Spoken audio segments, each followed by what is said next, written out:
London Street 145. The most famous building on this street is an orphanage. In a room inside this orphanage, a teenager in a denim jacket stood alone by the window holding a letter in his hand. Judging from its contents, this was an admission letter. On the back of the letter, a lion, a snake, an eagle, and a badger formed a large letter H. The letter had just been delivered to him. No one noticed how the letter had reached him because the postman was not human, but an owl. The moment he opened the window, the owl flew in precisely and handed him the letter tied to its foot. The teenager, his expression agitated, skimmed through the letter, then folded it and placed it in his jacket pocket. Finally, the moment he received the letter, a mechanical electronic voice rang in his mind. Ding, newbie mission. After receiving the letter from Hogwarts School of Witchcraft and Wizardry, proceed to the Leaky Cauldron in London to check in.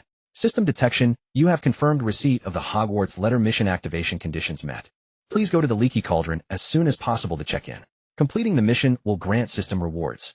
The Leaky Cauldron stands at the entrance of Diagon Alley in London. It is the oldest pub in London bar none. 2 years ago, the teenager had transmigrated and become an ordinary child in this orphanage named Eric Clapton, sharing the name of the legendary guitarist. From the very first day after his transmigration, Eric knew he was a wizard, because at the same time he had awakened a golden finger, the strongest wizard check-in system. Apart from the initial prompt, the system had remained silent for 2 years. Eric had been secretly frustrated for a long time. It was only today, upon receiving the admission letter from Hogwarts, that the system finally issued its first mission. It was July 1993. Eric had just turned 11. As luck would have it, Eric had been a fan of the wizarding world in his past life. He had read all the original Harry Potter novels. Now he had finally arrived in this world. Without a moment's hesitation, Eric pushed open the door and strode forward. Afternoon. Eric stood at the entrance of the Leaky Cauldron, holding his Hogwarts admission letter. The Leaky Cauldron was located on an unremarkable little street in London, sandwiched between a large bookstore and a record shop on the other side. Relying on the address on the letter, he easily found the entrance to the Leaky Cauldron. At its entrance was a dark, inconspicuous little door. On this street, people kept passing by, but they all ignored the door. This pub was protected by a muggle-repelling charm. Only wizards could see the entrance. Eric took a deep breath, held his admission letter securely, and pushed the door open without hesitation. As the doorbell jingled, a dirty, shabby, old pub came into view. It was far too dirty here. That was Eric's first impression. The blackened walls pressed in on him like bricks, and when he took a step forward, his shoes made a sticky sound, leaving a clear footprint on the floor. The pub's decor was very old, certainly not of this century. Though it was daytime, the inside remained dim. If not for the faint candlelight, Eric would hardly have been able to see anything. Based on this first impression, Eric concluded that if this pub catered to muggles, it would surely have no business. Ding, congratulations. You have successfully arrived at the check-in location. Commencing check-in now. Please do not leave the check-in area. With the system's voice, Eric's eyes became vacant. He felt a magical force envelop his entire body, gradually transforming it. Hey kid, don't just stand there. A stooped wizard emerged from behind the bar, looking at Eric with a displeased expression. He was the owner of the Leaky Cauldron, known to all as Old Tom. After Eric pushed open the door, he had been standing still, making him look like a young wizard who had wandered in by mistake. One too young to attend school. Eric ignored Old Tom's shouts, immersed in the reward from the system. Ding, congratulations. Check-in successful. Reward received, top-tier magical power. Seeing Eric still standing motionless without reply, Old Tom grew somewhat annoyed. This child was obviously a wizard raised in a muggle family. Wizards from traditional wizarding families would never dress like that. No wonder he lacked common sense. Old Tom walked up to Eric and rudely pushed his shoulder. Hey, I'm talking to you. Didn't you hear me? Eric was pushed back half a step, snapping him out of the system reward. Then Eric suddenly raised his head, a brilliant gleam flashing in his deep brown eyes. Suddenly, a gust of wind pressure erupted around him. Magical power surged from his body like a tidal wave, spreading throughout the pub. Boom. Old Tom, unable to react, was blasted away by the outburst of Eric's magic and fell to the floor. The other wizards nearby were similarly affected. All the candles in the pub went out at once, as if someone had suddenly dimmed the brightness, making the room even more shadowy. But no one had time to worry about the lighting. Eric's magic coalesced into an invisible pressure covering the entire pub. Old Tom was pinned to the ground by this pressure. He tried to get up, but couldn't. His expression turned utterly horrified. Was this the materialization of magical power? What was this terrifying oppression? Who was this person? Stop. You'll break the muggle-repelling charm here. Old Tom shouted frantically, his voice shrill. He was right. The Leaky Cauldron was protected by the muggle-repelling charm, allowing it to remain hidden from muggle society for so long. If Eric continued to output magic like this, the muggle-repelling charm would not hold. This would expose the Leaky Cauldron to muggles. Who knew what the muggles would do if they suddenly saw a pub appear here? Hearing this, Eric's mind stirred, and he ceased his release of magic. The wizards in the pub collectively breathed a sigh of relief as the oppressive feeling vanished instantly. Old Tom struggled to his feet and asked tremulously, Who are you?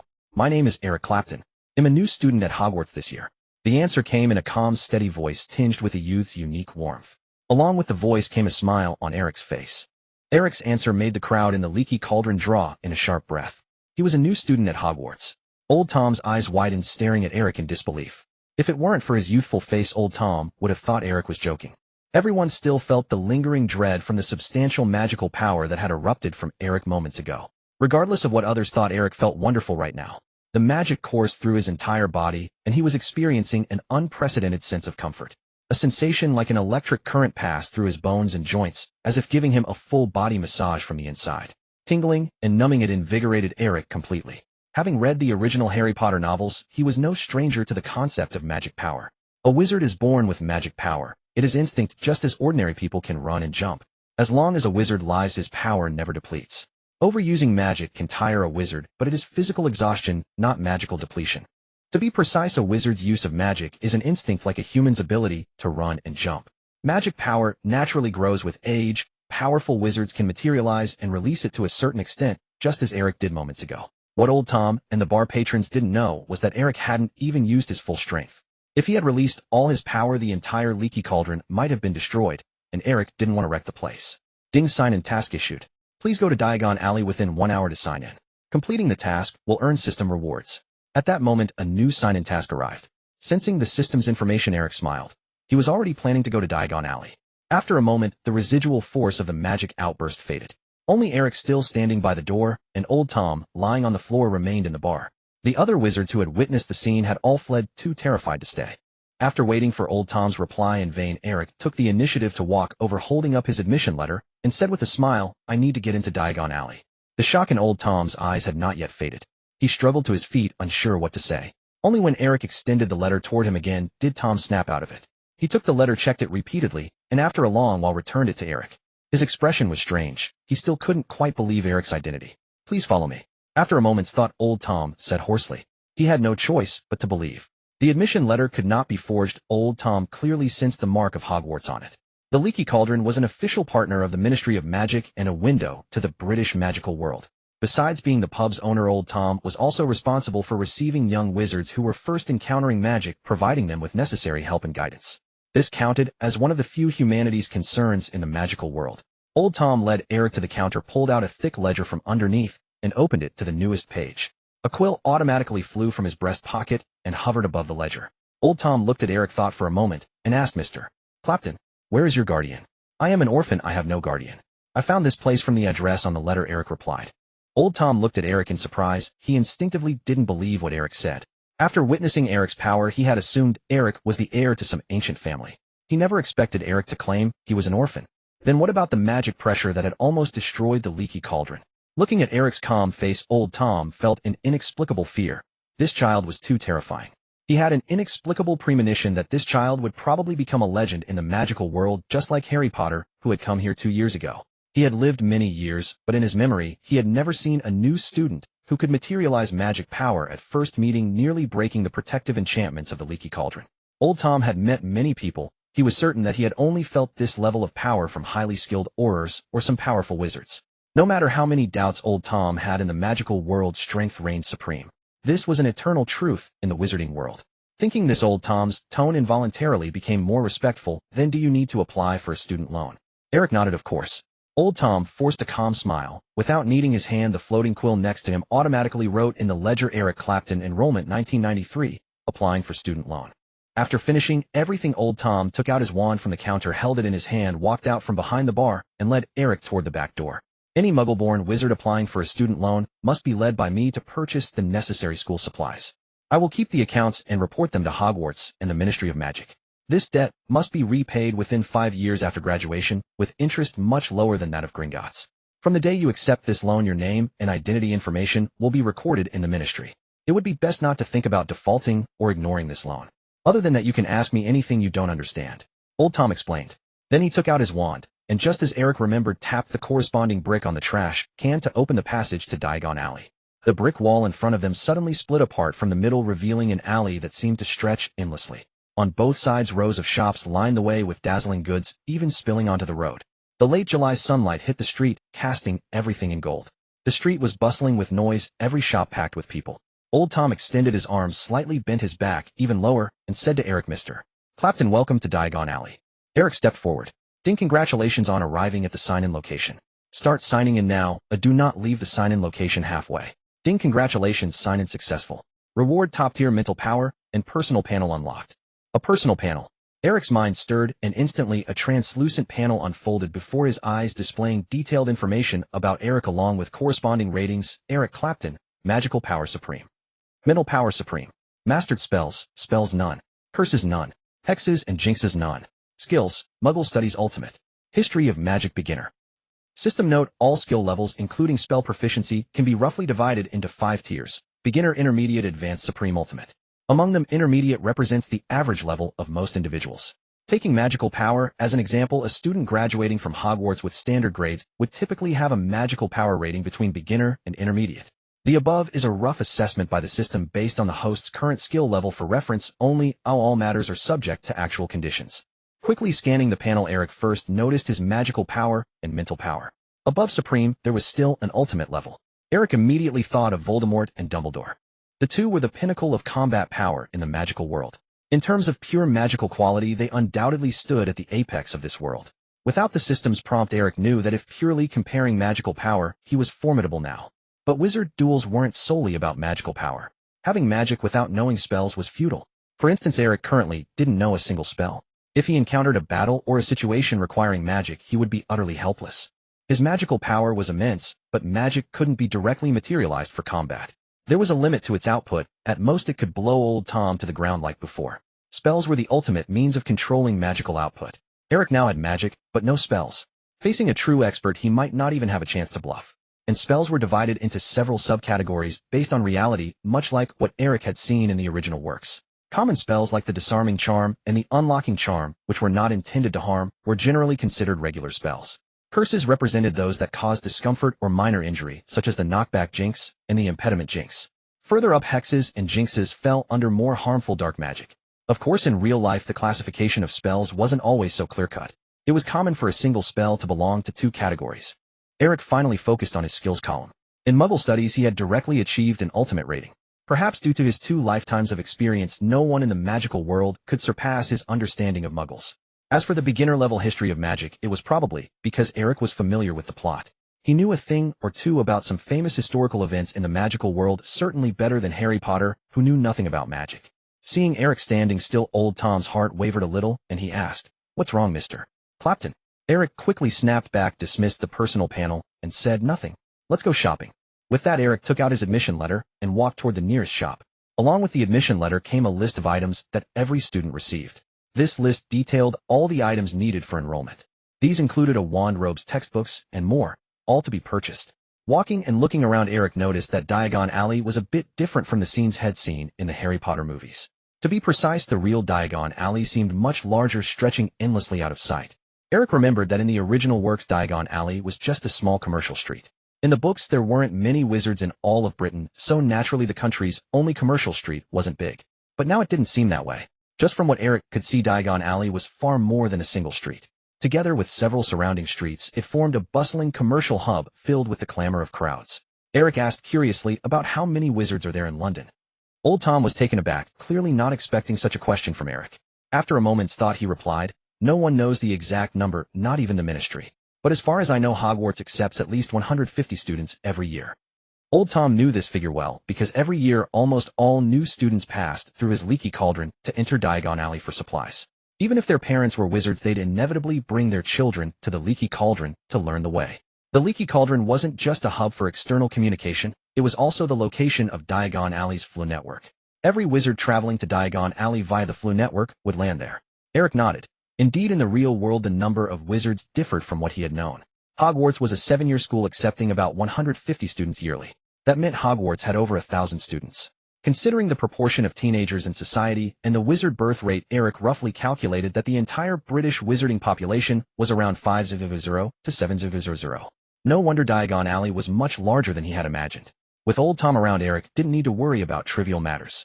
Old Tom handled all payments, which would be billed later. He led Eric through the list, purchasing items like a cauldron, dragonhide gloves, and robes one by one. Eric followed Old Tom to Flourish and Blott's, the most popular bookstore in Diagon Alley, where he had to buy all his textbooks. Through the shop window, shelves were packed with books. Walking inside felt like being surrounded by books. However, their timing was unlucky as the bookstore was in chaos.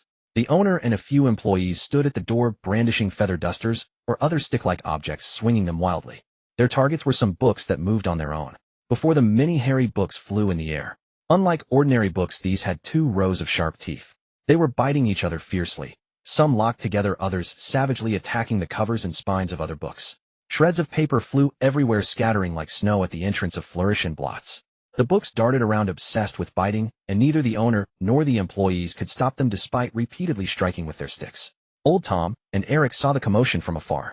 He approached and asked Merkel, "What's going on?" The bookstore owner, Merkel, replied furiously, "Don't even mention it. It's all because of these textbooks ordered by some idiot professor. They're ruining every other book in my shop." As he spoke, another book was torn in half. With a sharp rip, Merkel's face turned ashen at the sound, his heart bleeding. This scene looked eerily familiar to Eric, and he naturally understood what was happening. It was 1993, and if his memory served him right, this year's professor of care of magical creatures at Hogwarts was Hagrid, and those biting books were the textbooks Hagrid had ordered. Objectively speaking, Hagrid was rather careless by nature, a trait that was also reflected in his teaching style. As a professor, his reason for ordering these books was simply that he thought it would be quite fun, without any consideration for the student's user experience. Apart from Eric and Old Tom, the entrance of Flourish and Blott's was packed with people, nearly all of them wizards and students coming to buy books. The bookstore was in utter chaos, with passing wizards forming a semicircle to witness this rare spectacle that occurred only once in several years. "Is this the Monster Book of Monsters?" Eric stepped forward and asked casually. Upon hearing his words, Merkel, while busily driving apart the attacking books, replied furiously, "That's right. That's the name." With a sharp crack, Merkel, without turning his head, forcefully swung the wooden stick in his hand, dispersing the 2 monster books that were locked in a biting frenzy. One book had its pages firmly clamped by the other, but after being struck by the stick, they were forced apart. With a swift tug, it tore the other book in 2, the latter shattering into pieces, its pages scattering on the floor and falling still. "Oh no, another one ruined." Merkel, witnessing the scene, covered his head in despair. The wholesale price of these books was far from cheap. Before today, he had no idea this would happen. Even before they went on sale, these monster books had already consumed a considerable number of their own kind. He ran a bookstore, not a charity. If he let these monster books continue like this, nearly a month's profit would be lost. One shop assistant drew his wand, attempting to use magic to calm the books, but no sooner had he raised it than a monster book darted out from the side and bit him viciously. He screamed in pain, and his wand flew off to who knows where. Amidst the noise and angry shouts, Flourish and Blott's grew even more chaotic. Eric found it amusing. These were magical books, and even in the wizarding world, compared to other tomes, the Monster Book of Monsters was far too outrageous. To deal with this kind of book, there was no specific spell to calm them down. The only way, as Hagrid had demonstrated in the original, was to gently stroke their spines, which would temporarily pacify them for a while. A limited-time quest has been issued.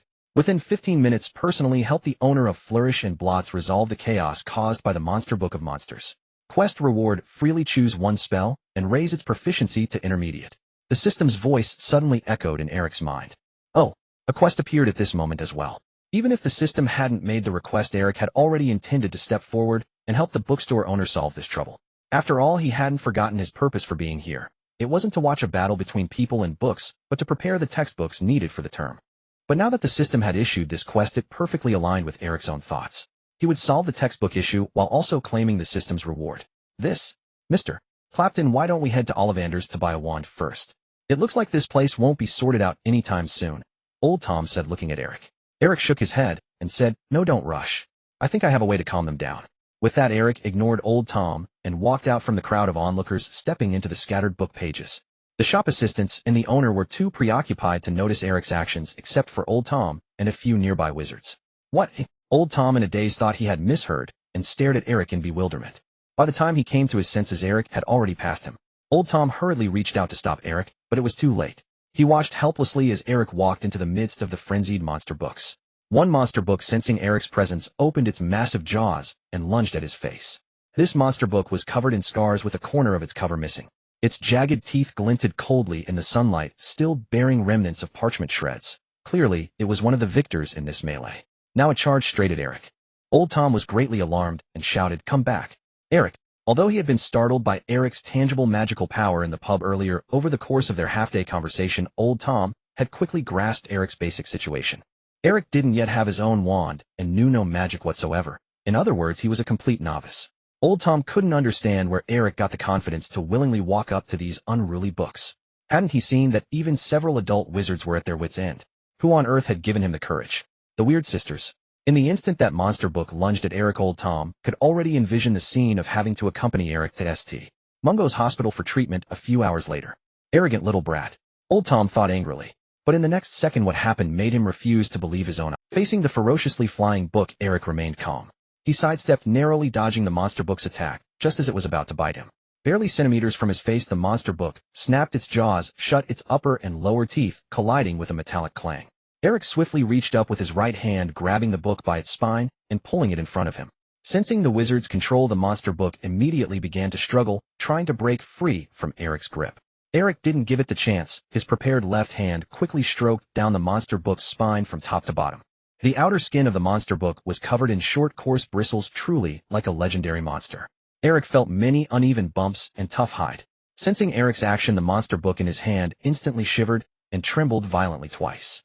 Then, as if its weak point had been touched, its previously stubborn demeanor vanished completely, and it lay limp and docile in Eric's hand. After finishing this, Eric casually flipped open the book in his hand, sensing its no longer resistant attitude, and nodded in satisfaction. Old Tom, who had been about to rush to Eric's rescue, widened his eyes, staring in shock at the book in Eric's hand. The monster book in Eric's grasp was now quietly held in his hand, so well behaved it was almost unbelievable, forming a stark contrast with the chaotic scene around them. Hiss! Having completed all this, Eric stood still in place, and behind him a chorus of astonished gasps arose. The monstrous book that had just rampaged toward him now lay limp, like a rolled-up parchment, its previous arrogance gone, docilely resting in his hand, allowing him to flip through its pages. Watching his composed demeanor, the surrounding wizards cried out in surprise. No one believed that Eric could truly subdue such a wild, monstrous book. After all, even the bookstore clerk and numerous adult wizards had failed to tame them. How could a seemingly inexperienced child possibly succeed? In the magical world, there were countless peculiar and strange objects. Recklessly touching unfamiliar magical items was an exceedingly dangerous affair. Only those who truly understood these magical artifacts could control and wield them. To address this, the magical community had even developed a profession. Some wizards specialized in solving such troubles, adept at charms and countercurses with a certain knowledge of alchemy. 4 Gringotts and the misuse of Muggle artifacts office at the Ministry of Magic. Wizards with such talents were always in high demand. Each profession had its expertise, and specialists always had their reasons for existence. The monstrous books rampaging outside the bookstore were undoubtedly among the magical items difficult to control. These books possessed a fierce attacking instinct and their own logic of movement. Though not highly harmful, they exhibited strong resistance to magic, leaving ordinary wizards utterly helpless against them. Thus, the chaos caused by the monstrous books was a familiar sight to the watching wizards. In the magical world, such occurrences were commonplace. Unable to resolve the nuisance, they could only stand by and watch the spectacle. But then they witnessed with their own eyes a child casually grab one, merely stroking the book with a seemingly careless touch, and the troublesome tome quieted down. No one saw exactly what Eric had done, but even that act of courage was remarkable. Ignoring the crowd's awe, Eric stood still for a moment, waiting. Unlike the last time, he received no prompt from the system. Could it be that merely demonstrating how to tame the monstrous book isn't enough? Do I need to completely resolve this chaos for Mr. Merkel, the shop owner, to complete the task? Eric quickly understood. He had initially thought that just showing how to subdue these monstrous books like Hagrid did in class in the original story would suffice. But now it seemed otherwise. The system had its own criteria. Only by personally achieving the task's goal in his own way would Eric receive the reward. That meant. Eric gazed at the hundreds of wildly flying monstrous books before him, narrowing his eyes, then looked down at his own childlike body. He had no wand yet, and even if he did, he knew no magic. Though he usually paid attention to nutrition, his allowance was meager, and the orphanage's meals were far from good. Compared to children his age, Eric was notably thinner and weaker. Calming these books one by one was impossible. Given his current physical condition, by the time he completed that goal, the Hogwarts Express would have long vanished. It seems I can't fulfill the task by asking Old Tom and the other wizards to help together. Eric chuckled. He didn't know how the system judged, but his act of subduing one book with his hand was already a demonstration of how to control such magical items. Logically, the remaining work was just monotonous repetition. These monstrous books weren't highly dangerous, at least not fatally so for wizards. Once the method was known, any adult could easily handle them. Unfortunately, the system didn't seem to recognize Eric's efforts. Or rather, Eric had stepped up, but only a little. The system demanded more. By this standard, the only way Eric could quickly solve the problem was to replicate his feat at the Leaky Cauldron. Another magical outburst. No other method could satisfy the task's requirements. Time-limited, personally executed, and witnessed by others. These three conditions were indispensable. Eric was cautious not to act rashly. He could indeed trigger another magical burst right away. He wasn't tired yet, but only if that approach worked. Eric knew little about these books. How they were made, how they moved. He had no information. Recklessly using magic to touch the monstrous books could lead to unpredictable consequences. These books exhibited clear magical resistance. Before Eric, some wizards had tried to subdue them with spells, but all failed without exception. It wasn't impossible that Eric's magical outburst would be completely ineffective against them. Moreover, if Eric released his magic here, he would undoubtedly make the front page of tomorrow's Daily Prophet. Eric could even imagine the headlines: shock. Young wizard possesses mysterious magic. Who is he? Mysterious teen appears in Diagon Alley, trashes bookstore, Waya, and the like. The wizarding community was small. If such an incident in Diagon Alley would be major news. Eric didn't think he could avoid attention. He still needed time to learn magic. Attracting the notice of various factions too early was never a good thing. If only I could know more about these books. Eric's mind was in turmoil, his thoughts drifting involuntarily. As soon as this thought emerged, Eric dismissed it himself. All his knowledge of the magical world came from his past life memories. If there were more details about the monstrous books, he would have known long ago. Why wait until now? Eric smiled bitterly. It seemed he had no choice. But the very next moment this thought crossed his mind, a sudden change occurred. Eric's vision blurred, and in the next second, everything he saw turned into a monotonous gray. Flourish and blots the monstrous book in his hand, the surrounding crowd. In that instant, everything seemed to lose its color, leaving only black, white, and gray. A current of air surged from Eric's 7 orifices, spreading outward, heating his mind, and blurring his sight, almost making him unable to stand steady. This airflow continuously assaulted Eric's brain, yet his thoughts remained unaffected, staying clear. Two contradictory sensations coexisted within him. In a daze, he saw a dazzling white light appear beside him as the colors faded. Ding, spiritual field activated. A pale gray expanse. This was all that Eric could see now. The entire world seemed to have been instantly draped in a monochrome filter, turning eerie and monotonous. Diagon Alley, which had been bathed in clear sunlight moments ago, now resembled a scene from an old black-and-white film. The entire alley was reduced to mere graphic structures. Gray bricks, the gray flourish and blots bookstore, everything was a uniform shade. Unquestionably, this ability had been triggered inadvertently. Eric found it difficult to accurately describe his current sensation. He felt as if he had been abruptly placed inside a steaming furnace. From head to toe, every inch of his skin was burning. All his pores seemed to open simultaneously, and he could sense the energy within his body surging outward without cease. Eric maintained this state for only a few seconds before feeling a soreness emanating from his eyes.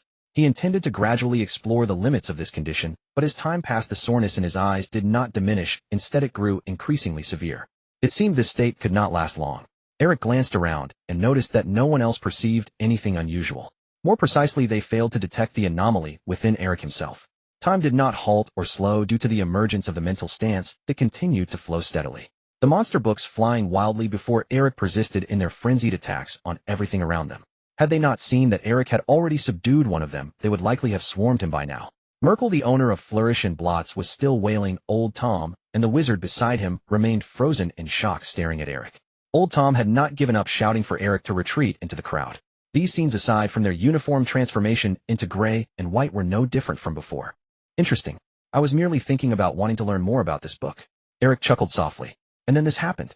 Eric looked down at the white light that had appeared at his feet. On the surface, it was a condensed orb of light, intangible, roughly the size of a fist, yet impossible to ignore. After all, this orb was far too conspicuous in this monochrome world. Eric was certain that this light had not existed before everything he saw turned gray. Since its sudden appearance, the orb of light had remained motionless at Eric's feet. System, how should the mental stance be used? Eric asked, first ignoring the orb. The system did not respond as promptly as he had hoped. He waited silently for 3 or 4 seconds, but the system still offered no reply.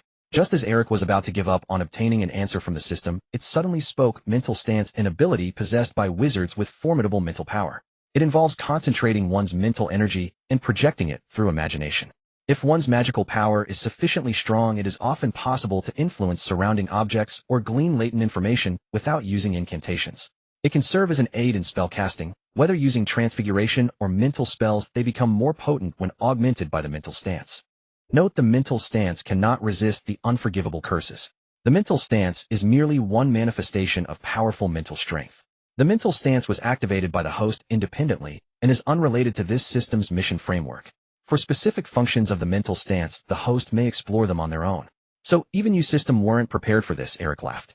To this statement the system offered no response. It seemed he had inadvertently breached some limitation of the system, leading to the activation of the mental stance. According to the system's original plan, this mental stance might have been granted as a reward for a specific task or upon meeting certain conditions.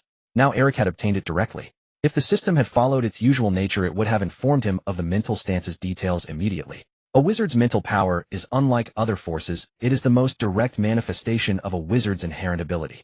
That he could break the system's constraints to unlock the mental stance was only possible because he possessed formidable mental strength. This alone provided him with ample information. A sharp gleam shone in Eric's eyes as if he could see through everything in his line of sight. He refocused his gaze on the orb of light at his feet. His vision seemed to block out all else, concentrating solely on his target. The changes in his surroundings and the shouts of others were deliberately ignored. During this motionless interval, the remaining monster books had noticed this intruding wizard. Some, having ended their battles, abandoned attacking their kin and flew toward him instead. The sharp teeth of these monster books, glinting in the sunlight, appeared even more luminous and chilling. Yet none of this swayed Eric's resolve. This orb of light had emerged due to the mental stance, so he could naturally use his mental power to control it. Ding! A soft chime echoed lightly in Eric's mind. In the next moment, he distinctly felt the white orb shift slightly. Now, Eric flicked his gaze, refocusing on the monster book he had already subdued in his hand. A streak of white flashed by. The white light, driven by Eric, shot up from his feet at tremendous speed, transforming into a piercingly thin white line that plunged into the monster book. The speed was so great that Eric could not even see it clearly. As the white light merged into the monster book, certain information automatically surfaced in Eric's mind. The Monster Book of Monsters. Long, long ago, a great wizard attempted to use a transfiguration spell combined with a vengeful spirit and a blank notebook, envisioning the automatic recording of that spirit's memories onto the notebook. Ultimately, the wizard failed, but he was worthy of the title great, for later it was discovered that he had successfully inscribed his own consciousness into the notebook. Later practitioners used the revulsion charm to successfully replicate part of the process and created a unique spell for producing this new type of magical item, which contains a measure of biological instinct, but poses no fatal danger to the user. This book invites the renowned magical zoologist Edward Lima as its content editor. It has won the Romanian Ministry of Magic's Best Book of the Year award, is a bestseller in over 20 countries, and is an indispensable choice for home and travel. Note: no magical creatures were harmed during the production of this book. Eric smiled. Biological instinct was it. He was counting on that. Eric never forgot that the only way to complete the system's task was to suppress these mischievous monster books with his own magical pressure. The key to this method was whether the monster books would yield to him. If these monster books were purely alchemical creations or products of wizard craftsmanship, Eric doubted his magic would affect them at all. They would simply neutralize his power like any other spell, their magical resistance canceling it out. Fortunately, they were not. Although the monster books were not living beings, this peculiar magical artifact contained a trace of biological instinct. Based on his earlier experience subduing one, Eric realized that instinct was indeed at work. They sensed how he had overpowered the first book that lunged at him and actively kept their distance, avoiding becoming his next target. In other words, these monster books could feel fear. Whatever you are, as long as you can fear, that's enough. With these thoughts, Eric continued his actions, his gaze fixed on the monster books floating before him. As his eyes shifted, a white light detached from the book in his hand, darting forward like lightning. He saw streaks of white lightning flash across his vision, straight and unyielding, their lingering afterimages forming a dense, irregular grid before him. The path of the white light traced the positions of every remaining monster book, including those rushing toward him. Hundreds of monster books were pierced by the white light in an instant. It all happened so fast, though Eric could not see clearly, the sensation was utterly real. Every point the white light passed through was predetermined by him. During this process, he felt as though he had become that streak of light racing through the air. His head throbbed painfully, yet he felt an indescribable exhilaration. A torrent of fragmented information about the monster books flooded Eric's mind, nearly splitting his head apart and causing him to pause momentarily. Yet his thoughts did not cease. As the white light vanished, he sensed his mental field had enveloped every monster book present. The connection was complete. Next came the compression of magical energy, then release. To onlookers, Eric seemed utterly frozen. He stood alone, holding a motionless monster book, his eyes vacant. Before him, several monster books lunged, but Eric showed no reaction. Nearby wizards gasped at the sight.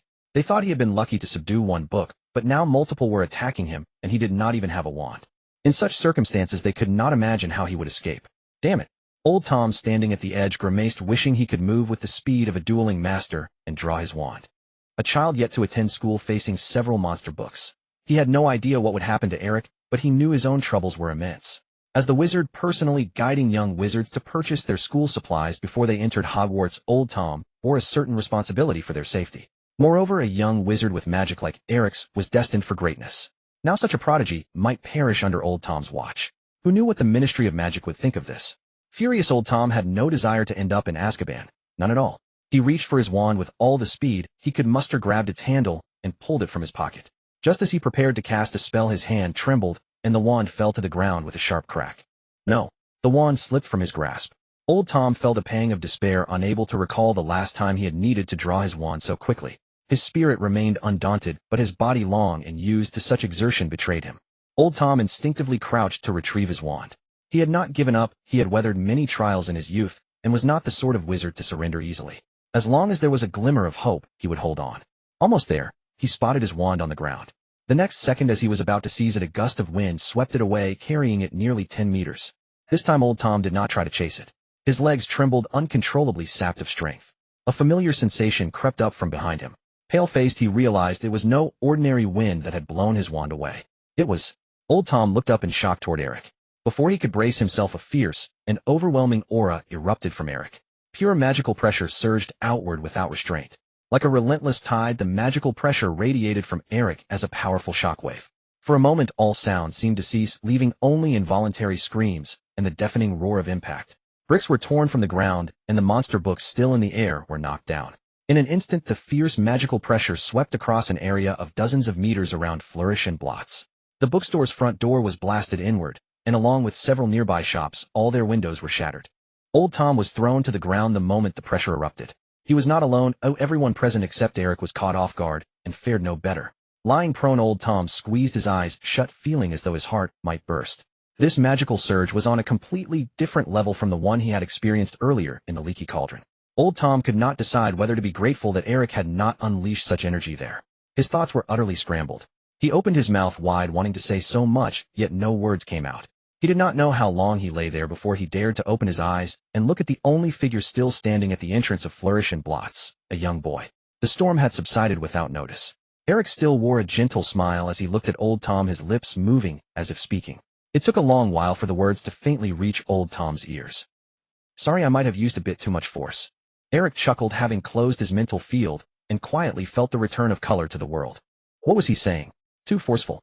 If not for his sanity holding steady, Old Tom truly feared he might suffer a mental breakdown at this very moment. With a frail frame and a youthful face, Eric stood there looking no different from an ordinary young wizard yet to enroll. In fact, that was precisely the case. Old Tom was all too familiar with Eric's circumstances. Half a day ago, Eric had only entered Diagon Alley under his guidance. He did not even possess his own wand. Nor did he know a single spell. All he had was his innate magical talent. Just his innate magic. Gazing at the trembling monster books scattered across the ground and Eric standing among them with an air of serene composure, Old Tom and the surrounding wizards were struck speechless with astonishment. The scene, once chaotic, had transformed in an instant. No one could have imagined that matters would be resolved in such a manner.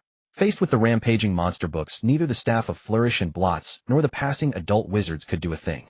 Yet a child who appeared out of nowhere simply by emanating his own magic had silenced the monster books entirely. Among the onlookers were some seasoned wizards who, upon realizing what had occurred, could not help but cast fearful glances at Eric. What was most astonishing was not so much the force of Eric's magical outburst, but rather his ability to control his magic with such complete ease. One must understand that the vast majority of young wizards before enrollment, especially those from Muggle families, are unable to command their own magic. Typically, a preschool young wizard's use of magic is a passive process with magical leakage occurring only under specific circumstances. This often serves as a criterion to determine if a young wizard is a squib. For instance, Harry Potter before his enrollment could converse with serpents due to his parcel tongue. This was a direct manifestation of innate magical talent. The consequences of such passive magical release were highly uncontrollable. Children's emotions are unstable, and for wizards, emotions are precisely a crucial component of spellcasting. This could easily lead to undesirable incidents. If every young wizard were allowed to act freely and without restraint, the magical world would inevitably risk exposure. This was something the Ministry of Magic absolutely wished to avoid. This was precisely why wizards needed to attend magical schools. Yet looking at the serene expression on Eric's face, there was not a trace of passivity or panic. He was confident, and for that very reason it was all the more terrifying. Merlin's beard. Incredible. Who is this child? Who is he? Does anyone know him? Reparo. Eric's magical outburst brought a moment of stillness to Diagon Alley, but the scene immediately erupted into clamor. Hearing the sound of the blast, more and more people began to gather. The astonished cries of wizards mingled with the incantations of those who had quickly reacted using various spells to repair the damage Eric had caused, making it difficult to discern what anyone was saying. Yet without exception, all eyes were fixed on Eric. Astonishment, shock, curiosity. A myriad of gazes swirled around him. But for the moment no one dared approach him. This seemingly gentle youth stood motionless at the entrance of Flourish and Blots. Eric completely ignored the stares of those around him. He was busy receiving the system's reward. Ding, mission complete. Congratulations, host. Please accept your mission reward. Choose any one spell to raise its proficiency to the intermediate level. In Eric's field of vision, a virtual panel immediately appeared. On the panel, a vast array of spells was listed in meticulous detail. Each spell was presented as an icon accompanied by a brief description. With a mere thought, the list scrolled rapidly according to his will. Disarming Charm, Knockback, Jinx, Restoration Charm. A myriad of peculiar spells were displayed before Eric. Eric's gaze suddenly sharpened. In the spell list, he discovered a special icon depicting a twisted green light. Just looking at it seemed to evoke a sense of malevolence. Avada Kedavra, the Killing Curse, one of the unforgivable curses. A spell that can slay any living being upon impact with no counter curse. A smirk curled at the corner of Eric's mouth. He had truly not expected the system's reward to include the unforgivable curses. In a way, Avada Kedavra could be considered the most powerful spell. Perhaps sensing Eric's focus, the system spoke again. Reminder, host. This reward only enhances the casting proficiency of the specific spell, not its raw power. The actual effect of the spell still depends on the host's own magic and state of mind during casting. Eric understood the system's implication well. Amidst the vast sea of spells, he could choose freely. Even selecting a spell forbidden by the current Ministry of Magic, such as an unforgivable curse, was permissible. However, the effect of the spell upon casting could not be guaranteed. In other words, this reward function, offered by the system, came with no warranty. The system merely provided the reward. It cared not what Eric did with it, nor would it be accountable for the consequences. If Eric recklessly used the Killing Curse and ended up in Azkaban, that would be his own folly, having nothing to do with the system. System, you worry too much. Before the system could finish, Eric's gaze lingered on Avada Kedavra for only a moment before shifting away. From the very beginning, he had never intended to choose an unforgivable curse. He held no aversion to using such spells. The time was simply not ripe. In his view, spells were merely tools. Their evil or goodness depended on the user, not the spell itself. The unforgivable curses were undoubtedly powerful, but only if Eric could use them without inviting trouble. He had not forgotten that Dumbledore was still at Hogwarts. He was not so arrogant as to believe that startling the crowd with 2 magical outbursts made him formidable enough to blatantly wield an unforgivable curse under the nose of the most powerful wizard of the age. He had already decided on his reward when he first received the mission. System, I choose the reward, the Patronus Charm. Confirmed. Mission reward, Patronus Charm. Host proficiency in the Patronus Charm has been upgraded. As the system's voice faded, Eric felt a light, ethereal sensation envelop his entire being. Detailed knowledge of the Patronus Charm flooded his mind. The incantation, the wand movements, and the accumulated wisdom of countless wizards. At that moment, Eric fully comprehended the workings of the Patronus Charm. This buoyant feeling persisted for a while, making Eric feel his thoughts had never been so agile. He knew he had completely mastered the Patronus Charm. Along with the knowledge of the charm, he also understood it was an exceedingly difficult spell. At the very least, this spell was certainly not taught in Hogwarts' current curriculum. On one hand, its difficulty was immense. To perfectly cast the Patronus Charm, a wizard's magical power had to meet certain requirements. The spell also demanded that the wizard channel sufficiently powerful happy emotions during casting. Only by satisfying both conditions could one hope to successfully conjure a Patronus. These 2 requirements stumped the vast majority. Wizards with insufficient magical power, even if they remembered the incantation, could not summon a Patronus. In the original story, Harry Potter didn't learn the Patronus Charm until his 3rd year, and only because he urgently needed a spell to repel Dementors. Otherwise, he might never have had the chance to understand it. Many people looked down on Harry Potter's magical prowess because of this, even mockingly calling him a human disarming charm dispenser. No matter the combat situation, he would always resort to the same Expelliarmus. But now, having understood the Patronus Charm, Eric realized this was far from the truth. Compared to his classmates, Harry Potter was an exceptionally skilled wizard in casting spells. At the very least, Harry's spellcasting experience was among the best in the entire school. In battle, everyone naturally gravitates toward the spells they know best. Harry's disarming charm was exceptionally proficient. If it worked, why not use it? Even so, Harry, who possessed a talent for spellcasting, had studied for nearly an entire term before he could produce a Patronus. Another reason the Patronus Charm was not widely known was its limited application. The spell's greatest use was undoubtedly its ability to repel Dementors. It was a charm constructed purely from joyful emotions, making it the absolute nemesis of Dementors. Dementors could absorb a wizard's positive emotions, but had no defense against the magic they cast. Consequently, many adult wizards had never even heard of this charm. Only those wizards specifically tasked with communicating with Dementors would bother to learn it. The other primary use of the Patronus charm was for sending messages. Eric knew all this, and for him, these two functions were sufficient. Barring any unforeseen circumstances, he would have ample opportunity to face many Dementors in the coming school year. Merlin, thank you so much. A voice trembling with excitement jolted Eric from his thoughts. He turned to see Merkel, the owner of Flourish and Blots. Merkel was covered in dust, his clothes crumpled, his face flushed red. Faint traces of the earlier attack by the Monster Book of Monsters were still visible on his face. He ignored his injuries entirely, scrambling to his feet and rushing over to Eric, showering him with loud thanks. After the recent chaos surrounding wizards dared not approach Eric. But Merkel was different. Eric's appearance was nothing short of a godsend. He had been on the verge of despair. Neither he nor his staff had been able to control the newly arrived batch of monster books. Without Eric, he would have faced total ruin, losing everything down to his last canute. Thanks to Eric, he had managed to salvage at least half of the books. He hurried to Eric's side, while instructing his equally stunned staff to quickly gather the remaining books. He had no desire to experience another monster book riot. Those cursed books. Good heavens, if it weren't for you. Eric raised a hand to cut off Merkel's excited rambling, and said with a smile, Mr. Merkel, I was just making an attempt. Honestly, even I didn't know what the outcome would be. No, regardless, you've done me a tremendous favor. Merkel showed no sign of stopping, continuing unabated. I don't even know your name yet, young sir. Eric smiled and said, Eric Clapton, a new student at Hogwarts this year. The moment Eric finished speaking, the surroundings fell silent. Aside from Merkel, the other wizards had been closely watching their exchange. Hearing Eric reveal his identity, that he was still an unenrolled young wizard, was nothing short of astonishing. An unenrolled child had nearly blown up Diagon Alley. As Merkel was about to say more, a voice interjected, Gentlemen, could we find a more discreet place to discuss this? I'd rather not deal with orders from the Ministry of Magic. Eric and Merkel turned simultaneously to see old Tom, his face wrinkled and bitter, looking equally disheveled, struggling to speak. Diagon Alley was the busiest commercial district in all of Britain. With such a major incident occurring here, orders were surely already on their way. Having said this, old Tom made to leave, but noticing Eric standing still, he stopped out of curiosity. What else do you want? Come on, for heaven's sake. As the sole witness to two magical outbursts, old Tom tensed up at the sight of Eric's contemplative expression. Please, not a third time. He couldn't take it. If I've caused such a big mess, won't the ministry come after me? Eric asked after a moment's thought. Old Tom had anticipated this question. With a sigh, he said, no one would believe that a child without a wand could deliberately cast such a powerful spell.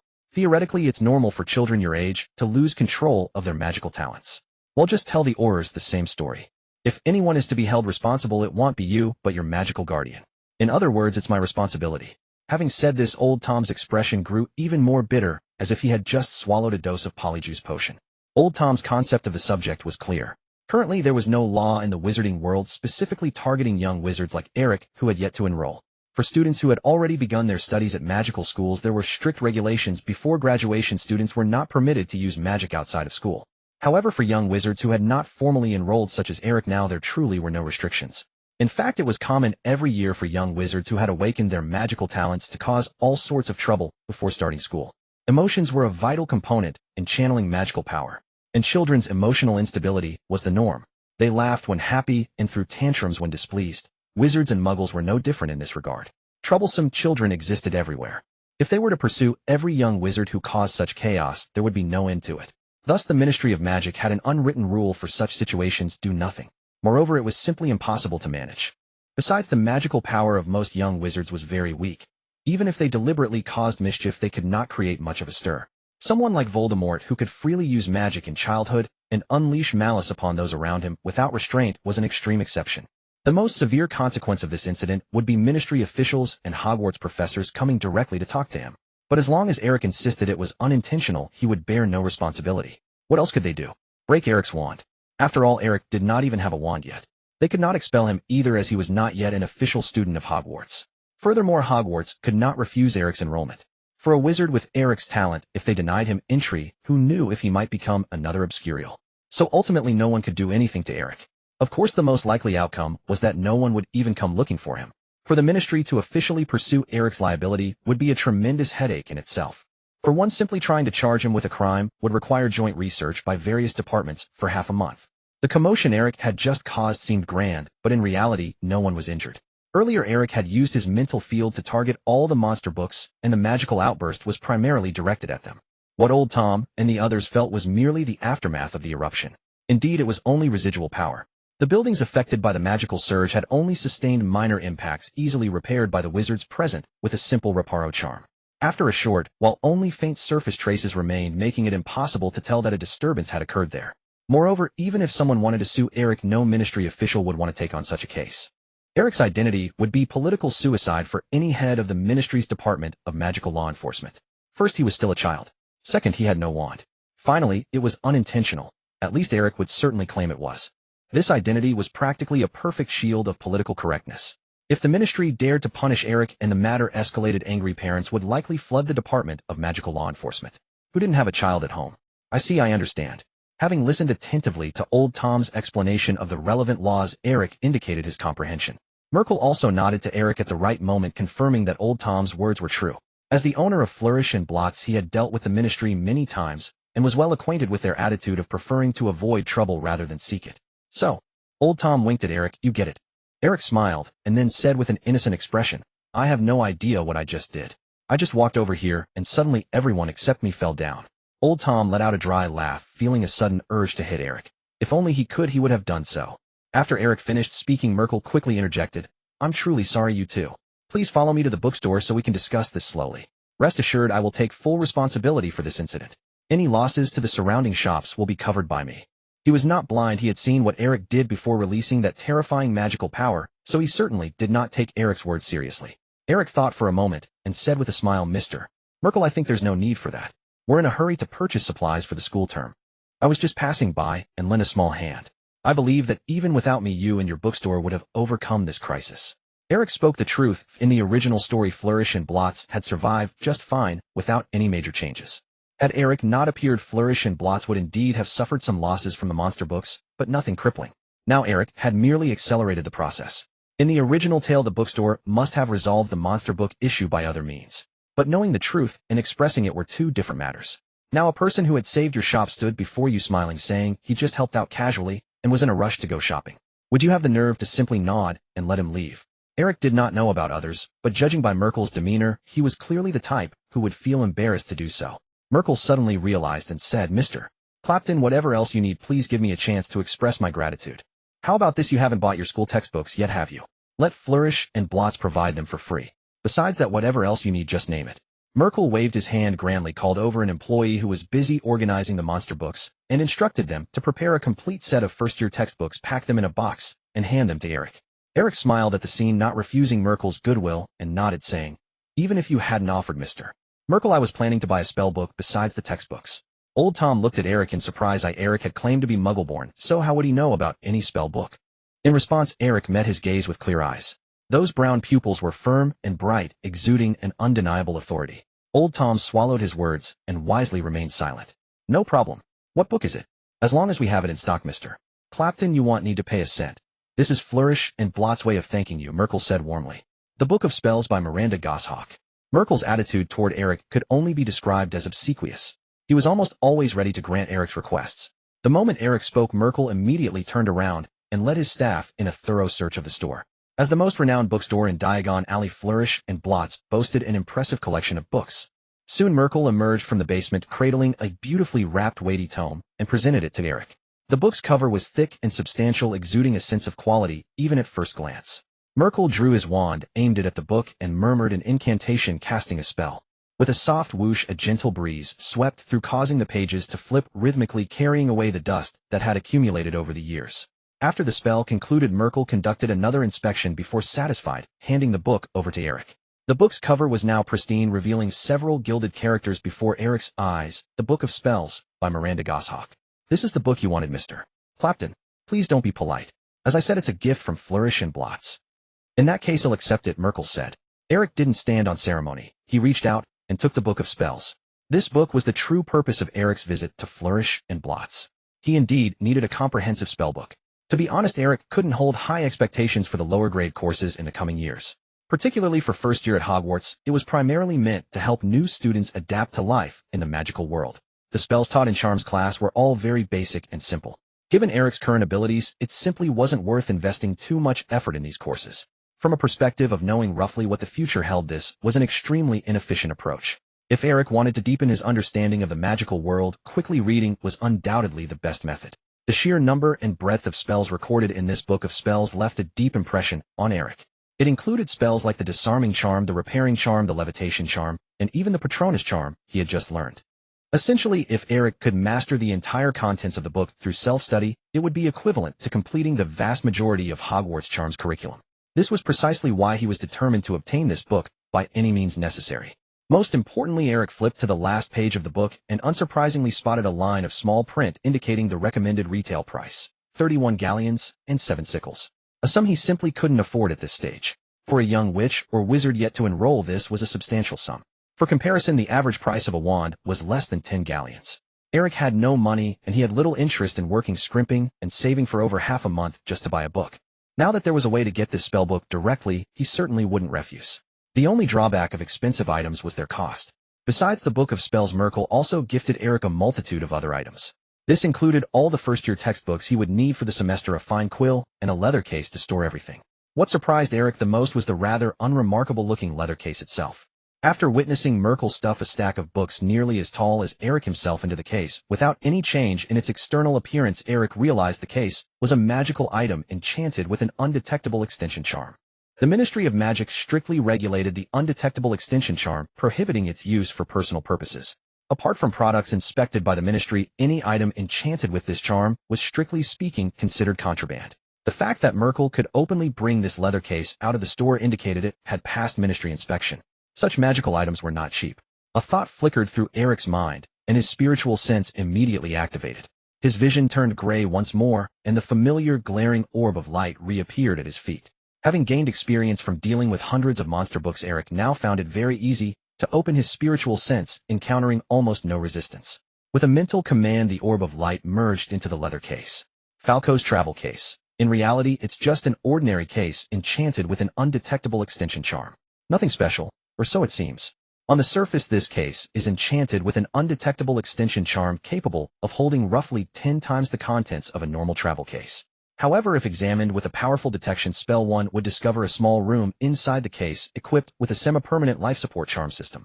Of course, this requires a sufficiently powerful detection spell. The definition of sufficiently powerful is left to the case's own judgment. Whether for a picnic or for carrying contraband items, this case will be your trusty companion. Friendly reminder: the first user of the inner room was the case's creator himself. So if you wish to explore the case, ensure you can return safely. Unexpectedly, this case held hidden depths and was indeed a special magical item. Having obtained the desired information, Eric closed his spiritual sense and began to slowly contemplate the feedback he received when the orb of light merged with the case. Within this seemingly unremarkable case lay a vast space. Part of it was a storage area expanded by the undetectable extension charm, while the other part was a small, mysterious room.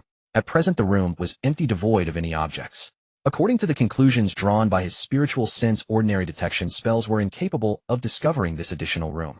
This reminded Eric of Newt Scamander, author of Fantastic Beasts and Where to Find Them, who also possessed a leather case for housing his beloved magical creatures. However, Newt's case was far larger than the one Eric now held. Eric nonchalantly took the suitcase, lifting it with a mere flick of his wrist. Even though it contained over a dozen books, he could barely feel its weight. Judging by Merkel's expression, he was completely unaware of the suitcase's hidden interior and had simply given it to Eric as an ordinary piece of luggage. Having obtained what he sought, Eric saw no reason to linger. As Merkel stepped forward to engage him, the startled witches and wizards nearby realized that the commotion Eric had caused posed no real threat. This was no attack by dark wizards on Diagon Alley, nor a malicious incident. It was merely a young wizard who had accidentally cast a powerful spell. Even so, it was enough to become the biggest news on Diagon Alley that day. Seeing the crowd swell around them, and even a few photographers with cameras clicking away, Eric knew he had to leave. If he didn't go now, he never would. After thanking Merkel and leaving his contact information, Old Tom and Eric exchanged a few quick words before both dashed into a nearby alley. The journalists, unwilling to let them escape, shouted excitedly and scrambled after Eric and Old Tom. All that remained were looks of astonishment and the bizarre legend of a mysterious youth who had nearly blown up the entire Diagon Alley. Half a day later, a loud noise suddenly erupted from the storage room of the Leaky Cauldron. On the floor, a wooden plank was lifted, revealing a pitch-black hole and stirring up clouds of dust. Lumos. A wand emerged first from the hole, and with the illumination spell, it brought a sliver of light into the sunless storage room.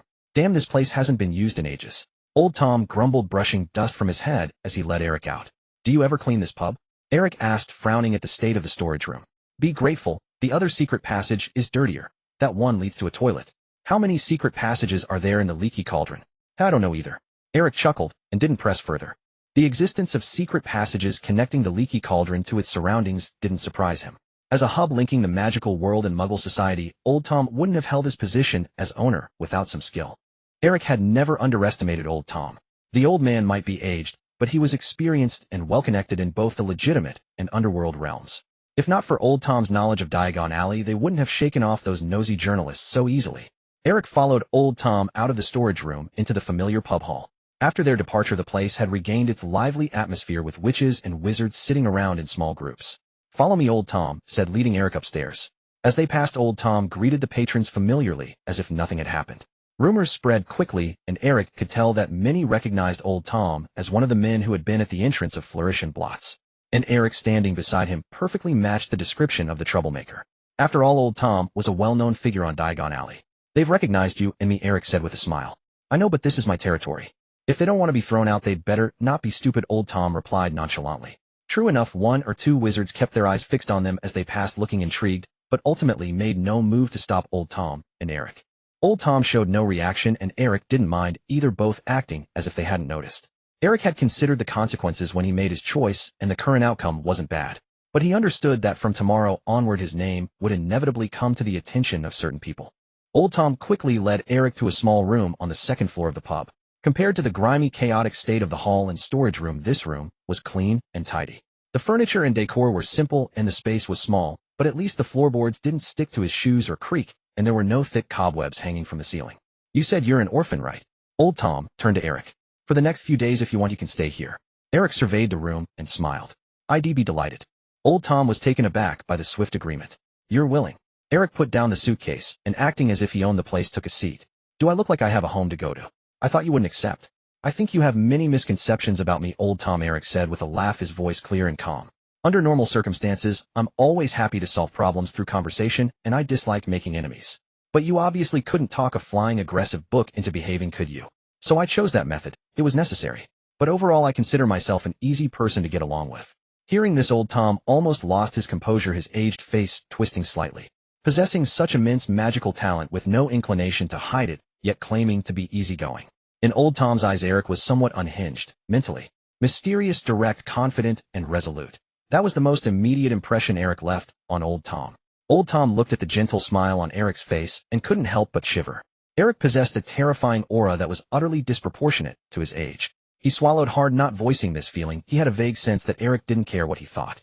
"Anyway, to make it easy for me or the Ministry of Magic to find you, you can stay here until school starts," Old Tom said. "You haven't bought everything you need yet. They'll take you in a few days, but for now you need to lie low. I can guarantee that as long as you stay here, no journalist will bother you. Of course, if you're eager for fame, that's another matter." "Thanks, I don't need that. I'm quite satisfied with this arrangement," Eric replied with a smile. Old Tom stared at Eric. "How you know about the Book of Spells and everything about the magical world? I want to ask, and am not interested. But if you want to go out, you'd better tell me in advance. The magical world hasn't been peaceful lately." Eric nodded with a smile. "Well, that's it for today, Mr. Clapton." Seeing no objection from Eric, Old Tom turned to leave. "If you have any questions, I'll be at the counter downstairs, but it's best not to bother me. I've lived this long because I have little curiosity." One more thing," Eric said, just as Old Tom reached the door. "What?" "Just call me Eric." When Old Tom turned back, he saw the almost constant gentle smile on Eric's face, a smile that made it impossible to feel any hostility. Old Tom took a deep breath, nodded without a word, and walked out of the room. The next day, Old Tom was roused by Eric. Bleary-eyed, Old Tom looked at Eric and asked, "What?" "I need a wand. Didn't I tell you? We have to wait a few days at least until I'm sure the ministry won't come after you for this." Old Tom knew full well he couldn't keep Eric confined. Judging by those two bursts of magical outbursts, he understood that a prodigy like Eric was beyond compare to an ordinary wizard like himself. Old Tom had also graduated from Hogwarts. But in his first year, he couldn't even materialize magic, let alone successfully cast his first spell, until 3 months after receiving his wand. Eric, however, didn't even need a wand to bring down all those fluttering monster books of monsters. Old Tom wanted to keep Eric by his side merely as a precaution. If he let Eric run wild, who knew what trouble he might cause? The mere thought of dealing with ministry bureaucrats soured Old Tom's mood even further. Facing Old Tom's wrinkled face, Eric smiled and said, "If they wanted to find you, they'd have come knocking already. Waiting a few more days won't change a thing. Old Tom, I need a wand now." Eric's words carried an unyielding firmness. Though spoken with a smile, Old Tom had no doubt that Eric wasn't making a request. It felt more like a command. Old Tom paused, noticing that Eric had already changed into his going-out clothes. Still, that simple outfit of jeans and a jacket complementing Eric's handsome, gentle features, which made him instantly likable. Hard to connect with the young wizard who had intimidated everyone with a mere gesture yesterday. Fine. Without further ado, perhaps eager to rid himself of Eric, Old Tom tidied up briefly and let Eric out. Compared to yesterday, the brick wall entrance to Diagon Alley from the Leaky Cauldron was now crowded with restless wizards. The same was true at the Leaky Cauldron's main entrance. They wore robes bulging underneath their faces, brimming with excitement. Some clutched gleaming cameras. Reporters from major publications like the Daily Prophet, Hogsmeade Evening Post, and Ministry Mail had all been dispatched. Their instincts were sharp indeed. Having learned that Eric was with Old Tom, they deduced he might be staying at the Leaky Cauldron and had set up an early stakeout. The Leaky Cauldron was Old Tom's turf, so they dared not barge in, and many had tried contacting Old Tom by letter without reply.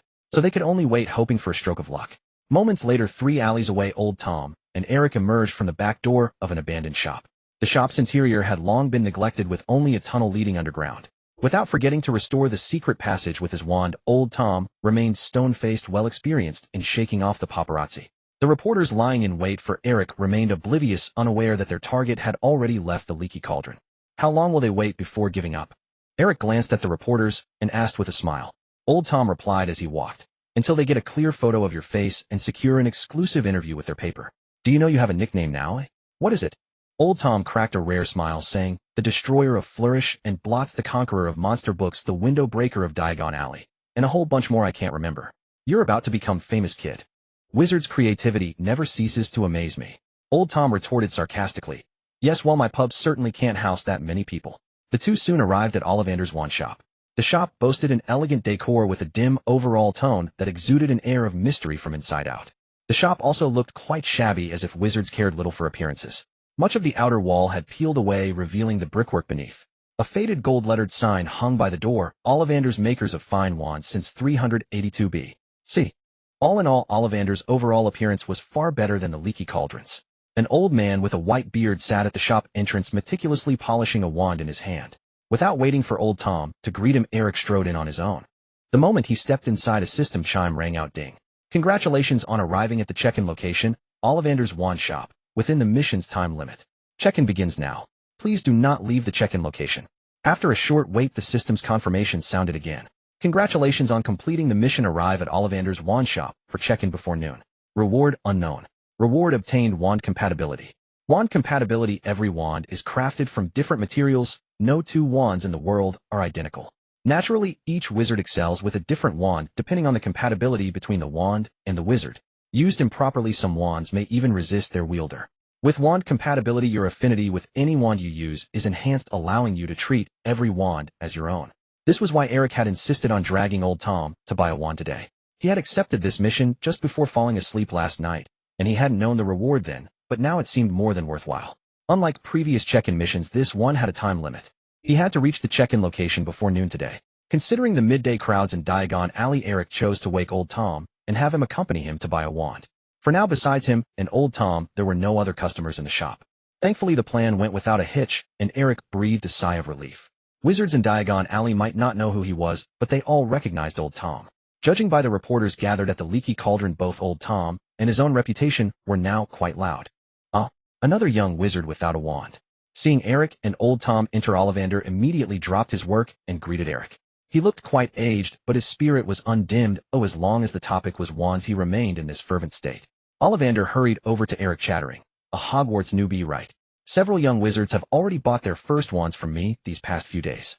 Remember, it's always the wand that chooses the wizard. As he spoke, he stopped short, noticing Old Tom standing behind Eric. Living together in Diagon Alley, the two were clearly well acquainted. His prepared spiel faltered, and Ollivander's eyes widened in surprise. Old Tom, you brought this child here. In response, Old Tom offered a helpless smile. So you're the one who nearly blew up Flourish and Blots with magic? Ollivander realized, stepping back as he looked at Eric and asked. To be precise, I didn't blow up Flourish and Blots, Mr. Ollivander, said Eric. It resumed business almost immediately. Indeed it had, though all its windows were gone. Old Tom interjected, Ollivander, we're here to buy a wand for this gentleman. Ollivander paid no heed to Old Tom.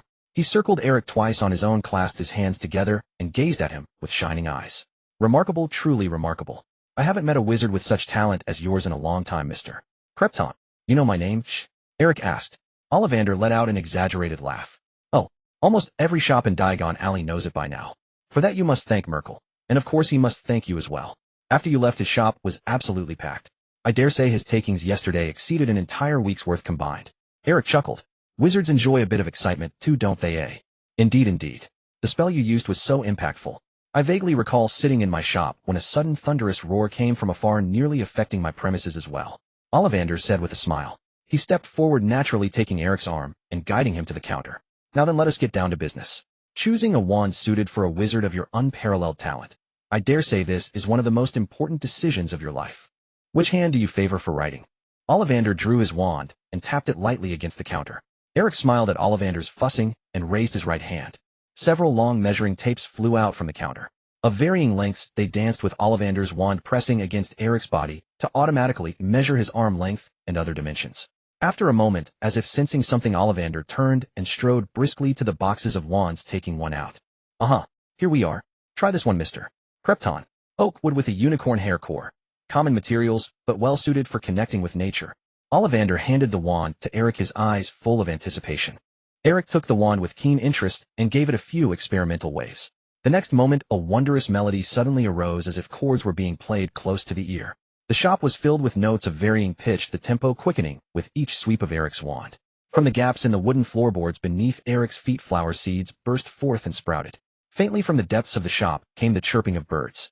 Eric waved the wand a few more times, sensing its changes, and gradually came to a stop. The moment Eric ceased his movements, the music crashed down on a heavy note before falling silent. The plants on the ground also stopped growing. This? Ollivander and Old Tom stared wide-eyed at Eric, having clearly heard the music and bewildered by the transformation of the scene. How magnificent! Ollivander exclaimed. This wand has chosen you, Mr. Krypton. It must be fate.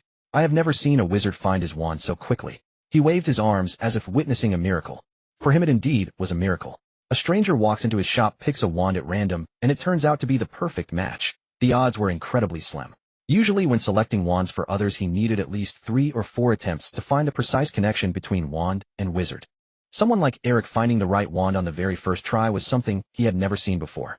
But in the next second, Eric's reaction nearly made him think he was hallucinating. Eric smiled and handed the oak wand back to Ollivander. This wand is indeed excellent, Mr. Ollivander, but I'd like to try others. Eric's action startled not only Ollivander, but even Old Tom, who was watching from the side. What was he doing? If they understood correctly, Eric had just rejected the oak wand. Old Tom blinked, confirming he hadn't misseen. He vividly remembered the wondrous melody from before. Prior to Eric, he had also accompanied many Muggle-born wizards to purchase their school supplies. Frankly, the magic Eric had unconsciously released upon taking the wand was the most spectacular he had ever witnessed. Old Tom knew Ollivander shared his assessment. As bystanders, they could intuitively sense the transformation in Eric the moment he held the wand. Eric seemed almost to merge with the wand. Watching Eric's back, Old Tom couldn't help but find it absurd. Was this the caprice of a genius? He didn't even care about the wand that harmonized with him best. On the other side, Ollivander stared in shock at the wand Eric handed back. His feelings mirrored Old Tom's. For a moment, he even felt a hint of insult. Eric's gesture was practically a challenge to the 1,000-year legacy of the Ollivander family. To put it bluntly, it was a slap in the face to a wand maker. No wand maker could endure such a letdown after witnessing such a beautiful response from a wand. Suppressing his fury, Ollivander almost ground the words out between his teeth. Mr. Krypton, perhaps I didn't make it clear, and you don't understand the reaction you produced upon taking the wand. I swear on the honor of the Ollivander family, this wand is the most suitable for you. Even if you use other wands, none will surpass this one. Remember, it is the wand that chooses the wizard. And now this wand has chosen you. Ollivander stared intently at Eric as if looking at a brainless troll. Really? Eric remained unfazed, smiling as he replied, but I still want to try other wands. I don't understand. Ollivander's expression grew darker as he saw Eric's insistence. The wand chooses the wizard, Mr. Krypton. Before you I encountered others who rejected wands, and their outcomes were quite dire. Once you have rejected a wand, it will also reject you if you wish to return to it later. When selecting a wand, the worst thing you can do is hope to choose the best one. My experience tells me that there is no such thing as the best wand in this world, only the one that is most suited to you. And this oak wand, in my opinion, is precisely the one that best suits you. Ollivander finished speaking, staring intently into Eric's eyes. He was waiting for Eric to change his mind. But Eric merely shook his head gently, still presenting the oak wand to Ollivander. Very well. After a moment, Ollivander lifted his chin, looking at Eric with a contemptuous gaze, taking the wand from Eric's hand, and saying, "You are quite stubborn, Mr. Krypton. I hope your talent can support your arrogance." Ollivander turned to place the oak wand carefully standing back at the wall formed by the stacked wand boxes, resting his hands on the counter as he said, "You can tell me what kind of wand you desire, Mr. Clayton. Not to boast, but this is indeed the best wand shop in Diagon Alley bar none. I do not select materials, wands made from all kinds of wood are available here. How about a wand? This type of wand is very suitable for stubborn wizards with strong beliefs, and you happen to be that kind of person." Eric did not answer Ollivander immediately, but instead turned to stroll around the shop examining the wands one by one. He felt relaxed and paid no mind to Ollivander's sarcastic attitude. The connection between wands and wizards is actually quite complex and marvelous. Factors such as wood type, core length, and more all affect the wand's efficacy. Correspondingly, wands do choose their wizards. The combination of a wand and a wizard is more akin to that of lovers or close companions. Compatibility depends on innate character and subsequent adjustment. If a wizard does not respect their wand, there is no doubt they will be unable to cast powerful magic with it. Today Eric indeed offended Ollivander first. It is only natural for Ollivander to be angry. Any proud wand maker would react with anger upon encountering Eric, especially after witnessing how perfectly Eric merged with that oak wand. But there is one point that Ollivander and the onlooking old Tom do not know. For Eric, who possesses wand compatibility, there is virtually no one that would resist his use. On the contrary, standing in the center of the shop, Eric could vaguely sense that every wand seemed to be calling out to him, wanting to be held by him. He didn't need to try every wand to know. The wands were catering to Eric, showcasing their special qualities as much as possible. Just a moment ago when he grasped the oak wand, Eric felt this. The oak wand seemed to be deliberately flattering him. He hardly used any magic, and the wand displayed astonishing effects on its own. This made it less interesting. Things that are too easily obtained are often not treasured. Eric now had a bit of this mindset. He did not articulate this thought, but chose to follow his inner desire to select another wand. After all, for him the worst outcome would still be that he could casually pick up a wand and unleash most of its potential. If that is the case, why not choose the most special one? If Ollivander knew Eric's thoughts at this moment, his jaw would likely drop. For others it is about choosing a wand among countless ones that respond to them, while Eric is selecting the most special one among many that suit him even if it doesn't respond to him. It is simply wasteful. Watching Eric wander excitedly around the shop, Ollivander could no longer bear it.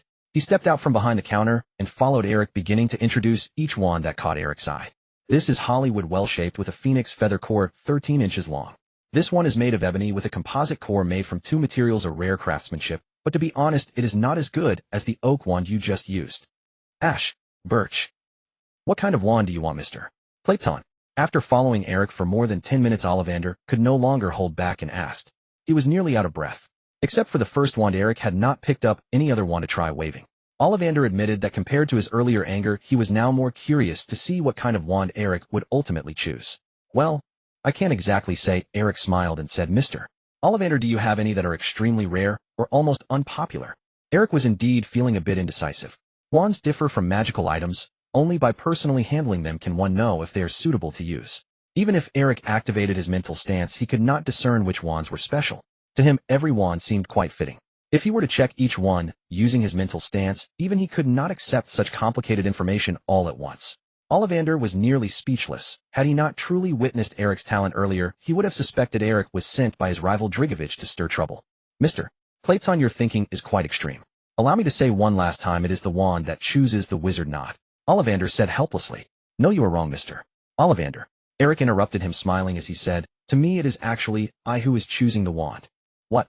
Ollivander felt as if a string named Reason in his mind had suddenly snapped. He had never felt so angry. His face flushed as he said to Eric, who do you think you are? Mr. Clayton, let me tell you, even the mysterious one would not dare to speak like this. Eric did not retort, but casually picked up a nearby wand and waved it lightly towards Ollivander. In the next second, a stunning change occurred. Ollivander, pointed at by the wand, suddenly shot up into the air, floating off the ground. A mesmerizing, colorful mist was released from the wand in Eric's hand, swirling rapidly around Ollivander, gathering beneath him as if lifting him up. A blinding rainbow emerged from the mist, wrapping around Ollivander's shoulders and tying a knot around him, making him appear even more dazzling. Before Ollivander could react, Eric severed his connection with the wand and returned it to its original place. The cloud beneath Ollivander suddenly vanished, causing him to lose his support in midair and fall to the ground. Fortunately, the ceiling of Ollivander's shop was not too high, preventing any injury to Mr. Ollivander. This. Ollivander sat on the floor, dumbfounded by the scene, just as he caught Eric's smiling gaze. Now you can tell me what kind of wand I just used, Mr. Ollivander. Time itself seemed to stand still. After Eric once again attempted to wield that nameless wand, neither old Tom nor Ollivander uttered a single word. Both were frozen in place, stunned. Eric's meaning was unmistakable. He was proving the truth of his words to them. For him it was indeed he who chose the wand, not the wand that chose him. He could pick up any wand at random and unleash its full potential. Ollivander stared at Eric as if beholding something beyond his comprehension. Eric did not rush him, merely standing still and waiting. I understand. After a long pause, Ollivander finally spoke, his voice growing hoarse, drained of its earlier vitality. Mr. Clapton, please allow me to apologize for my earlier behavior. Ollivander slowly rose from the floor, brushing the dust off his robes. Before today, I have never seen a wizard as gifted as you. Eric waved his hand with a smile. No need to dwell on it, Mr. Ollivander. People are always reluctant to believe what lies beyond their perception. It is an instinct most cannot overcome. I did not intend to prove anything to you, but sometimes we must be honest with ourselves. These wands, I do not feel they belong to me. If that is the case, you should be the one chosen by that wand. Please wait a moment. Ollivander cast a complex glance at Eric before turning and walking toward the back of the shop. After a moment, Ollivander emerged carrying an exquisite rectangular box in both hands, presenting it before Eric. This wand was acquired by my grandfather by chance. Its core is unknown, and it was not made by Ollivander's. Ollivander opened the box containing the wand with a deft touch. 10 inches balanced weight, unpolished overall, but of exceptional quality, flawless in both feel and form. The craftsmanship is utterly natural, suggesting its maker was truly extraordinary. The only problem with this wand is that it is nearly impossible to use. Ollivander regained his composure once again, becoming the passionate wand maker who came alive when discussing wands. Eric looked at the wand in the box. Its tip resembled an uncarved piece of wood with only the handle showing traces of refinement, forming a natural grip. Ollivander inquired, "Are you familiar with acacia wood, Mr. Clapton?" "No, I know nothing about wand making." Eric shook his head with a smile. Ollivander nodded and continued, "Acacia wood is itself a highly magical material, rare and difficult to work with. Even my shop has few wands made from it.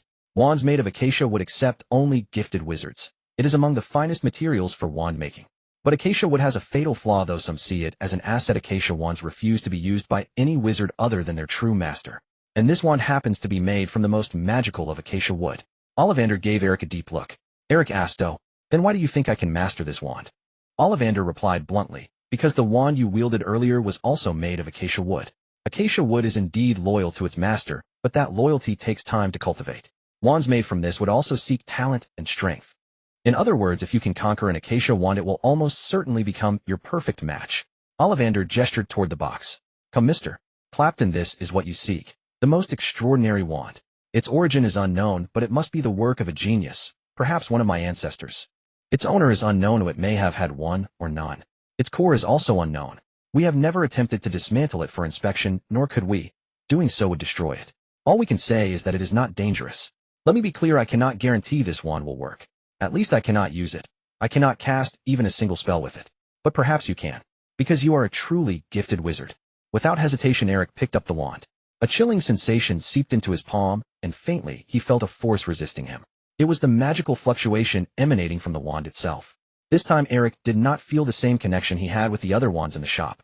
This wand inherently resisted his use of it. Unlike the previous two wands, nothing happened when Eric grasped this acacia wand. Expecto Patronum. Eric raised the wand and incanted the Patronus charm. A plume of pure white smoke burst from the wand's tip, attempting to form a shape, but ultimately failing to coalesce into a corporeal Patronus. It failed. Eric waved his hand, and the white smoke dissipated. But this proved one thing: with the wand's affinity, he could indeed use it. The sensation was peculiar. As he channeled his magic, the wand constantly pushed his power away. The two forces wrestled, and for now Eric had the upper hand.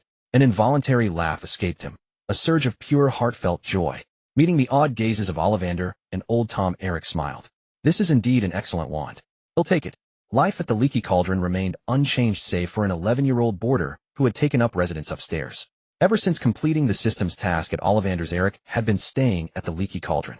He had nowhere else to go and no desire to return to the orphanage. With no luggage to arrange, he simply settled in for a long stay. Old Tom tolerated his presence without objection, utterly uncertain of what to do with Eric. On the other hand, Old Tom was reluctant to let Eric roam freely. If the magical outburst at Flourish and Blots had still been within his comprehension, the scene at Ollivander's wand shop had completely surpassed his understanding. At least in his memory, he had never encountered a wizard like Eric, powerful, self-willed, and utterly indifferent to his surroundings. Having such a person lodged at the Leaky Cauldron meant that should any trouble arise, Old Tom could at least ensure he was the first to know. Over the past few days, to deepen his understanding of the wizarding world and to avoid disturbance, Eric had remained in his room except for meals and occasional trips with old Tom to purchase the remaining items on his Hogwarts acceptance letter. He had dedicated himself to a single pursuit, reading, and a great deal of it. He had roughly skimmed through all the first-year textbooks gifted by Flourish and Blots. The content posed no challenge to him. Many concepts, even those he had never encountered before, he could grasp and assimilate with a moment's thought. If not for the need to rely on a student loan to buy books, Eric would have already visited Flourish and Blots to purchase the second and third-year textbooks as well. Old Tom would certainly not have agreed. Eric spent most of his time poring over the Book of Spells. This tome contained over 100 spells living up to its name and its price of 20 galleons. Among these spells were familiar ones like the Summoning Charm, Disarming Charm, and Alohomora, along with many he had never even heard of. Now that he had his own wand, Eric was not about to miss such an excellent opportunity to practice. He dared not attempt unfamiliar spells rashly, so he practiced those he knew. Bolstered by his immense magical power, Eric tried out the spells he was somewhat familiar with over these few days. The Acacia wand did not fully obstruct him in these basic common spells. It merely resisted from time to time, hindering his magical output. Nor did it amplify his power as a wand should. Sometimes it did nothing but serve as a conduit for his magic. That sufficed, for Eric's innate power was already formidable. He had successfully advanced many spells to beginner proficiency, allowing him to consult the system for their effects and further casting procedures. However, advancing these spells further would take time. Moreover, the process of practicing spells on his own was not as smooth as he had imagined, especially his failed attempts at the Patronus charm. All resistance during spell casting stemmed from the wand in his hand. Back at Ollivander's, Eric had already tried casting the Patronus charm with this wand. It was not only the sole spell he had mastered at the time, but had also reached intermediate proficiency, a level akin to having grasped its fundamentals. With a different wand, Eric was confident he could successfully cast the Patronus charm, given the wand's affinity. His understanding of the charm was profound, and his theory was flawless. Intermediate proficiency should have been enough to conjure a corporeal Patronus. Yet in the shop, no solid form had emerged, a failure. Without a corporeal form, the white mist could only serve as a deterrent, barely slowing Dementors, but unable to drive them away. Though Ollivander, who had witnessed Eric's attempt with the wand, regarded it as extraordinary, Eric was far from satisfied. He had tried the Patronus charm several more times over the following days. His incantation and wand movements were perfect, and he had not neglected the requisite happy memories. Yet he could not summon a corporeal Patronus. Several times he saw the white mist begin to coalesce into an animal shape, only to fall short of the final transformation and dissipate once more. One notable observation: when casting the Patronus charm, Eric always felt immense resistance from the Acacia wand, far greater than with any other spell. This was undoubtedly a testament to the wand's formidable power. The Patronus charm was no ordinary spell. To some extent, it mirrored the wizard's soul. Every wizard's Patronus was unique, reflecting aspects of their personality. When Eric cast simple spells like the water-making charm, the Acacia wand might offer no reaction.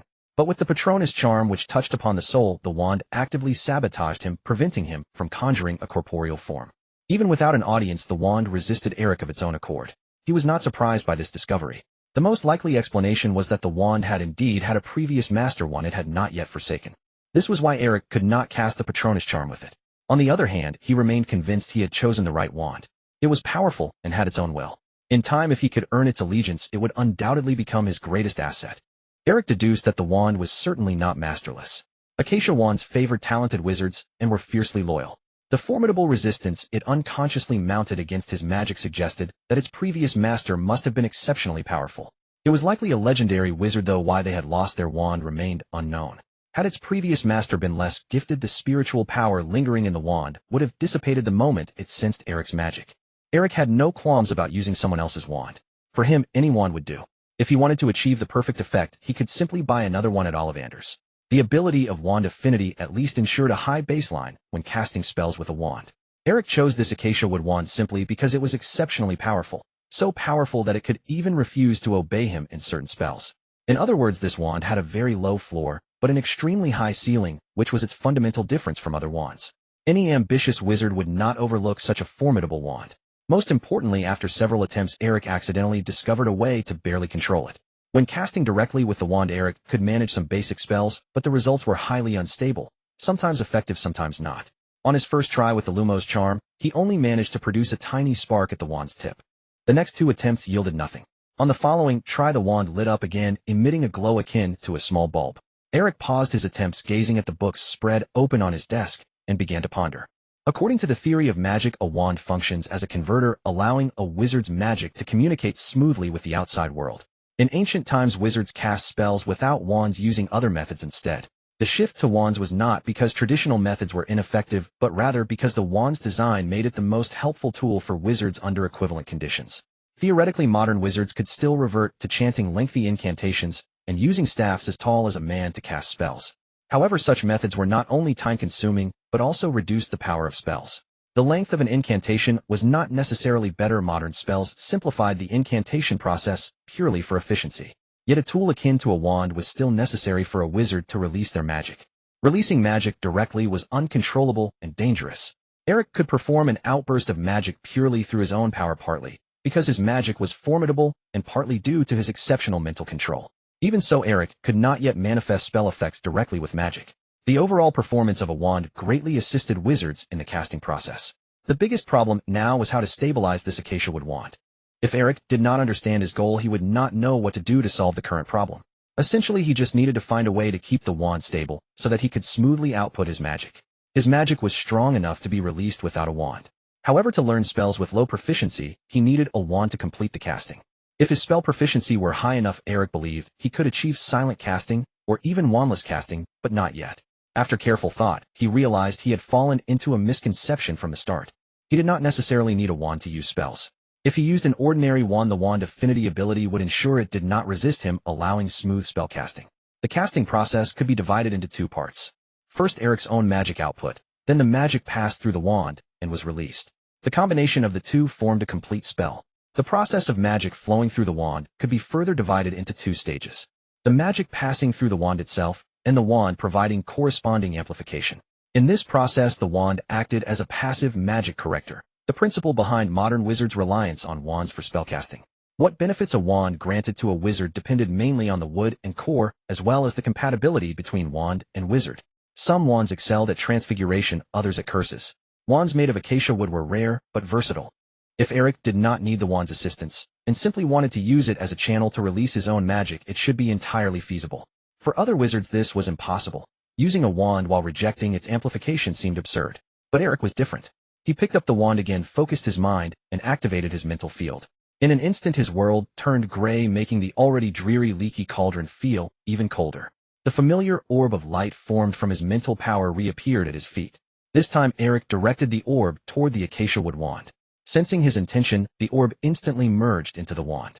Acacia wood wand, 10 inches long, made entirely of acacia wood core of white-tailed eagle-tail feather. The wand bears traces of extensive magical use, but possesses no self-awareness.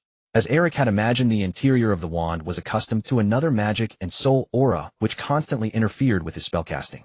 He concentrated fully on the wand, channeling a portion of his magic and pouring it in all at once. The overwhelming magic surged like a mountain, occupying every space within the wand. The wand sensed this and began to resist violently. The force from the acacia wood wand was astonishing. Eric nearly lost his grip and had to use both hands to keep it from breaking free. Inside the wand, Eric's magic engaged in a fierce struggle with the wand itself. To an onlooker, the surging magic within Eric's body would have been visible, causing changes to his appearance. Eric now resembled a small fusion reactor. His face flushed red and wisps of white steam rose from his skin. Oblivious to this, he kept his eyes tightly shut, focusing all his energy on subduing the wand. After an unknown period, Eric suddenly opened his eyes, a sharp glimmer in his pupils, and raised the wand, shouting "Expecto Patronum." The next moment, as a massive white creature materialized before him, he knew he had succeeded. The wand was merely a tool. It was the wizard who commanded magic. By diverting a portion of his magic to suppress the wand, he seized the fleeting gap to let his magic surge through the wand itself. Through this method, Eric did not truly conquer the acacia wood wand. He merely bypassed its resistance temporarily, allowing himself to cast spells smoothly. If any other wizard witnessed Eric's solution, they would likely be terrified out of their wits. Anyone who had studied the fundamental principles of spellcasting would never recklessly manipulate their magic in such a manner. The reason no Hogwarts professor recommended first-year students to self-study magic was that the principles of magic were far too complex for ordinary students. Allowing students to experiment freely would inevitably produce individuals like Eric. Yet Eric possessed a mental stance and formidable spiritual power. He had ample confidence in his control over magic. That was why he insisted on going his own way. In truth, only Eric could employ this method. For the vast majority, even sensing their own magic was a challenge, let alone splitting it into two parts for use. Wizards required focused concentration when casting spells. If one did not devote their entire mind to releasing the spell, severe consequences could easily arise. In recent days, Eric had encountered numerous similar accounts in his textbooks. He was well aware of incidents like mispronouncing a syllable causing a wand to explode. The wizarding spell-casting system in Eric's view was both rigorous and filled with chaotic and idealistic concepts. A slight mispronunciation of a word or an incorrect angle in a spell gesture could easily lead to spell failure or even backlash. The idealistic aspect was vividly embodied in spells like the Patronus Charm, which involved the soul. When casting the Patronus Charm, the wizard needed to provide joyful and positive emotions as nourishment for the spell. Otherwise, even if every other part was flawless, the Patronus could not be conjured.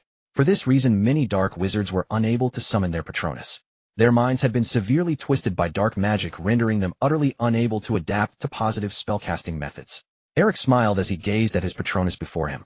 With a flick of his wand, the Patronus dissipated, dissolving into a few strands of pure white threads that vanished into the air. Picking up the wand again, Eric keenly sensed a difference. The acacia wood wand now seemed to have completely lost its transcendent aura that had previously hindered his spellcasting. The resistance to Eric's magic had greatly diminished. Eric raised his hand and casually cast a Lumos charm in a normal manner. This time a slight resistance still emanated from the acacia wood wand, but only a trace. Barely enough to disrupt his magical output for a moment with no further effect. After Eric withdrew his magic from the wand, the entire acacia wood wand became limp, yet it remained tenacious. The mutual recognition between wizard and wand was not limited to a single method. Eric's approach of trying to subdue the wand over time was also feasible. Regardless of how incompatible the wand wood was with the wizard initially, after years of magical infusion, the wand would gradually draw closer to the wizard. It was merely a matter of time. Of course, the prerequisite was that the wizard could effectively suppress the wand. Someone like Ollivander certainly couldn't. His magic didn't even reach the lower threshold to drive an acacia wood wand. But at this rate, Eric estimated that he would soon make this wand fully submit. The Minister of Magic, Cornelius Fudge, had been in a terrible mood lately. A major incident had occurred in the wizarding world over the past few days. One so severe it could impact his political career. Sirius Black had actually escaped from Azkaban. The mere thought of this dreadful news soured Fudge's expression. Who was Sirius Black? He had been one of Voldemort's top enforcers, a deadly killer who could slay 13 people with a single spell. Such a dangerous figure had escaped from Azkaban, the supposedly most secure prison in the world. Fudge wished he could blast all the Dementors guarding Azkaban with a Patronus charm. If the Ministry hadn't been too short-staffed to replace the Dementors, he would have given the order long ago. Although the Dementors had served the Ministry well, the escape of Sirius Black alone was enough to tarnish the Ministry's reputation. Adding to that, news from a source planted near Harry Potter revealed that Harry had run away from his aunt's house. According to the informant, Harry had used magic to retaliate against his aunt and then left home. It was truly a case of misfortune compounding disaster. Black had escaped and Harry Potter had chosen this very moment to run away. With both events coinciding, Fudge's head throbbed with worry. He knew full well that Black was the one who had betrayed Harry's parents.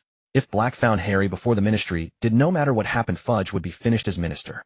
Just the fact that the boy who lived had encountered trouble during his tenure would ensure Fudge could never re-enter politics. Glancing at the day's major media reports on his desk, Fudge gritted his teeth in fury. Nearly all of them were critical of him. They claimed Fudge's tenure had exacerbated corruption within the Ministry, leading to Black's escape. Nonsense. The Dementors guarded Azkaban. They couldn't possibly be bribed by ordinary wizards. If the Dementors failed in their duty, what did that have to do with Fudge? But another article in that newspaper caught his attention: attack on Diagon Alley. Who was behind it? A demonstration or revenge? Black suspected to have entered Diagon Alley. Upon seeing this report, Fudge's eyes widened involuntarily as he began to read it intently. Then Fudge hastily summoned the head of the Department of Magical Accidents and Catastrophes and slammed the table, demanding, Diagon Alley was attacked. Why wasn't I informed? What? The head looked bewildered, then picked up the newspaper and exclaimed, this actually happened. Fudge said, aren't you the head of the Department of Accidents and Catastrophes? Yes, but no one told me about this, the head shrugged. Damn it. Go follow up on this immediately and inform me the moment you have any news. If Black has indeed infiltrated Diagon Alley, we'll be in serious trouble. The head gave a bitter smile. They'll return to the department and investigate right away, but you'll probably hear the news before I do. The newspaper reaches your desk faster than it reaches the department. Fudge cursed, waving his hand. Forget it, I'll go to Diagon Alley myself. So is it true that Sirius Black escaped from prison a few days ago? That's why everyone has been in such a hurry lately. Eric looked at the person in front of him, putting down the newspaper in his hands to ask the person across from him.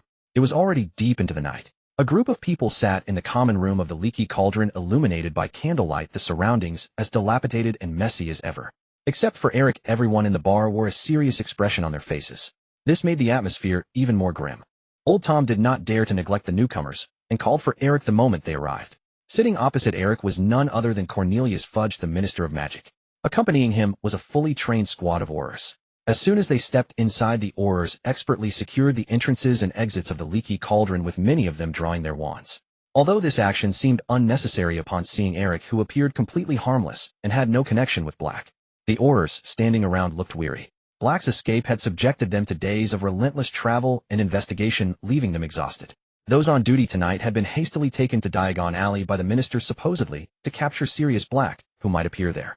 Now seeing Eric sitting in front of Fudge, every auror felt utterly speechless. No matter how one looked at it, he was just a child. He bore no resemblance to a dark wizard. Even if he was the one who caused a ruckus at Flourish and Blots, there was no way they could arrest him. That was merely an incidental event, and according to regulations it was not under the jurisdiction of the aurors. It fell under the purview of the Department of Magical Accidents and Catastrophes. No wizard was injured in the incident caused by Eric, and no one alerted the Ministry of Magic. Thus the department had not received any news. This further proved the insignificance of the incident, completely a fabrication of the media seeking sensational headlines.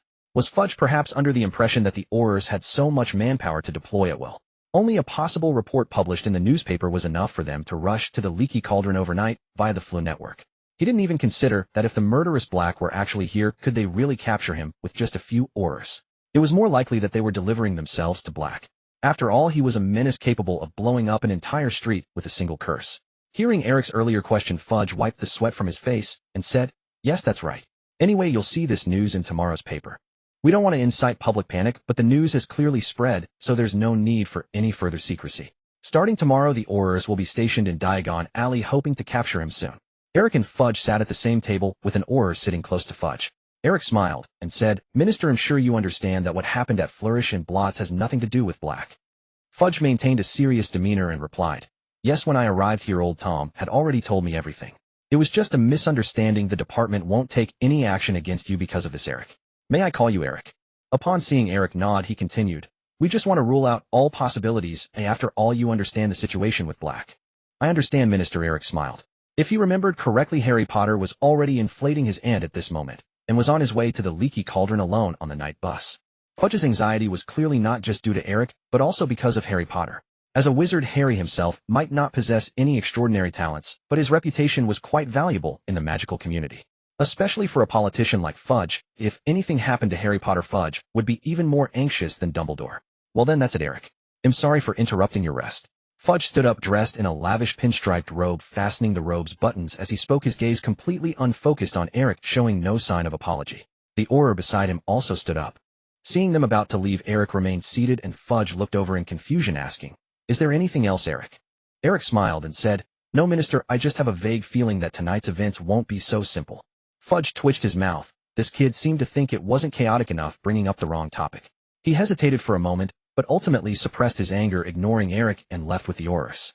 Meanwhile, Eric remained seated, silently counting in his mind.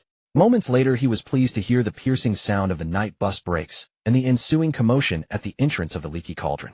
"Harry, you're here, Harry." This was Fudge's voice, along with the chatter of several other people. Eric didn't eavesdrop, but soon saw Fudge entering with a slightly older boy than himself, along with Old Tom, while the aurors remained outside. "Give us a place to talk, Tom."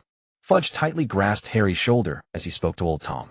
Old Tom nodded, picking up an oil lamp from the wall and leading the way through the narrow corridor of the bar.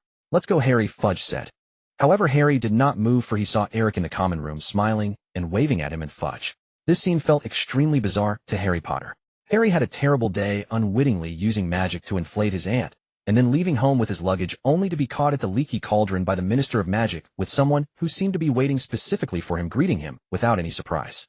Before this, Harry Potter had never found magic to be such an incomprehensible thing.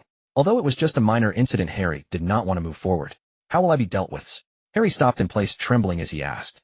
Fudge tried to urge Harry Potter to move forward, but Harry's small stature seemed exceptionally stubborn at this moment, refusing to budge. Eric smiled from his seat and said, "Let me explain this to you, Harry. The person next to you is the current Minister of Magic, Mr.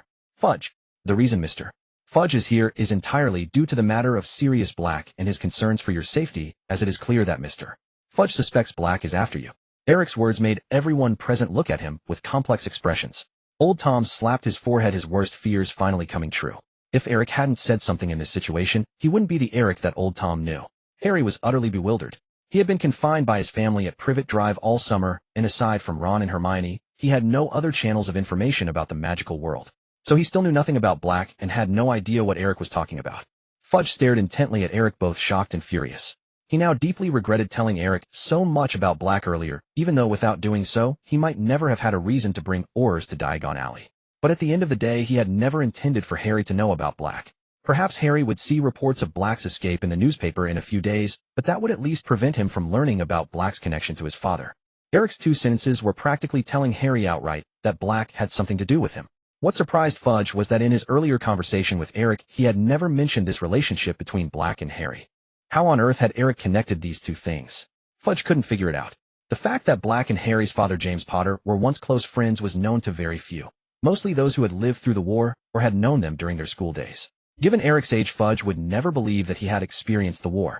Now that Eric had brought it up, who knew what Harry would think? Harry had just run away from home, and now he suddenly learns that the person who betrayed his parents is still at large. If it were any other young wizard, the situation might still be within Fudge and the Ministry's control. But this was Harry Potter. Over 3 years, Fudge as Minister of Magic had come to learn a great deal about Harry's exploits. Fighting a basilisk alone, venturing into the Forbidden Forest, facing dark wizards. Each of Harry's deeds was more astonishing than the last, surpassing what many 7th-year students had experienced. To put it nicely, it was admirable courage. To put it bluntly, Harry Potter was simply reckless. He still didn't fully grasp his own limits, charging forward with nothing but youthful fervor. And on top of that, thanks to his fame as the boy who lived, he had earned Dumbledore's special attention. As for his actions, Dumbledore as headmaster had no objections. So Fudge could hardly object either, at least not openly. To secure his position as Minister of Magic, he needed the support of Dumbledore and Hogwarts. As Minister, Fudge had to consider this as well. He couldn't easily do anything to Harry. After much thought, Fudge painfully realized that if Harry learned about Black and stirred up more trouble, there was little he could do about it. Fudge couldn't help but hold his head in his hands. It was a headache, a real one. What are you talking about? Who is Black? Harry asked in confusion. More importantly, who are you? Harry stared blankly at Eric, a complete stranger to him. Eric looked even younger than Harry. From his appearance, he seemed to be a Hogwarts student too, though Harry had never seen him at school. Before Eric could answer, Fudge stepped forward, blocking Eric's view of Harry, and said with a stern face, "If you don't mind, Eric, let me have a word with Harry alone." Then he turned to Harry with a forced smile. "Don't listen to him, Harry. Don't you want to know how your aunt, the one you inflated, is doing? He'll tell you everything." Seeing the barely suppressed anger on Fudge's face, Eric rose nonchalantly and said, "Of course, Minister.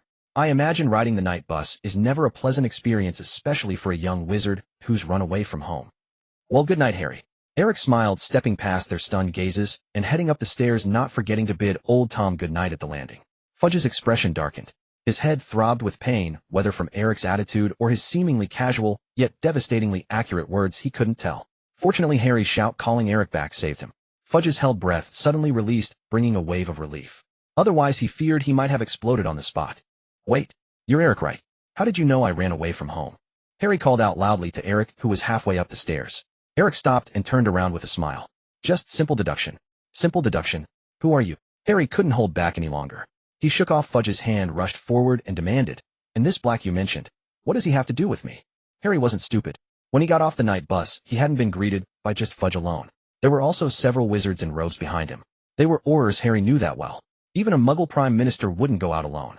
So it wasn't surprising that Fudge as Minister of Magic would bring a few Aurors to Diagon Alley. Especially if the situation was indeed related to this person named Black, as Eric had suggested. So much had happened today, and while Harry didn't know the details, he had a basic understanding of his own importance. A runaway third-year Hogwarts student wouldn't warrant the Minister of Magic and several fully armed Aurors waiting for him. That was simply unrealistic. Combined with Eric's words, even Harry began to sense something was wrong. You grew up in a Muggle family. Even if your guardians were lenient, they wouldn't let you come to Diagon Alley alone, especially since it's not even close to the start of term yet, Eric said from the stairs, addressing the group below. "I'm about your age, Harry. I know exactly what boys our age are thinking. Most of them are passionate and energetic, but also very proud. I don't know what you did today, but you must have sneaked out to escape their control, right? You're not very familiar with the magical world yet, and you don't have your own broomstick. At least using the Flu network isn't an option for you. And that minister over there, though he claims he came for my matter, his casual attitude during our conversation was hardly convincing. Instead, it confirmed he had another target in mind. If you really came here on the night bus, Harry, then I dare say the minister already knew your whereabouts. Was it the conductor or the driver? I'm not sure, but given how important you are, the ministry must have been informed that a young boy with luggage boarded the bus alone. That's why the minister came here early to wait for you. Considering all the circumstances and the major event about to hit the news, I can only deduce that the minister is terrified of Black finding you before the ministry does. Am I right, minister? Seeing Eric's knowing smile, Harry couldn't help but turn to observe Fudge's expression. He had never seen such an ugly look. If looks could kill, Harry believed Eric would have died 1,000 times over by now. I don't know what you're talking about. After a long pause, Fudge finally said slowly. But even Harry could see that the words carried no conviction, and Fudge himself likely didn't believe them. Eric showed no reaction to his denial, merely watching Fudge with a faint smile. Fudge's face turned ashen as he met Eric's gaze. His mouth twitched a few times, and an inexplicable sense of helplessness washed over him. He barely managed to maintain his composure. He simply couldn't see through Eric at all. After a moment's thought, Fudge, unable to gauge Eric's true nature, shot a meaningful glance at Old Tom, who stood motionless nearby. Old Tom nodded in understanding, then ascended the stairs to Eric's side. Come on, lad. I know you're not afraid, but you wouldn't want to be dragged to the ministry over this, would you? The minister could easily take you in for this. Don't make trouble for yourself. Eric offered no resistance to Old Tom. He had already achieved his goal. From the very beginning, he had wanted to get close to Fudge. Unexpectedly, before he could create an opportunity himself, Fudge had come straight to the Leaky Cauldron. Every word Eric had just spoken was unacceptable to Fudge. Fudge was a man who craved power, and he could only maintain a facade of courtesy toward those who posed no real threat to his position. Conversely, Fudge would not tolerate anyone far beneath him in status trying to dictate to him. His obsession with power had reached a paranoid level. Eric was well aware of this. That was precisely why Fudge's attitude toward him had been so perfunctory. And Eric's goal was precisely to make Fudge take notice of him. Of course, he couldn't go too far. Everything had to stay within the bounds of the game. After all, the man was still the Minister of Magic. If he truly set his mind to retaliate against Eric, there were plenty of ways to do so. Eric couldn't make Fudge yield through magical prowess like Dumbledore. He had to find other means. Even Old Tom had noticed Eric's deliberate attitude toward Fudge. Walking behind Eric once they were out of earshot of those downstairs, Old Tom asked in a low voice, "Why did you do that?" Eric replied calmly, "I just want everyone to face their own hearts and those around them with honesty." Humph. Old Tom let out a derisive snort. "Is that really how you feel?" Eric stopped walking but didn't answer. He simply turned back to give Old Tom a faint smile before turning again and stepping into the room. On the other side, seeing Eric finally leave, Fudge breathed a sigh of relief. He held back the dazed Harry, who had been about to follow, and forcefully led him into a small private room on the first floor where he relayed the prepared explanation to him, including how his inflated aunt had been restored to normal. That had been Fudge's primary purpose for coming tonight, and perhaps to try his luck, see if he could catch a glimpse of Black in Diagon Alley. He hadn't expected someone like Eric to pop up out of nowhere. Fudge's attention was now entirely on Eric, and he only wanted to finish his conversation with Harry as quickly as possible. Unfortunately, Harry's identity was too special. Even if Fudge didn't want it, he had to deal with it. At least Harry was easy enough to manage. With just a few words, Fudge managed to redirect Harry's focus back to the trouble he had caused that day. Seeing the relief on Harry's face upon learning he wouldn't be expelled from Hogwarts, Fudge felt that the world was still normal. To be persuaded by an adult's words so easily, that was what normal children were like. What kind of anomaly was Eric? "Old Tom will arrange a room for you, all right, Harry," Fudge said, feeling stifled as he shrugged off his robes. "You can stay here for a while. Old Tom will take care of you. Don't worry too much about your family. They're angry, of course, but as long as you behave yourself at Hogwarts, they'll be willing to have you back next year." "But I don't want to go back, Minister," Harry said anxiously, but his words were cut short by Fudge. With Eric's interference, Fudge had no time to listen to Harry's thoughts. He brushed Harry off with a few words, turned, and strode out of the small private room. He called over two aurors waiting by the door, ordered one to watch Harry, and said to the other, "That kid Eric is off. I'm going to go upstairs and stall him. You go back to the ministry right now. Do a few things for me. Thoroughly investigate that Eric's background. Find out where he came from, what connections he has, which family he's from. He's definitely not ordinary. If you find anything suspicious, bring a few more aurors and take him back to the ministry. Even if you find nothing, have two aurors follow me and wait on the second floor for my signal." The auror was one of Fudge's trusted men. Hearing the orders, he hesitated. "But, Minister, he's just a child." Catching sight of Fudge's sour expression, the auror wisely chose to shut his mouth, said no more, and immediately left. Fudge did not keep Eric waiting for long. Within 10 minutes of Eric returning to his room, he heard a knock at the door. When Eric opened it, Old Tom stood in front, and as expected, Fudge was behind him. Fudge's expression remained unchanged. At this moment, he no longer bore the mildness befitting a minister of magic. Instead, he resembled an ordinary middle-aged wizard whose scandal had been exposed. "Let us speak alone, Old Tom," Fudge said coldly. Old Tom glanced at Eric, silently stepped aside from the door, and turned to leave. Once the door closed again, Fudge did not exchange pleasantries as he had during their first meeting.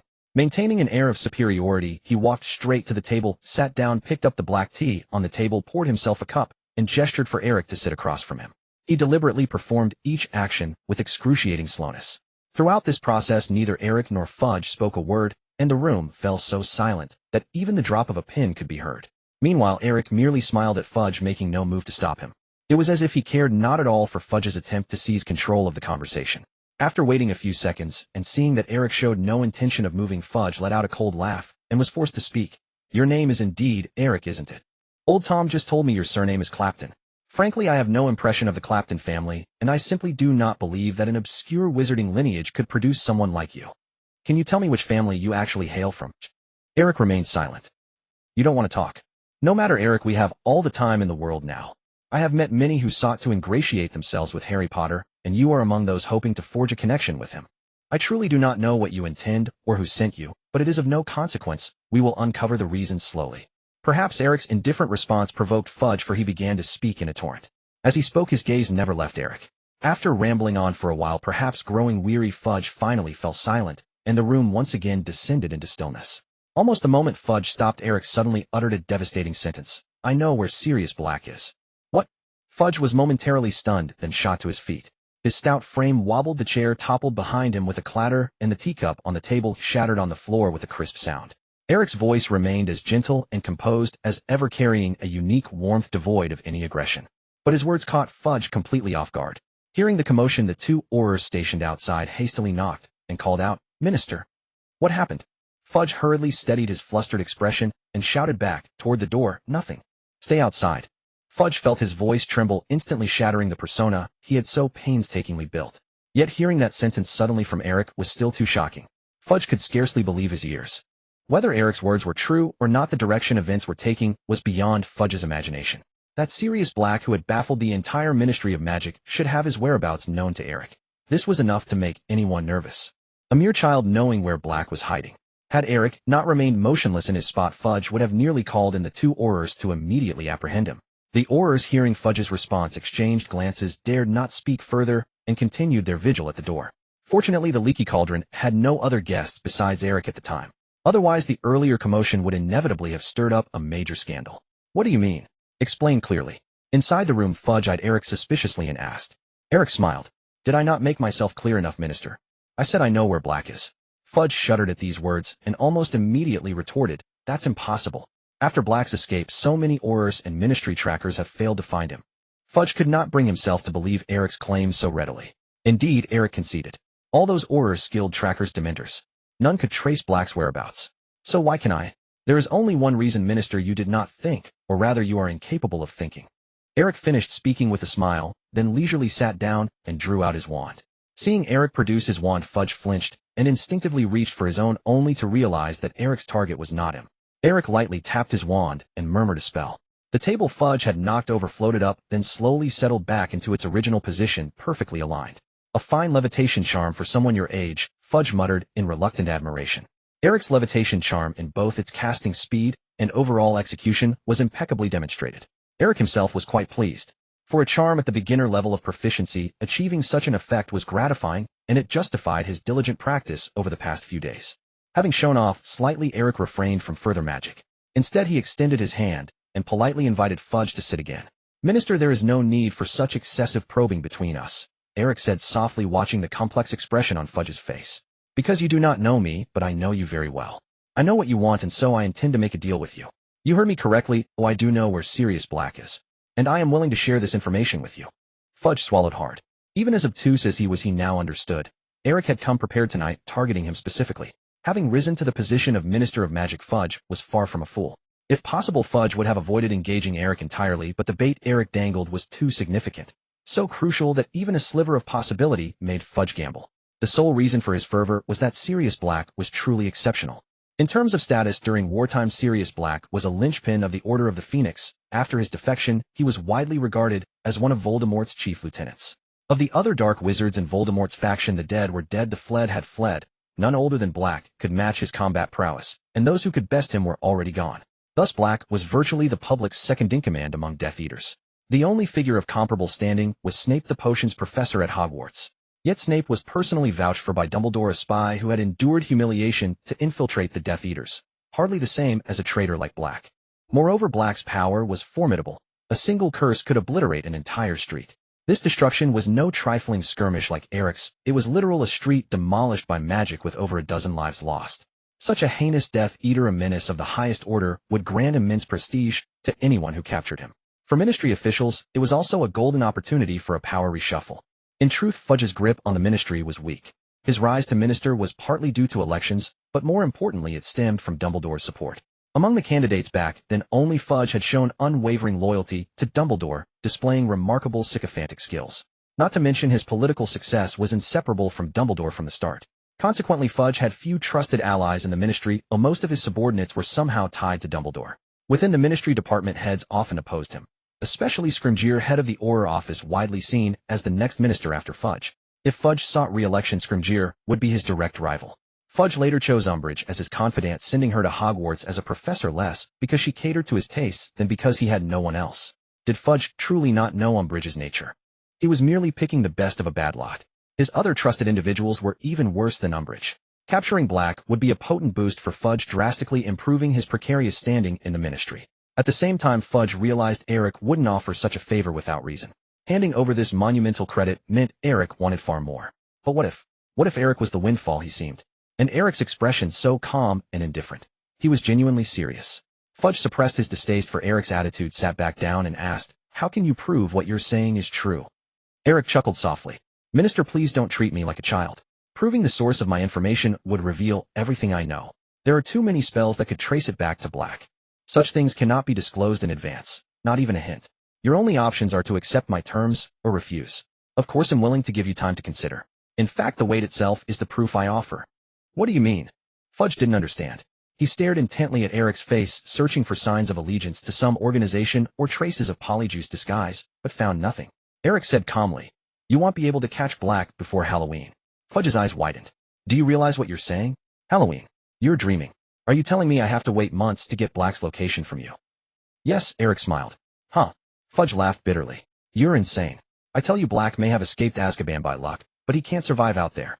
Starting tomorrow, everyone will read about his escape. No one will help him, he has no wand.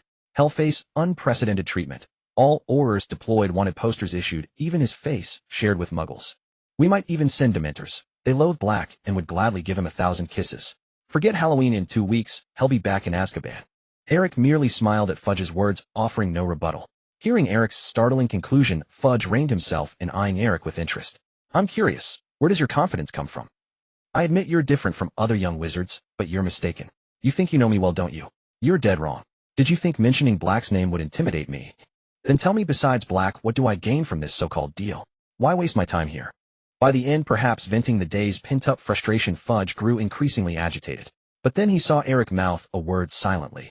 Like a bucket of ice water dousing him, a chilling dread seeped through his entire being. Though no sound escaped, Fudge clearly read Eric's intention. Eric's lips formed the word Dumbledore. Fudge froze motionless, rooted to his seat. "What do you mean?"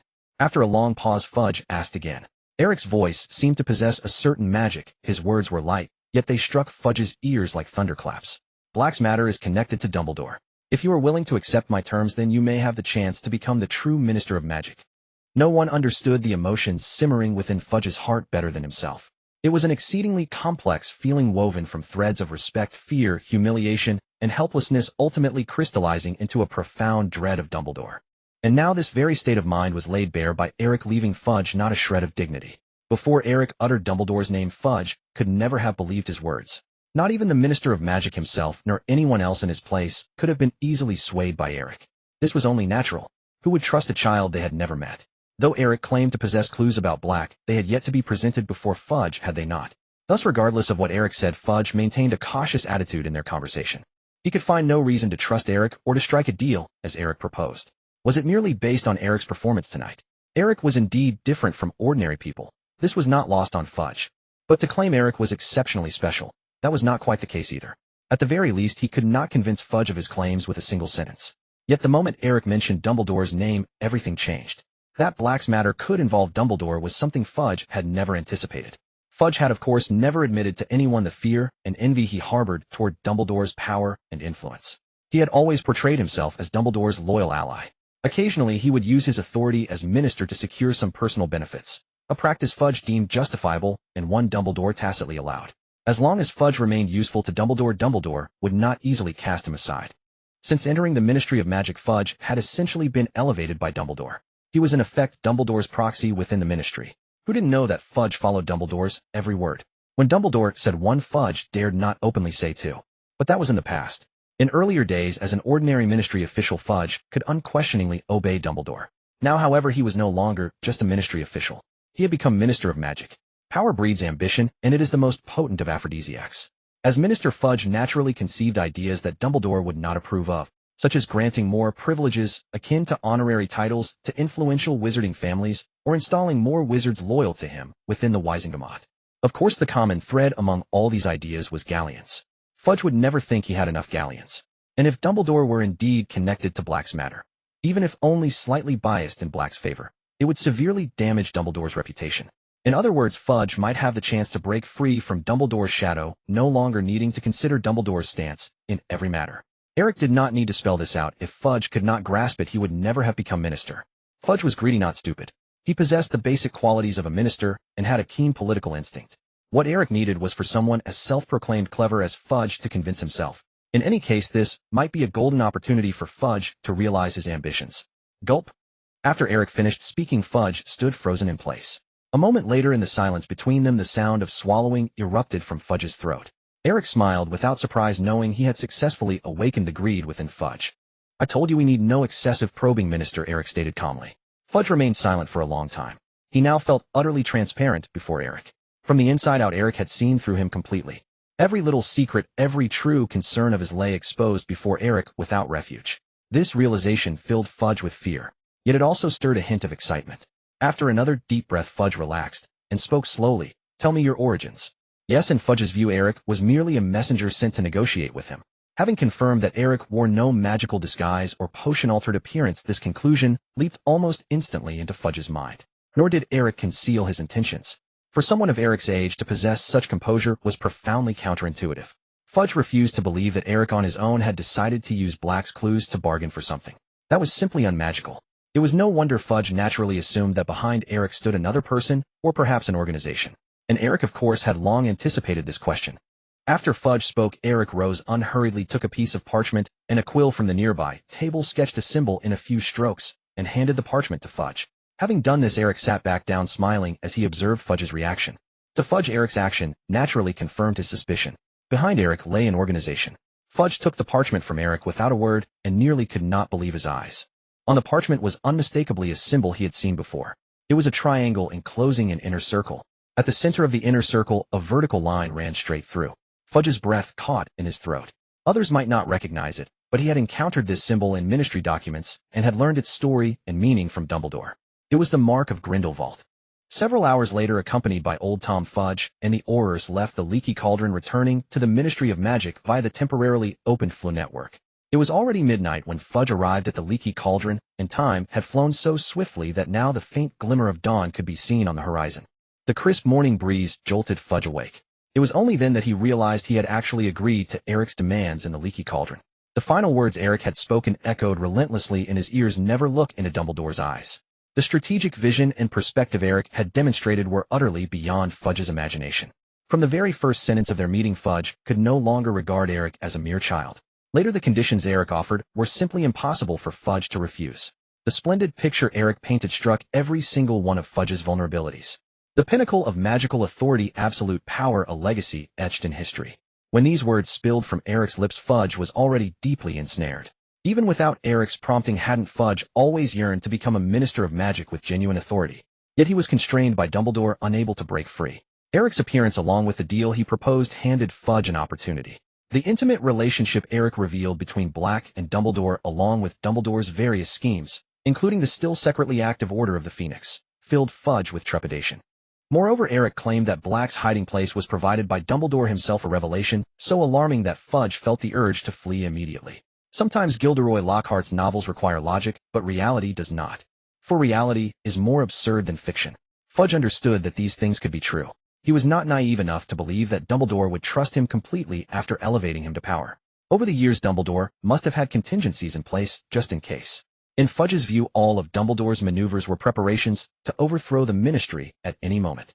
Although Fudge also knew that Dumbledore with his reputation had no need for the minister's position, conversely, if Dumbledore wished to replace Fudge, it would be effortless. There would be almost no resistance. Power utterly transforms a person. The years as minister had turned Fudge into a completely different man. Even just to secure his position, Fudge had to carefully consider Eric's words.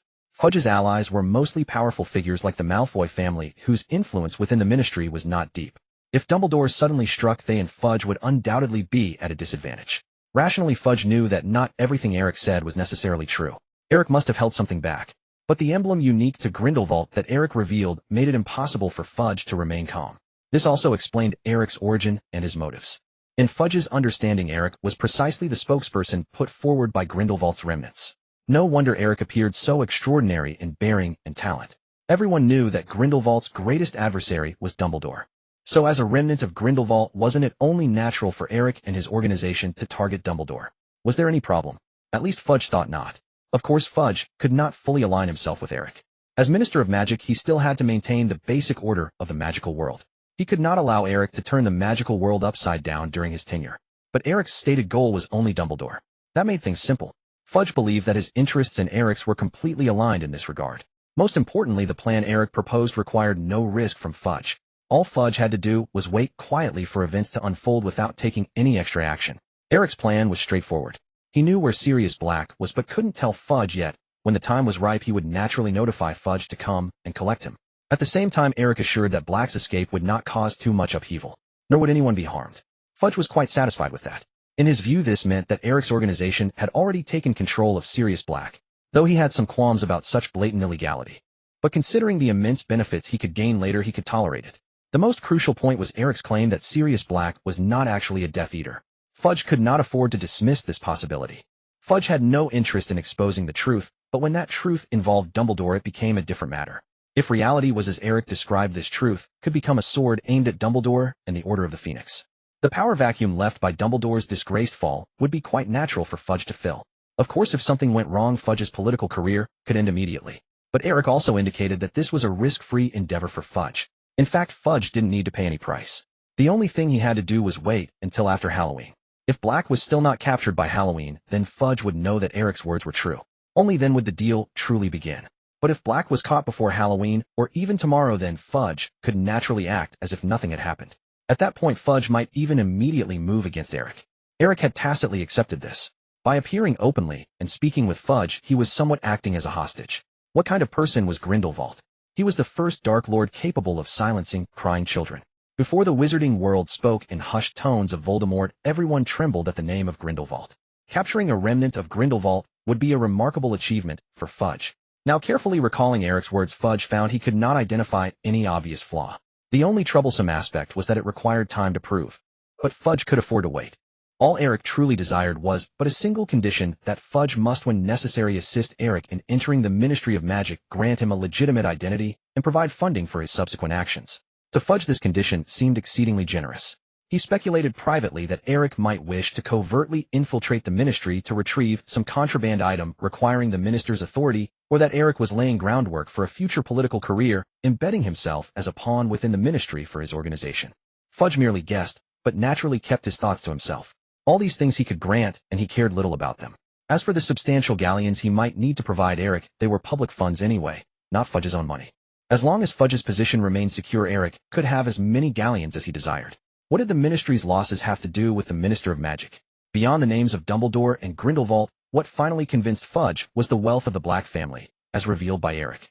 Had Eric not reminded him, Fudge would have nearly forgotten that Sirius Black was the sole surviving heir of the Black family. If Sirius were to die, the Black family's fortune would surely flow outward. The wealth of an ancient wizarding lineage was beyond the imagination of ordinary people. This included many hidden assets, such as esoteric knowledge and spells unknown to the public. No one save the core members of the Black family knew the exact figures. And now the only one who could be considered a core member of the Black family was Sirius Black himself. If Fudge could involve himself in this process, the Black family's wealth would be within his grasp. Whether Sirius lived or died, Fudge had numerous ways to achieve this goal through legal channels. By then, if Fudge could control Sirius, he would effectively control the Black family. Fudge simply could not resist this possibility. When he finally said to Eric, I am willing to wait until after Halloween. He understood that his mind was utterly consumed by Eric's words. The two made no oaths, nor did they need to. They did not even cast the Fidelius charm. Eric understood that Fudge could not bear that risk. Even if Fudge broke the agreement, Eric had ways to make him pay. Thus it was merely a verbal pact. After reaching the agreement, Fudge hurriedly left the Leaky Cauldron. He could not say whether it was to avoid prying eyes or simply to escape Eric's presence. He felt an inexplicable fear of Eric, as if the latter could see through people's hearts, even though Eric appeared to be just a child. Yet in the wizarding world, judgment was not always based on age. Fudge, well-versed in Dumbledore's deeds since childhood, knew this all too well. Moreover, there was the mark Eric had revealed. Fudge had access to some classified archives sealed within the Ministry. No one understood better than he what that mark signified. This dispelled any remaining doubt in Fudge's mind.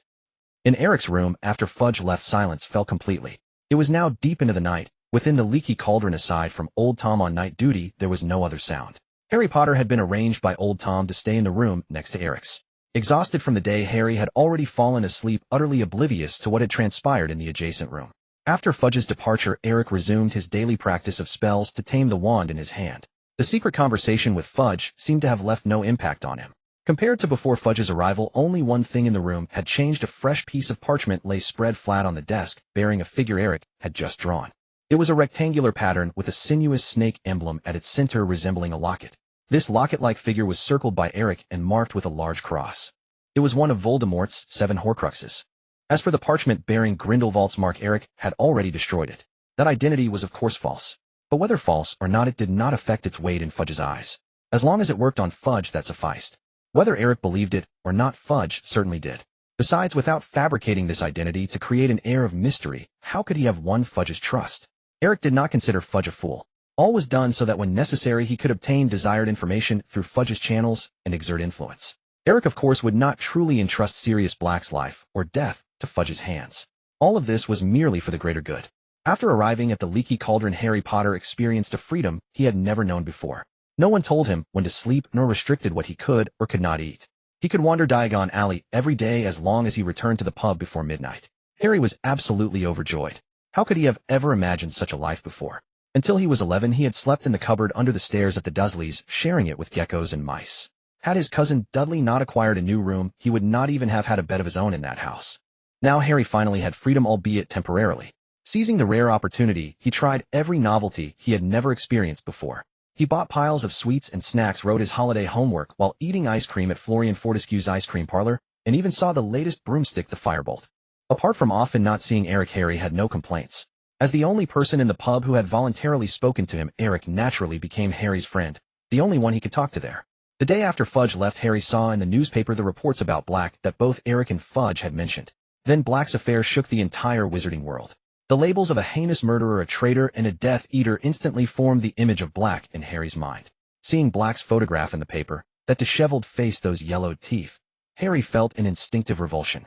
He now understood why Diagon Alley seemed so much more desolate than at the same time last year. The panic caused by Black's escape was far greater than imagined. Now Aurors were constantly patrolling Diagon Alley, guarding the fixed entrances and exits. Additional guards were also posted at Gringotts to verify everyone's identity. Several shops Harry had wanted to visit were closed for this reason. It was said that these shops were more or less connected to the Black family. This made Harry even more eager to talk to Eric. From Old Tom, Harry learned that Eric also lived in the Leaky Cauldron and was a Hogwarts student like him, though he had not yet started school. Most importantly, Eric was also an orphan, just like Harry. This shared identity instantly gave Harry an inexplicable fondness for Eric. In Eric, Harry could detect none of the arrogance he had felt in people like Malfoy. Though they had only exchanged a few words, Eric was perfectly polite throughout, neither humble nor arrogant.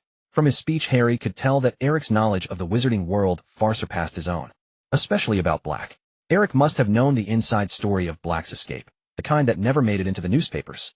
Unfortunately, after that day, Harry never saw Eric in the Leaky Cauldron again. Being shy and on his first solo trip, he dared not directly ask Old Tom which room Eric was in. So Harry's plan to bump into Eric failed. Several more days passed, and he still could not accidentally meet him as he had hoped. He began to suspect that Eric had already left the pub. He stubbornly asked Old Tom, only to receive a perfunctory reply.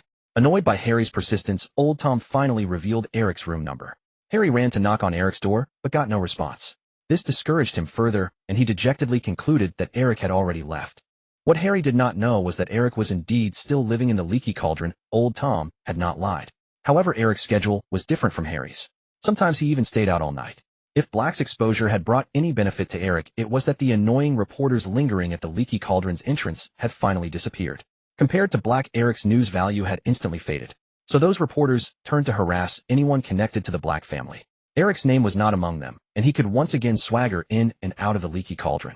He no longer bothered Old Tom with purchasing school supplies. With the trunk Mercil had given him, he slipped into Diagon Alley and finished everything in no time. These days Eric was busy completing various check-in tasks issued by the system. Most of these tasks surprised Eric. The system seemed intent on having him travel around the wizarding world during this period. First it was check in at Nocturne Alley within 3 days, and spend a full night there, then check in at Hogsmeade Village, and even more excessively check in at a hill 10 kilometers west of Godric's Hollow. In comparison, these tasks seemed more like punishments. To complete the last one, Eric, with no means of transportation, had to honestly walk 10 kilometers, enjoying the scenery along the way as a form of relaxation. Fortunately, the rewards for these tasks were decent, all directly granting proficiency in spells. This greatly benefited Eric. Old Tom also allowed Eric to use the pub's Flu network for travel, saving him a lot of time. Traveling through the Flu network was certainly unpleasant, but it was better than failing the tasks. It was not free though.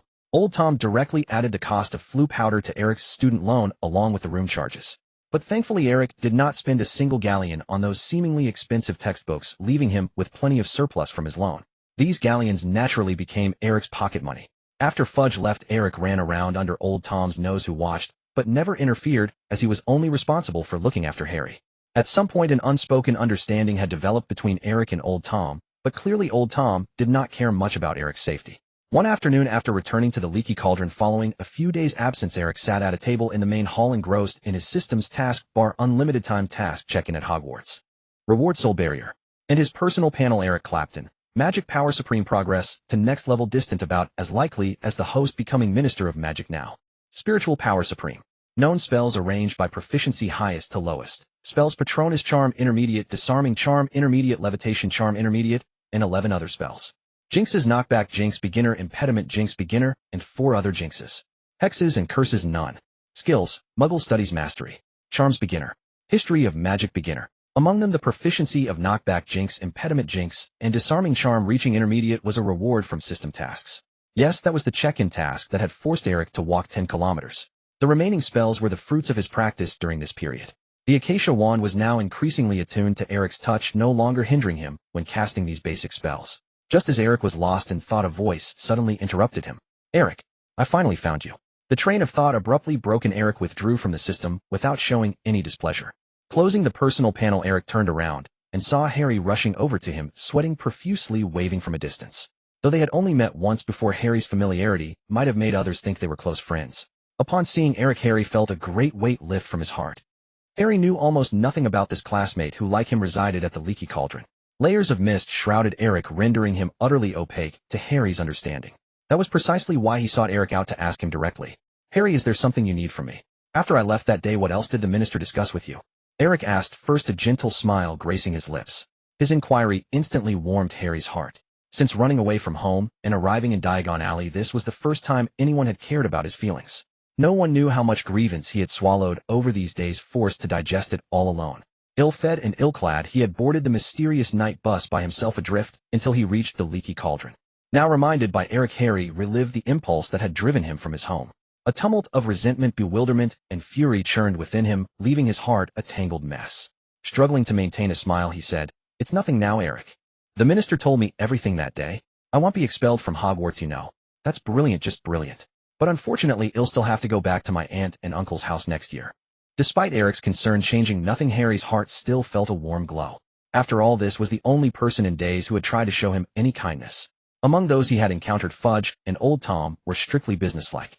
Though Old Tom was tasked with watching over Harry, he wasn't his nanny and wouldn't step forward to soothe his inner turmoil. Meanwhile, his 2 best friends, Ron and Hermione, were abroad on holiday with their families, making correspondence difficult. Harry had no friends here either. If he had to describe his feelings, it was loneliness. He felt utterly alone. Despite the freedom, there was no one here he could truly talk to. Eric nodded in response. "Is that so? Good. Why haven't I seen you around these past few days, Eric?" Harry asked curiously. Eric replied, "I needed to prepare for the term. After all, I'll be attending Hogwarts this year too." "All right," Harry exclaimed, suddenly realizing that Eric was indeed younger than him. Immediately, he clapped his hand over his mouth in astonishment at his own discovery. He recalled what Eric had said to him and Fudge that day, and the way Fudge had behaved toward Eric. The confidence radiating from Eric was something Harry had only ever seen in powerful adult wizards. Harry knew he could never make the Minister of Magic stand still and listen to him. But Eric could. Though Eric appeared very young, he perfectly embodied the image of a prodigious wizard. Moreover, he was exceptionally clever deducing the gist of events simply from Fudge's arrival. Harry still hadn't forgotten the ashen look on Fudge's face. He also remembered his own utter ignorance of magic upon first entering school. Eric was far more capable than he had been at that age. Therefore Eric must know something about black. Well, if there's nothing else, Harry, I'll head back to my room. Seeing Harry staring at him in shock, Eric smiled deliberately and said. With that, Eric made to rise, but Harry hastily stopped him. Wait, Eric. My. Eric paused. What is it? Harry mumbled sheepishly. Actually, I do have something to ask you. It's about that black you mentioned. Eric smiled. I knew you'd come to me eventually, Harry. But what do you want to know? The smile left Harry flustered. He had also seen the newspaper reports of Black's deeds and couldn't see what was so amusing about mentioning him. Of course, what puzzled him most was Eric's claim that Black was after him. Harry was straightforward, saying whatever came to mind. He asked eagerly, I saw that Black you talked about in the newspaper. Is he really after me like you said? What do you think? Eric didn't answer immediately. Instead, he sat down, slowly gestured for Harry to do the same, and posed a counter-question. Faced with this, Harry scratched his head and said blankly, I don't know. Eric suddenly beckoned to Old Tom at the bar. 2 cups of tea. Old Tom. Hunched over the counter, Old Tom had been listlessly staring at the door. He looked over at them at the words. The teapot sat conveniently before him.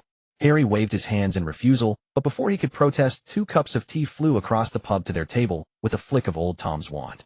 Old Tom cast them another glance, said nothing, put away his wand, and slumped back onto the counter. Eric smiled in satisfaction, dropped a sugar cube into his tea, stirred it twice, and took a gentle sip. Try it, Harry. The tea here isn't bad. This time Harry didn't refuse. He followed suit and sipped the tea lightly. You're a very brave person, Harry. Even before I started school, I've heard of your deeds. For someone your age, they're truly remarkable, Eric said, looking at Harry with a smile. This sudden praise made Harry blush. At the same time, he found it odd. Though Eric was younger, he spoke like an adult, leaving Harry to passively follow his lead. Precisely because of that, Harry, you're right. There are things I know about. But I cannot tell you. Why? Harry asked curiously. Eric said softly. You see yourself as a brave, fearless Gryffindor. That's the creed you live by, and you've never backed down from a challenge. That is both a strength and a weakness. You have the courage to face challenges, but that doesn't mean you're qualified to stand in that position. Right now you're not enough. Not nearly enough. Eric's words left Harry even more bewildered. What challenge? What qualification? What was not enough? Harry stared at Eric with a blank expression. Was the man even speaking English? All Harry could manage was to stammer. I don't quite understand what you're talking about.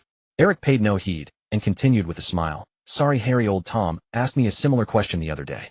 I told him then that I hope everyone can be honest with their own hearts and find their own path. I truly admire those with genuine courage. I mean those who see the essence of a problem and dare to rebel against certain things. For those I admire, I offer my help, and that of course includes you. There are some things I hope you will discover for yourself. Whether you admit it or not, your position is quite unique. You have had the attention and support of many from the very beginning. Naturally, your fate is intertwined with theirs. And as you are now, you are not yet prepared to face the truth of these matters. Harry and Eric were seated in a corner of the pub.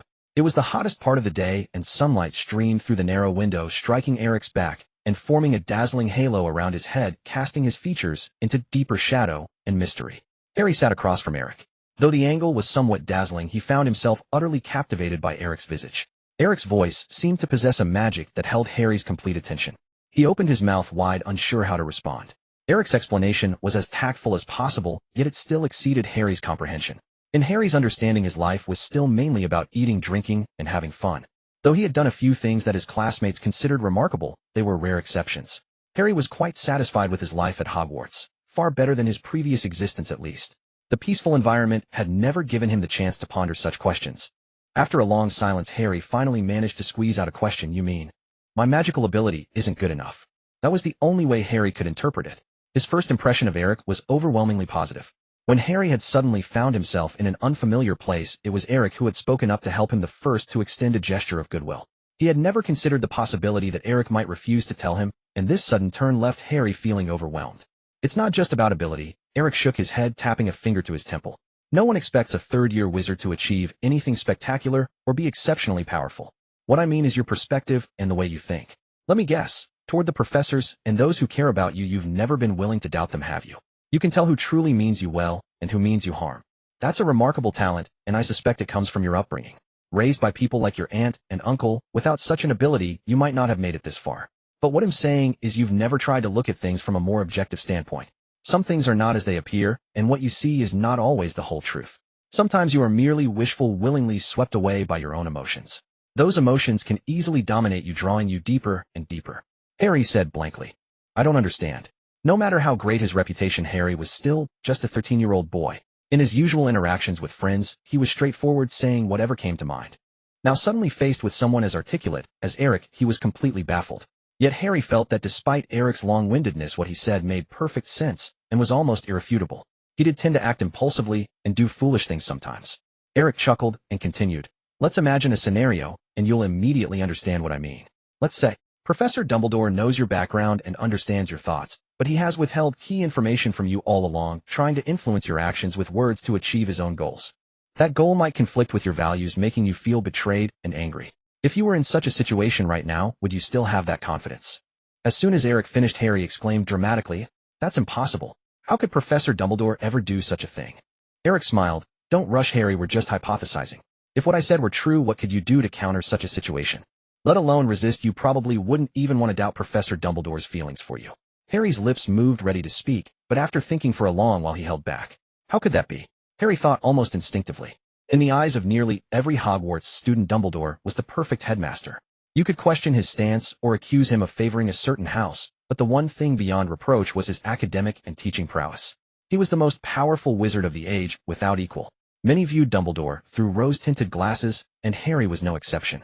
Moreover, Dumbledore's care for Harry over the years was unmistakable. Anyone could see that Dumbledore had invested considerable thought in the boy who lived. Harry instinctively denied Eric's suggestion. I don't think Professor Dumbledore would ever harm me, Harry said, his face flushing. Eric was not surprised by this answer. He stared at Harry for a few seconds before suddenly breaking into a laugh. Of course, from your perspective, Professor Dumbledore is perfect. Don't worry, we're just hypothesizing. But there's something I must tell you, Harry. Regarding Black's matter, if there is anyone in this world who knows the full story, it can only be Professor Dumbledore. Eric's words left Harry silent. He could not refute that viewpoint, for even he himself thought the same. In Harry's eyes, Dumbledore was nearly omniscient and omnipotent. Before, Harry might have been unaware of Black's situation, but now if Dumbledore claimed complete ignorance of the matter, Harry simply would not believe it. After pondering for a moment, Harry finally said, But I still want to know. I didn't grow up in the wizarding world, Eric, not like you who knows so many things. Eric replied, Harry, I come from a Muggle family as well. What? Harry was astonished. This defied logic. How could Eric, also raised in a Muggle family, know so much? When they first met, Eric spoke so confidently to the Minister of Magic that Harry assumed he was an heir to some ancient family like Malfoy. Eric drained the tea in his cup, set it down, and instead of continuing the topic, smiled as he pulled out his acacia wood wand. He handed it to Harry, who took it puzzled. Try casting a spell with my wand, Harry. Any simple spell will do. Harry glanced at Eric with confusion, unsure what this would prove. Eric's wand looked ordinary, even a bit crude. But seeing Eric's calm expression, he didn't refuse the request. Looks ordinary, doesn't it? Eric asked. Harry nodded sheepishly. Eric's wand indeed seemed unremarkable, plain and unadorned, unlikely to draw attention. Old Tom, leaning on the counter, silently shook his head. After a moment's hesitation, he chose not to step out, remaining in place, as if he hadn't noticed. Wingardium Leviosa. Harry aimed the acacia wand at the teacup, murmuring the incantation for a levitation charm. The levitation charm was first-year material, and as a talented wizard in charms, Harry could now perform it with ease. He had plenty of experience with this spell, so the result should have been beyond doubt. Harry intended to make the teacup float gently for a short distance before letting it fall. Just as he was about to ask Eric what he was trying to prove, he was astonished to find that after he completed the incantation, the teacup remained perfectly still, showing no reaction whatsoever.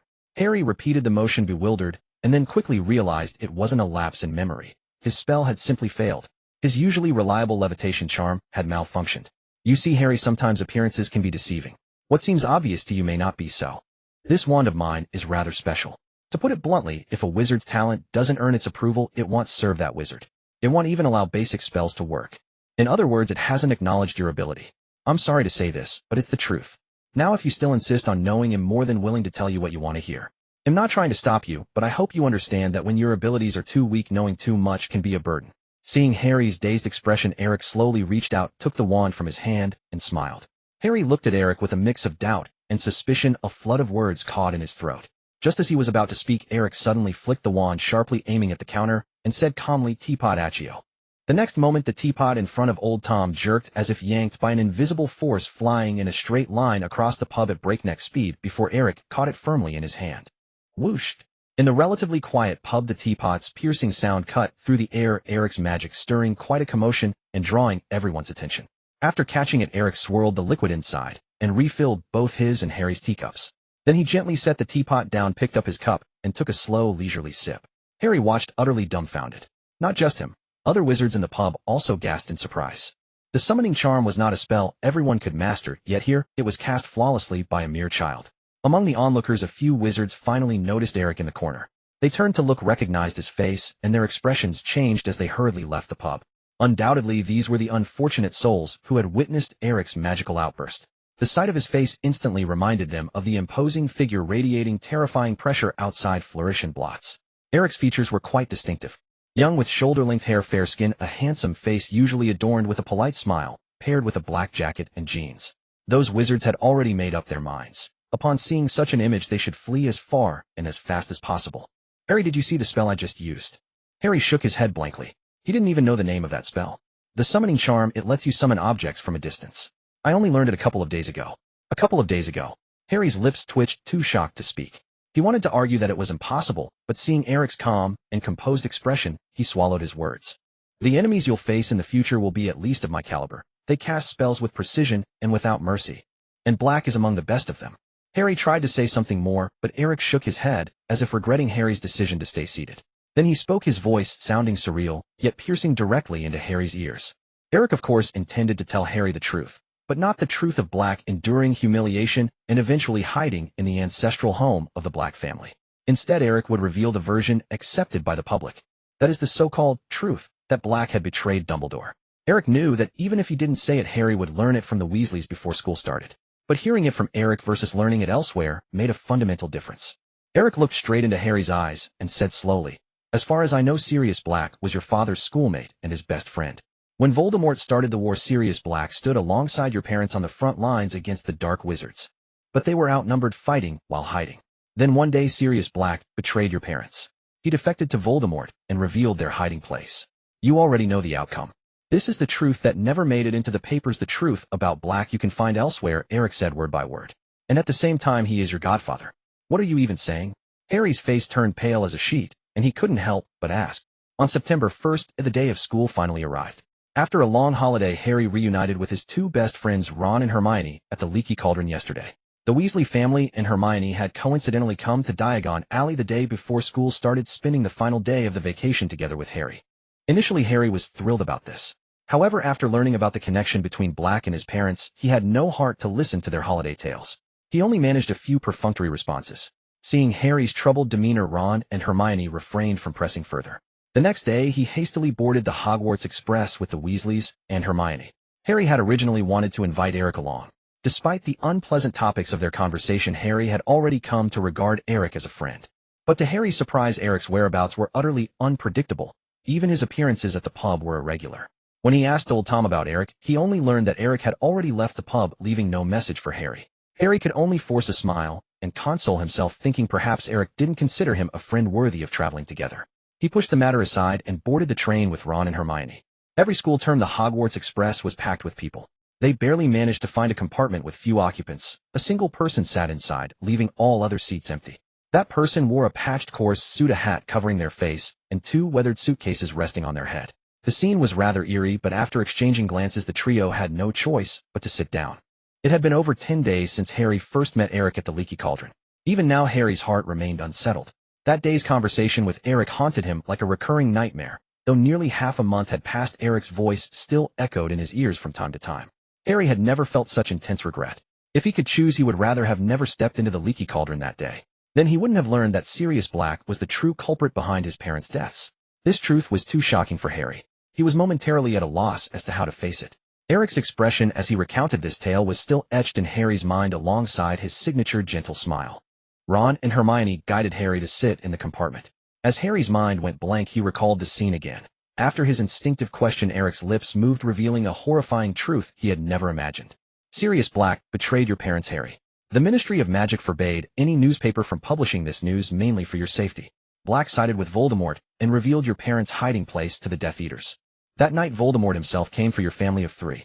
You know the outcome, only you survived from that house, and Voldemort paid the price. No one has seen him since. That's how it happened. Now Black has escaped from Azkaban, and the most direct link between you and him is probably this matter. In others' eyes, he's naturally coming for you. Of course, this is only what I know. I can't tell you whether it's true or false. You'll have to judge for yourself. You. After Eric finished with his calm smile, Harry's mouth fell open, his face pale, and he began trembling uncontrollably, unable to speak for a long time. No one would want to hear the cause of their parents' death in such circumstances. Especially not Harry, who had always yearned for a family. After that, Harry couldn't recall clearly how he parted with Eric or returned to his room. He only remembered that hatred for Black suddenly consumed his entire mind. Though they had never met and Harry had only seen Black's photo in the newspaper, his thoughts were abruptly filled with Black's name, leaving no room for anything else. Harry didn't even need to confirm the truth of Eric's words with anyone else. Just yesterday, when he met the Weasleys and Hermione, he overheard Mr. and Mrs. Weasley discussing Black in the dead of night, believing themselves alone. And the Weasleys once again verified Eric's account. Black was indeed the murderer of his parents. Harry. On the train, Ron and Hermione exchanged glances, seeing fear in each other's eyes. Harry's expression at that moment struck them as utterly terrifying. Harry's face twisted, his eyes fixed straight ahead, his fists clenched tightly, his shoulders tensed, deaf to their calls. After a moment's thought, Ron slapped Harry across the face. Slap. Harry yelped in pain, instantly snapping back to reality, covering his cheek and glaring at Ron. Why did you hit me? Harry, what's wrong with you? Ron shouted, his face full of unease. Harry froze, seeing the same look in Hermione's eyes, and realized he hadn't heard a word they'd said. I'm fine. Harry rubbed his face a few times, slowly lowered his hand, and sat up straight. Hermione said sharply, what's wrong with you? Tell us. All right, it's about Black. Harry hesitated for a moment, then looking at his 2 best friends at school, couldn't hold back, and recounted what he had learned from Eric about Black. Heavens. Harry spilled out everything about Sirius Black and the information he had overheard from the Weasleys the previous night, like beans tumbling from a bamboo tube. After Ron and Hermione listened to Harry's account, their faces turned equally pale.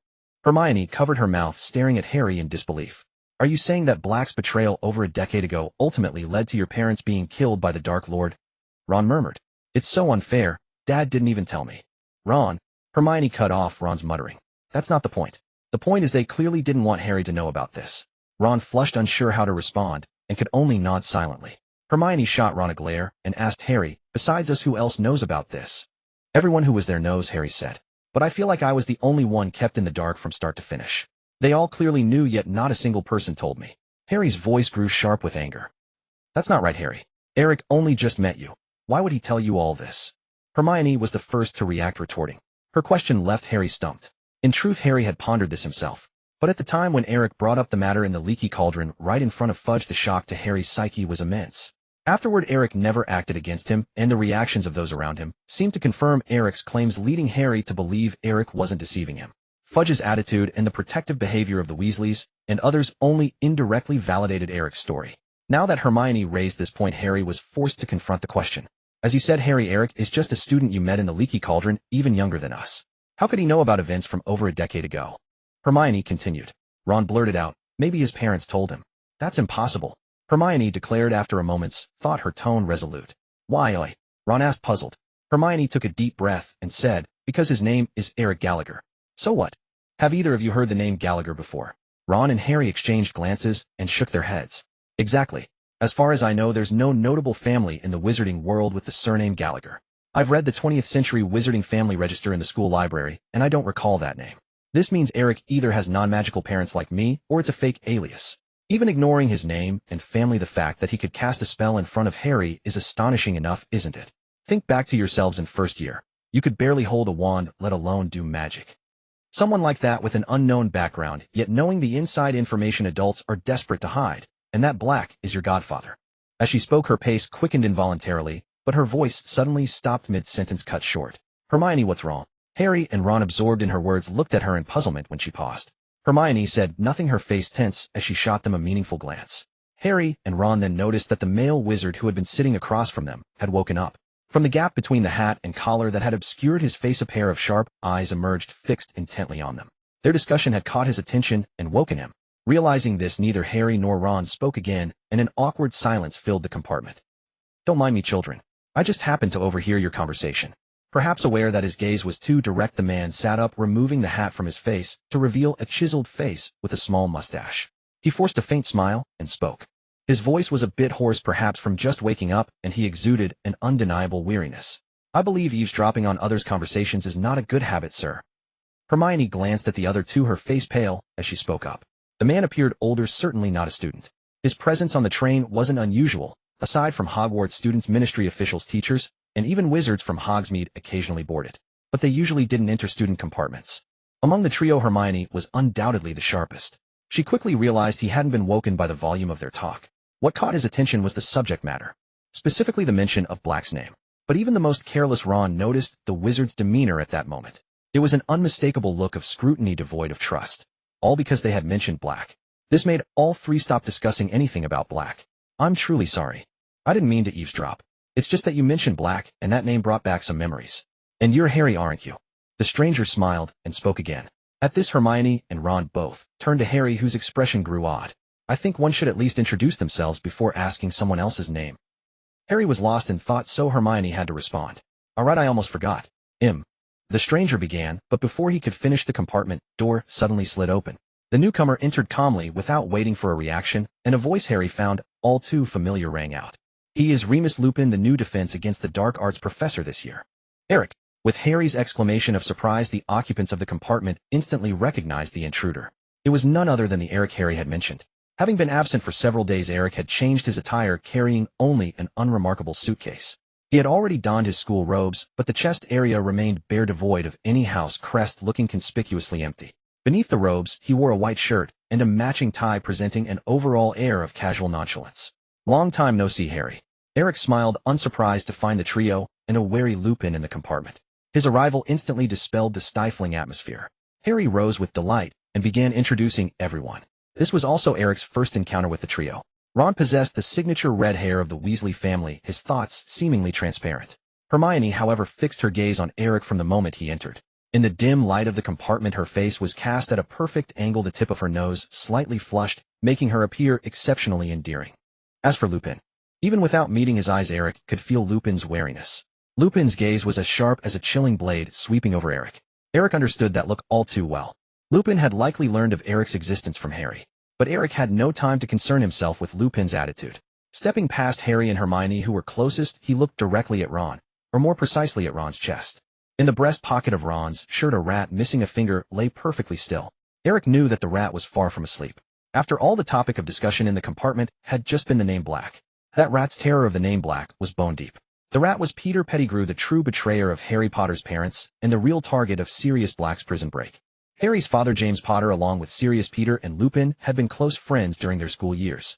All four were in Gryffindor, knew each other inside out, and even helped one another master the art of becoming animagi. This bond remained unbroken even after graduation. When Voldemort's war erupted, all four joined Dumbledore's Order of the Phoenix, throwing themselves into the front lines of the conflict. It was amidst this turmoil that Harry was born. Sirius, originally the secret keeper for the Potter's hiding place, had foolishly passed the role to Peter, thinking he could draw the attention of most Death Eaters by making himself the target. Little did he know that Peter would immediately turn to Voldemort and betray the secret. This led directly to the demise of Harry's parents. Afterward, when Sirius pursued him, Peter was paralyzed with fear. Using his Animagus ability, he transformed into a rat and fled, leaving behind only a severed finger. He had been hiding with the Weasley family ever since. In a sense, this was deeply ironic. Peter had betrayed his friends and his cause, yet gained nothing. He lived in constant fear, skulking and hiding, never daring to resume his human form, and was presumed dead by all. Had it not been for a photograph taken during the Weasleys' vacation, which captured Peter in his rat form, he might have continued his concealment indefinitely. Meanwhile, Harry's parents met a violent end, and Voldemort also perished in that same confrontation. All that remained was Sirius, who blamed himself entirely, chose self-exile, and willingly surrendered to Azkaban. Eric silently activated his psychic field, and the world within the compartment turned a monochrome gray in his perception. Focusing his gaze on Peter Pettigrew, a flash of white light passed, and information appeared in Eric's mind just as he expected. Animated form of an Animagus, a duration of transformation 12 years. After staring intently for a moment, Eric deactivated his psychic field without a trace and turned to greet Harry and the others. Thanks to Eric's prompting, Harry and the others finally realized that the man sitting across from them, Lupin, was actually a professor. To be fair, they had never seen a professor so shabbily dressed. Nevertheless, they maintained basic respect for a professor, at least refraining from showing any disgust on their faces. "How did you figure out Professor Lupin's identity?" Hermione asked first, after the introductions were made before anyone else could speak. Her eyes were full of curiosity as she looked at Eric. Eric smiled. Is it possible that Professor Lupin's suitcase has his name written on it? And I happened to read a recent issue of the Daily Prophet about the new appointments at Hogwarts. Among the candidates for new professors there happened to be one named Lupin. Hermione immediately glanced at Lupin's suitcase. Indeed, beneath the handle there was an inconspicuous line of small text spelling out Lupin's name. Harry and Ron also looked at Lupin with dawning realization. Lupin smiled from his seat. Excellent observation. If this were in the school, I'm afraid I'd have to award you points. Eric smiled back. Even if you wanted a professor, you'd have to wait until I'm officially sorted. Lupin's smile gradually faded. He had noticed that Eric's robes lacked a house crest on the chest, the distinctive mark of an unsorted first year. This meant the young wizard who had so readily identified him was indeed a first-year student. A first-year student who could pinpoint the connection between Sirius and Harry's parents. Lupin didn't believe it was a coincidence. He glanced at Eric and said softly, I also saw your name in the Daily Prophet, Eric. For someone your age, you've made quite a stir. They say you nearly destroyed Diagon Alley. Eric stowed his luggage and sat down directly beside Lupin, chuckling. That was just an accident, Professor. Compared to Black, what I did is hardly worth mentioning. Black? Lupin's mouth twitched. He hadn't expected Eric to bring up Black again. He certainly has caused a lot of trouble for everyone. So, Professor, Ron, snapping out of his daze as the two conversed, asked eagerly, is what Eric says true? Did Black really kill so many people and betray Harry's parents? Lupin's headache worsened at the question. Lupin pondered for a moment before replying. To be precise, the situation back then was exceedingly complex, and one cannot jump to conclusions lightly. Though the question came from Ron, Lupin directed his answer toward Harry, fully aware that Harry was the crux of the matter. Harry's eyes dimmed visibly at Lupin's words. It was clear that the response had once again reminded him of his parents. Observing Harry's expression, Lupin felt a pang of unease. After all, he had been a close friend of Harry's father in the past, and while he was not Harry's godfather like Sirius, his feelings for Harry were no less profound. Due to his unique circumstances, he could not interact much with Harry, but Harry was still James' son. Seeing Harry's striking resemblance to James, how could Lupin not be affected? Eric mentioned that Black was a good friend of Harry's father. Is that true, Professor? Hermione also inquired. At this, Lupin's face turned ashen, yet he had to nod in acknowledgement. Harry lowered his head and murmured, It's more than that. He was my godfather. And he did such a thing. Harry. Lupin interrupted Harry urgently. I know Black better than you do. There are many things about that time that you are unaware of. I wanted to cut in during your discussion earlier. Whoever told you this story, regardless of their intentions, you do not have the full picture. In truth, I have spent far more time with Black than you have. I also knew your father. At this, Harry looked up at Lupin, a flicker of confusion in his eyes, only to find that Lupin was not gazing at him, but staring intently at Eric nearby. Eric remained completely at ease, gazing out the window at the deepening night, utterly indifferent to Lupin's reproachful stare. Lupin's words brought a heavy silence to the compartment. After a long pause, Hermione asked softly, Professor, you knew Black too? Lupin took a deep breath and turned back to face the trio. Yes. Back then your father, James Black, another wizard named Peter, and I were known at school as the Marauders. We were just like the three of you, inseparable. I was not only a witness to those events, but also a close friend of your father. Having said this, Lupin let out a sigh as if unburdening himself. He forced a smile at Harry and continued, You look so much like your father, a perfect likeness. Harry blinked, but did not refute. Instead, he turned to Eric seeking confirmation. Eric nodded gently and smiled. Professor Lupin is indeed telling the truth. All four of them were in Gryffindor, just like you. And the professor is right, Harry. You shouldn't adopt a prejudiced stance, nor should you be overly preoccupied with Black's affairs. As I said before, this is beyond your control. Ron exclaimed in bewilderment. Eric, how do you know so much? Amazing. That many things are actually quite simple. Once they happen, they leave traces. We just don't always notice them, Eric explained. I'm on good terms with old Tom at the Leaky Cauldron, and I've learned a lot from him about the past. Coupled with a bit of simple reasoning, one can uncover the so-called truth. Ron nodded in sudden comprehension. Lupin looked as if he wanted to say something about Eric's supplement, but held back. He found Eric's presence strangely unsettling. Could Eric's explanation hold water? Of course not. Lupin was no fool. How could he believe that Eric had uncovered the truth about Black's past merely through old Tom? Not only was old Tom tight-lipped, but many details in Eric's account, as relayed by Harry, could only be known through first-hand experience. Such information could never be fully grasped through public channels alone. Ever since Eric appeared, Lupin could not divert his attention from him. Perhaps it was the wild instinct of a werewolf. Lupin felt that Eric was dangerous. At the very least, he was far from the gentle demeanor he projected. But since Eric was speaking in his favor, Lupin chose not to stop him. After all, Eric was also at the school. Given the opportunity, Lupin could always investigate him later. This time, Lupin had accepted Dumbledore's invitation to return to Hogwarts as a professor. Given his background, securing such a position was no easy feat, and he did not wish to waste this chance or cause trouble for Dumbledore before even entering the school.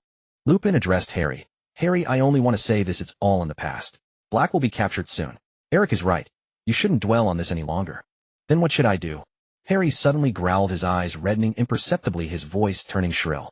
Professor, I already know everything. Black betrayed my parents. Why can't I hate him? Isn't it a fact that he sold out my mom and dad? If not, why would he be locked up in Azkaban? I've dreamed of my parents more than once, Professor, especially when I felt lonely and helpless. And the worst part is no one ever told me about this. The last words were almost a roar. This pent-up outburst made the air in the compartment feel almost stagnant. Ron looked awkward, at a loss for words. His family background was completely different from Harry's, and he truly could not empathize with Harry's suffering. Ron was self-aware enough to know that. Hermione could only pat Harry's shoulder in comfort.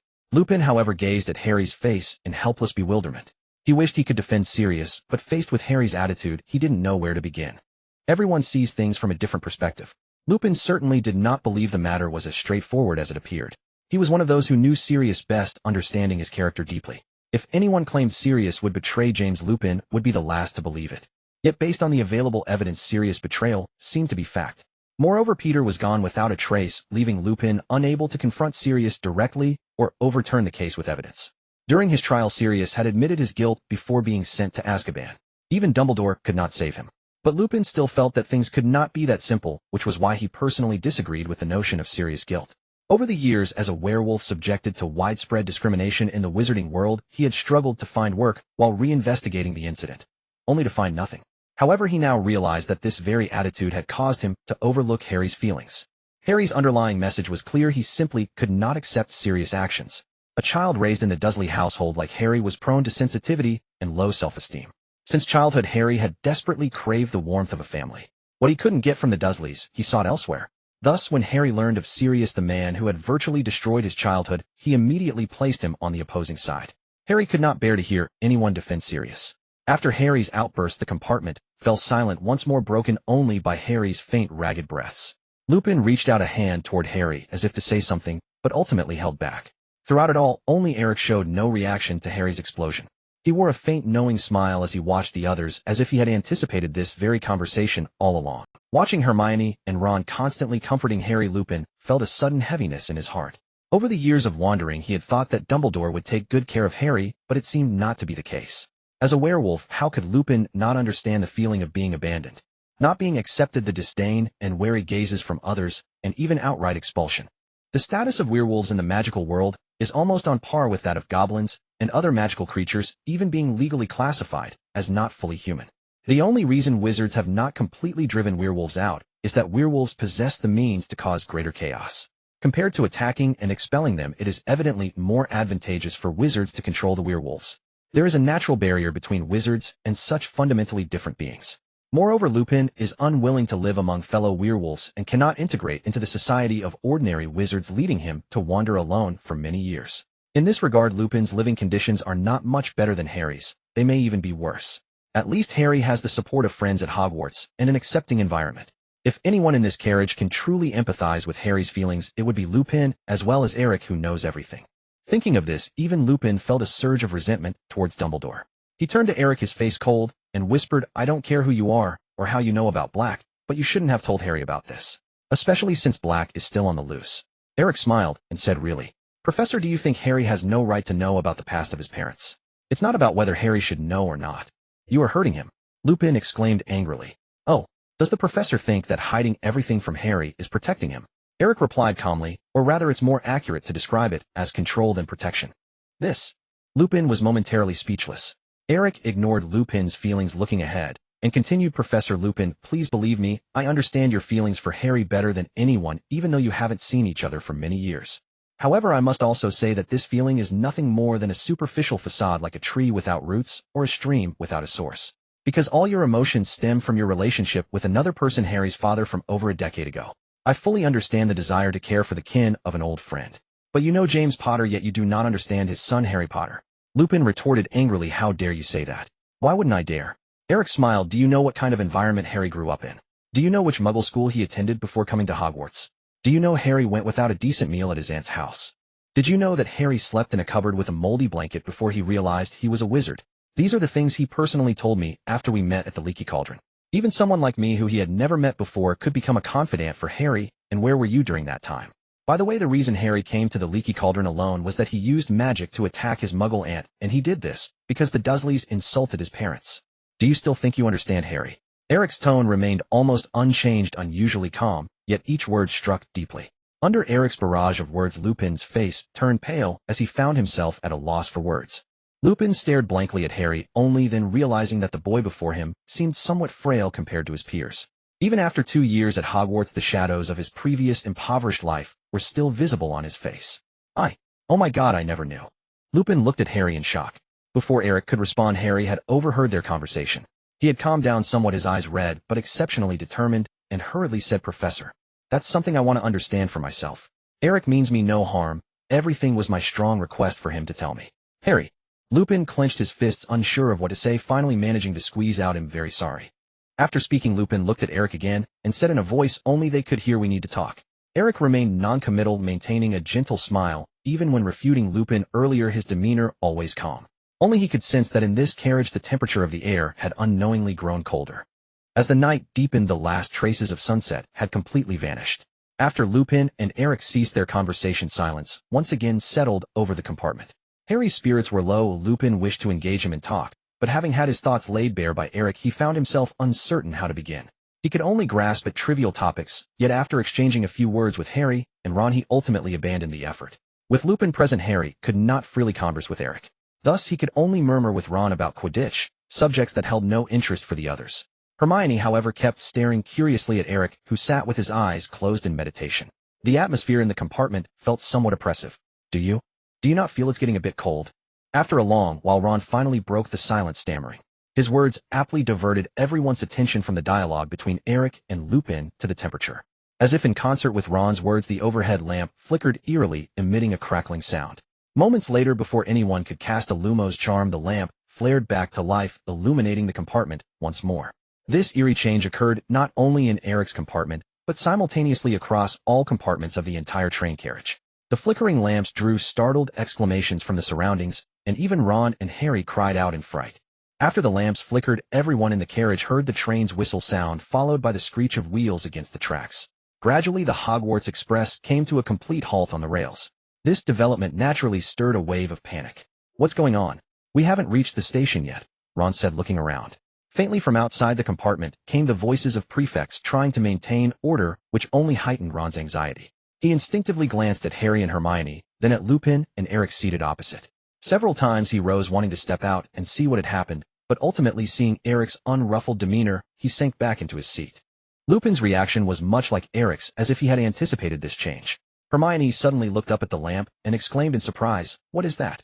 Apart from Eric, the others raised their heads to see a thin layer of frost forming on the glass cover of the lamp, shrouding it in a misty haze. In truth, it was not just the overhead lamp. From the door to the window panes, everything was beginning to frost over. Everyone clearly felt the sudden drop in temperature. It was not a gradual process, but rather as if the entire train had abruptly plunged into a world of ice and snow. Ron, clad in his light robes, had begun to shiver, his arms wrapped around his chest. Harry and Hermione were much the same. Lupin and Eric, one in a suit jacket, the other in school robes, were faring better, but were also beginning to feel the chill. At that moment, Eric opened his eyes slightly and said with a light laugh, "Finally, it's here." Lupin cast a surprised glance at Eric. "What's here?" Harry asked, his breath misting in the air. Whether it was because he had just discussed his parents with Lupin, Harry had grown tense. "It's nothing. Don't move, Harry. Stay in your seat." Lupin answered Harry's question in Eric's stead, then stood up, drew his wand from his pocket, and pointed it directly at the compartment door. The next moment, the door was thrust open again. This time what entered was not a person, but a massive gray creature floating near the ceiling. Harry saw only an enormous cloak drifting lightly through the compartment's ceiling. It was difficult to describe what it was, at least Harry had never seen such a being before. It had no feet and hovered in midair. Its entire body appeared waterlogged, revealing decayed, scabbed hands with not a patch of unblemished skin. Harry could not make out the creature's face, yet he felt a chilling gaze fixed upon him from beneath the cloak. The instant he met that gaze, a flood of unpleasant memories surged into Harry's mind. His thoughts churned violently, as if maliciously stirred. Harry wanted to cry out, to scream, but he could not control his own body. Amidst the cold, Harry began to tremble uncontrollably. Beside him, Ron was the same. Hermione fared slightly better, but she still shivered continuously, unable to look directly at the gray mass on the ceiling. Suddenly, she glanced in surprise at Eric, who sat opposite her. Even Lupin, a grown wizard, showed clear discomfort on his contorted face. His symptoms were milder than the trio's, but it was evident he was forcefully suppressing his fear. Eric, however, seemed entirely unaffected, still seated calmly, though his wand had somehow appeared in his hand, held quietly. A Dementor, a magical creature bred solely to drain others of happiness, Eric explained with a soft laugh, sensing Hermione's gaze. His calm voice rang in their ears, yet at this moment it seemed particularly jarring. "Get out," Lupin growled, pointing his wand at the encroaching Dementor. "There's nothing here for you." The Dementor paid no heed, instead trying to press deeper into the compartment. It drifted forward a few steps. On this side, Harry, unable to bear the immense psychological pressure any longer, turned pale and collapsed to the floor in a faint. Ron screamed and tried to help the fallen Harry, but slipped and fell himself due to the cold. Seeing this, Eric stood up and said to Lupin with a smile, "You can't negotiate with Dementors. The only thing they understand is this." Eric raised his acacia wand, ignoring Lupin's astonished expression, and shouted loudly at the Dementor before him, "Expecto Patronum." A blinding white light burst forth from the tip of Eric's wand. At such close range, the hovering Dementor instantly felt the immense pressure emanating from Eric's wand.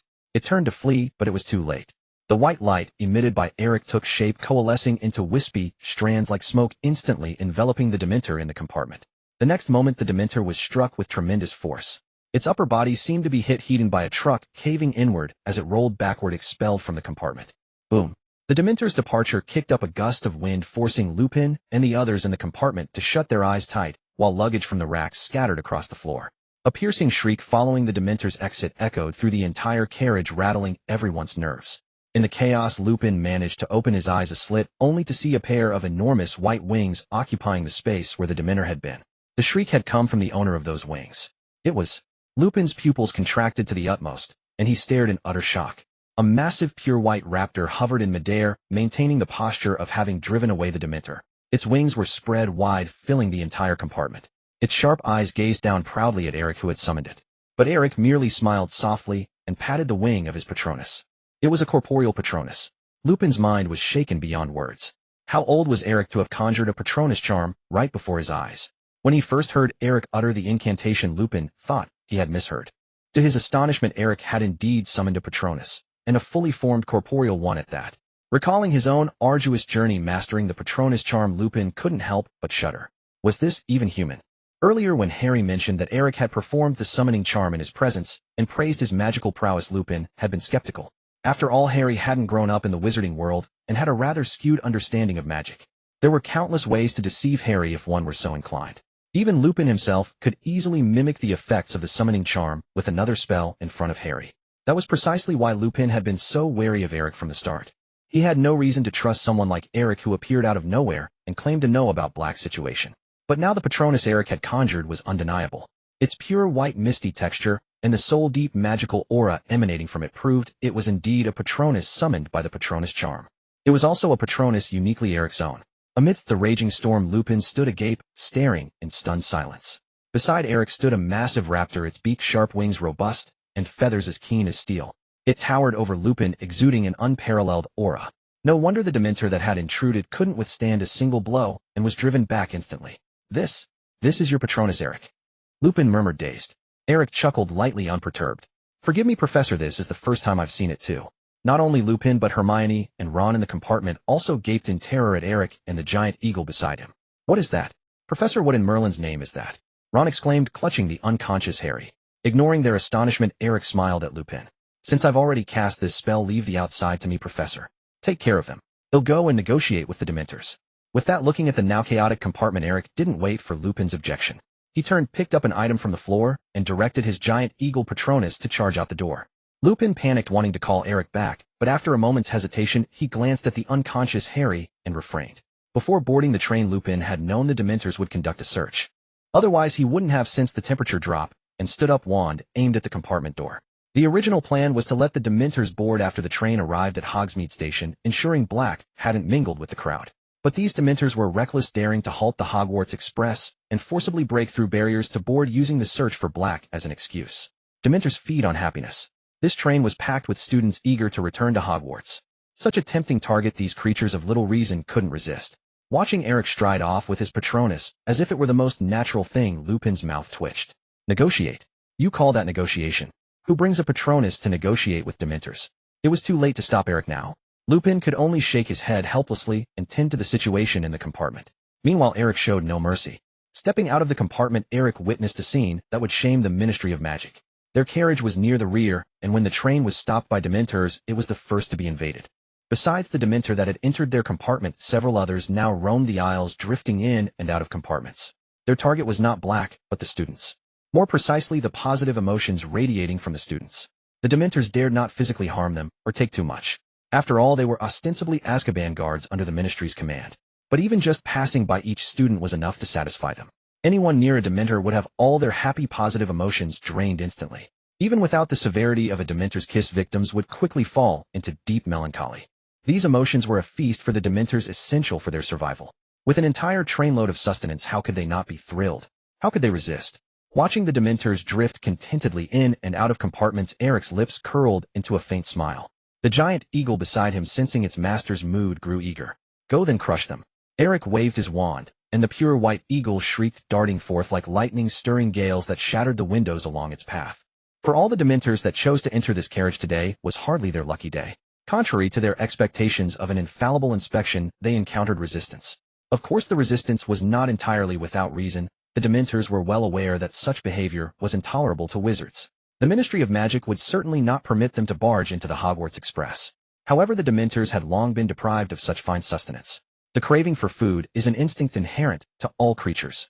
Thus, seizing a moment when Ministry officials were distracted, the Dementors audaciously halted the train. The origins of Dementors are complex. Legend has it that they were created by a dark wizard using some arcane magic. Dementors are ethereal beings subsisting solely by feeding on the emotions of others. Yet they have also formed an alliance with the Ministry of Magic, serving as the wardens of Azkaban. What is Azkaban? It is a prison. However, Azkaban was not constructed by the Ministry of Magic. In fact, Azkaban existed long before. Originally a dilapidated castle on a remote island, its internal structure was exceedingly peculiar. Azkaban is surrounded by the sea on all sides, connected to the mainland only by a narrow path. Controlling this single path means controlling Azkaban. From a military perspective, Azkaban is easily defended and difficult to attack, making it naturally suited for use as a prison. Before the Ministry of Magic took control of Azkaban, the Dementors lived there. Azkaban was originally their dwelling place and the site of their creation. The wizards discovered Azkaban only later. When Azkaban was rediscovered by the world, the entire castle was teeming with ravenous Dementors, along with the corpse of a dark wizard and the pervasive aura of dark magic permeating the island. Dementors cannot be destroyed or purified. No one knows how they were created. They possess basic intelligence and comprehension, capable of communication, but most of the time their actions are driven purely by instinct. That instinct is to incessantly absorb the positive emotions of all living beings around them as sustenance for survival. Most terrifying of all, Dementors can reproduce on their own. Like wild animals, they ceaselessly feed and breed to propagate their kind. By the time the Ministry of Magic discovered them, their numbers had grown so vast that they could no longer be controlled by force. For this reason, the only method wizards could devise to cooperate with Dementors was to transform Azkaban Castle into a prison, allowing the Dementors, who were naturally accustomed to surviving in an atmosphere of resentment, to serve as jailers. The most severe punishment wizards could conceive was to send criminals to Azkaban, allowing the Dementors to bestow upon them their kiss. Through the Dementors' daily ministrations, the prisoners would lose all hope. This was not merely for the sake of incarceration, but also to provide a stable food source for the Dementors, thereby making them easier to control. Otherwise, should such a vast number of Dementors ever decide to leave Azkaban, it would cause the Ministry of Magic even greater headaches. Heaven knows how much damage they would inflict upon wizarding society. Those sent to Azkaban by wizards could hardly be expected to be cheerful, nor could they harbor many positive emotions. After all, the Dementors' reputation was well known. For the Dementors confined to Azkaban, day in and day out, the sustenance available outside was far more nourishing. The prisoners sent to Azkaban could only be considered better than nothing. In other words, the Dementors had grown thoroughly weary of their diet. This led to the uncontrollable incident that occurred today. But as luck would have it, there happened to be a passenger on the train, Eric, who was eager to practice the Patronus charm. Thus the Dementors that boarded this carriage met with a terrible fate. At first, when the Dementor that had intruded into Eric's compartment was driven out, the other Dementors in the carriage paid no heed. But when a pure white giant eagle, followed closely by Eric, emerged from the compartment, they knew they were in serious trouble. The Patronus charm is the natural enemy of Dementors, a complete countermeasure. The Dementors were all too familiar with it. Every Dementor knew they were utterly defenseless against the Patronus charm. Upon seeing Eric, all the Dementors, after a momentary daze, reacted almost simultaneously and fled backward. But the giant eagle did not grant them that time. Eric lightly waved his wand, while simultaneously opening his mental field, locking onto the Dementors before him one by one. The Patronus is a projection of a wizard's soul naturally attuned to the wizard's emotions and mental state. Without any superfluous movement, the giant eagle, sensing Eric's emotions, immediately launched an attack on the Dementors. With a resounding boom, the pure white giant eagle swooped past, knocking two adjacent Dementors askew. One Dementor near the corridor hurriedly squeezed out through a shattered window. The other was not so fortunate, firmly locked in the eagle's sights. The soaring eagle turned midair, its gaze fixed on the Dementor that had failed to escape. Its massive form filled the entire corridor, inevitably leaving marks on the walls. Finding its path blocked, the Dementor desperately retreated, attempting to flee the carriage, but was far slower than the giant eagle's flight. The eagle lunged again, its talons striking from behind, piercing straight through the Dementor's cloak. With a tearing sound, the cloak ripped like a rag, revealing the decaying skin beneath.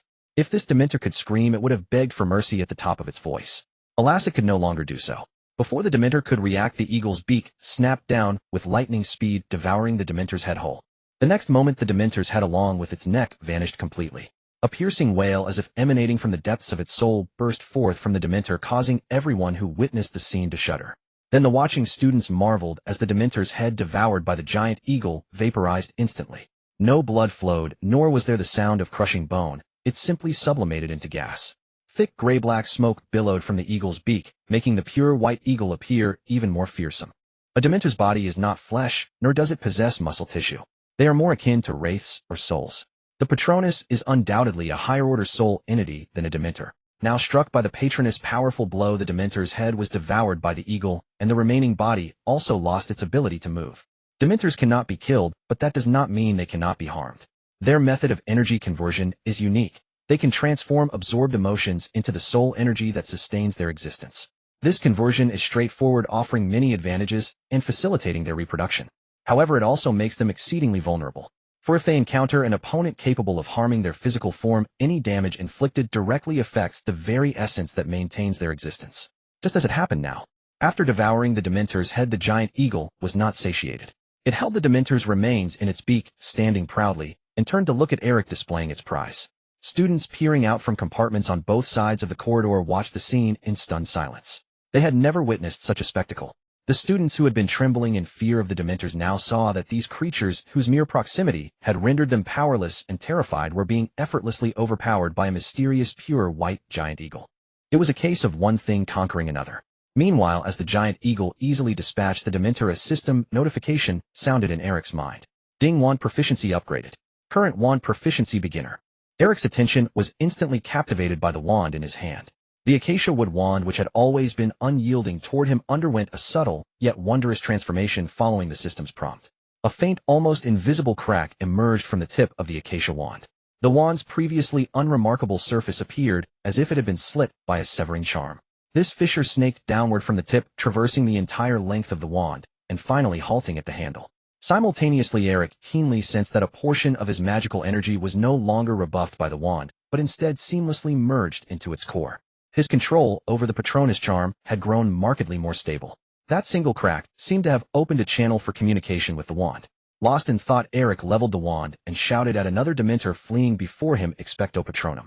A beam of light shot from Eric's wand, striking the Dementor's back, but it had little effect, only managing to shove the creature forward a short distance. The stricken Dementor paid it no heed, having just witnessed its companion devoured by the giant eagle. How could it dare to linger? Instead, it used the momentum to dart out of the train carriage. Such was the Dementor's immunity to ordinary spells. The biological structure of Dementors was highly peculiar. Common spells other than the Patronus charm were nearly incapable of harming them. Even the unforgivable curses had minimal effect. For Dementors possessed no soul. They were neither among the living, nor could they die. It was impossible to strike a soulless target with the Cruciatus curse or the Killing curse. But Eric wasn't testing this well-known fact. Rather, Eric discovered with delight that this time the acacia wand no longer repelled his magical input. Although the wand granted no enhancement to his spells, the mere fact that it ceased its resistance was more than enough.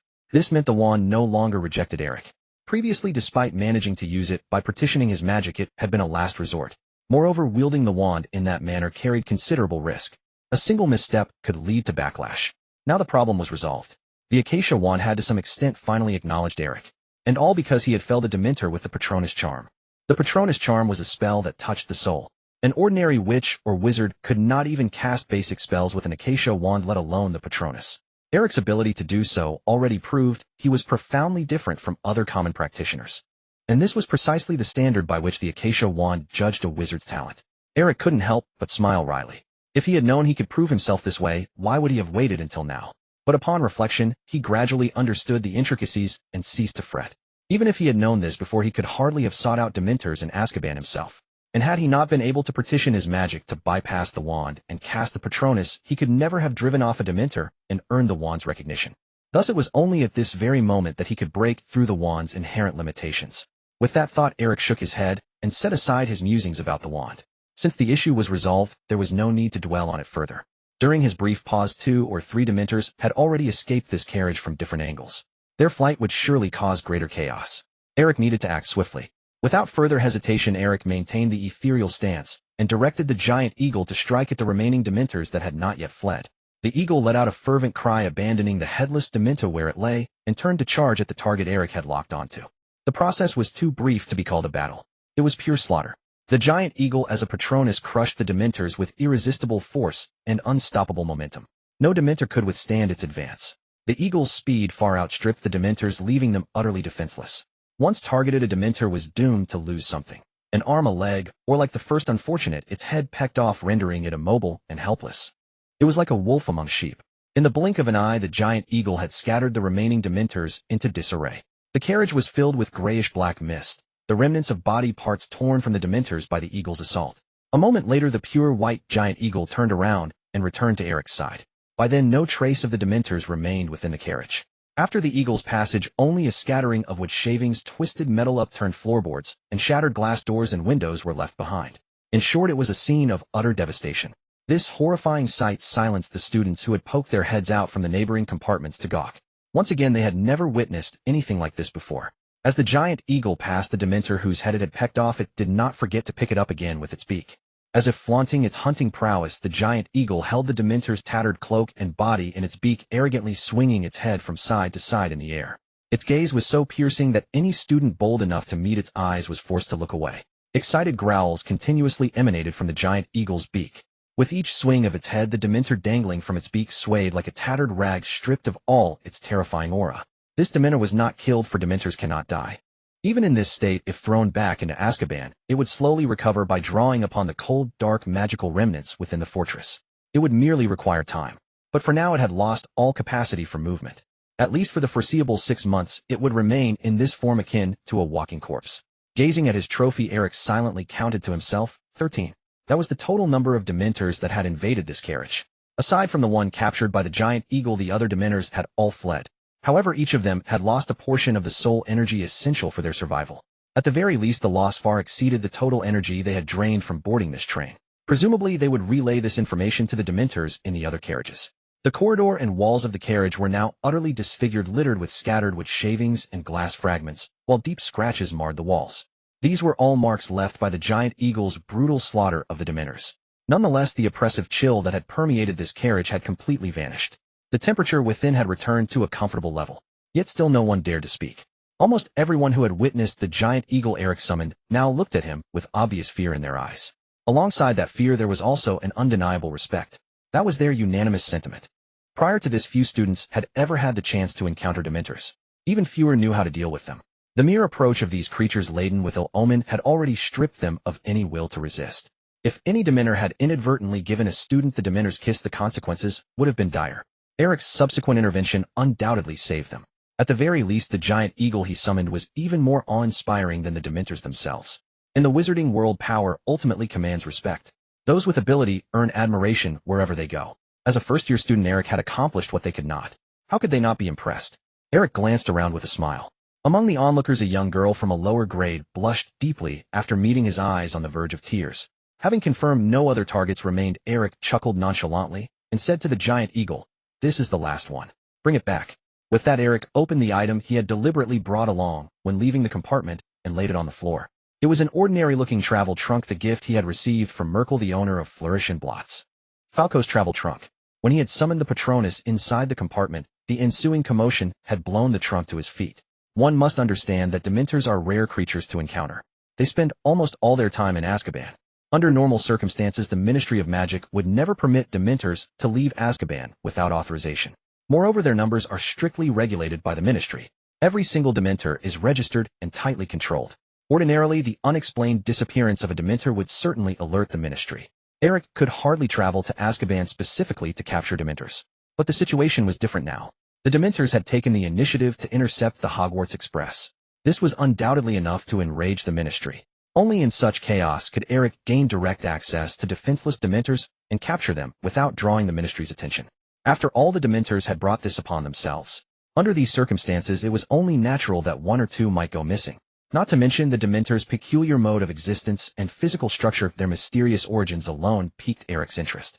Eric believed that in matters concerning the soul, the immortal Dementor would serve as a highly useful experimental subject. In time, this single Dementor would surely answer many of his questions. Come, little Dementor, into Uncle's bag with you. The giant eagle understood, let out a screech, and carrying the Dementor's remains in its beak, turned and flew to the rear of the carriage. Just as the surrounding students wondered what was happening, the eagle spread its wings and swooped past the doors of each compartment all the way to the other end of the carriage. Up! A gale swept through and cries of surprise rang out. The wind stirred up by the giant eagle forced the watching students to turn away, cursing under their breath as they slammed their compartment doors shut, no longer daring to face Eric. With all eyes averted, the eagle seized the moment to fly back to Eric's side, thrust the Dementor into the trunk, and stuff it inside. Eric lightly tapped his wand and Falco's travel trunk automatically opened its mysterious little compartment. The massive Dementor, as if made of jelly, was compressed and automatically sucked into the trunk as soon as it approached the opening. Dementor captured. This scene made Eric wonder when he might modify Falco's travel trunk, turning it round and painting it red and white. He'd also need to install a light. Confirming that the Dementor was securely confined within the trunk, Eric nodded in satisfaction, packed it away, and patted the giant eagle's wing again, saying, "Good work." The giant eagle let out a low roar, its eyes blazing with light. It folded its wings and gave a powerful flap, stirring up another fierce gust that shook the entire carriage. Eric smiled indifferently, waved his wand casually, and dismissed the Patronus charm. The giant eagle instantly dissolved into white smoke and vanished. The moment Eric dismissed the Patronus charm, a clatter of hurried footsteps and several exclamations came from behind him. "Eric, Merlin's beard, did you do all this alone?" "Merlin?" Eric turned his head to look, and it turned out to be several professors accompanying him on the train, among whom was Lupin. The shout of Eric just now had come from him. Among these individuals there was a variety of heights and builds. Except for Lupin, the one walking in front was unexpectedly a short wizard about the height of Lupin's waist. Eric had indeed heard of one professor with such characteristics. Professor Flitwick, the head of Ravenclaw, who also taught charms. It was rumored that he had fairy blood, which accounted for his notably short stature. But this professor was not to be judged by his appearance. Anyone who could become the head of one of Hogwarts' 4 houses was no ordinary person, all possessing remarkable skills. For instance, Professor Flitwick was particularly adept at dueling and charms. Eric had quickly driven away the Dementor, and by the time these professors learned of the Dementor's intrusion, they had gathered at maximum speed and finally arrived at the scene. As for Lupin, he had emerged directly from the compartment behind Eric, followed by a pure white misty creature. That was Lupin's Patronus. Eric could not tell what kind of creature it was through the crowd. Based on his understanding of Lupin, it was highly likely that Lupin's Patronus took the form of a wolf, since Lupin was a werewolf. The Patronus takes on a specific form depending on the wizard's mood and personality. A significant change in the wizard's nature could even lead to a transformation in the patronus shape. However, the creature behind Lupin did not exhibit any wolf-like features. Clearly, after ensuring Harry was safe, Lupin also realized that Eric needed help outside the compartment and summoned his Patronus.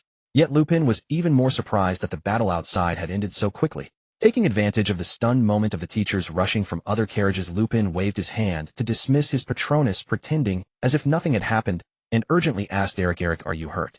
"I'm fine, Professor." Upon hearing Eric's calm voice, Lupin finally breathed a sigh of relief. He couldn't help but be anxious.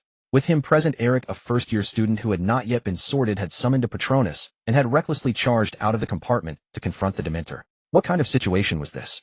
Just then, Harry had fainted due to the proximity of the Dementor. More worried about Harry's well-being, Lupin, in a moment of urgency, weighed his options and decided to check on Harry first.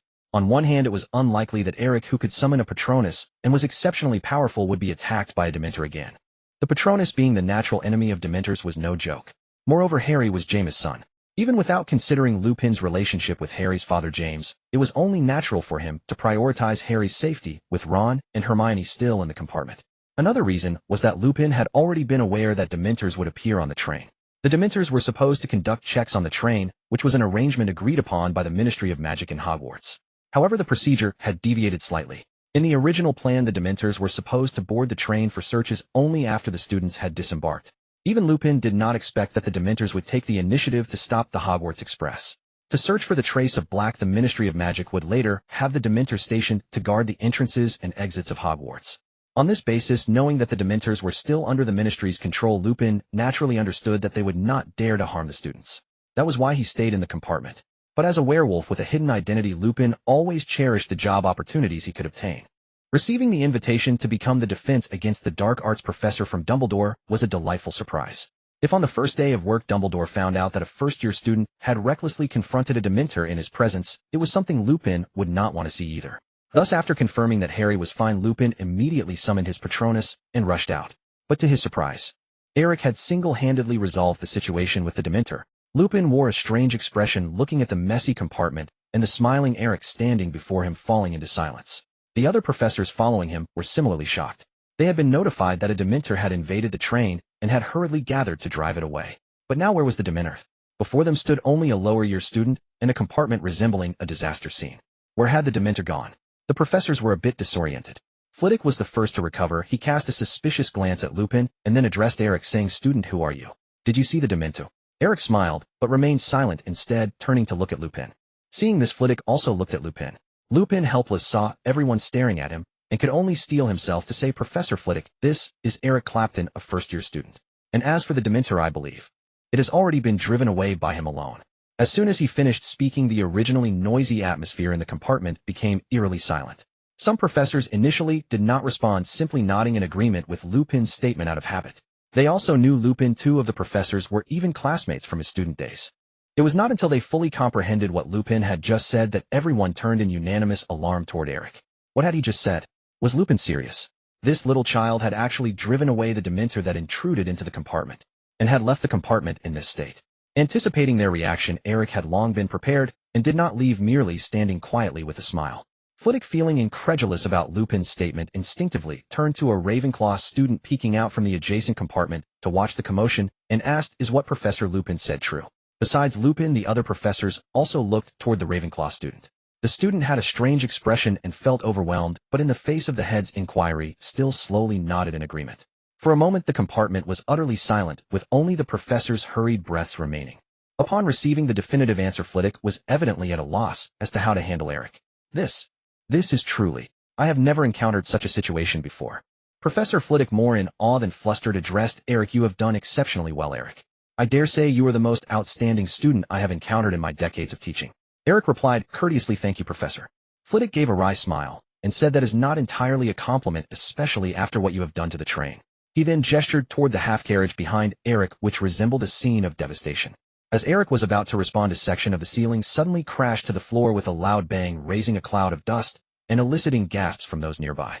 Pale moonlight streamed through the gaping hole, revealing several long, narrow claw marks that had pierced the metal paneling. No wonder it had given way.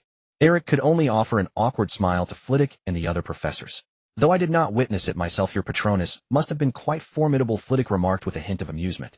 Lupin seized the opportunity to chime in. "I saw it, and I must say Eric's Patronus is indeed extraordinarily powerful." "Enough, everyone. Don't just stand there or lend me a hand." Professor Flitwick shook his head resignedly, put away his levity, and drew his wand. He stepped past Eric and began casting repairing charms on the areas damaged by the giant eagle, with the other professors following suit. Soon the carriage was filled with the incantation Reparo. The shattered glass panes rose of their own accord, neatly reassembling and settling back into the empty window frames. The torn metal panels of the carriage were also restored one by one, including the large hole in the ceiling. While casting the spell, Professor Flitwick addressed the students. "Where is the prefect? Is there a prefect here? Step forward to maintain order. With the professors present, you are no longer in danger."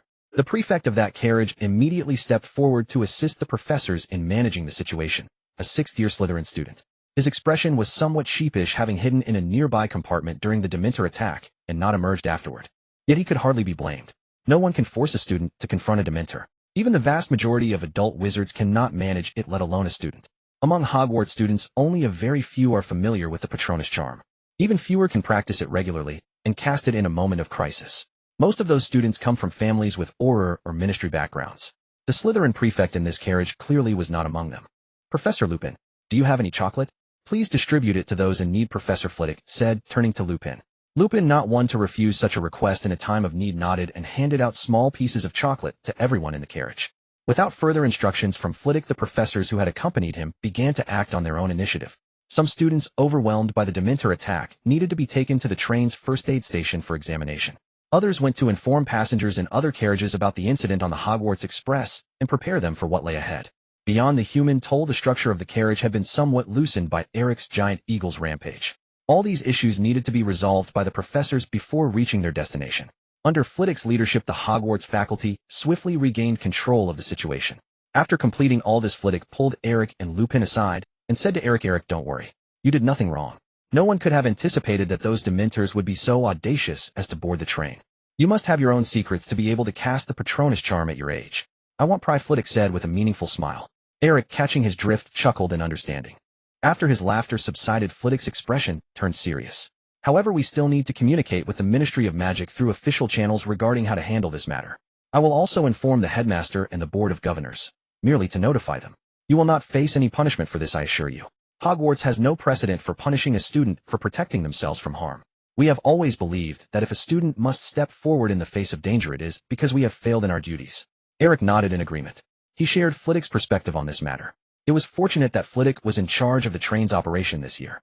If Professor McGonagall, the head of Gryffindor, had been on board, while she might not have blamed Eric, she certainly would not have approved of his actions. This is not to say that Professor McGonagall is more strict, it is simply a matter of protocol. The Patronus charm is a highly demanding spell that requires intense concentration. Even Ministry of Magic officials, when facing Dementors, must operate in pairs or groups of 3, positioning themselves as far apart as possible. This is a precaution to ensure that should any wizard encounter an accident, someone on site can maintain the Patronus charm and keep themselves safe from the Dementor's threat. From an ordinary perspective, Eric's decision to confront the Dementors alone was nothing short of suicidal. Even if he could manage to repel 1 or 2 Dementors, it would undoubtedly enrage them. Dementors possess little rationality. If even a single Dementor could get close to Eric, it would have the opportunity to disrupt his spellcasting. The consequences would not be hard to imagine. Of course, it remains a fact that Eric single-handedly drove off the Dementors. And given Professor Flitwick's whimsical nature, even if he hesitated at first, he would ultimately affirm such an act. How could he possibly blame Eric? After chatting with Eric for a few more moments, Flitwick had to busy himself with the trouble Eric had caused. More and more professors arrived at this compartment, and Flitwick was the highest authority on this train. Before leaving, Flitwick smiled meaningfully at Eric. "I hope you'll come to Ravenclaw, Eric. You're unquestionably a genius. I know many talented wizards, and they all share one trait, a perpetual curiosity for knowledge. I'm certain you are the kind of wizard Ravenclaw admires." Faced with such a direct invitation, what could Eric say? He certainly wouldn't refuse, but agreeing outright seemed a bit inappropriate, as if there was some inside deal. The sorting ceremony at Hogwarts was determined by the sorting hat. Strictly speaking, even Eric didn't know which house he would be sorted into. A student put on the hat, and the hat announced the house, signifying which house the student belonged to. Some gossip papers had revealed the sorting criteria of Hogwarts. At Hogwarts, each house valued certain traits. This mainly related to the 4 founders. Ravenclaw prized knowledge, Gryffindor valued courage, Slytherin was ambitious, and Hufflepuff remained loyal. Theoretically, the sorting hat would follow this standard to assign each student to a house. But Eric knew the hat actually respected the personal wishes of the wizard. As a sentient magical artifact, the sorting hat could not forcibly twist a wizard's will, nor was it capable of doing so. It could only read the wizard's inner thoughts, analyze them, and then decide. If Eric insisted on being sorted into a particular house, the hat would likely not refuse. This held true for any student, not just Eric, though most of the time the hat made the choice for them. Because humans were a collection of contradictions, not composed of a single trait like courage or curiosity. Everyone possessed a thirst for knowledge, only to varying degrees, and naturally, if judged by this standard, everyone could enter Ravenclaw. After all, one could always force an interpretation. Eric could only smile at Professor Flitwick. "I'll try, Professor." Satisfied with the answer, Flitwick nodded and turned away. Lupin was pressed into service by Flitwick, and Eric returned alone to the compartment, where he saw the pale-faced trio again. Harry had fainted from the Dementor and had just woken up groggily, while Hermione and Ron were simply frightened by Harry. Both Hermione and Ron seemed tense due to Harry's condition and didn't talk much with Eric in front of the weary Harry. The journey passed in silence. When the Hogwarts Express arrived at Hogsmeade Station, it was already evening. They hadn't reached the school yet. All passengers had to disembark here and take carriages to Hogwarts. Hogsmeade was a village adjacent to Hogwarts, inhabited entirely by wizards, and the only all-wizard village in Britain. Thus the train's terminus was set here. In previous years, by this time the sorting ceremony would have ended and the Startoftrum feast would be underway. But today, due to the Dementor incident, the train had stopped for a long time, so they were only now arriving. So nearly everyone was famished and hurried, eager to get into the castle and eat. Especially Harry, who had expended a great deal of energy today. Eric and the trio got off the train together and walked with the crowd. Outside the platform, countless carriages were waiting for them. "We'll see you at school." As soon as they exited the platform, Eric said to the trio. Harry was taken aback. "What? You're not coming with us, Eric?" Hermione gently reminded him first years have to take the boats across the Black Lake together. "Eric can't ride the carriage with us." Harry suddenly understood, remembering that Eric was different from them. Looking at Ron's expression, it was clear he had just recalled this too. Recalling the scene from the compartment where Eric commanded a giant eagle to hunt the Dementors, Ron's expression seemed surreal. Could Eric with such power really be a first year? As expected, just after Hermione spoke, a loud voice shouted nearby, "First years, follow me." "First years? Over here." The voice was somewhat gruff and echoed across the entire platform. Hearing this, confused first years began to move toward the voice. "That's Hagrid," Harry said, his expression slightly improving at the sound. "When we first entered school, Hagrid led us to. I heard he's teaching us care of magical creatures this year. Go on, Eric, see you at school." "I'm afraid naughty Eric needs to come with us." Just as Harry finished, a somewhat familiar voice sounded in their ears. Lupin emerged from a nearby corner looking tired, and continued, "Eric, Professor Dumbledore just informed me to take you directly to the headmaster's office along with Harry. The matter of the Dementors hasn't been resolved yet. There are many details to discuss. More importantly, Professor Dumbledore thinks he needs to see you. Don't worry, it'll be a very brief meeting, but I hope you don't mind missing the boat ride across the Black Lake and being sorted last. If you prefer, you can certainly take the boat and see Professor Dumbledore after the feast." Eric wasn't surprised by Dumbledore's summons. With such a major incident, it would be strange if Dumbledore didn't want to see him. The first years taking boats across the Black Lake was a long-standing Hogwarts tradition, as the first batch of students entered Hogwarts that way. But compared to that, Eric preferred a more efficient mode of transport. Eric readily agreed. "Professor, I'll come with you." Hearing this, not only Harry but also Hermione and Ron showed delight. This meant they could enter the castle with Eric and spend more time together. "Then let's go. We'll take the carriage together." With that, Lupin took the lead, walking out first and guiding them onto a carriage pulled by Thestrals. Outside the platform, they saw Dementors again guarding the key entrances and exits of Hogsmeade, carefully checking everyone. Except for Eric and Lupin, the trio still felt a bit tense at the sight. Fortunately, after the warning, the Dementors didn't try to get too close to the students again. The five of them slowly made their way toward Hogwarts. With the soft clopping of hooves, the carriage moved slowly forward. Eric turned his head to gaze out the window at the night, where the forest was faintly visible under the moonlight. Between Hogsmeade and Hogwarts lay a short cobblestone path along which they passed the entrance to the Forbidden Forest, a few oddly shaped houses, and the placid Black Lake. At this hour, Hogsmeade was still brightly lit and bustling with activity, with many witches and wizards lingering in the various pubs. Hogsmeade was also a favorite weekend getaway for Hogwarts students. Of course, only those in their third year and above. I mean, haven't you ever found it strange in all these 3 years? These carriages move on their own. Ron, like Eric, was staring out the window, but his gaze was fixed on the reins floating in the air ahead of the carriage. The carriage they rode had no horse, it moved by itself. Not only that, but these carriages could even automatically count the number of passengers waiting until everyone standing nearby had boarded before setting off. Harry said impatiently, "There's nothing strange about it, Ron. It's just some kind of magic. Haven't you gotten used to it yet?" "No, it's not just magic. It's Thestrals pulling the carriage ahead," Eric interjected with a smile. "Thestrals?" Except for Lupin, who remained silent, the other three exclaimed in unison. Eric said, "Yes, they're creatures that look like horses, but have wings, and are completely black. And you can't see them." Ron exclaimed in surprise, "We can't see them. Then why can you? You're not trying to trick us, are you, Eric?"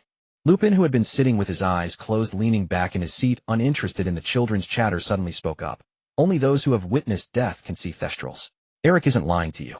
Ron and Harry shuddered, their gazes toward Lupin and Eric, now tinged with an indescribable emotion. Lupin was a professor, he wouldn't help Eric deceive them about something like this. But the word death still felt far too distant for them at that moment. Eric chuckled softly, not continuing the topic, but turned to Hermione and said, "Go ahead, you've been staring at me for a while now." "Off." Eric smiled without speaking. Ever since they got on the carriage, Hermione had been sneaking glances at him. Hermione, caught off guard, froze, her face slightly reddening as she grew nervous. She looked around and said, I've read about Thestrals in books, but I didn't know they lived at Hogwarts." "That's not what you wanted to say," Eric said.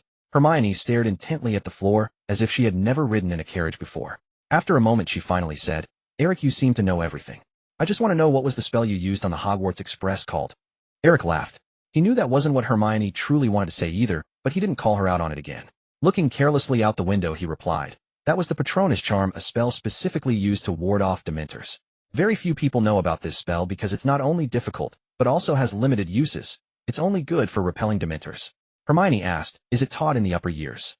"Upper years?" No, as far as I know, this spell isn't taught in Hogwarts curriculum. Then how did you?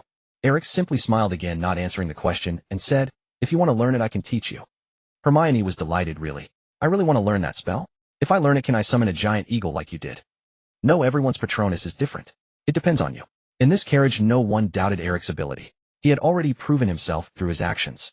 Harry knew Eric was stronger than him, and both Hermione and Ron had witnessed firsthand on the train how Eric drove away the Dementor. Lupin went without saying. So even knowing that Eric was a first-year student, no one found it strange. Harry seemed to want to say something, but hesitated. Not just you. If Harry and Ron want to learn too, I can teach you as well. Before the other two could speak, Eric continued, especially you, Harry. I think you probably feel like you need this spell right now. Harry's face first lit up with excitement, then stiffened and finally dimmed again, clearly recalling the incident on the train. I don't understand, Eric. Why am I the only one who passes out when facing a Dementor? Does that mean I'm weak? Like you said at the Leaky Cauldron. Eric thought for a moment, then said, since you brought up what I said to you at the Leaky Cauldron, you should look at this from a different perspective. You might not understand Dementors, Harry. In most people's eyes, they are very evil magical creatures, though I personally don't agree with that description. They specifically absorb all your positive emotions and convert them into the energy they need to survive. In other words, it would be strange if you could still feel happy when facing a Dementor. And when you passed out, it must have been because the Dementor's presence made you feel many unpleasant thoughts. Harry nodded emphatically and said, I heard many screams of terror and pleading echoing in my ears over and over, as if I had experienced them myself. I wanted to help them, but I couldn't. I felt. Harry paused, wrapping his arms around himself and unconsciously gripping his arms. Very cold, so cold, I couldn't even feel the warmth of my own breath. Eric and the others in the carriage didn't interrupt him. Even Lupin opened his eyes slightly to look at Harry. That's normal, Eric said slowly after Harry finished. Normal? Harry exclaimed in surprise. How can that be? Why didn't any of you hear those screams? It's normal for you because you've experienced more than we have, Eric said. Remember what I told you, Harry. You're different from other wizards. You carry more burdens, and your responsibilities are greater. When facing Dementors, they drain all your hope and dreams, forcing you to recall the things you least want to face deep inside. It's not an easy feeling to brush aside.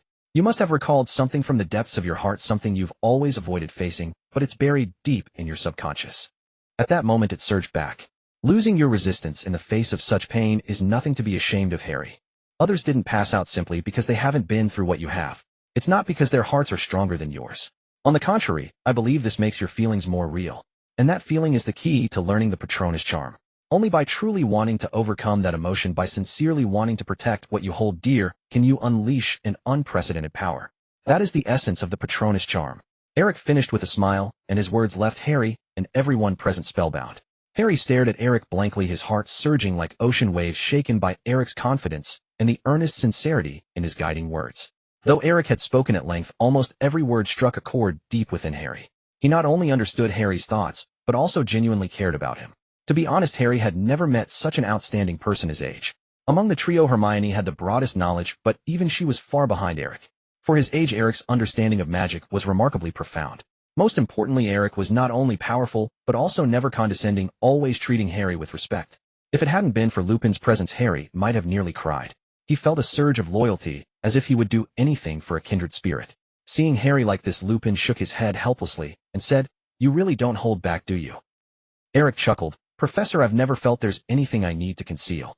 Every word I speak comes straight from the heart. Lupin shook his head and fell silent. On this carriage, only he and Eric understood the true meaning behind those words. Every word Eric uttered was consciously influencing Harry and those around him. Lupin had discerned this, yet he had no ground or means to stop Eric from doing so.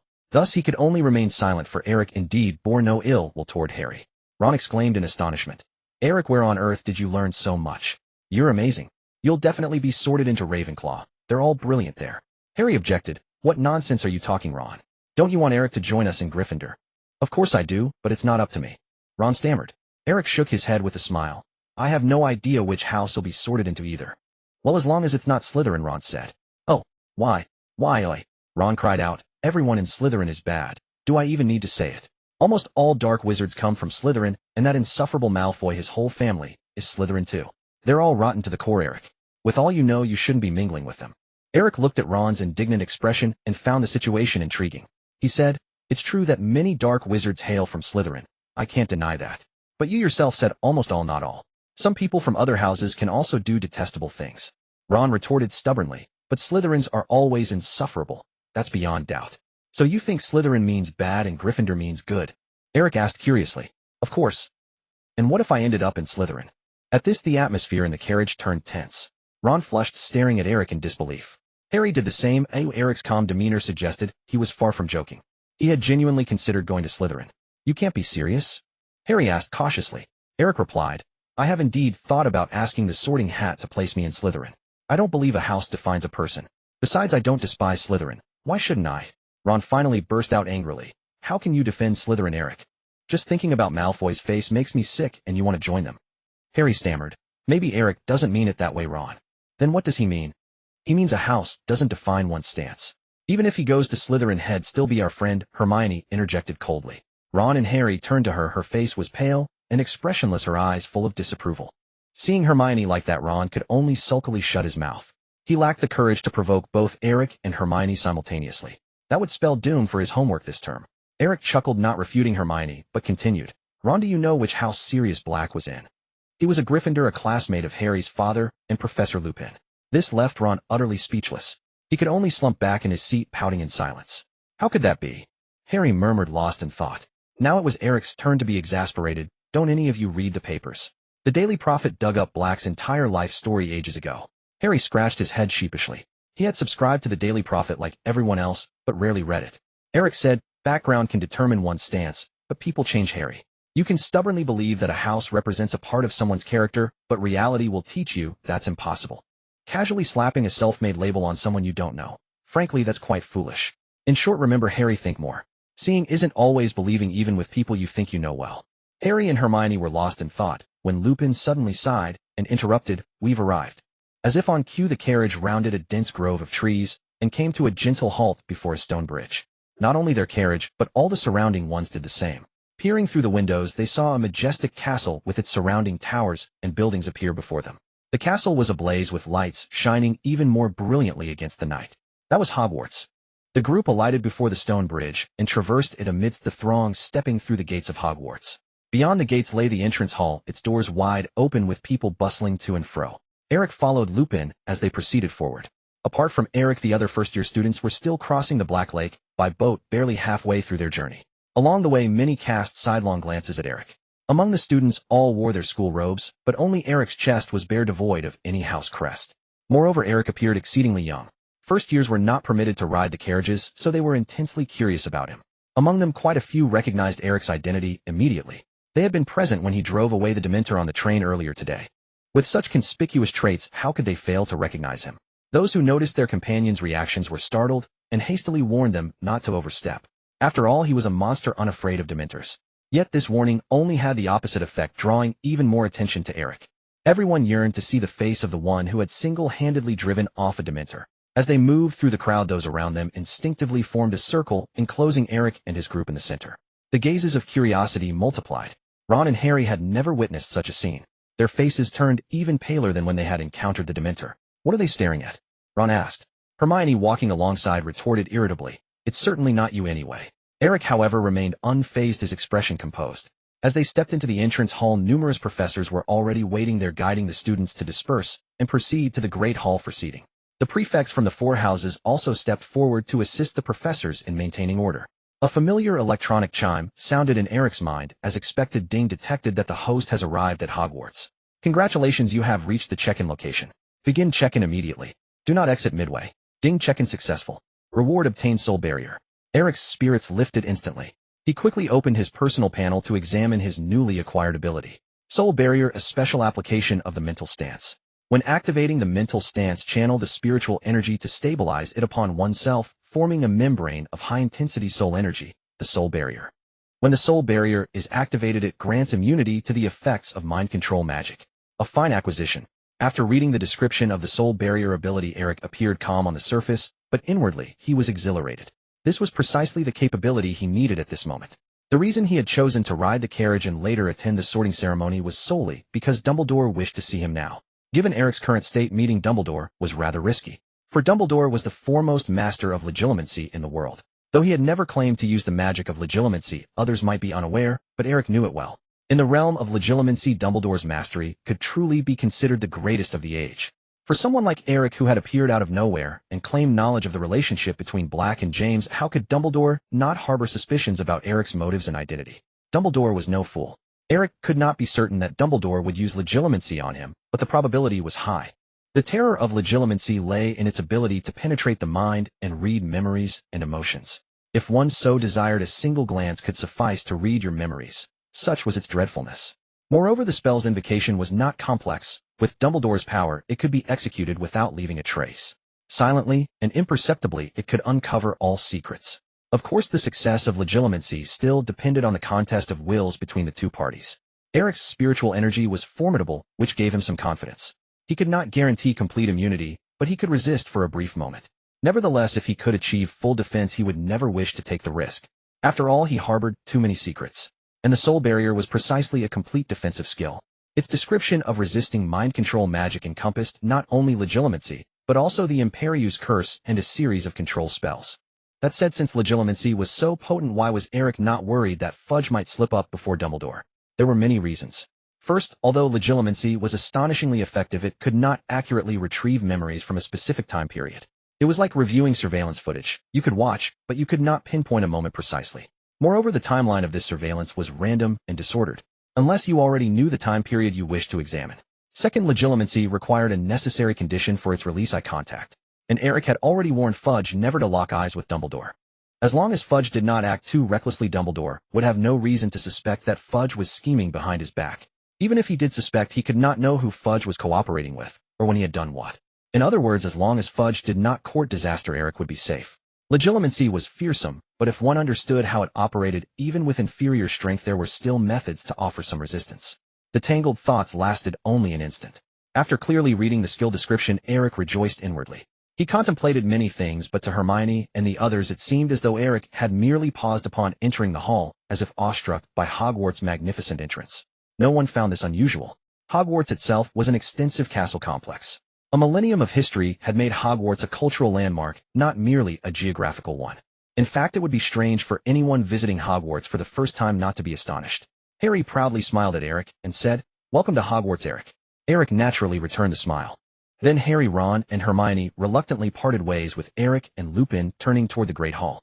Meanwhile, Eric followed Lupin closely as they made their way to the headmaster's office at the top of the main tower. The main tower of Hogwarts is an immense cylindrical structure. When no one has stepped onto the stairs of the tower, one can only see a magnificent stone pillar standing in the center, surrounded by a circular outer wall. On the outer wall and the stone pillar, various paintings depicting Hogwarts' thousand-year history hung in abundance.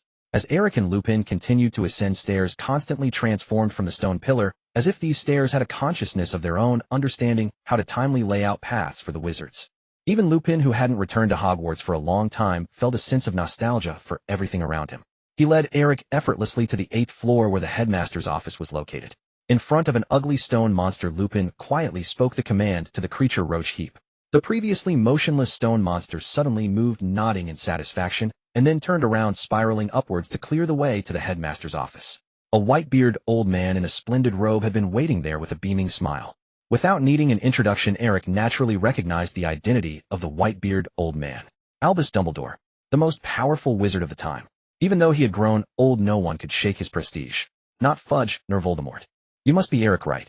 Like Eric, Dumbledore also didn't require much introduction. Upon seeing Eric, he naturally spoke his name, clearly having been prepared. Seeing Eric nodding with a smile, Lupin felt a bit speechless. In the eyes of these two, he seemed completely invisible. If that was the case, why was he still here? Lupin shrugged and made a gesture of invitation to Dumbledore, then turned around and left for the Great Hall. Only Eric and Dumbledore remained.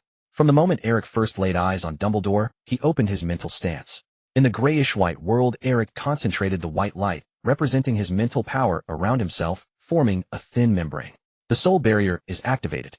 There were no complex feelings. Eric had grown accustomed to the existence of the mental stance. As long as the soul barrier was in place, no mental magic could affect him. After a brief exchange of pleasantries, Dumbledore gestured for Eric to come in, and with a smile remarked, "When I heard about Professor Flitwick's message, I thought I must be losing my mind. I never expected someone your age would be able to proficiently wield the Patronus charm." Eric didn't hold back either. He stepped into the headmaster's office, sitting down at the table as directed by Dumbledore, saying, "Thank you, Professor. Actually, that was my first successful use of the Patronus charm." The headmaster's office was resplendent, maintaining the overall decorative style of Hogwarts with walls adorned by portraits of past headmasters. They all turned to look at Eric as he entered, some even whispering amongst themselves. Beside Dumbledore's desk stood a phoenix quietly. Eric scanned the room and finally met Dumbledore's gaze.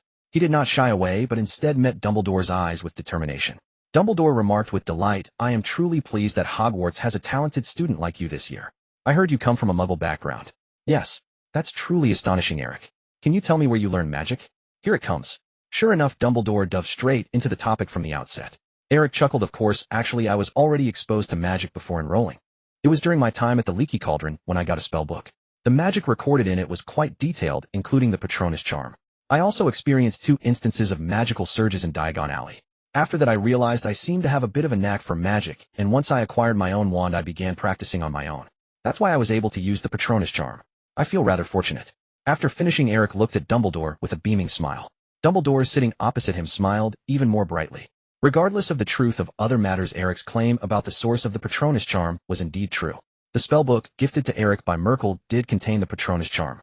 Eric had seen it listed in there, which is why he dared to choose the Patronus charm as a reward for the task. Otherwise it would be completely inexplicable. Although Eric knew that a little wizard who had never been exposed to magic could self-learn and effortlessly use the Patronus charm, it sounded absurd. Yet still there was a possibility. This world has never lacked geniuses. Based on the talent Eric demonstrated, he was indeed that kind of genius. "What? You doubt me? Then provide evidence." "Can't do that, can you? Then you have no way to counter me. If the spellbook didn't record the Patronus charm, Eric wouldn't dare to use this spell in front of others. That would truly be incomprehensible. A little wizard who had never come into contact with magic self-learning and creating the Patronus charm would be treating others as fools. Who would believe that?" Therefore Eric had to ensure that his explanation had no flaws on the surface. Clearly Dumbledore and Eric were on the same page regarding this matter. After hearing Eric's explanation, Dumbledore's smile grew even wider, his eyes narrowing into slits. He did not immediately refute, because Dumbledore knew that Eric was lying. What spellbook, what self-learning, and magical surges? Dumbledore, being well experienced, having dealt with 2 Dark Lords, was no fool who would believe such claims. However, Dumbledore did not plan to expose Eric directly. He had ways to obtain the information he desired. "The spellbook? Are you referring to the one written by Miranda? What a coincidence. I remember when that book was first published, Miranda asked me to write a preface for her." Indeed, Dumbledore feigned surprise. That book is indeed quite rich in content. While speaking, Dumbledore focused his gaze on Eric's eyes. Indeed, Dumbledore intended to extract the answers he sought from Eric's memories to see just who Eric truly was. As the headmaster of Hogwarts, Dumbledore would not use magic on students lightly unless necessary. However, Eric's existence was clearly an exception. A first-year student who could proficiently use the Patronus charm meant that Dumbledore had to ensure that someone with such talent posed no threat to Hogwarts. Mind reading. As Dumbledore's gaze shifted toward him, Eric instinctively focused his attention. In Dumbledore's eyes he could detect no trace of hostility whatsoever. It truly seemed like nothing more than a casual glance from a highly respected wizard toward a student. This sensation was quite subtle. Even though Dumbledore had not coerced Eric or given him any reason to sense something amiss, it was merely a logical deduction that led Eric to believe Dumbledore would inevitably take some measure against him. Otherwise, why would Dumbledore have summoned him to the headmaster's office today? He could have simply let Eric attend the sorting ceremony as usual and then decide how to handle him later. But he didn't. Instead, he broke convention, brought Eric to the office while everyone else was in the Great Hall, and even sent Lupin away. Almost the moment Eric concentrated, he felt a jolt in his head, and a voice echoed in his mind, "Ding, soul barrier intercepted, legitimacy." Just as expected. This was precisely what Eric had anticipated. Dumbledore had indeed used legitimacy on him. Receiving the system's notification, Eric relaxed. This meant that even a wizard of Dumbledore's caliber could not breach the soul barrier. If Dumbledore's legitimacy couldn't break it, then no one else stood a chance. At the same time, Eric felt a chill of alarm. Legitimacy was truly activated without any warning, leaving no time for preparation. Had Eric not maintained his mental shield, he would have fallen victim. Yet throughout the entire process, he had been completely oblivious to Dumbledore's actions. Dumbledore himself made no superfluous movements, simply continuing to converse with Eric. He didn't even change his expression. Oh no, now he did. It was a look of blankness following the failed legitimacy. Dumbledore's composure momentarily faltered, revealing obvious astonishment. Even if it lasted only an instant, Eric caught it. Realizing his slip, Dumbledore quickly regained his composure regardless of the turmoil within. He decisively ceased the flow of magic, his face still beaming with a smile. Had Eric not known what had just occurred, he would have dismissed that fleeting expression as an illusion. Dumbledore's inner calm was shattered. When he used legitimacy on Eric, all he saw was a gray-white mist. No memories, no visual feedback. Only an unfathomable gray-white mist. Dumbledore understood exactly what this meant. His legitimacy had completely failed. This outcome shocked him even more than learning that Eric could proficiently cast the Patronus charm. Dumbledore had a clear understanding of his own abilities. He knew that his legitimacy had been honed to perfection and could not have failed. He was not yet that old. That left only one possibility. Eric could block his legitimacy. Admittedly, legitimacy was not invincible. As a mental detection spell, it naturally had a counter curse, a clemency. As the name implied, this was a magic specifically designed to shield the mind from legitimacy. However, a clemency was not something anyone could master, nor could simply learning it guarantee one could withstand Dumbledore's assault. In Dumbledore's experience, only a wizard as proficient in a clemency as Snape could rival him in this domain. But who was Snape? One of the most brilliant potions experts, a former Death Eater, the double agent Dumbledore had personally vouched for, and a devoted follower of Voldemort in his youth. It had taken immense courage for Dumbledore to trust him. Snape was also arguably the greatest master of occlumency in the world. Even so, he had to maintain his occlumency constantly to ensure his safety, navigating deftly between Voldemort and Dumbledore. It required unrelenting vigilance without a moment's lapse. The side effect was that Snape perpetually wore a deadpan expression, looking at everyone with the same unchanging face. Dumbledore was absolutely confident that his legitimacy had given no prior indication of intent. Yet despite this, his legitimacy had failed. How could Dumbledore not be astounded? Either Eric had mastered occlumency to at least Snape's level, maintaining it constantly to effortlessly block the spell, or Eric had already anticipated Dumbledore's possible actions and activated occlumency upon entering the headmaster's office. Had he not witnessed it himself, Dumbledore would never have believed that a wizard as young as Eric could find a way to repel his legitimacy. Either possibility was difficult for Dumbledore to accept. The former meant he could not control Eric, could not ascertain his goals or ambitions, nor determine the true extent of his magical talent. Allowing a prodigy like Eric to grow freely was dangerous. After all, Voldemort had once been an outstanding student at Hogwarts. With Voldemort's precedent, how could Dumbledore permit anyone else to act recklessly right under his nose? The latter possibility, however, implied that Eric was equally aware of Dumbledore's intentions and was already on guard against potential intrusion. This was even worse for Dumbledore. Faced with someone already wary of him, he could no longer rely on personal charisma to ensure Eric would stand by his side as he did with others. Seeming to read Dumbledore's unease, Eric smiled and said, "Professor, please rest assured. I harbor no ill will toward Hogwarts." Dumbledore's pupils dilated slightly as he stared intently at Eric, only to be met with Eric's candid smile. After Eric uttered those words, the smile on Dumbledore's face vanished instantly. Eric had completely seen through his plan as well as his purpose for the day. His attempt to probe Eric's thoughts had utterly failed.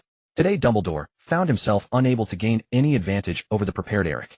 Dumbledore stared intently into Eric's eyes, trying to discern what lay hidden within. Eric neither urged him nor attempted to avert his gaze. After all, he had the soul barrier. What was there to fear? Could Dumbledore possibly lock him in the headmaster's office and refuse to let him leave? Eric relied on his status as a student to act with such audacity. Dumbledore had a weakness, one he himself had never noticed. That weakness was that Dumbledore was universally acknowledged as the most powerful wizard of the age. This brought him immense prestige, but inevitably also imposed numerous constraints. As a highly respected figure, one must play by the rules set by others. This rule seemed complex, but was actually quite simple. People did not want him to use his formidable magical prowess to act arbitrarily and do whatever he pleased.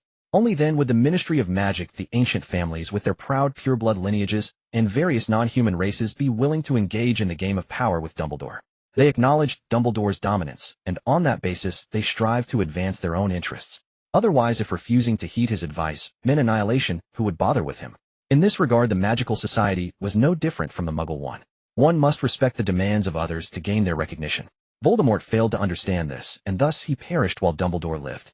Voldemort's downfall was not accidental, but inevitable. Even without Harry, even without that war, Voldemort would have ultimately faced opposition from all due to his violent methods. Even if he had defeated Dumbledore back, then it would have been the same.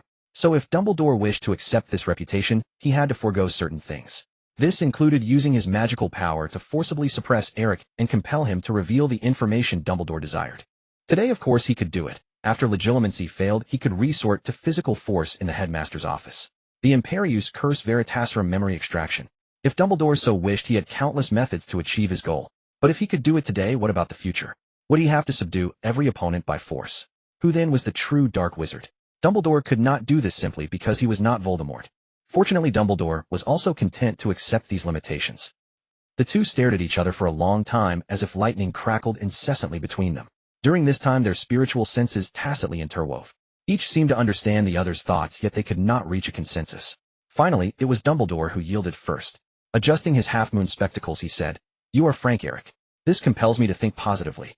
Dealing with a frank person is better than constantly being on guard against trouble, especially when you have the strength to back it up. I will say no more. I am merely curious about what you truly want." This statement was tantamount to acknowledging Eric's talent. It also implicitly admitted that at this moment Dumbledore was utterly helpless against Eric. Eric had now entered Hogwarts and become its student. In a sense, Eric had entered into a contract with Hogwarts, receiving its recognition and protection. As headmaster, Dumbledore could not openly oppose Eric. Nor could he use his authority to persistently make things difficult for Eric. If Dumbledore lacked such magnanimity, he would never have become the leader of the wizarding world. If he could tolerate even Voldemort back, then could he not tolerate an Eric? Even as headmaster, he did not have the unilateral power to expel a student. Theoretically, this power belonged to the Ministry of Magic. Hogwarts was a subsidiary of the Ministry.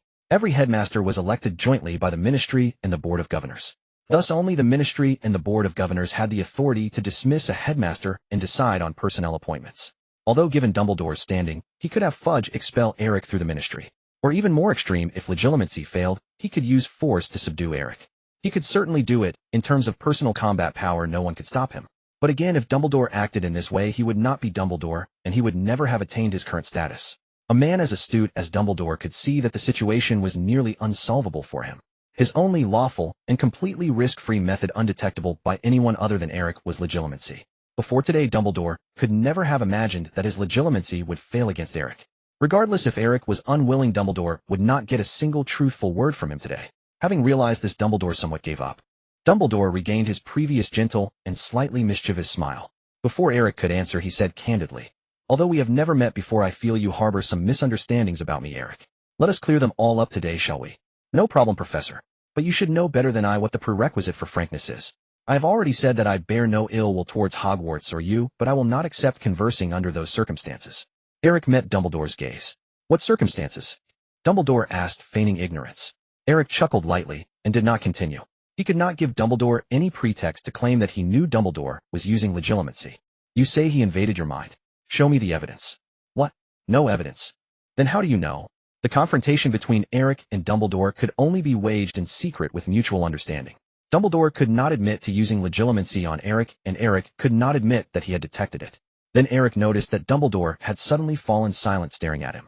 Dumbledore said nothing, and Eric, unwilling to break the deadlock, could only stare back. After a long while, Eric sensed something was amiss, because the sound of the soul barrier activating kept echoing in his mind. Ding, soul barrier intercepted, legitimacy. Ill endure. Ding, soul barrier intercepted, legitimacy. Ill endure again. Ding, soul barrier intercepted, legitimacy. Eric could take it no longer. He slammed the table and shouted, "Are you done?" Dumbledore looked at him with an innocent expression, spreading his hands, as if to say he had no idea what Eric was talking about.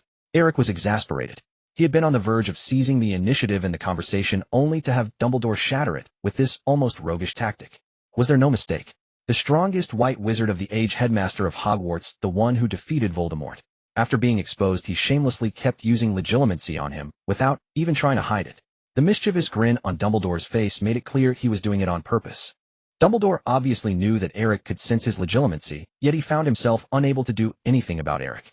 So he simply stopped pretending and did it openly.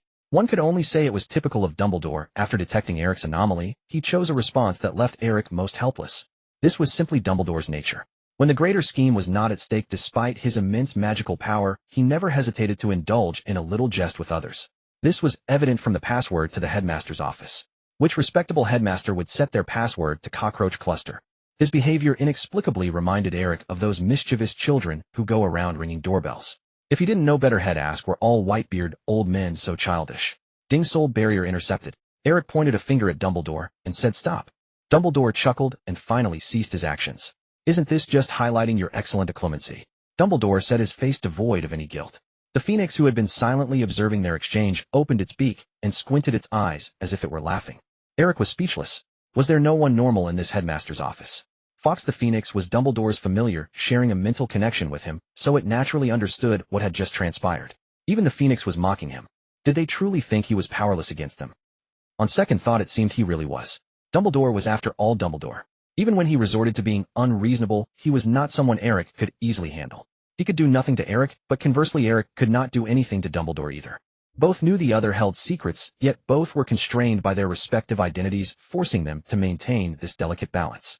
I apologized, it was just a small jest. I wouldn't have done it had I not confirmed your excellent clemency, Dumbledore said. Pointing to Fawkes the Phoenix, Dumbledore said, seriously Eric, perhaps you would be willing to demonstrate your Patronus charm here. Fawkes is also very curious about your Patronus. Of course, but on the condition that you stop using legilimency on me, Eric warned Dumbledore, cutting straight to the point, dropping his own pretense. Did he think he could fool him? A small jest. If Eric had let his guard down, he would have been the joke. But it seemed Dumbledore had no intention of spreading today's events. For Eric this was perfectly acceptable. Dumbledore smiled, and said, very well, I promise. Seeing his cheerful demeanor only made Eric angrier. Regardless of his answer, Eric would keep his soul barrier active whenever facing Dumbledore, giving him no chance to invade his mind. Dumbledore knew his answer didn't matter, how Eric would never trust him. One must always be wary of others. How could Eric entrust his fate to someone else? Now that everything was out in the open, Eric wasted no time, drew his wand, and summoned his Patronus. As the pure white, giant eagle materialized in the headmaster's office, it drew the gazes of the portraits on the walls. Even these former Hogwarts headmasters had never seen such a formidable Patronus. Fawkes the Phoenix was startled, curiously examining the giant eagle. The giant eagle, undaunted, let out a low roar and stared at Dumbledore and Fawkes with a challenging glare. As a phoenix, Fawkes would not tolerate such insolence. Though the giant eagle was massive, Fawkes was a phoenix, a mythical being at the pinnacle of the magical world, possessing wondrous magic like dragons. Fawkes cried out, spread its wings, and fluffed its feathers, flames flickering faintly in its eyes as it glared back at the giant eagle without backing down. Easy, Fawkes. Seeing the two birds about to clash, Dumbledore reached out to soothe it. Dumbledore's word held sway in the headmaster's office, and Fawkes reluctantly cast a disdainful glance at the giant eagle before slowly folding its wings. Meanwhile, Eric promptly dismissed the Patronus charm, and the giant eagle's form vanished. Well-deserved reputation, Dumbledore praised. It is indeed a rare Patronus. You flatter me, Professor. Dumbledore asked curiously, was that truly the first time you used the Patronus charm on the train? Yes, Eric replied. Before you summoned your Patronus, I didn't believe it, but after seeing it with my own eyes, I find your Patronus charm still has some flaws. Eric was puzzled, waiting for Dumbledore to continue. Without further explanation, Dumbledore drew his own wand and cast the Patronus charm. A pure white phoenix, almost identical to Fawkes, appeared before them. Compared to an average student, your Patronus charm is quite good, Eric. But while it is fierce, it lacks in other aspects. That is precisely why Fawkes showed hostility towards your Patronus. Dumbledore continued, but his lips did not move. It was his Patronus speaking, projecting Dumbledore's voice. As if performing a ventriloquist act, Dumbledore showcased his skill by having his Patronus speak for him. For instance, you cannot make your Patronus convey the message you wish to send as I can. Eric nodded. His Patronus charm, after all, had been learned for less than 2 months with proficiency at an intermediate level. Purely in terms of technique, it was merely average. At least in the presence of a wizard like Dumbledore, it was certainly insufficient. It was only Eric's immense magical power that made his Patronus appear so awe-inspiring. Do you wish to know how to improve further? Of course, but why, Professor? Eric replied with a smile. The why here did not refer to the reason for improvement, but rather why Dumbledore was bringing this up at such an odd time. Though Eric was eager to strengthen his Patronus charm, this didn't seem like the right atmosphere, did it? Shouldn't they be trading demands and interests, then parting ways without further conflict? How had it suddenly turned into a lesson? Dumbledore chuckled. For talented students, I am always willing to offer guidance. Consider this my apology for my earlier intrusion. You can already maintain your Patronus well. Your method of using magic is correct, and you can cast a standard Patronus charm. However, you cannot make your Patronus an extension of yourself, acting according to your will. I believe the reason for this is largely because you never envisioned what your Patronus would be like. Let me guess, from the very beginning you completely overlooked this question, focusing all your energy solely on how to summon the Patronus itself. Dumbledore said cheerfully. Before Dumbledore could finish his sentence, Eric had already grasped the meaning. Many things are simple in theory, yet once trapped in a blind spot of thought, one cannot revisit the fundamental techniques. For instance, Eric's Patronus charm. As Dumbledore had pointed out, Eric had never actively envisioned what his Patronus should look like. In truth, he should have realized this earlier. A Patronus could change according to the wizard's personality and will. This was no secret to Eric. On the train, he had seen Lupin's Patronus, which had been deliberately altered to its current form. If even Lupin could adjust his Patronus shape, there was no reason Eric could not. Yet Eric had never had the chance to actively modify his Patronus charm. Before his Patronus had defeated the Dementors, his wand had resisted his use, especially with spells involving the soul. To maintain the state of split magic, he had to use the acacia wood wand to cast the Patronus charm, otherwise it would fail. This left him no time to consider other aspects. Logically, given his usage, his proficiency with the Patronus charm should have long since upgraded, but it remained merely average. Even the image of a giant eagle had emerged naturally, not from Eric's strong desire. He simply cast the Patronus charm and passively anticipated its appearance. He had indeed never carefully imagined what animal his Patronus should become. He assumed that with daily practice his proficiency would naturally increase, deepening his mastery of the spell. But that was not the case. No wonder Dumbledore found his Patronus charm so immature. Dumbledore's demonstration directly unveiled the veil before Eric's eyes. Ding's spell proficiency increased. Patronus charm advanced. The system's voice chimed in timely. As Eric's understanding of the Patronus charm deepened, the system granted him a boost in proficiency without even casting the spell. Thank you, Professor. Eric bowed sincerely to Dumbledore. Although their stances differed and they were wary of each other, Dumbledore was indeed a good teacher. He had not exaggerated. With just a few words he had guided Eric a step further. Seeing Eric's epiphany, Dumbledore smiled. I can see you've gained much. Indeed, Professor. Then let's end today's lesson here. Dumbledore glanced at an antique clock on the wall. It's time for you to attend the sorting ceremony. I've kept you long enough. Go ahead, it'll follow shortly. My. Eric was puzzled. That's it. What else? Dumbledore retorted with confidence. I can't sort you here, can I? Inwardly, Dumbledore was frustrated. He wished he could forcibly keep Eric, but it was useless. He had initially intended to use legilimency to uncover the truth behind Eric's formidable magical abilities. Dumbledore's legilimency was unlike others. He had mastered it to perfection. While he couldn't precisely locate Eric's memories, he could grasp the general idea. But unexpectedly, not only did legilimency fail, but this trivial probe had made Eric extremely wary of him. Now it was impossible to gain Eric's trust as he had with Harry. Putting himself in Eric's shoes, even he would not easily trust someone who had invaded his mind. Even if that person was the headmaster of Hogwarts, who would feel goodwill towards someone attempting to breach their mind. Eric thought for a moment, said nothing more, nodded politely to Dumbledore, and rose to leave the headmaster's office. He couldn't very well say he had expected a fierce battle. Now that Dumbledore was letting him go early, it was undoubtedly good news. Oh, by the way, Eric, Dumbledore called out as Eric neared the door. You repelled the Dementors on the train and protected your classmates. I intend to reward you. But since you haven't been sorted yet, I plan to announce it after the ceremony. Eric paused, thought for a moment, and firmly declined. Thank you, Professor, but I don't need it. Knowing Dumbledore, it would likely be house points or an internal honor. What use did he have for that? It couldn't be eaten or worn, nor could it make him stronger. If he had a choice, he wouldn't mind accepting some galleons, but that was impossible. Really? You're giving up? That's 100 points. As expected, Dumbledore added with a mischievous grin, what a pity. I really wanted you to join Gryffindor, so I could award them points. I don't want it. Eric knew the old man was up to no good, ignored him, and walked out. Behind his half-moon spectacles, Dumbledore's smile faded, his sharp gaze following Eric's back until he descended the stairs and vanished. After Eric was far away, a portrait on the wall spoke. His talent is even more terrifying than yours at his age. In time he might become another Riddle. It was a harsh-faced wizard. All those hanging on the office walls were Dumbledore's predecessors, former headmasters of Hogwarts. Below the portrait his life dates and name were inscribed Phineas Black. Dumbledore sighed and said, let us wait and see. Just wait and see. When he returned to the Great Hall, Eric arrived just in time for the final part of the sorting.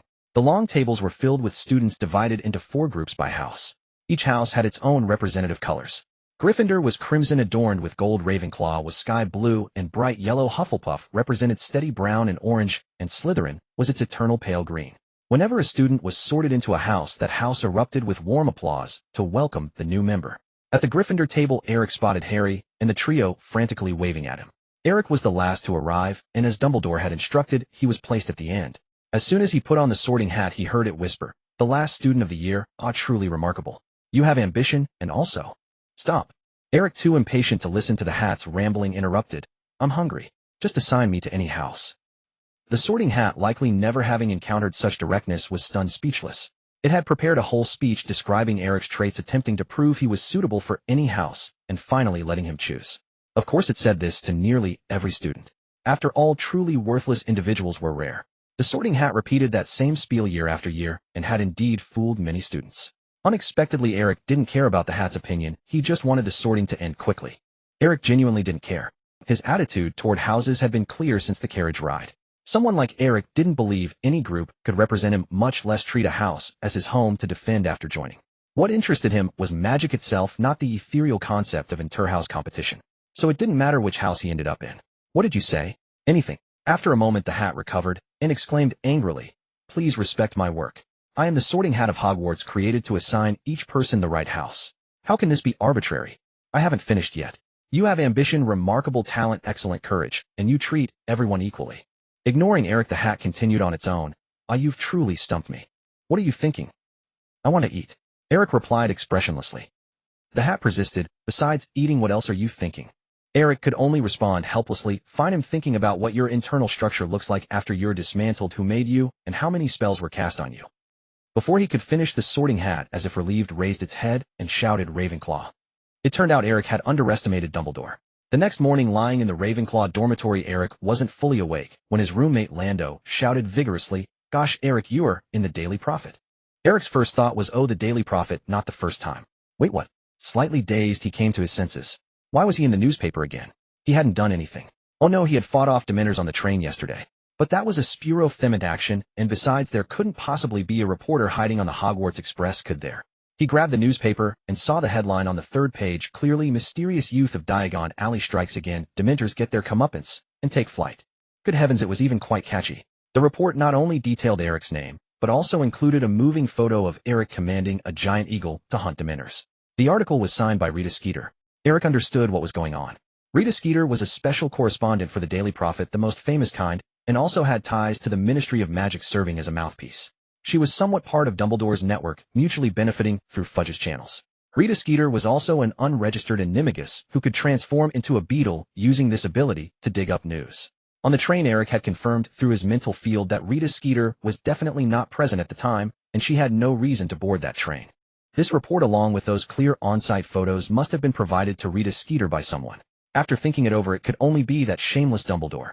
The information and report had all been passed from him. Eric speculated maliciously that Dumbledore was pushing him into the spotlight to become a figurehead among young wizards. Dumbledore's intention was simple. Since Eric wanted to keep a low profile and minimize his influence, he would do the opposite and make Eric famous. This was certainly not a good thing. On one hand, Dumbledore was still executing his savior training plan, shaping Harry into what he wanted. In this process, Harry's mental state was quite unstable, often feeling insecure. Now that Eric's reputation was rising, he could naturally share some of Harry's pressure, diverting public attention to himself. On the other hand, if Dumbledore was pulling the strings, Eric would find it hard to maintain any peace. Dumbledore's influence in the magical world was immense. Many would follow what he endorsed out of admiration. Gaining Dumbledore's approval was seen as the highest honor by many. Eric didn't want this kind of thing, but he had no way to resist. Although he didn't mind fame, no one wanted to become famous this way. The incident was indeed his doing. The Dementor he captured was still lying obediently in his suitcase. He couldn't deny that fact. The repercussions followed as Eric's name appeared in the news again. Bombing Diagon Alley, repelling Dementors. Even being last in the sorting ceremony became fodder for baseless speculation. For the rest of the day, Eric was subjected to all sorts of stares while walking around the campus. Some wanted to see what the person who blew up Diagon Alley looked like. Others asked him to summon a giant eagle, and some even sought his autograph. He had truly become famous. Eric was glad he had chosen Ravenclaw during yesterday's sorting. The Ravenclaw common room didn't require a password, and anyone could enter as long as they answered the riddle posed by the eagle-shaped bronze door knocker. This effectively kept out a considerable number of onlookers from the other three houses. However, it couldn't stop those within Ravenclaw itself. After spending a few days joining the new semester, Eric realized he had misunderstood. The students from other houses were interested in him purely to see him in person. As for the Ravenclaw students, it was less about their interest in Eric and more about their fascination with his magical prowess that far exceeded his year. There is a fundamental difference between the two. The former is simply to satisfy curiosity, while the latter could yield points for Ravenclaw. Indeed, Eric found himself being treated as a recognized point-scoring machine within Ravenclaw. He only became aware of this when he accidentally overheard a small discussion among several Ravenclaw prefects. That Eric, we must protect him and not let the students from other houses find an opportunity. Yes, especially we must guard against the Weasley twins from Gryffindor. They have been known to throw rotten eggs at the main scorers of rival houses. When Eric goes to class, we should escort him whenever we can so he can quickly familiarize himself with each professor's style. Does anyone know what subject he excels in? Eric suddenly appeared. What are you discussing? The prefects were startled and quickly laughed it off, then exchanged glances while Eric wasn't paying attention and dispersed. Only a fourth-year student, Qiu Zhang, remained patting Eric's shoulder, unusually excited as he encouraged, "Do well. We will all support you." Eric.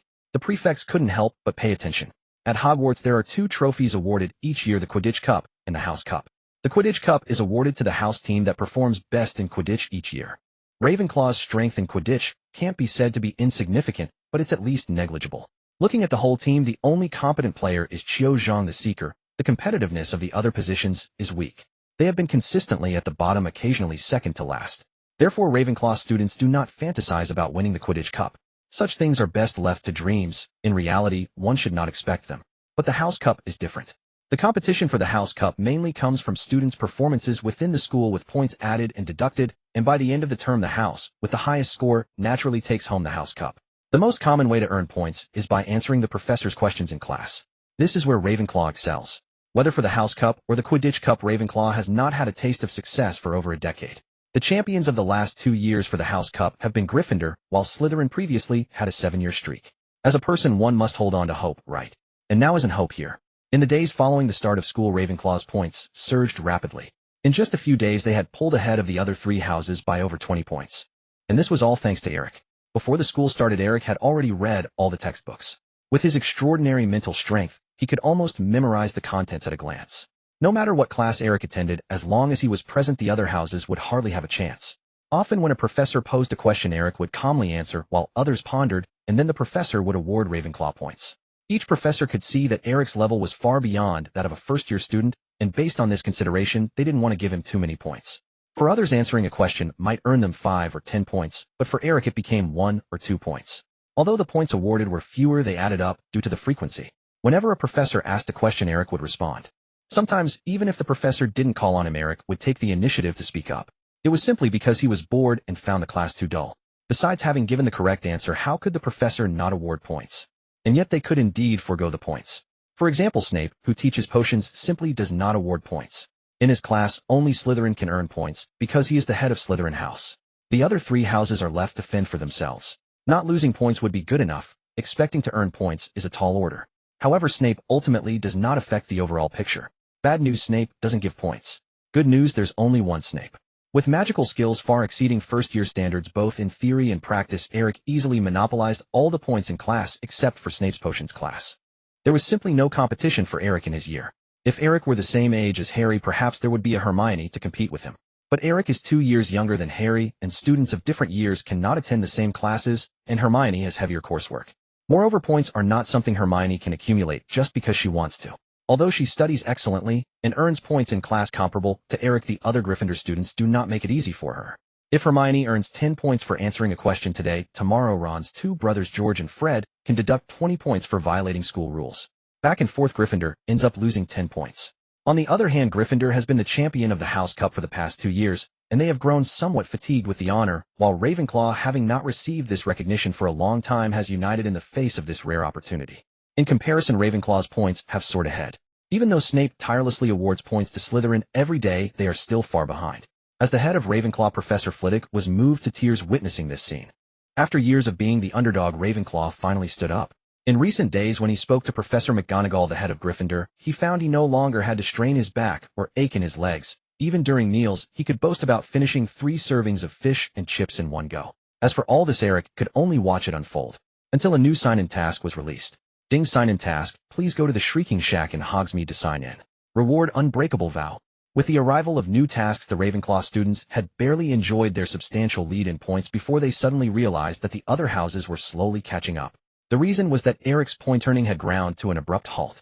Earlier, Eric had diligently attended classes for one simple reason: to fill in any gaps and ensure he missed no information unavailable in his textbooks. Earning points for Ravenclaw was merely a secondary benefit. However, after a period of earnest study, he found his efforts to be largely futile. The first-year curriculum was utterly unhelpful to him. He would have been better off studying on his own. Even the notoriously difficult Transfiguration class was the same. When Professor McGonagall instructed them to turn a matchstick into a needle, Eric opened his mental field, locked onto the matchstick, and transformed it into a matchstick man, holding a half-finished, exquisite embroidery needle, using it to pick his teeth. Noticing Professor McGonagall, the strictest of professors, staring at him as she inspected their work, Eric made the matchstick man roll over, lie down on the desk, and continue picking his teeth. Even McGonagall was left speechless at the sight and never again bothered Eric about what he did in her class. Hogwarts allowed auditing. In theory, Eric could now sit in on upper-year classes. However, this required the headmaster's approval in principle, and it couldn't interfere with his regular coursework. Having just arrived and already demonstrated his prowess before Dumbledore, Eric wasn't sure if Dumbledore would permit him into the higher-level classrooms. He wasn't in a hurry, so there was no need to draw Dumbledore's attention just yet. Thus, with his formidable mental powers, Eric chose the method best suited to him: reading. Having grown familiar with Hogwarts, Eric, without needing anyone's reminder, fully recognized his own shortcomings after school began. Having already thoroughly read his first-year textbooks, he knew they were just an introduction. The secrets hidden within the actual life of Hogwarts were abundant. Secret passages leading to various areas, hidden chambers, the room of requirement, the composition of potions, and their ingredients. Apart from spells, Eric's knowledge was indeed lacking in many areas. Even though his understanding far exceeded the standard expected of a first-year student, when had Eric ever considered himself a true first-year? No one could claim complete mastery over the wizarding world, let alone Eric. No matter how formidable his magical power, without the support of other knowledge, it would ultimately be a castle built on sand. Knowledge is power. This saying held true in the magical world as well. Battles between wizards sometimes had little to do with magical power and were never simply a back-and-forth exchange of spells. Potions, plants, magical creatures, unknown spells. These could all become decisive factors.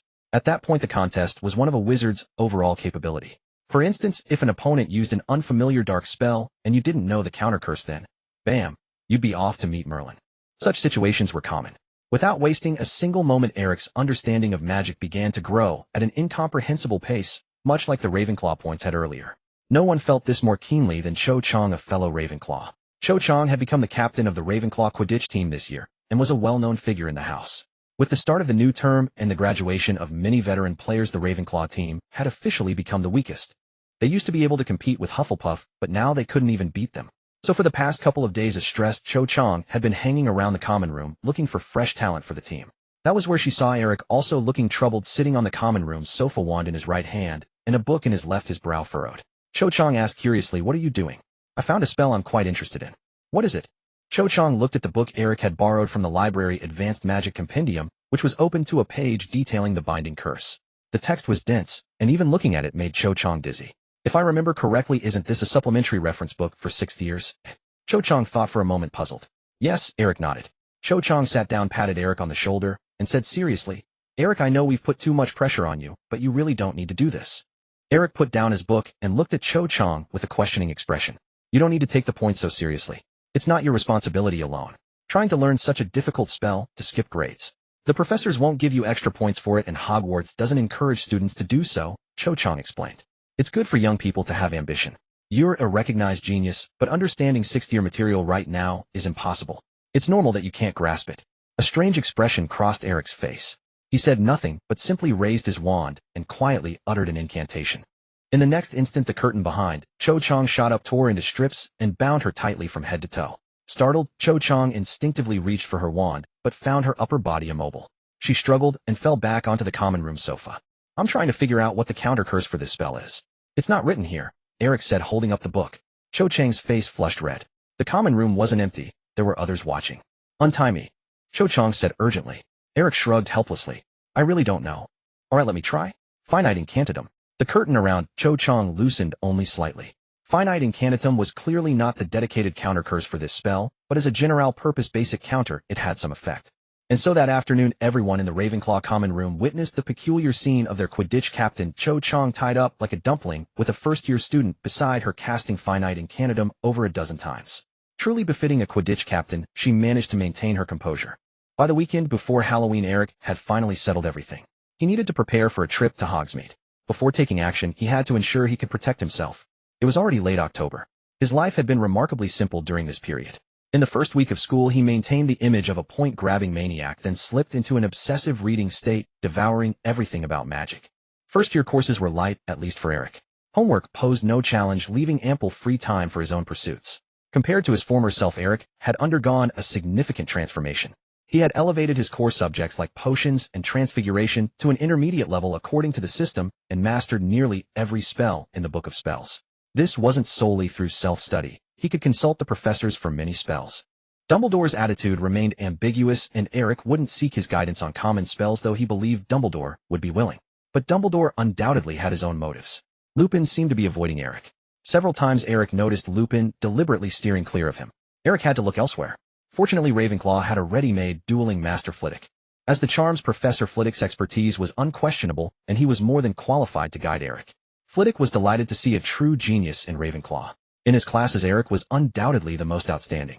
The levitation charm required for first years was effortless for Eric. Flitwick had witnessed Eric's skill on the Hogwarts Express. Snape had been known to know more spells as a first year than many 7th years. Eric was undoubtedly the kind of genius even more extraordinary than Snape. Snape merely knew many spells. Eric had mastered them, could wield them proficiently, and their power far exceeded that of an ordinary first year. Flitwick watched as Eric mastered the engorgement charm after a single lesson, then enlarged an owl's head to the size of a table. The charm only altered appearance, not internal structure. The owl's head wobbled, as if about to explode. Flitwick panicked, ready to save the poor creature, only to see Eric wave his wand and restore the owl to normal. Eric had also deduced the counter-charm for engorgement on his own. From then on, Flitwick had no reason to hinder Eric's self-study. He was happy to witness Eric become Ravenclaw's leader, leading them to surpass the other houses and win the House Cup multiple times. What Flitwick didn't know was that Eric's greatest progress wasn't in charms, but in potions, transfiguration, and herbology. The knowledge gained in these fields was far more beneficial than learning a few extra spells. These skills represented not just grades, but a deep understanding and total knowledge of the subject. Eric could now independently prepare potions from start to finish following the recipe. With his near photographic memory and mental focus, errors were nearly impossible. If only his potions class hadn't been with Snape, Eric could have earned Ravenclaw more points. If he only wanted good grades, Eric wouldn't need to work so hard. Rote memorization would suffice. His powerful mind and unique understanding of magic would guarantee top marks in every subject. But that wasn't what Eric sought. He didn't believe he needed certificates to live in the magical world. Harry would be livid to hear that. Harry's grades were average except in charms and defense against the dark arts, and he constantly plotted with Ron to copy Hermione's homework. Yet Eric had come to disdain school exam scores. Everyone had their strengths. Harry simply fell asleep in the library. He felt at home there, and would sleep wherever he found a spot. Thanks to his time in the library, Eric's relationship with Hermione and other top students flourished. They met daily, so familiarity was inevitable. Unlike Harry, who wanted to copy Hermione's work, Eric's relationship with her was the reverse. Sometimes Hermione would ask Eric for help with things she didn't understand. Eric never refused, offering answers in a few words. Once he glanced at her third-year essay and found it effortless. Eric gave her an idea before returning to the world's dark magic map. Just as he remembered, the third-year Hermione had eagerly signed up for every elective. But Eric never saw the legendary time turner. With more students, Hogwarts now had multiple professors for each subject plus assistants.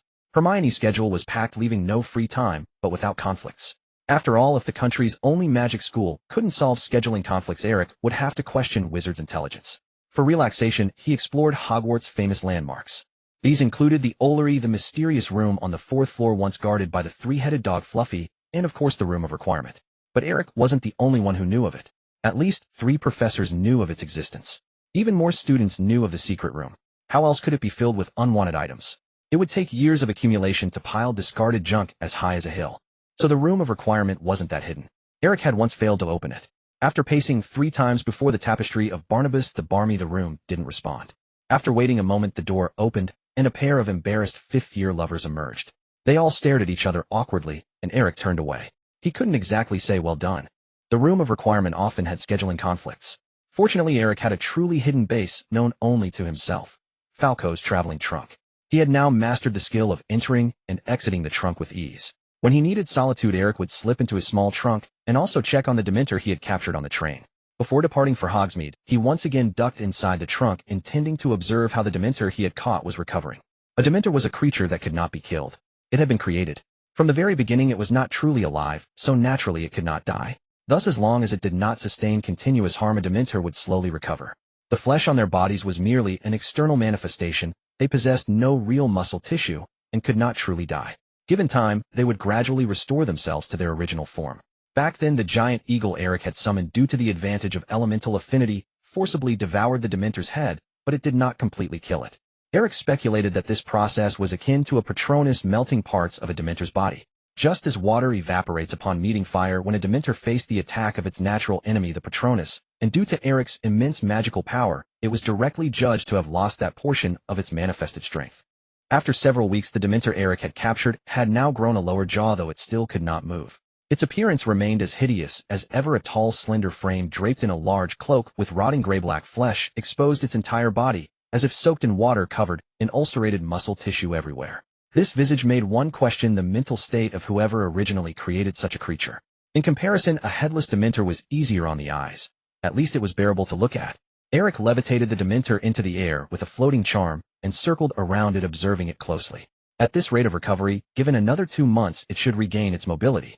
He had no doubt that by then this Dementor would be as lively as ever. Eric waved his wand, and a faint white light flashed, enveloping the Dementor. This was a basic probing spell capable of detecting fundamental information. It was quite similar to the measurement spell used by Ollivander and Diagon Alley, both employed to gauge basic physical data. Eric then took out a notebook and a quill. With a flick of his wand, the quill began writing in the notebook automatically. Height, weight, limb structure. All this information was recorded by Eric one by one. Eric even attempted to lift the Dementor's cloak, but ultimately found it impossible. The Dementor's cloak was as much a part of its essence as its body itself, equally a fundamental element constituting the Dementor's existence, not a physical object. Activating his spiritual vision, the world turned gray and white, and Eric focused his gaze on the Dementor. Dementor, a magical creature existing as a pure spiritual entity, subsisting by feeding on human emotions. It has no facial features and relies solely on scent and feelings to perceive its surroundings. It possesses a degree of intelligence and comprehension, but cannot communicate concretely. Being near a Dementor constantly feels as if the surrounding light is being absorbed, draining courage and hope as emptiness gradually fills every corner of the heart, leaving one hollow and soulless. The Dementor's most lethal weapon is called the Dementor's kiss. The Dementor removes its hood, revealing the organ in its mouth cavity, and targets the mouth of the victim to suck out their soul in this manner. Under the vision of his spiritual sight, the Dementor Eric saw was entirely covered in a gray-black hue. Eric's eyes narrowed, for part of the Dementor's body had become transparent, and so had its cloak. This revealed a gray-black interior. This change did not occur when he observed other subjects with his spiritual sight. After a second look, Eric realized that the Dementor was not becoming transparent. Rather, in his perception, it was directly vaporizing. From the perspective of his spiritual vision, the Dementor seemed to turn into pure gas, coalescing into a mass floating in the air rather than presenting its usual flesh-like structure. What did this signify? Eric felt as if he had found the key to the Dementor's survival, and he further concentrated his mind, peering into the Dementor's interior. Now the Dementor appeared to him like a bubble, a wisp of smoke condensed in midair. Through the gray-black haze within the Dementor, Eric could actually sense a wave of malevolent emotions emanating from it. These included remorse, grief, despair. These emotions were concentrated within the Dementor, coalescing into a mass constituting the Dementor itself, while constantly affecting those around it. This was undoubtedly the energy that sustained the Dementor's existence. Eric tried to locate a core within it akin to an animal's heart. After searching around, he discovered that there was no core, or rather, everything was the core. Every part of these negative emotions was equally vital to the Dementor, inseparable from one another. Maintaining this state, Eric took a step forward, moving closer to the Dementor. In the next second, a sudden change occurred. These emotions seemed to instantly gain self-awareness. Sensing Eric's approach, they emanated from the Dementor, remaining in a smoky state, continuously condensing and forming several twisted tentacles that drifted toward Eric. From an ordinary person's perspective, such a change would of course be invisible. Eric did not resist, allowing these gray-black tentacles to cling to his body. Then he suddenly felt an inexplicable sense of desolation. Without reason, he recalled the most painful experiences in his past life. Truly a creature of pure darkness, Eric murmured to himself. With a wave of his hand, pure magical power burst forth the air, exploding in midair, instantly dispersing the drifting gray-black tentacles. Sensing the threat, the tentacles rapidly retracted back into the Dementor. Eric's magical release, of course, could not harm the Dementor. Only a Patronus could accomplish that. The forces composing the Dementor merely instinctively sensed that Eric was not to be trifled with. In fact, had he captured more than just this one Dementor, Eric would have attempted to have the Patronus destroy it as thoroughly as possible. Of course, theoretically, a Dementor cannot die. Yet it is also known that they can be harmed by a Patronus, just as Eric's giant eagle had done to this Dementor. So what would happen when these two facts conflicted? Eric was eager to find out. He regretted not having captured a few more back then. One question about Dementors that Eric could not yet understand or ascertain through experimentation was how they were created. They were undoubtedly created beings, but by what method? And where did their initial energy come from? At least in Eric's memory, no wizard had ever attempted to study these questions about Dementors. Eric did not continue his probing. Instead, he used transfiguration to create an iron cage, reinforced it with a hardening charm, and placed the captured Dementor inside. Dementors were not entirely ethereal. They could not pass through solid objects or walls, so confining this currently weakened Dementor in this manner should prevent any escape attempt for the time being. This was Eric's crucial research material. After finishing all this, he cast one emotionless glance at the Dementor and then stepped out of Falco's traveling trunk. He thought of Voldemort, a vessel filled with emotions, yet lacking a soul. If it could merge with a soul, what intriguing things might happen. Having confirmed that the Dementors remained under his control, Eric withdrew from the trunk. The new task arrived at just the right moment. Not only were the rewards generous, but the unbreakable vow was also a spell directly linked to a wizard's soul. Its primary function was to constrain a wizard's actions. Of course, the constraint was mutual. The consequences of breaking the agreement were truly terrifying. And Eric was certainly determined to visit the Shrieking Shack in Hogsmeade Village. As far as he knew, Sirius Black was now hiding in the Shrieking Shack, using his animagus form, constantly seeking an opportunity to sneak into Hogwarts. It was only because the castle was surrounded by Aurors and Dementors that he had not yet succeeded. Getting in touch with Sirius Black in advance was something Eric had already planned to do. On the last weekend of October, when students above the 3rd year had the chance to visit Hogsmeade, Eric emerged from the cellar of Honeydukes. This secret passage was one Eric had discovered while exploring the castle, relying on his memory. On the 3rd floor of the main tower, behind the statue of a humpbacked one-eyed, which there was a concealed door. All one had to do was tap the statue with a wand and say Descendium. This would open the secret passage behind the statue. The passage's end led directly to the Honeydukes sweet shop in Hogsmeade Village. Eric emerged from the tunnel, opened the cellar door, calmly passed through the crowd inside the shop, and stepped outside. During all this, not a single person noticed him. They looked right through him. They simply could not see Eric. He was draped in the invisibility cloak. The cloak, of course, was not as Eric had borrowed it from Harry before setting out. Poor Harry, because his uncle refused to sign his permission slip, could not join the 3rd years in Hogsmeade, and had to remain in the castle. Knowing this, Eric seized the opportunity to borrow the cloak. After all, Harry had no use for it at the moment. Although Harry was surprised that Eric knew he possessed an invisibility cloak, Harry was straightforward and didn't overthink it. Since Eric needed it, he lent it. Eric did not intend to tell Harry about the secret passage in advance. In a few weeks, the Weasley twins would give him the Marauder's map, and Harry would naturally learn about it then.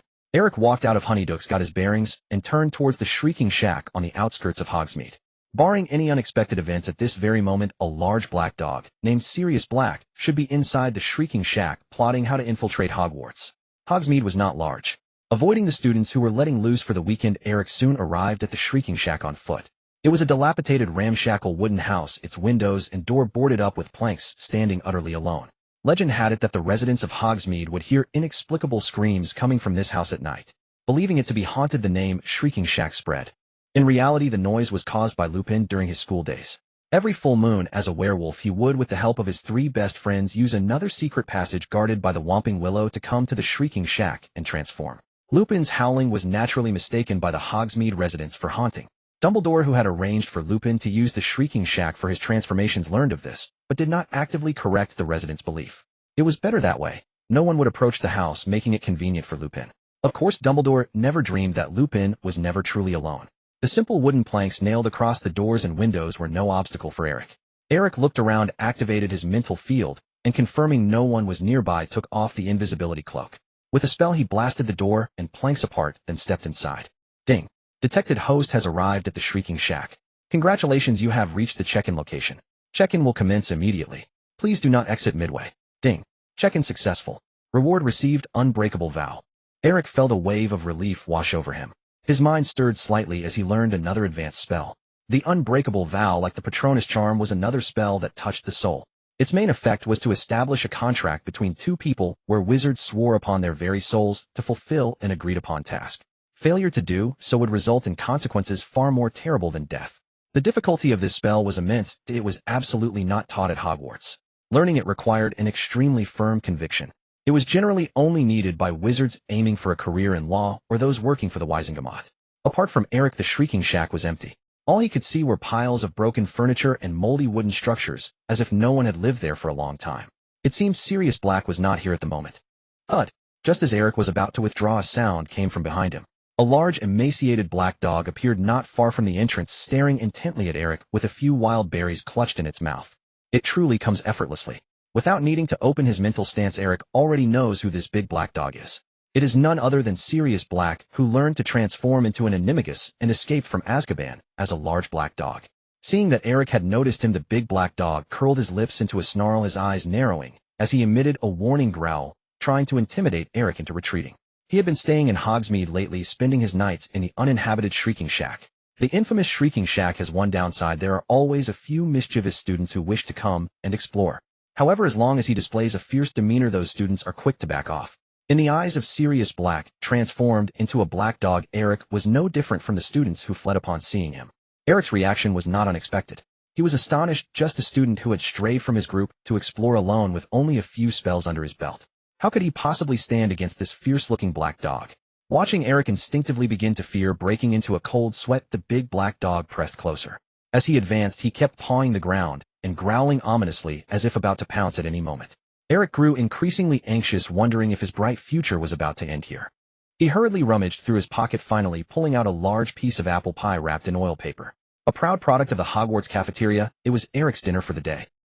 Something to eat. The big black dog's mouth dropped, dropping wild fruits to the ground. Even from this distance, he could still smell the fragrant aroma emanating from the oil paper.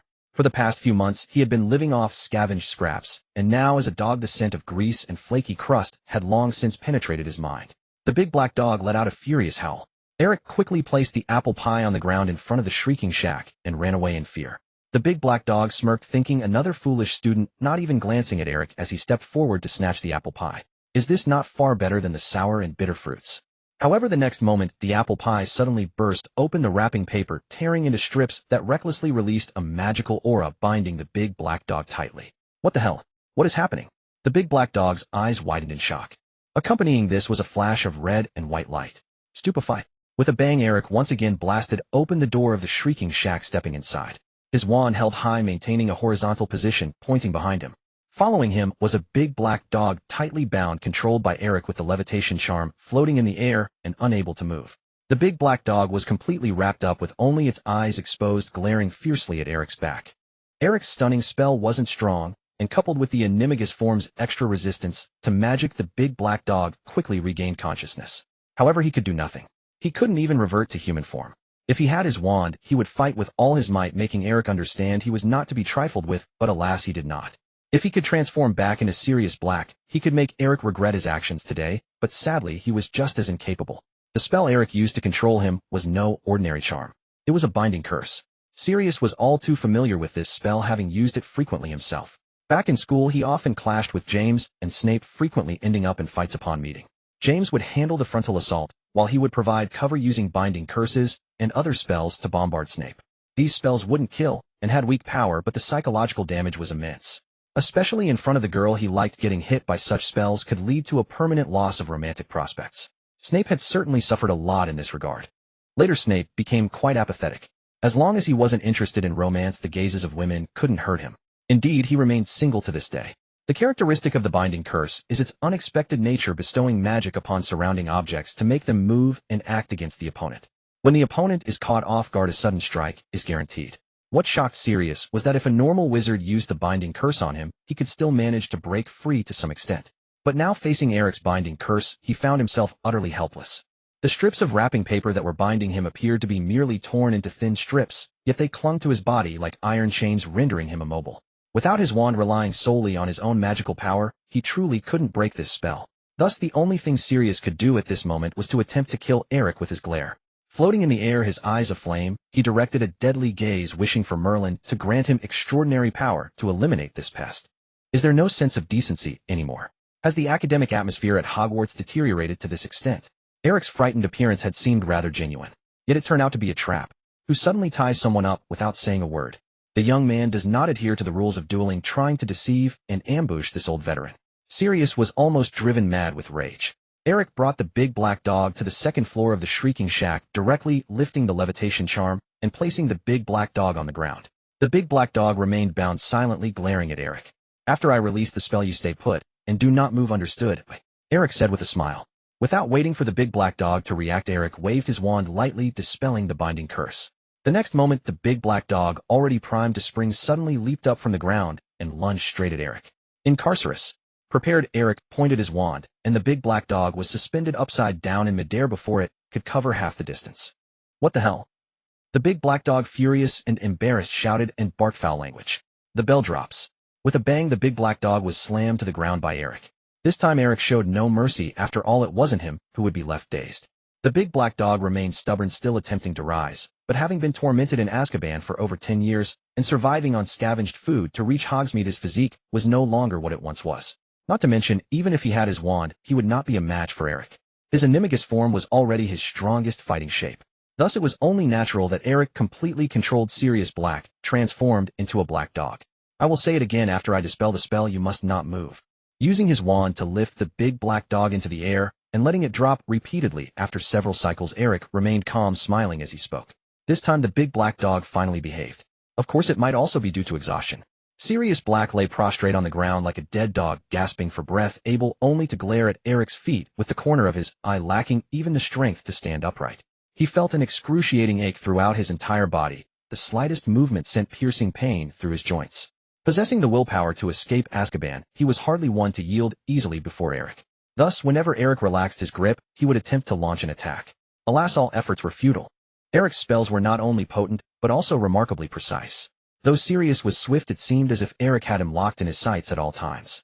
No matter from which angle or by what method he lunged at Eric, he would be struck by a spell and collapse limply. The knockback jinxed the Tarantaligra, the impediment jinxed the slowing charm.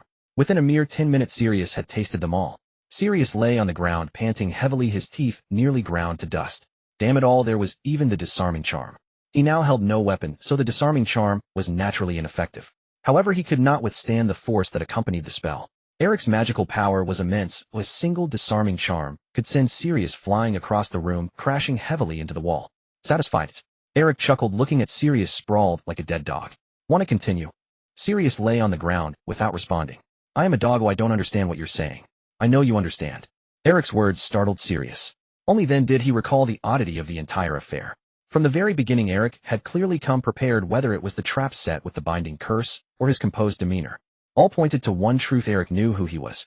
At the very least, Eric did not treat him as a dog. This was impossible. Only James Lupin and Peter knew he was an animagus. None of them would have divulged this secret.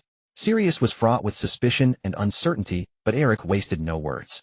He walked up to him, pointed his wand, and said, "Exhaustio." The exhaustion charm was perfectly suited for this occasion. Eric's spell did not target a specific part of Sirius' body, but encompassed his entire being.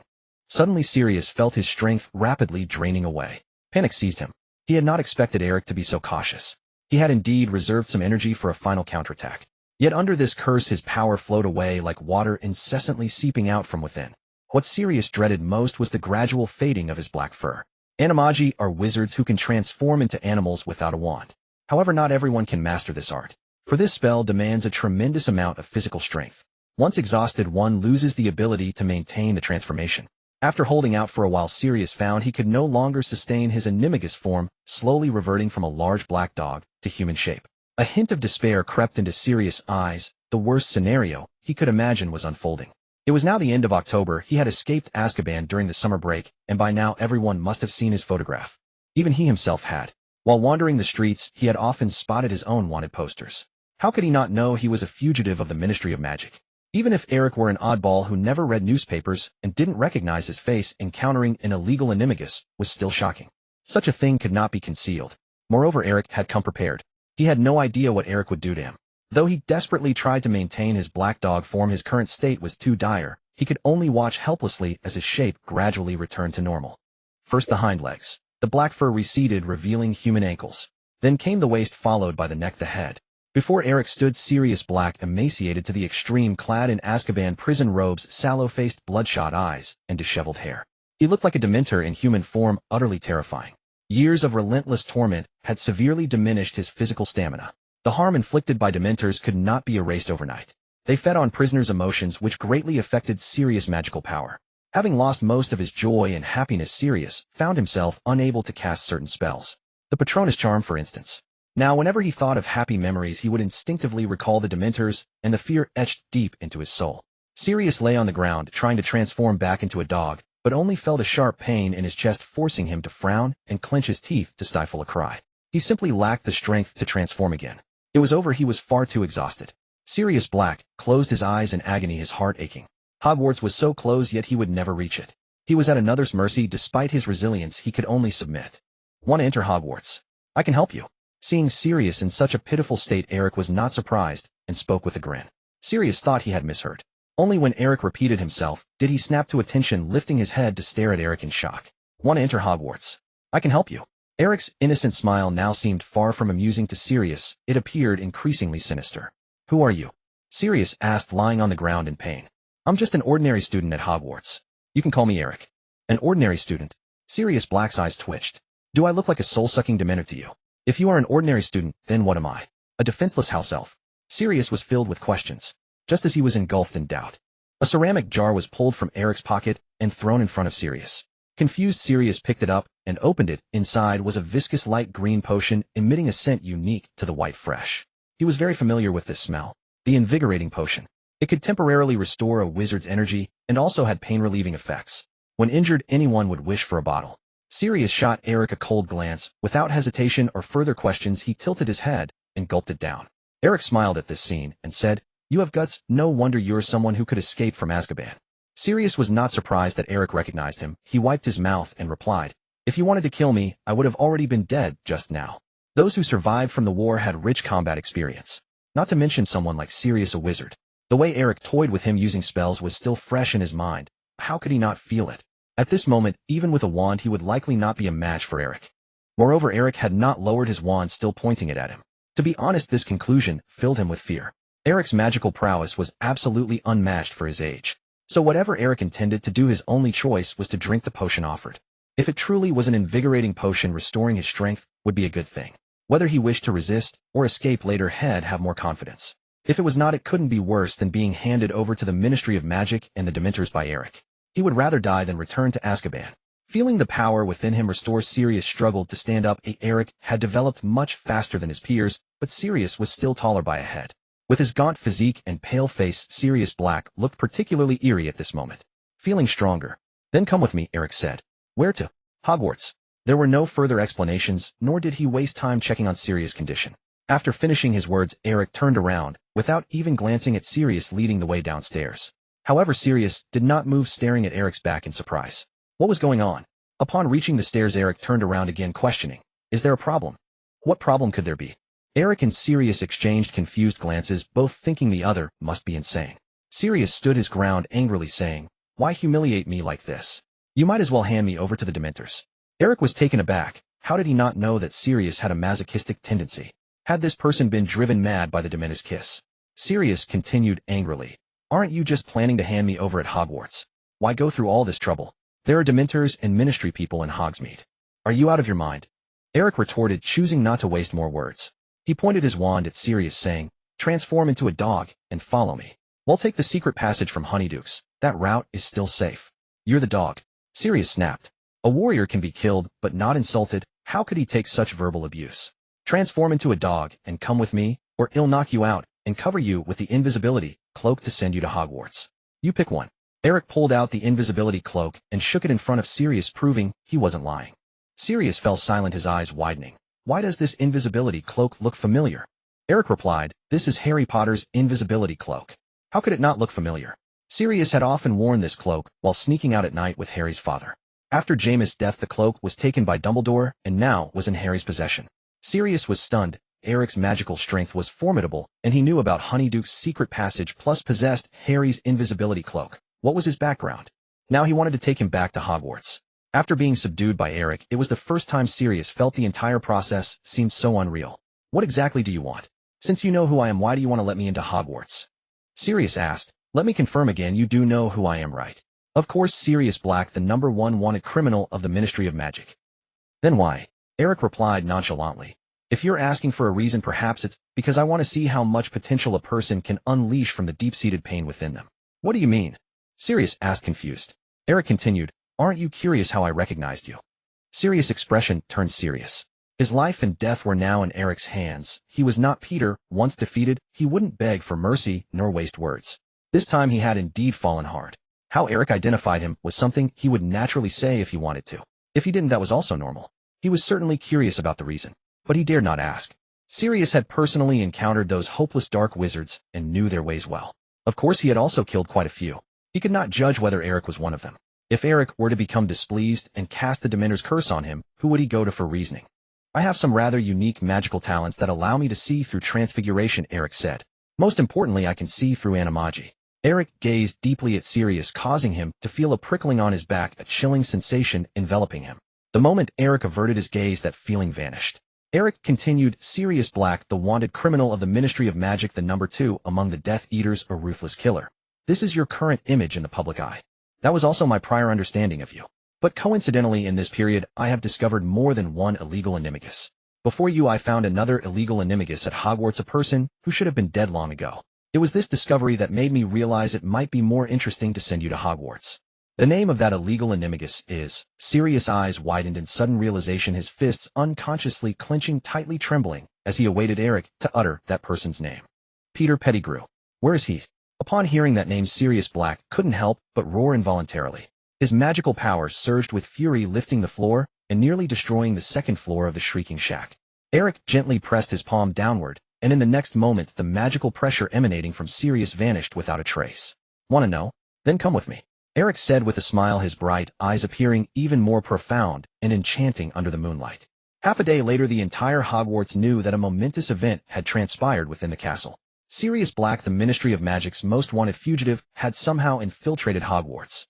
He attempted to enter the Gryffindor common room, but ignorant of the password flew into a rage when the fat lady, the guardian of Gryffindor Tower, refused him entry, savagely tearing her portrait apart. The fat lady, utterly terrified, fled into other paintings that very night. This incident was impossible to ignore, as access to the Gryffindor common room required the password.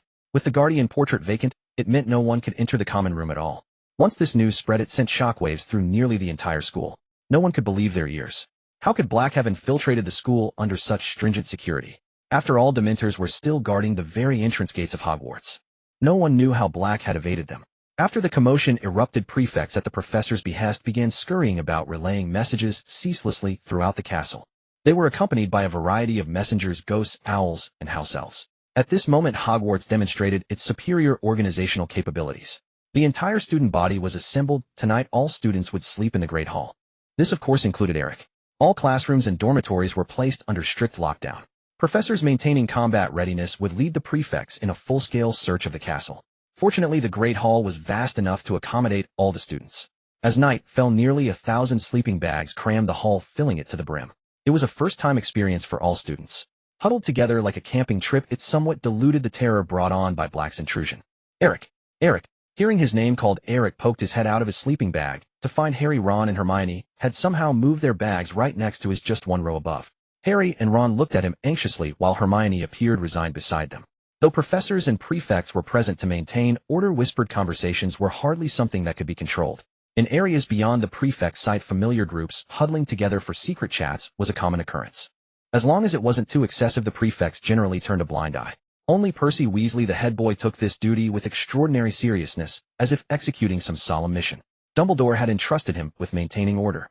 Occasionally, a few ghosts served as messengers, flitting back and forth, their forms starkly visible in the darkness. Now I want everyone to be quiet and get into your sleeping bags. Percy shouted, his voice echoing through the hall. Once Percy had passed, Harry began calling out softly again, Eric. What's up? Do you know what happened? How did Black get into the school? My dorm mate Seamus said he convinced a ghost in the castle to turn him into a ghost-like form, and that's how he managed to sneak in. The instigator Eric smiled knowingly. He knew exactly what had happened. Black had simply been brought in by him. But Black was less clever than Eric had expected. Even with an insider like Eric, he still attempted to break into the Gryffindor common room. Could it be that turning into a dog genuinely lowers one's intelligence? Hermione couldn't help but interject. If you had read Hogwarts: A History, you'd know that outside ghosts cannot enter Hogwarts. The castle has specific magical defenses against them. Eric agreed. Indeed, Hogwarts' defensive mechanisms can repel most attacks and infiltrations. Except for an animagus. Ron said. Then could he have used Polyjuice Potion to take on another person's form? That's even more impossible. Dementors have no sight, they only identify wizards by scent and emotion. Polyjuice Potion wouldn't work on them, Hermione stated. Why don't I know that? Ron retorted defiantly. Probably because you never go to the library. Seeing the two about to argue again, Eric changed the subject and asked, Ron, what about your rat? You mean Scabbers? He's in my sleeping bag, Ron replied. Why, no, nothing. As Ron looked puzzled, two more voices emerged from the adjacent darkness. Even if he changed into someone else, Ron, he couldn't have escaped our notice. Oh, sorry, stepped on your foot. As they drew closer, they turned out to be the Gryffindor Weasley twins, Ron's older brothers George and Fred. They declared triumphantly, speaking in perfect unison. Ron, his foot trodden upon, winced in pain and glared at George. It wasn't me, it was Fred who stepped on it, said George. Ron then glowered at Fred beside him. Fred rolled his eyes at him and said, George. As Ron turned his head again, Fred took the chance to stomp hard on Ron's foot once more, then dodged behind George, high-fiving him in celebration. Eric smiled and waved at the twins. They greeted him back. They had met a few times, held a mutual good opinion of each other, and occasionally exchanged experiences about nighttime roaming, having some shared history. Harry restrained the furious Ron and asked curiously, George, why do you say that? George grinned smugly. Because we have a mysterious magical artifact that can confirm the location of every person in the castle at this very moment. Fred finished. What is it? Ron asked, distracted and rubbing his foot. Since we've already said it's a mysterious magical artifact, how can we tell you, little brother, said George. Then why did you even mention it? Ron retorted, embarrassed and angry. Eric chuckled softly. Do you have it on you? Show me, let me broaden my horizons. Of course, here you go, Eric. George and Fred grinned. In the darkness, Fred reached into his pocket, pulled out an object, and quickly pressed it into Eric's hand. Why show it to Eric and not to me? I'm your brother, Ron exclaimed. George rolled his eyes in the dark. Naturally, because we made an agreement with Eric beforehand. Fred delivered the final blow. You're really not too bright, brother. I said. Quiet. Fred and George, get back to your places. Percy couldn't take it anymore, storming back over. Don't think you can cause trouble with your prank products at a time like this. The twins chuckled, utterly unafraid of Percy. After completing the handoff with Eric, they stood up, nonchalantly grabbed their sleeping bags and left. They were never afraid of Percy deducting their points. After all, the entire Weasley family was in Gryffindor, so any deductions would be from their own house. Before leaving, whichever twin it was, Fred or George, took advantage of the chaos to step on Ron's foot one last time. In the darkness, Ron was on the verge of tears. The furious Percy intimidated the others into silence, and they all slipped back into their sleeping bags. A tense atmosphere enveloped the Great Hall. The night passed without further incident, though Harry remained restless and uneasy. The time rewinded to half a day earlier. Sirius Black ultimately chose to compromise, transforming back into a dog and following Eric back to Hogwarts. The two parted ways after exiting the secret passage. This period coincided precisely with the return of students from Hogsmeade. To Sirius' surprise, Eric imposed no restrictions on his actions whatsoever. Eric neither used spells to control him nor demanded anything from him. Eric's purpose seemed remarkably straightforward, simply to bring him safely back to Hogwarts.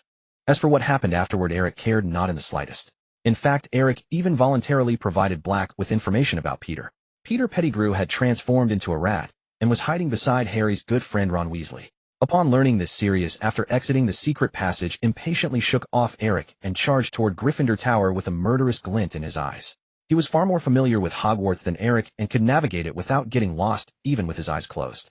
Eric watched Sirius leave with a smile, waiting for news. Sirius would be fine. Besides Peter's whereabouts, Eric had also provided him with a hiding place, enough to conceal him within the castle until Eric's arrival the next day. Eric had hidden his suitcase in the Room of Requirement and taught Sirius how to enter it.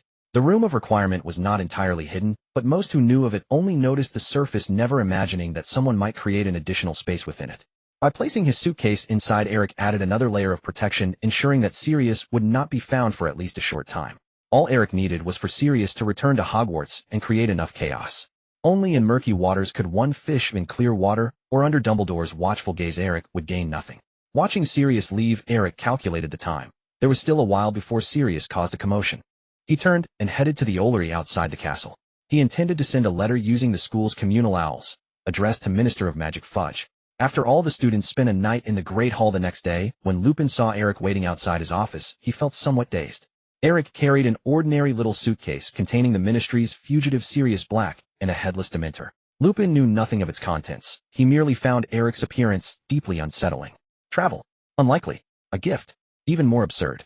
Poor Lupin, as a professor, had not slept all night and had been working for nearly 30 hours straight.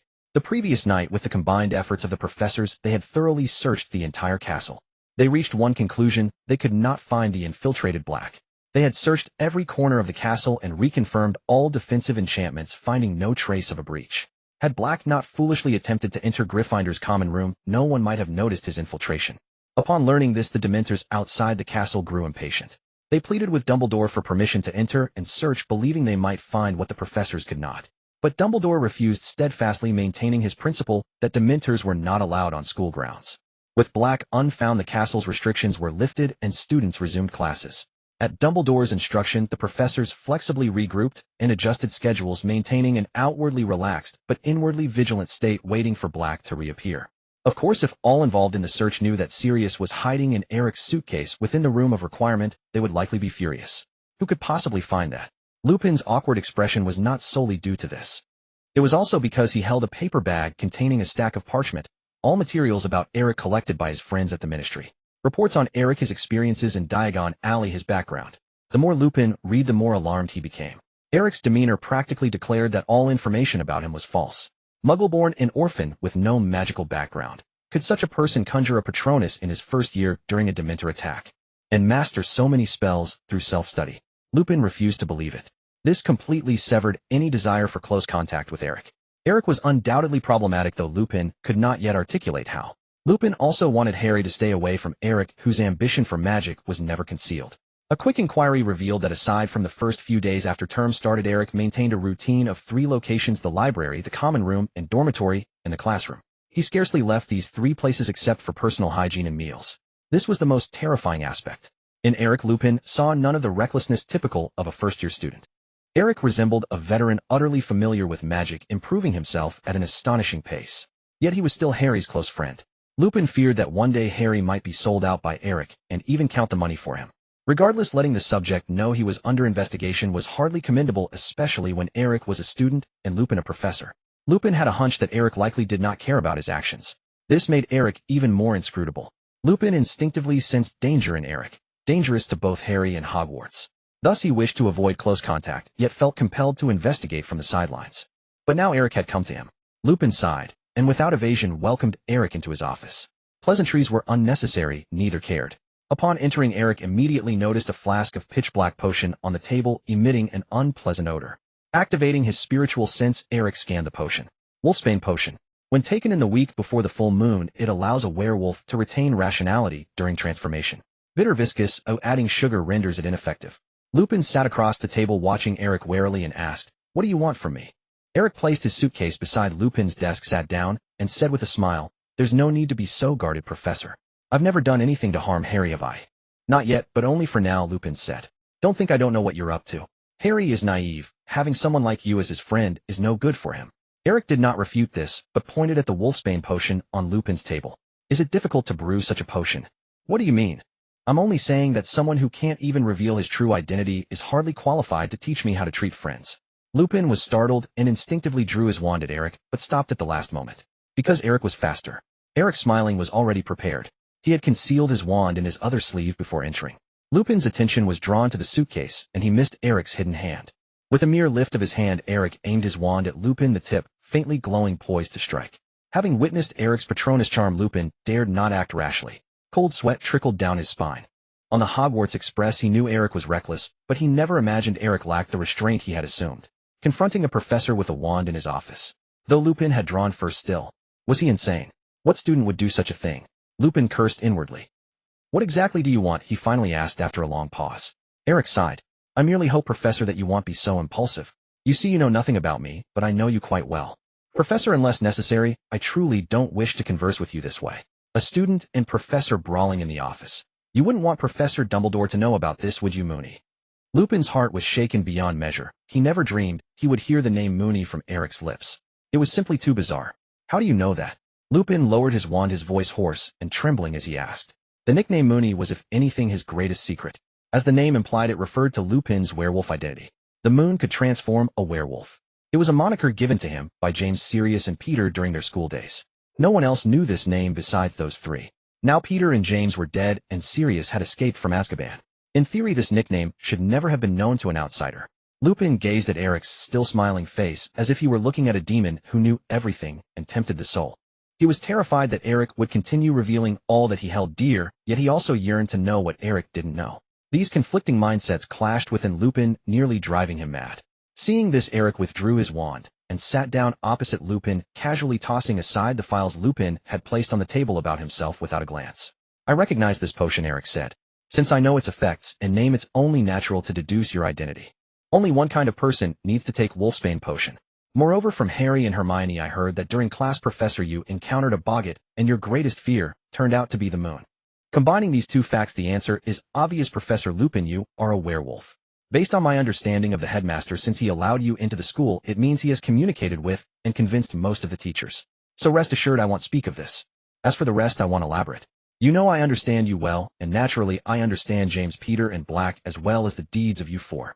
Lupin nodded bitterly, then asked in confusion, "I was indeed careless with the potion, but that doesn't explain the word Moony. I should never have mentioned that nickname to anyone. How did you find out? And how did you determine Moony was me?"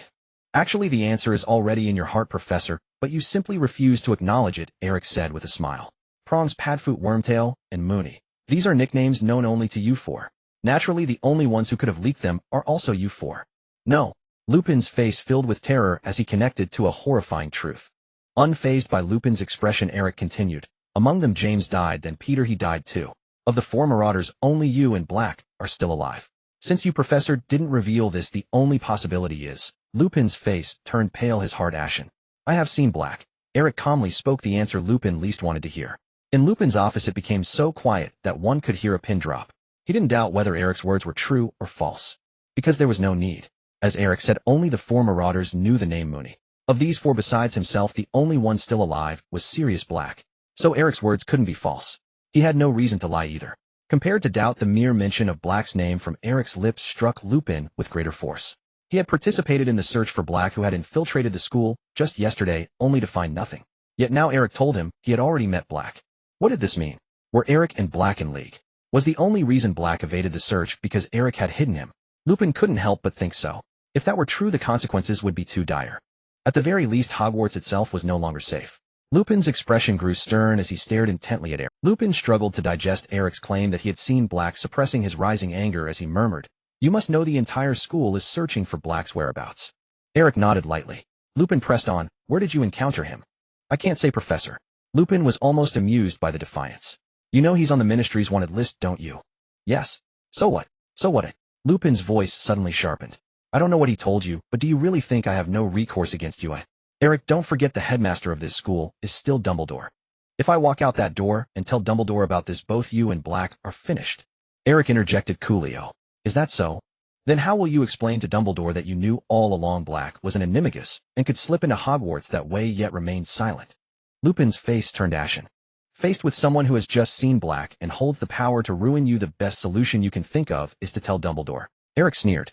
"Honestly, you disappoint me, Professor.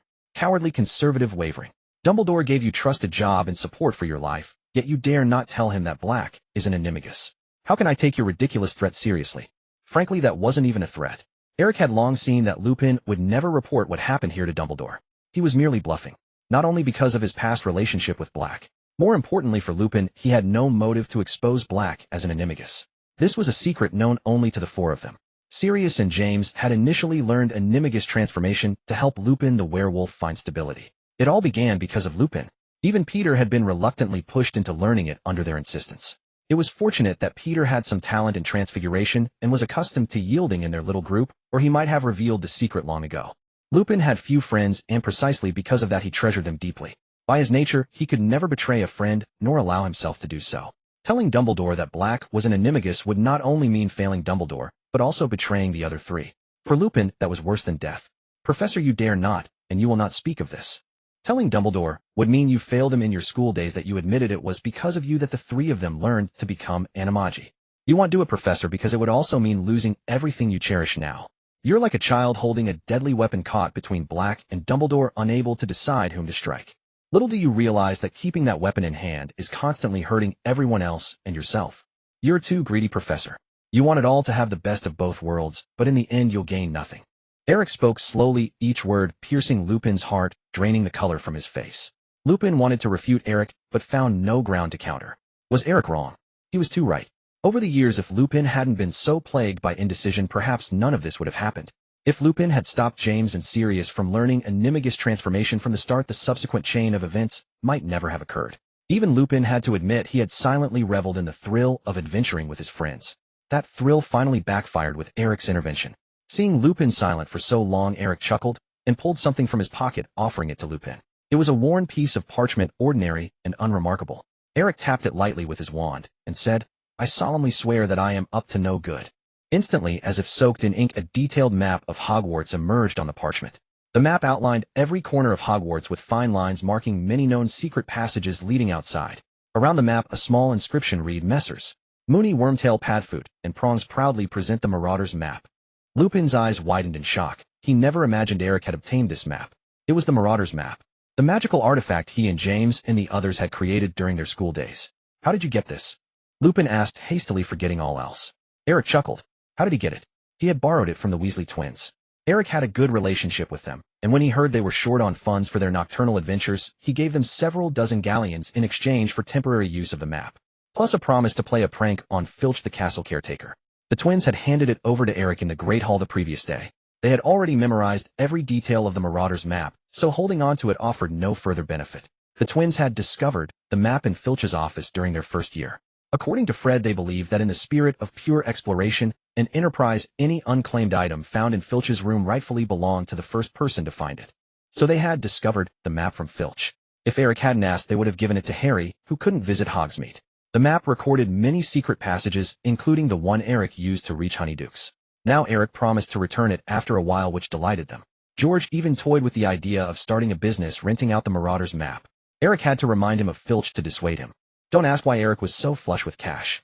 He wasn't rich, Sirius was. As the sole heir of the Black family, Sirius was truly wealthy, commanding resources beyond ordinary imagination. Wanted as he was, he dared not access the Black family vault at Gringotts, but he didn't need to.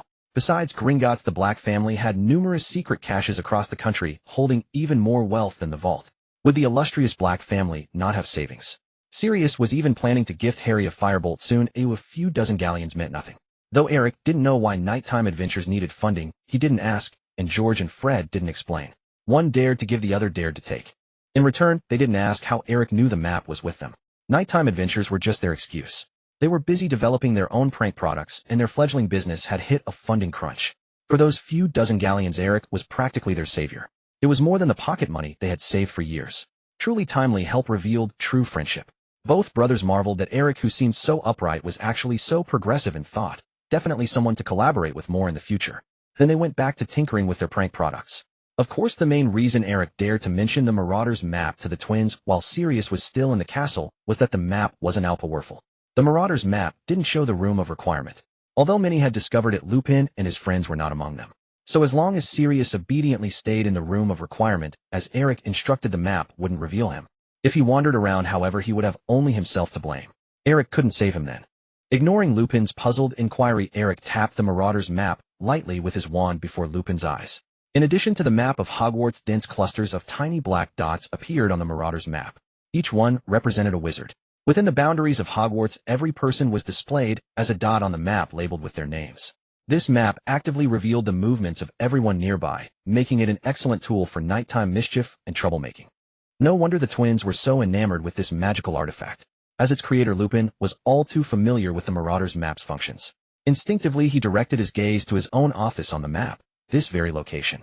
Then he saw 3 names on the map. Wait, 3. Lupin's scalp tingled, cold sweat broke out, and he immediately assumed a combat stance. There were clearly only 2 people here, himself and Eric. His first thought was, could someone have sneaked in using a disillusionment charm when he opened the door for Eric? No, impossible. Unless Dumbledore himself had arrived, Lupin was confident he could see through anyone else's disillusionment charm. A disillusionment charm was not flawless invisibility. Its principle was to mimic a chameleon, blending the wizard's colors with the surrounding environment. If the spell was not mastered, it could still cause ripples in the air when moving, much like a chameleon needing time to readjust to a new background. Additionally, a disillusionment charm could not mask the user's scent. As a werewolf, Lupin was exceptionally sensitive to changes in scent. It was impossible for someone to suddenly break into his office without alerting him. Besides, if Dumbledore suspected him, why would he resort to such a method? He could have brought Lupin into the school just as openly as he could have driven him out. If it wasn't the disillusionment charm, then who was the third person? Alarm bells rang in Lupin's mind. While observing Eric's movements out of the corner of his eye, he focused his attention on the additional name. Eric Clapton Remus Lupin. Those were himself and Eric. Finally, he made out the other name. Sirius Black. Lupin's breath caught in his throat. Black was here. Without a moment's hesitation, Lupin leaped from his chair, reaching for his wand on the desk. It was then, due to the change in angle after leaving his seat, that Lupin noticed the suitcase Eric had brought in was already open and empty inside. Blast it! Lupin's face turned pale as he realized his oversight. He had been far too wary of Eric all along, to the point of neglecting the objects around him. Though he found it odd that Eric carried a suitcase, he never dared to imagine that Black might be hiding inside it. Who would think that way? It was far too audacious.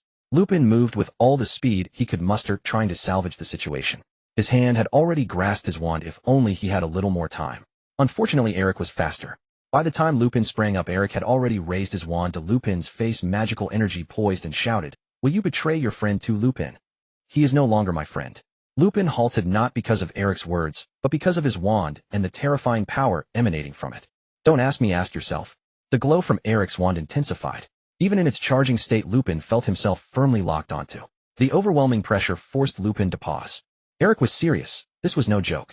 Lupin felt the air around him grow stagnant, interfering with his movements. It was as if an invisible hand pressed down on his shoulders, pinning him in place, rendering him almost immobile.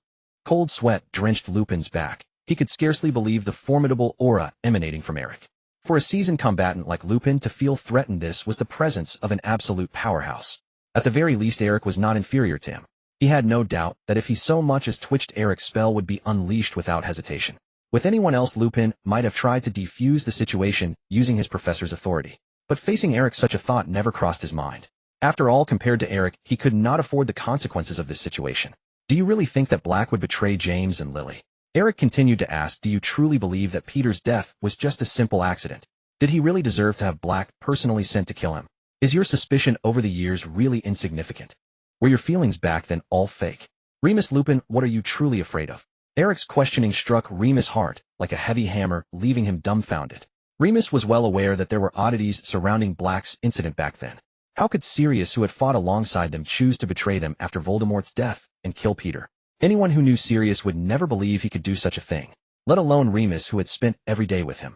They had escaped so many attacks from Death Eaters together.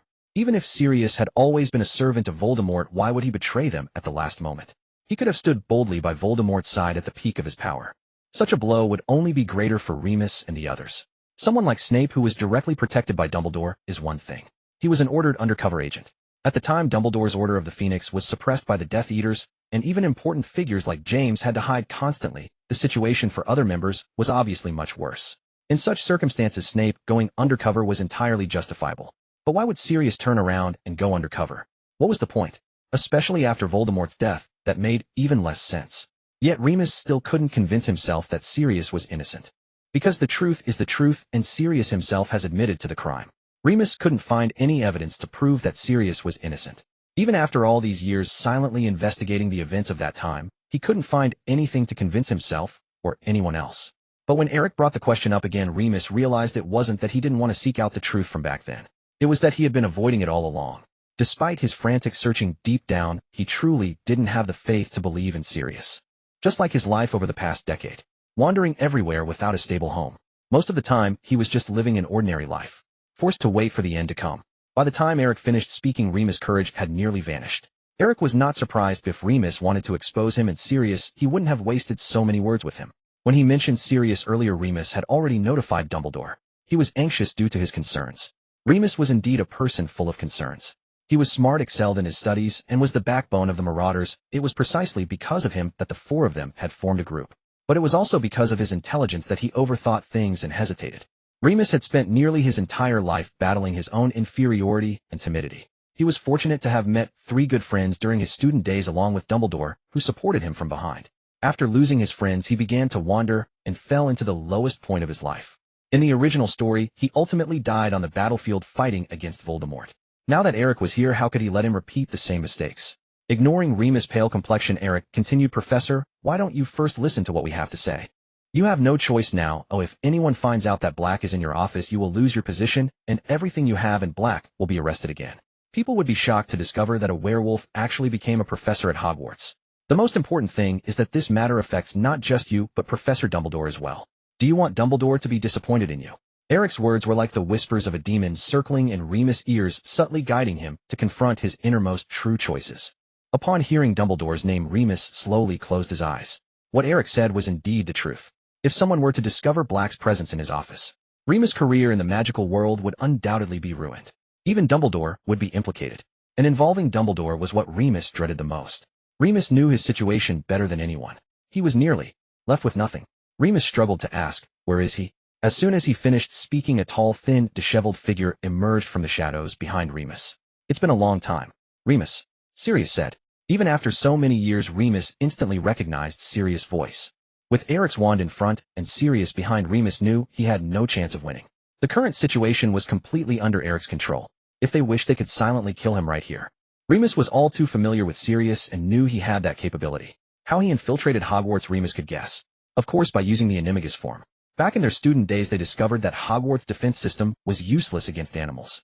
And among the 4 of them, aside from Remus being a werewolf, the other 3 were all self-taught illegal animagi.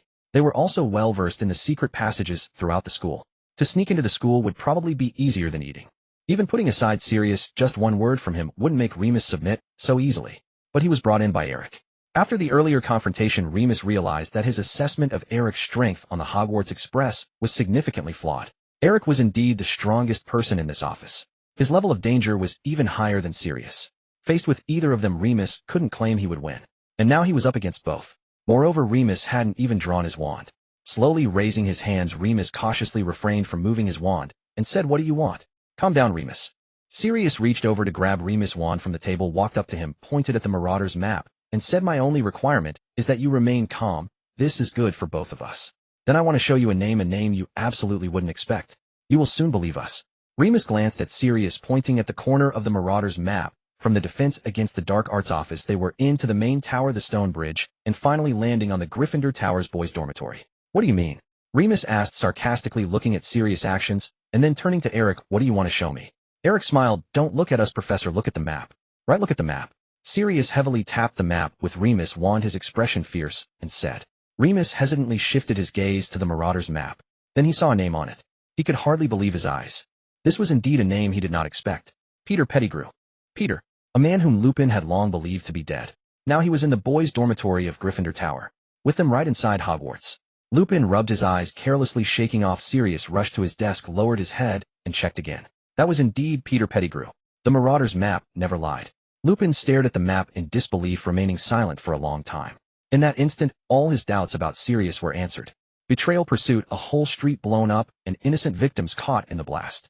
Moments later, Lupin jerked his head up again, his eyes brimming with tears, his features twisted, clearly unable to contain his emotions. Seeing this, Eric knew there was no need to prompt Lupin further.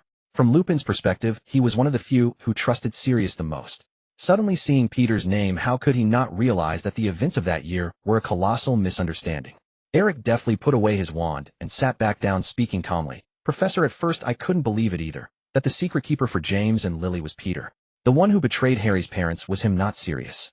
It's remarkable that Peter, a wizard, managed to live as a rat in hiding for 12 years. Lupin looked at Sirius, and after a moment of tacit silence he rushed forward and embraced him.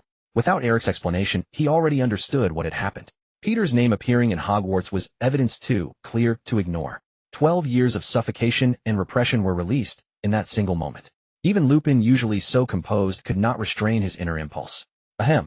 After they had embraced for a while, Eric reminded them. Not to interrupt, but this is hardly the time for reminiscing. The two men, still holding each other, hastily separated and laughed as they looked at one another. Lupin clapped Sirius on the shoulder and said seriously, why didn't you leave me a message back then? I would have gone with you to chase Peter. Sirius spread his hands and smiled bitterly. I had no time. I had to kill him myself to avenge James. In the end he turned into a rat and escaped. Lupin let out a long breath, nodded at Sirius, then turned to Eric and said earnestly, Thank you, Eric. I mean it. Whatever doubts or concerns Lupin had harbored about Eric vanished the moment he saw Sirius and Peter's name on the Marauders' map. Lupin even wondered if his mind had been addled by the Dementors earlier. Waves of shame washed over him, leaving him unsure how to face Eric. He had been aloof and hostile toward him before. Now, knowing that Eric was the first to stand by Sirius, unlike himself, Lupin felt somewhat embarrassed. Eric smiled, put away the Marauders' map, and said, Now we need to discuss something. Discuss what? Asked Sirius. The plan to catch Peter, of course. Lupin and Sirius quickly regained their composure and got down to business. Once Lupin learned that Sirius had been wronged, he naturally sided with him. The transition was seamless, requiring no mental preparation. The true traitor was Peter the Rat, not Sirius. With this truth revealed, there were no issues between Lupin and Sirius. Lupin even felt guilty for having misunderstood Sirius. His attitude toward Eric did a complete 180 as well. Lupin retrieved his wand from Sirius and double-checked the office's warning charms and the door lock to ensure they were functioning. Eric helped himself to a cup of tea from Lupin's office without hesitation. The atmosphere was a bit awkward given that they had been pointing wands at each other moments before. Fortunately, Lupin had endured much, as a werewolf he was used to being looked down upon. Eric, for his part, didn't take Lupin's hostility to heart. Sirius clapped his hands and said, This is simple. I think the plan is straightforward. I'll sneak into the Gryffindor common room, grab Peter, and you two wait outside to back me up. Eric glanced at him sideways. Oh, if I recall correctly, someone failed on his first attempt to sneak into the Gryffindor common room. That was an accident. I didn't know the password. I was too impatient, Sirius said awkwardly. If I hadn't left you a trunk in the room of requirement, you would have been caught. Lupin asked curiously, the room of requirement. Where's that? Where did you hide last night, Sirius? Sirius said, It's a hidden room on the 7th floor of the castle. You stand in front of a tapestry depicting trolls and walk past the wall opposite it 3 times and a door appears to the room you need. I didn't know Hogwarts had such a secret space either. We missed it during our adventures. Eric told me about it. Is that so? So you were hiding in that room of requirement all night, and we couldn't find you. Of course. I was hiding in Eric's trunk, Sirius shrugged. Even if you had found me without proof or the Marauder's map, you wouldn't have believed me. Lupin scratched his head awkwardly, but did not deny it. Indeed, it was true. Just yesterday, he was still a professor at Hogwarts. If he had run into Sirius, he wouldn't have believed his claims of innocence without evidence. Fortunately, Eric had prepared the Marauder's map in advance. The map was made by the 4 of them. Lupin might not trust Sirius, but he could trust the Marauder's map. Speaking of the trunk, who would use an undetectable extension charm on such an ordinary trunk to create such a vast space? Sirius pointed at Eric's trunk. Lupin glanced at Eric's Falco travel trunk and said thoughtfully, I knew there was something off about that trunk. Why else would he carry it everywhere? No, that's not the point. The point is he also kept the Dementor inside. Sirius said angrily. Lupin was startled, looking sharply at Eric, hesitating to speak. A Dementor? He desperately wanted to ask Eric where he got all these bizarre things, but having just reconciled with him, he felt too embarrassed to inquire. Eric retorted confidently. What's wrong with a Dementor? It can't move. It may not move, but a motionless Dementor is even more terrifying than a moving one. Sirius said, Don't you know I'm allergic to those things? This was no lie. Having spent so long in Azkaban, it wasn't just Sirius. Anyone would develop PTSD from Dementors. As the saying goes, those who stay long in Azkaban are either already mad or on the path to madness. When Sirius hid in the trunk and saw a headless Dementor hanging there, it took all his self-control not to lose his magical power on the spot and blow up the room of requirement. Despite the cage Eric had conjured to contain it, the Dementor's aura was all too real. Anyone else might not have fared so well. Eric said, You should be grateful you had a place to hide. Do you think the commotion you caused was small? You might as well have shouted to the whole castle that Black is in Hogwarts. Lupin understood, asking, Are these the ones that broke into the Hogwarts Express? Eric nodded. Lupin was speechless. Eric was far too audacious. Catching a Dementor in his first year, it was hard to imagine what he might dare to do next. Wait. Lupin thought again. Had Eric just been pointing his wand at him?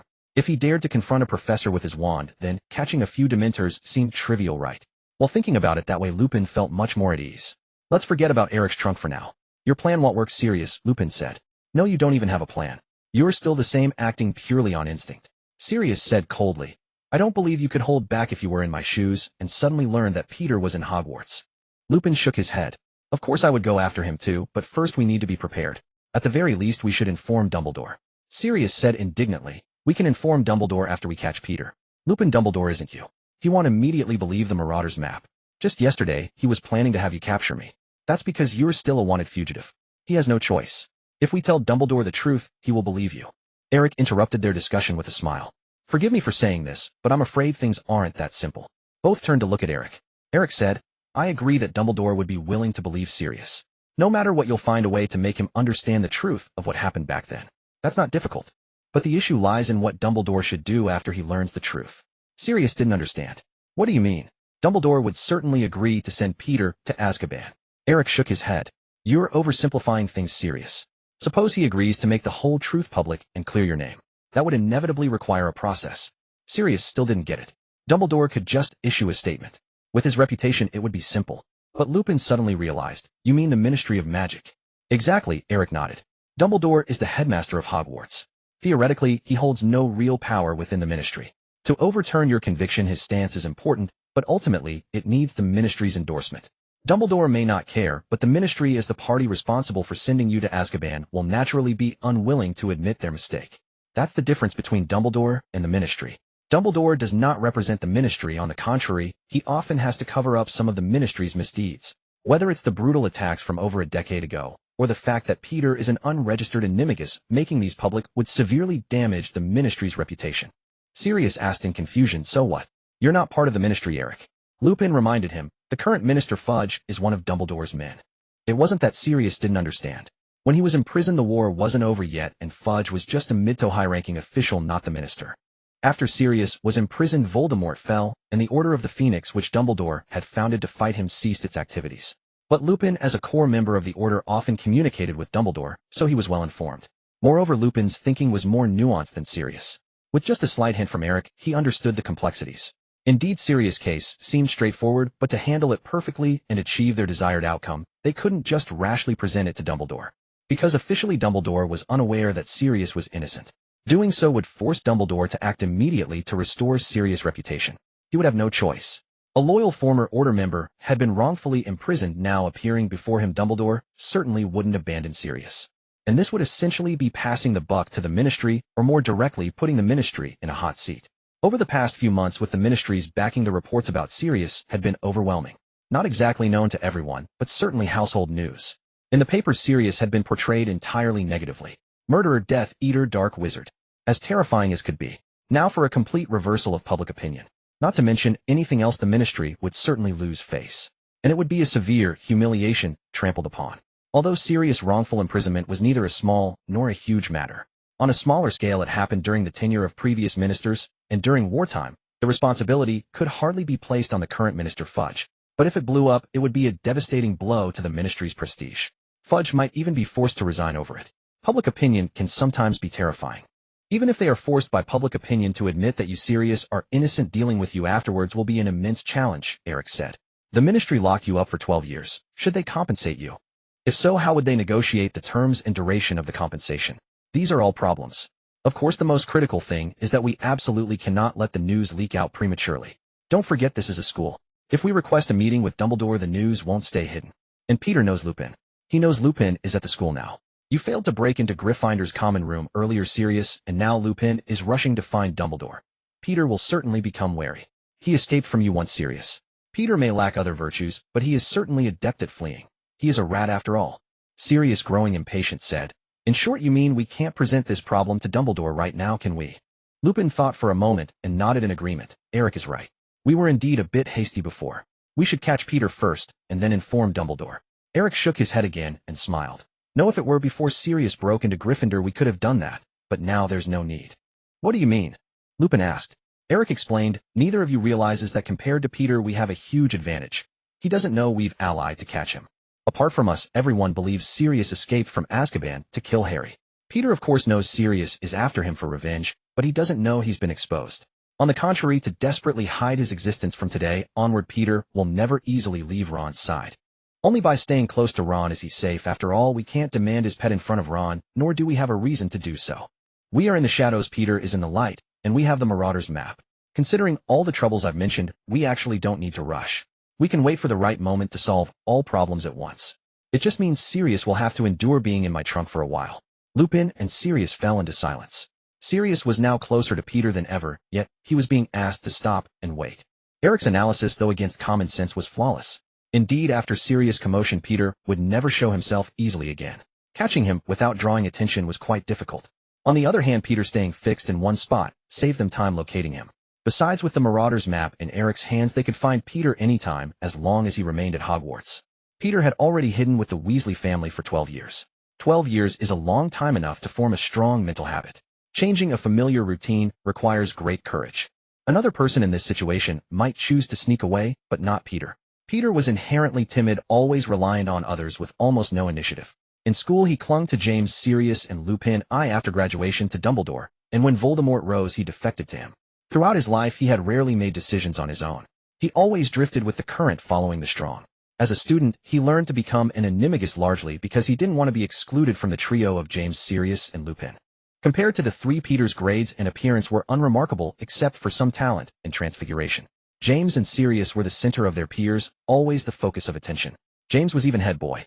To stay by their side and enjoy the vanity he could never achieve alone, Peter gritted his teeth and learned to become an animagus. With Peter's personality, unless pushed to the brink, he would never take the initiative to change. He would always cling to a sliver of hope and luck, believing Sirius couldn't find him. Eric's words dissected Peter's character perfectly. Lupin and Sirius knew Peter's nature well and recognized Eric was right. They still had plenty of time. There was no need to rush. Eric, you already have a plan. Lupin began. Yes, Eric admitted. Sirius let out a long breath, looked at Eric, and said seriously, Eric, when I was isolated and helpless, you were the first to willingly stand up and trust me. I will trust you on this matter too. I can wait, but I hope you won't make me wait too long. Eric nodded. If you wish, you can kill him yourself when the time comes. That would be perfect, Sirius grinned. Since Sirius, the party concerned, had no objections, Lupin naturally respected his wishes. Eric, tell us your plan. Eric said, Professor, before that I need your promise not to reveal our conversation today. Of course we promise, Lupin said. No, I mean I need a guarantee on a soul level to ensure absolute certainty. Eric smiled, waved his wand, and a slender flame shot from its tip, hovering before him, then weaving into an intricate, elegant pattern. This is...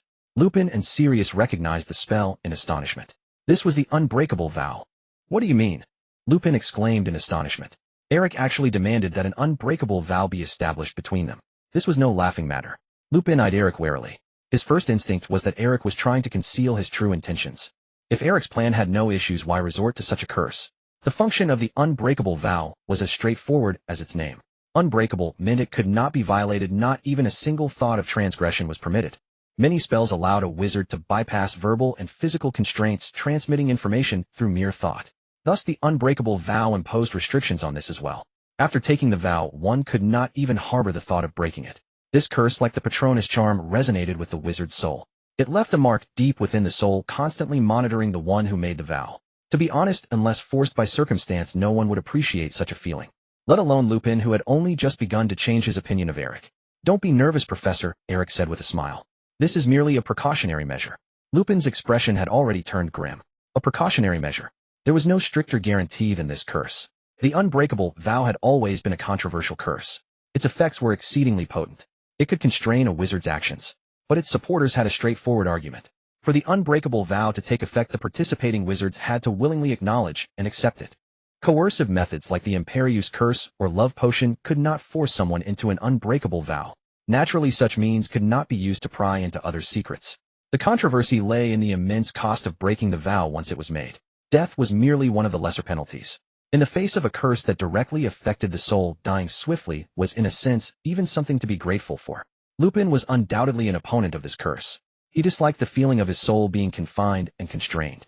In his view, among the three present, he and Sirius would never betray their stance, and he trusted Eric, the one who proposed this, the least.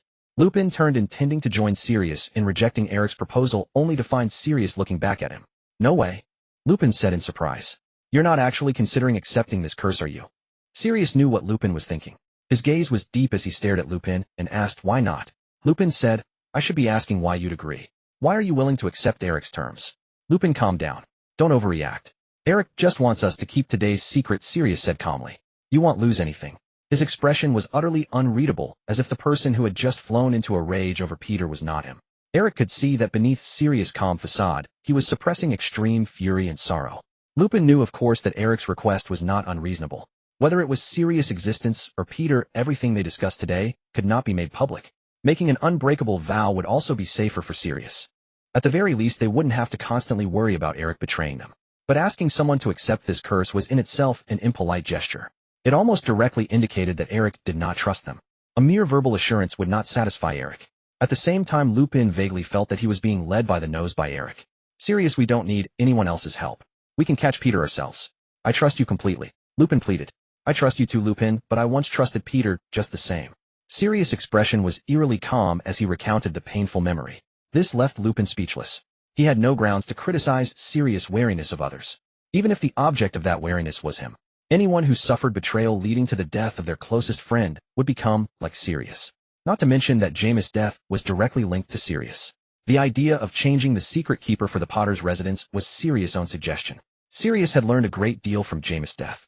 "All right, if you insist." Lupin's face was ashen as he said to Eric, "We can make the unbreakable vow. Sorry, I've just come to dislike this curse a bit less." Sirius patted Lupin on the shoulder and said. Lupin nodded helplessly. "I understand."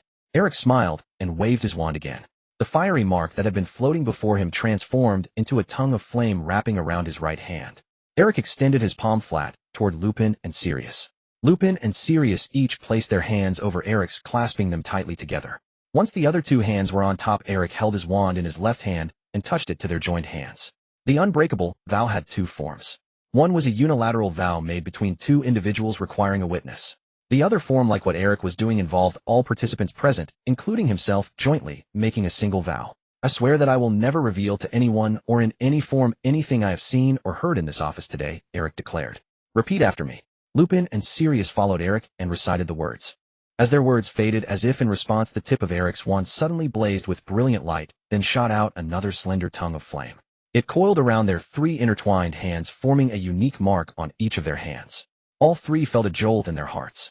Though it was fire that appeared, they simultaneously experienced a piercing, bone-chilling coldness emanating from the depths of their souls. The vow was established. The marks on their hands lingered for only a few seconds before gradually fading away once the vow was formally made. Eric put away his wand and smiled. "Both of you will not regret making this vow today, because what I am about to tell you is not just my plan, but also a secret concerning Harry. It all starts from the very beginning. Have you ever heard of Horcruxes? Horcruxes, Voldemort, the soul fragment in Harry." Sirius and Lupin felt that this was the longest afternoon of their lives. Before swearing the oath with Eric, they could never have imagined hearing such explosive revelations from his lips. Eric spoke simply but bluntly. Voldemort had used the ancient dark magic of Horcruxes to split his soul. The creation of a Horcrux required death. When Voldemort went to kill Harry's family, a fragment of his soul splintered off into Harry. This also created a connection between Harry and Voldemort on a soul level. Lupin's mind felt like it was about to explode. Was this really something they were meant to hear? That Voldemort hadn't died? The most absurd part was how Eric knew such intricate details. If asked how Lupin felt now, it was regret, deep regret. He knew Eric had ulterior motives and should never have agreed to his request. The information Eric provided was not mere fragments, it was everything he knew about Horcruxes from start to finish, all told to Lupin and Sirius. After all, with the unbreakable vow as a safeguard, today's conversation would never be leaked. Not even under legitimacy. A wizard's soul instinctively resists breaking such an oath. Forcibly using other means to probe the oath's content would result in the oath-taker's death. The only possibility of a leak was the same. Unless Lupin or Sirius died, Eric need not worry about secrecy. When an ordinary wizard dies, if they have no strong, unfinished obsession, they do not become a ghost, their soul dissipates, and the oath is naturally lifted. Sirius and Lupin certainly wouldn't believe everything Eric said just because he said it. The oath only required secrecy, not that Eric's words were correct. But Eric had no reason to fabricate such a story to deceive them. Would Eric really go to such lengths, gaining their trust, making them swear an oath, just to amuse himself? That would be too absurd. So despite their disbelief, Eric's words had inevitably influenced Lupin and Sirius. Subconsciously, they began to feel that there was some logic in Eric's claims. Lupin pale shook his head and said, "I don't believe it." Eric replied, "Learning such a great secret suddenly, doubt is a natural reaction, Professor. I don't blame you."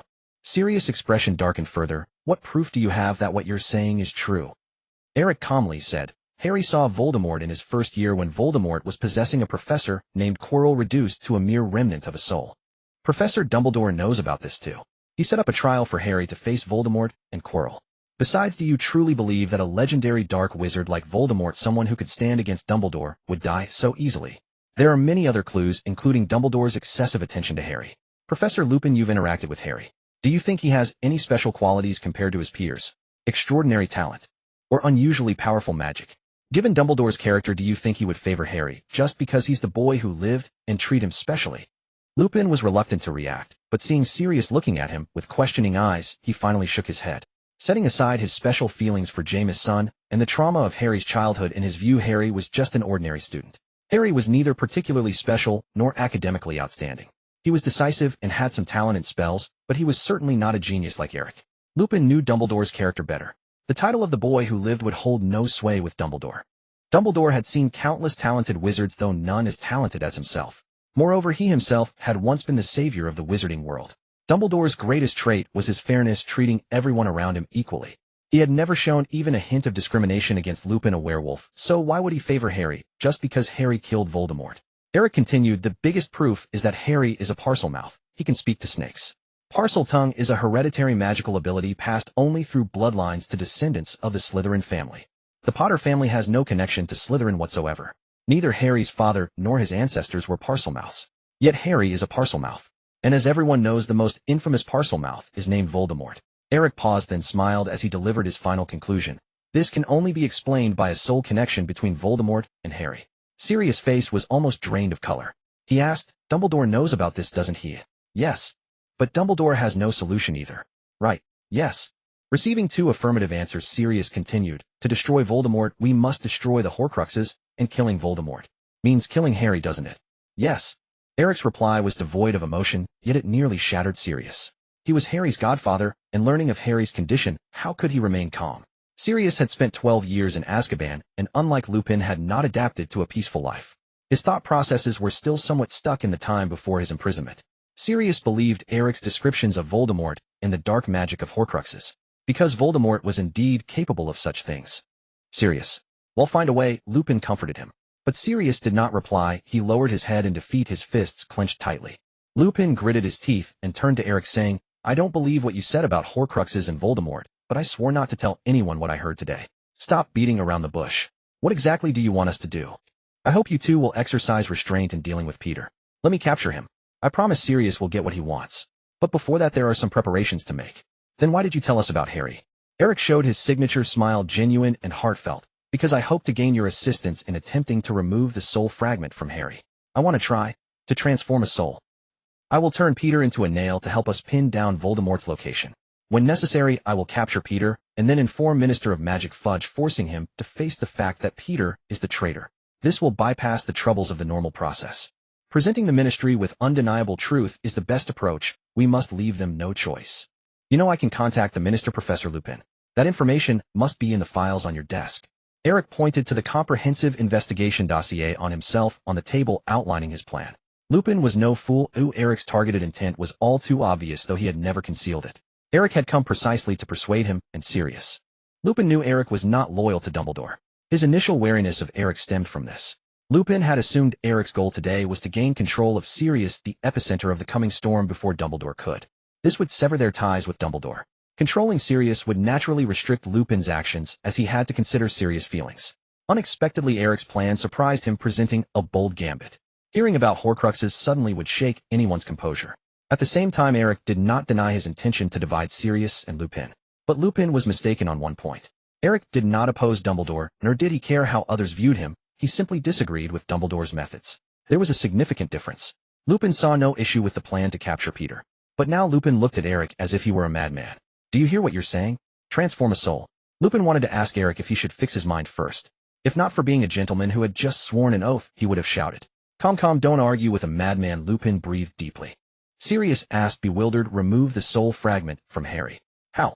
Eric, however, was not joking. He kicked his trunk and said, I have an idea, but it's only theoretical for now. I don't know if it will work. You know I have some unique magical talents like identifying animagi. I've also discovered a possible method to create or merge souls using a Dementor. It all starts with the Dementor in this trunk with gradual research. If my theory is correct, it might resolve the deadlock between Harry and Voldemort. Sirius' face was full of confusion, tinged with strangeness. He wondered who had truly spent over a decade in Azkaban, him or Eric. Are students this audacious now? Professor Dumbledore has no good solution for Horcruxes. If Voldemort resurrects, Harry will likely die, Eric added. Lupin asked, how do you know? He is Dumbledore, the one who knows Voldemort best. From the first year, he has been cultivating Harry's courage and mental fortitude, letting him gradually understand his uniqueness, allowing him to face the Voldemort-possessed Quirrell and the Basilisk. Eric smiled. If Dumbledore had a way to avert Harry's fate, he wouldn't have set these things in motion. Lupin fell silent. The bystander sees clearly. Perspective and viewpoint shape one's understanding. Before hearing Eric's secret about Horcruxes, Lupin never thought Dumbledore's treatment of Harry had ulterior motives. At most it seemed like extra care. But after learning about Horcruxes from Eric, the idea planted a seed in Lupin's heart destined to sprout at an unknown time. Sirius sighed deeply upon hearing this, and said, enough. They'll help you. Lupin was astonished. You agree just like that? Sirius smiled bitterly. Don't look at me like that, Lupin. You know you don't doubt what Eric said, you just don't want to admit it. At least the part about Voldemort and Horcruxes is plausible. As long as he didn't lie about that, and it involves Harry's life, I can't ignore it. Even if he deceived us, he's the first to trust me. Now I have no choice but to act with him. I can't stay with you. It would drag you down. As for Peter, we both agree with Eric, don't we? This is the priority. I don't care about anything else besides Peter. And think, can you still face Dumbledore with the same attitude now? Sirius' reasoning left Lupin speechless. Calming down, Lupin realized Eric had neither coerced nor threatened them. Eric hadn't even hidden his intentions. He had merely laid out the situation and let Lupin and Sirius decide for themselves. The unbreakable vow was Lupin's own choice. Eric's approach was a pure open strategy. If they wanted to expose the truth and capture Peter, they could, but Eric had clearly warned them of the consequences. Unveiling the truth now would cost Lupin his job and expose his werewolf identity.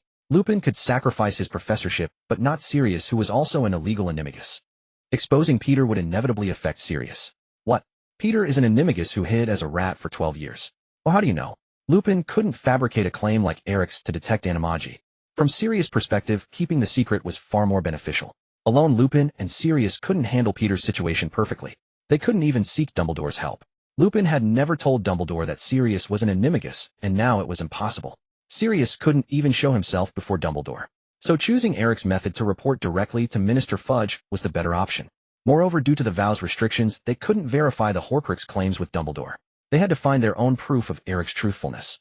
Given Eric's demonstrated abilities, neither treated him as a student, but as an equal wizard in status and skill. They didn't doubt Eric's capabilities, but Horcruxes seemed too outlandish. Lupin didn't believe Eric, while Sirius was skeptical. Regardless, they had to find answers themselves. This process took time.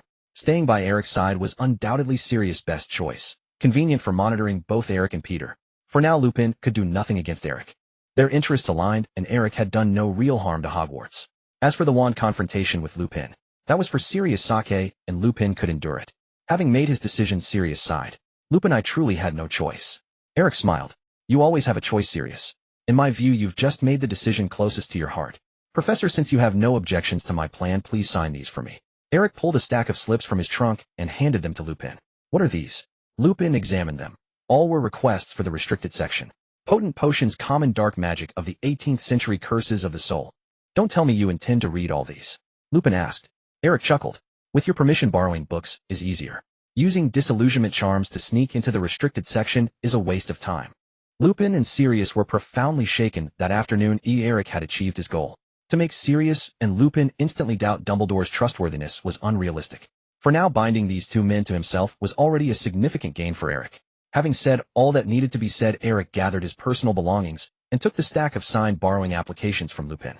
He once again had Sirius transform into a dog and crawl into the trunk, then bid Lupin farewell and left his office. The moment he stepped out of the office, Eric received a new task from the system. Ding, check-in task. Please go to the Hogwarts Quidditch pitch to check in on the day of the Gryffindor vs. Hufflepuff match. Reward: increase Acacia Wand proficiency by 1 level. Speaking of which, Eric hadn't had a chance to try Quidditch since enrolling. This was a perfect opportunity to watch a match. He had taken flying lessons and flown quite well, but had never played a proper game. In the eyes of Madame Hooch, the flying instructor, Eric flew remarkably well. He was among the most talented in his class. During lessons, Madame Hooch had repeatedly urged Eric to try Quidditch in his spare time, especially the seeker position, which suited him. But Eric was only a first year, and according to regulations, first years couldn't join the team. Flitwick, the head of Ravenclaw, wouldn't bend the rules for Eric in Quidditch, like Professor McGonagall might, nor force him onto the team. After all, Ravenclaw never won the championship each year, and the students were long accustomed to this reality. Even if Eric flew brilliantly, Professor Flitwick had little desire for change, as one person's power was limited. Eric might be talented at Quidditch, but no matter how skilled he was, he couldn't compensate for underperforming teammates. Ravenclaw was a team at the bottom of the rankings. Yet Quidditch was a sport that celebrated individual heroism, with the Seeker holding the power to end the match. Ravenclaw's Seeker happened to be the team's best player, and Captain Cho Chong. Eric couldn't possibly compete with Cho for the Seeker position. To play, he would have to take another role, which would significantly reduce his impact in the game, as Ravenclaw's overall strength was lacking. Of course, if Eric truly wanted to play, there would be a place for him on the team in the future. Cho, as captain, had wanted to recruit Eric early for training, but he declined, citing his need to study. He had no time for Quidditch, he was busy catching up on spells. Eric left Lupin's office and headed to the room of requirement, intending to stash Sirius and the trunk inside.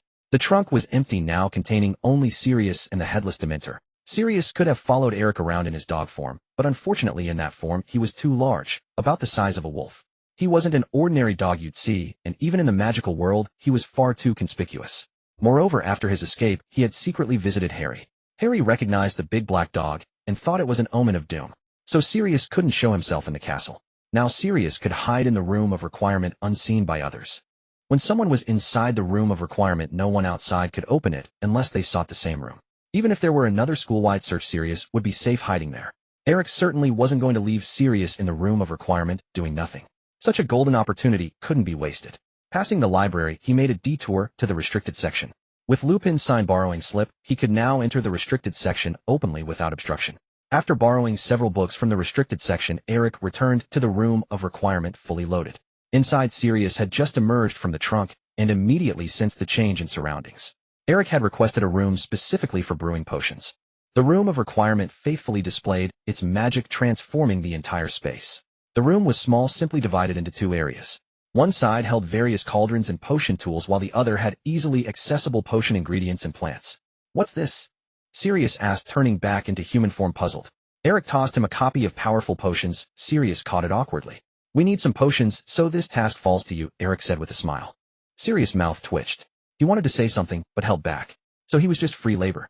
The commotion caused by Black's intrusion into Gryffindor Tower quickly subsided, and Hogwarts gradually returned to its usual order.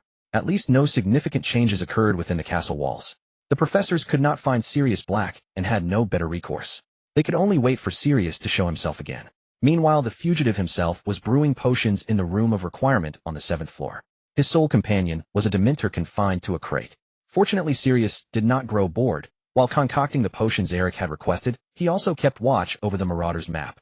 Eric had generously entrusted the Marauder's map to Sirius, visiting the room of requirement at least once daily to exchange information. Sometimes Lupin would join them there. Sirius now kept a constant eye on Peter Pettigrew's dot on the map while immersing himself in his brewing. The potions Eric demanded were quite surprising: Polyjuice Potion, Veritaserum, Emerald Elixir, and Gregory's Unctuous Unction. These concoctions shared one common trait: they were highly illegal. Using any of them would automatically earn one a ticket to Azkaban. Sirius pored over advanced potion, making his head spinning, as if he were back in his student days facing an exam. Fortunately, his potion-making skills were solid. After a few initial failures, he quickly regained his former touch. Though not a master like Snape, Sirius could still follow recipes step by step. The thought that these potions were intended for Peter spurred him on with even greater enthusiasm. He bought double the ingredients, fearing a shortage. The only real change within the castle was the heightened protection around Harry. After Sirius' failed Gryffindor Tower incursion, everyone believed he was targeting Harry Potter. At least that was what Professor McGonagall and others thought. Percy Weasley and the Gryffindor prefects were ordered to stay close to Harry, guarding against any sudden reappearance of Black. So that afternoon, when Eric saw Harry in the Great Hall trailed by several nervous-looking prefects, he was momentarily taken aback. Anyone wanting to greet Harry had to first be intercepted by Percy, who would question them thoroughly before allowing conversation. Even the Minister of Magic's security detail was less stringent. "Hey, Harry." Seeing Harry approach, Eric raised his hand in greeting. Percy stepped forward, wary. "Eric, why are you here at this hour?" Eric swallowed his orange juice, glanced down at his plate, and answered with a look. Was it possible that he needed to eat to sustain life? Harry, seeing this, sighed helplessly. "Percy, Eric is my friend. He won't hurt me." "That's not certain, Harry. It's that kind of thinking that gives Black an opening." Harry was exasperated. Ignoring Percy's words, he produced a letter and handed it to Eric. "I met Professor Dumbledore on the way. He asked me to give this to you." "Oh." Dumbledore was writing to him. Eric took the letter and opened it. It contained only 2 lines. "I look forward to your upcoming performance. Cheers. The password to my office is now snacking skivvies. Feel free to drop by for a chat whenever you like." What a riddlemonger. Eric was utterly confused. It seemed Dumbledore had arranged some activity for him. But was Dumbledore losing his mind? Why would Eric willingly go chat with him? What did the headmaster's letter say? Harry asked curiously. "Nothing much," Eric replied. "What do you need?" He couldn't decipher Dumbledore's message and had no intention of guessing its meaning. Harry said, "Eric, are you free this weekend? The Quidditch Cup is starting. Our first match is against Hufflepuff. My friends will all be there, and I want you to come too." Eric smiled. "Of course I'll be there. But wasn't your first match supposed to be against Slytherin?" "Yes, it was," Harry said through gritted teeth. "But they claimed their seeker was injured and hadn't recovered. That Malfoy. So they rescheduled us to play Hufflepuff first." "What happened to Malfoy?" "It's a long story. We were in Hagrid's Care of Magical Creatures class, and the lesson was about hippogriffs." "Say no more." "I understand. Hippogriffs were proud creatures that only respected wizards who showed them courtesy. Given Malfoy's nature, he would never respect a hippogriff, or any magical creature for that matter. The outcome was predictable. Refusing to bow to the hippogriff, Malfoy was dealt a sharp blow by the claws of Buckbeak. It was said there was blood everywhere." Harry said dejectedly, "Hagrid thinks they might hand Buckbeak over to the Ministry. Ron, Hermione, and I are researching ways to prevent Buckbeak from being harmed. Eric, you know a lot. Maybe you could help us." Eric said, "The chances are slim, Harry. I know, but we have to try. Anyway, remember to come to the match this weekend. I'm off." Feeling uncomfortable surrounded by Percy and the prefects, Harry hurriedly exchanged a few words and left with them. As Eric prepared to resume his meal, he heard Professor Flitwick's voice behind him. He then understood why Dumbledore had sent him that note. "Eric, there you are. I've been looking for you." Professor Flitwick approached, hands behind his back, his stature matching that of the seated Eric, beaming. "What's the occasion, Professor?" Eric asked. Flitwick patted Eric's shoulder cheerfully. "I look forward to your upcoming performance." Eric was baffled. "What performance? What are you talking about?" "What? Haven't you signed up?" Flitwick said, surprised. "The dueling club is about to reopen." "Dueling club?" Eric's astonishment was not feigned. He remembered that was last year's affair, wasn't it? Why was it happening again this year? "Professor, I heard the dueling club was already." Eric inquired, perplexed. In Harry's second year, which was last year, the dueling club had been held once. Back then, the defense against the dark arts professor was the notorious charlatan and fraud, Gilderoy Lockhart. The dueling club was established upon his proposal. Lockhart had envisioned it as a means to augment his own renown. He was a gifted novelist, but far from a skilled duelist. Of course, when the dueling club commenced, Gilderoy Lockhart had yet to fully reveal his true nature. Yet that did not prevent him from being effortlessly defeated by his demonstration opponent Snape in a single move. After Lockhart departed from Hogwarts, the dueling club was tacitly disbanded. Unexpectedly, it was now being revived. You see, having learned from last year's experience, Professor Dumbledore believes the dueling club holds great potential and deserves to become a Hogwarts tradition continued annually. Flitwick explained, "Thus he has entrusted me to preside over the dueling club this year to help students hone their ability to handle crises. After all, Black has escaped from Azkaban. If we can teach the students some targeted defensive methods, we believe it would be beneficial." "I saw your name on the sign-up sheet." "Sign-up sheet?" Eric's face remained expressionless. He already knew who was responsible. Who else could it be but Dumbledore? Professor Flitwick withdrew his hand from behind his back, clutching a sign-up sheet, and handed it to Eric. As expected, Eric saw his own name clearly and unmistakably on it. It was even prominently placed near the top. This activity was quite popular and anyone could participate. After all, there were not many diversions available at the school, and everyone loves a duel. It's adolescence. Most people enjoy showing off and garnering admiration from their peers. Thus, the number of students signing up for the dueling club was considerable. Apart from his own name, Eric saw at least 100 others registered. Among them were many familiar names. Fred, George, Harry, and Ron, as well as Cho Chang and Hermione, those who interacted frequently with Eric. Overall, Gryffindor had the highest proportion of sign-ups. For the ever-rambunctious Gryffindors, such an event was absolutely unmissable. Except for 5th and 7th years preparing for their exams, almost all students from other Gryffindor years had signed up. Yet Eric was certain he had not signed up. He had not anticipated that Dumbledore would directly add his name. What exactly was Dumbledore trying to achieve? Eric, what are you thinking? Professor Flitwick asked, noticing Eric staring silently at the sign-up sheet. Eric smiled. Nothing, Professor. I just didn't expect so many people to sign up. He did not expose the truth, nor did he refuse to participate. Since Dumbledore had enrolled him, he surely would not allow Eric to withdraw voluntarily. In that case, there was no harm in joining in. Flitwick smiled confidently. Indeed, this year's participants far outnumber last year's. The headmaster asked me to increase the competition's intensity, so I've decided to implement a brand new format for this dueling club. Ultimately, a dueling champion will emerge, and the headmaster and I have prepared corresponding rewards. You'll find out then, and I guarantee you'll have a great time. I have high expectations for you, Eric. I hope you become the dueling champion. With that, Flitwick patted Eric on the shoulder once more as a gesture of encouragement. Eric was among the most talented students he had ever encountered in terms of spellcasting, and had often sought his advice on numerous matters. For this reason, Flitwick somewhat regarded Eric as his own apprentice, a relationship bordering on the personal. Most importantly, he knew Eric's capabilities. If Eric could become the dueling champion, it would bring great pride to Ravenclaw. After all, Eric was only a first year. It would effectively dampen the arrogance of the other 3 houses. Flitwick had even made a wager with Hufflepuff's head of house, Professor Sprout, staking 10 galleons. He himself had once been a dueling champion, and Flitwick believed Eric would be no less. Flitwick cast a meaningful glance at Eric, then departed thoroughly satisfied. Match day. Quidditch is a universally beloved sport in the wizarding world. Flying broomsticks have long been the most popular mode of transportation. Many sports involve flying broomsticks, but the most famous among them is undoubtedly Quidditch. Anything involving flying broomsticks is inseparable from Quidditch. The same holds true at Hogwarts. On every Quidditch match day, nearly the entire school turns out, even when it is not their own house competing. Of course, relations between the houses are not always amicable. Apart from Slytherin, the other 3 houses tend to be closer. Whenever Slytherin plays against another house, their opponent receives overwhelming support. On days when Slytherin is not playing, the number of supporters for each side returns to a peculiar equilibrium. Slytherin does not mind this, as they have won the most championships. Only Gryffindor occasionally threatens their dominance. Today's match was between Gryffindor and Hufflepuff, with Slytherin uninvolved. The 2 houses not playing were sharply divided, each supporting one team. Adhering to the principle that the enemy of my enemy is my friend, the Slytherins naturally backed Gryffindor's opponent, Hufflepuff. Hufflepuff's situation was somewhat akin to Ravenclaw's. Aside from their captain and seeker Cedric Diggory, the other players were mediocre.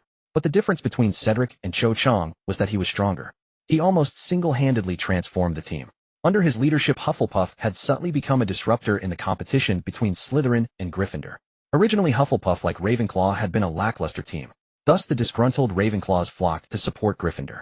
When Eric arrived at the pitch, this was the spectacle he witnessed. The 2 teams had not yet entered. Their respective supporters were divided into 2 sides. One side of the stands was interwoven with red and blue, while the other was grounded in yellow and green. Professor McGonagall stood at the front of the Gryffindor stands, her expression stern. She raised her wand high into the air and shot a scarlet spark. With a bang, the spark exploded in the sky, instantly transforming into a majestic lion that covered nearly half the pitch, baring its fangs at the opposing stands. Hear me roar. In response, Hufflepuff was not to be outdone. From their stands, the usually gentle and amiable Professor Sprout rose, conjuring a spark that transformed into a badger in midair, greeting Professor McGonagall's lion. The lion let out a thunderous roar and lunged at the badger, which fought back with all its might, locking in a fierce struggle. Before the match even began, the 2 colossal beasts clashed above the pitch, tearing at each other. Many spectators watched with wide eyes, unable to resist cheering for their own house. Eric watched with rapt attention. This was an advanced application of transfiguration. With proper mastery, any object could be transfigured, even the fireworks a wizard conjured. The 2 professors' opening moves were nothing short of grand. Using ordinary firework charms as raw material to create such massive creatures was no mean feat. It demanded a perfect synergy of magical power, experience, and skill. Even among the professors, few could accomplish this. It was surprising that Professor Sprout, who usually kept a low profile, could rival McGonagall in transfiguration. Truly, those who became heads of houses were no ordinary individuals. However, despite Sprout's exceptional skill, she still fell short of McGonagall's prowess. Once the lion and badger clashed, Sprout's disadvantage in transfiguration quickly became apparent. At first, she managed to command her badger to barely fend off the lion's attacks, but after a while the badger struggled to keep pace with the lion's rhythm. The lion McGonagall had transfigured was not only ferocious, but remarkably agile, its limbs moving with a life of their own, responding to her will, as if an extension of herself. In contrast, the badger seemed cumbersome, sometimes losing its bearings in the air, allowing the lion to take advantage. Soon, with another powerful charge, the lion shattered the badger with a single swipe, unable to maintain its form. At the sight, the Gryffindor stands erupted in a thunderous cheer. "Long live Gryffindor!" Ron shouted from the stands, his face flushed with excitement. Professor McGonagall, satisfied, made the lion roar once more before it burst into a fiery red firework in the sky. She returned to the Gryffindor section like a hero, high-fiving everyone around her, equally exhilarated. Professor McGonagall was a fair-minded person who usually maintained order on the Quidditch pitch, but she was also an ardent fan of the sport. Before a match began, she never hesitated to show her allegiance in such a manner. It was one of the rare moments when McGonagall seemed slightly unguarded. Once the game started, her primary role shifted to restraining the match. Commentator Lee Jordan. A fellow Gryffindor, he was notoriously talkative, his bias laid bare whenever Gryffindor played. At times, even McGonagall blushed at his commentary. With their house mascot defeated, the atmosphere among the Hufflepuffs grew somber. What's there to boast about before the game? Winning the match is what counts, points are what matter. The Hufflepuffs roared back in defiance. Professor Sprout returned to her seat, disheartened, her expression grim.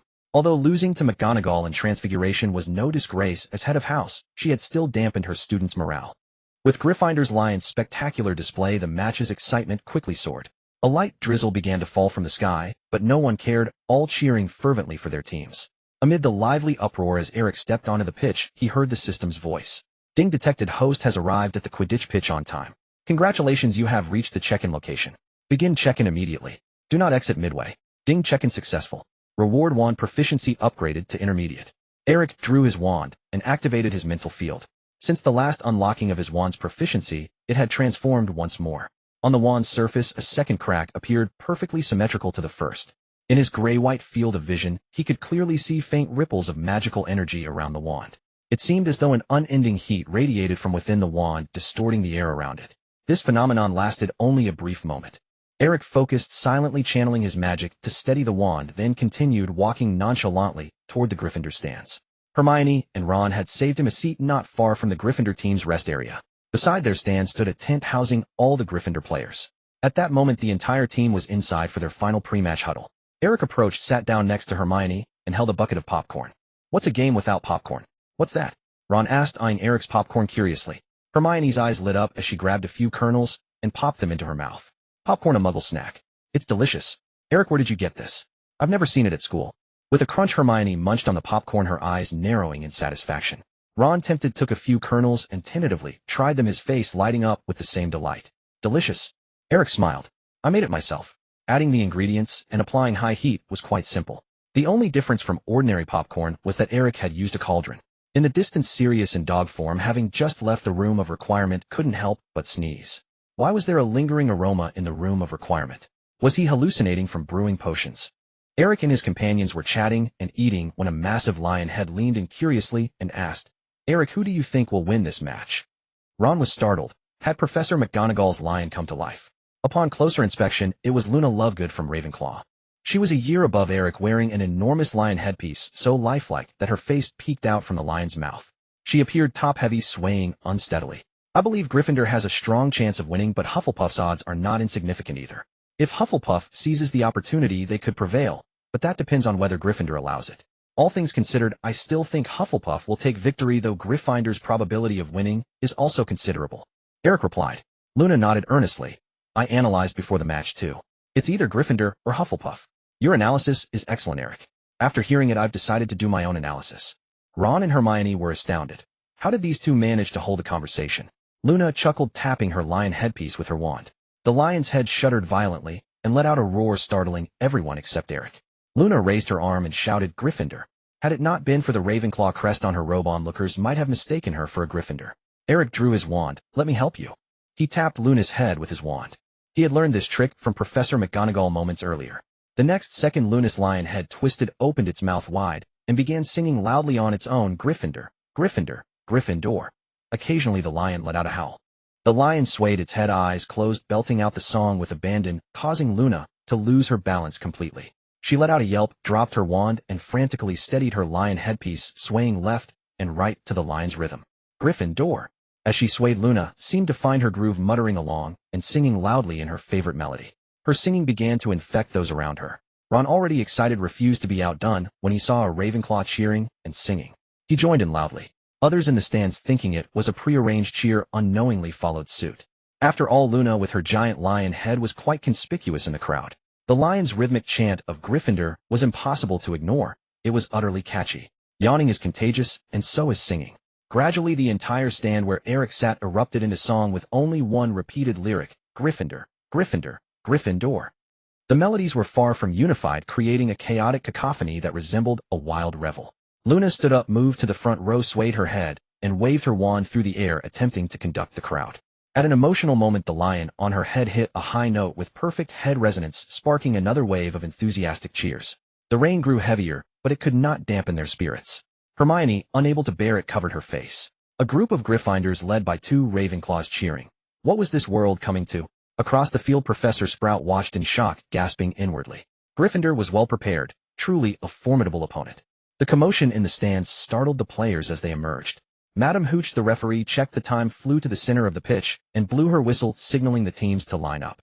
Both teams flew out of their tents in formation, their first sight being a lion head bouncing in the stands, with the entire Gryffindor supporting section following it, singing Gryffindor in a disheveled manner. The Hufflepuff team was taken aback. One of their chasers nearly lost grip on his broom. It looked like some mysterious ritual. Harry, his glasses blurred by rain, wiped them vigorously and finally recognized Luna, with Eric, Hermione, and Ron waving at him. Harry waved back excitedly. Oliver Wood, Gryffindor's captain, flew over and patted Harry's shoulder, shouting, "They're here for us. Go, Harry. You're no less than Diggory."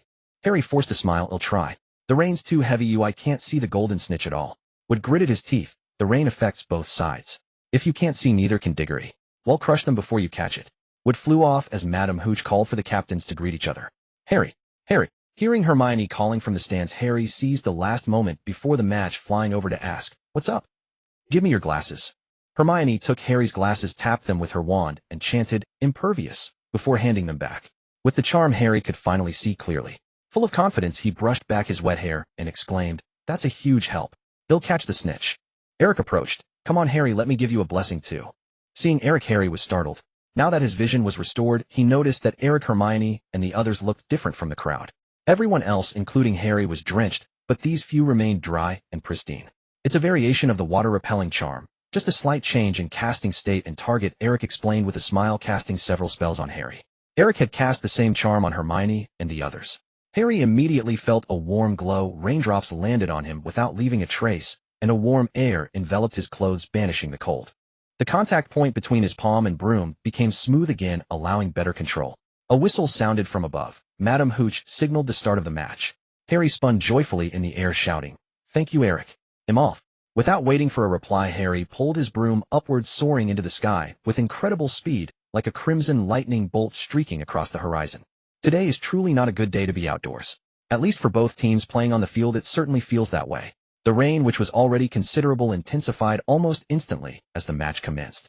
The sky is overcast, shrouded in thick clouds, and from the stands it is impossible to see much of the surroundings, let alone for the players on the field. With such dismal visibility, the spectators can only see a few red and yellow dots flitting about in the air, unable to discern even the quaffle or the bludgers. Yet despite these atrocious weather conditions, the cheering crowd in the stands remains steadfast, with no one leaving at this moment. They continue to sing loudly, encouraging their team. The situation is even worse for the players on the field. While the spectators sitting in the stands struggle to grasp the state of the game, the players who are in the center of the pitch must manage executing tactics while controlling their brooms. Carefully observing the surrounding environment becomes a futile endeavor at such a time.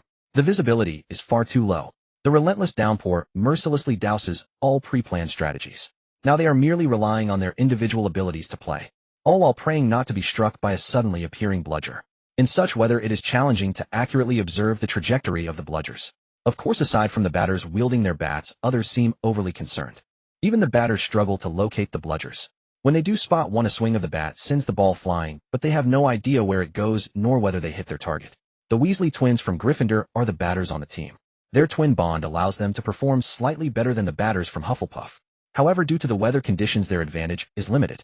George finally manages to catch sight of a bludger in front of him, and with all his might, he swings the bat aiming at Hufflepuff's Diggory, but nearly hits his teammate Angelina instead. "Hey, be careful," Angelina exclaimed, wiping the rain from her face, her voice laced with anger. Yet George couldn't hear her shout, and turned to chase after the bludger again. As Angelina simmered with frustration, she felt helpless. In such weather, effective communication was impossible, leaving her to fend for herself once more. The score on the field starkly reflects the harsh weather. The match has been underway for over 10 minutes with Gryffindor leading 30-10. Both teams have been fighting back and forth, managing only 4 goals. In this visibility, the goalkeepers can barely see the Quaffle's path. As long as they shoot the ball within the goal area, scoring is practically guaranteed. Yet even with that, only 4 goals have been scored. The rain is too heavy and the chasers can only use their hands to control the ball. Intricate maneuvers are out of the question. One of Hufflepuff's chasers flew too fast, and even fell off his broom for a moment. Wood could no longer stand it. He waved over Harry, who was hovering in midair, and shouted, "Harry, hurry up and find the golden snitch. We're not here for a bath. Do you think I want it?" Harry shouted back. If anyone is most affected by the inclement weather, it's the Seekers.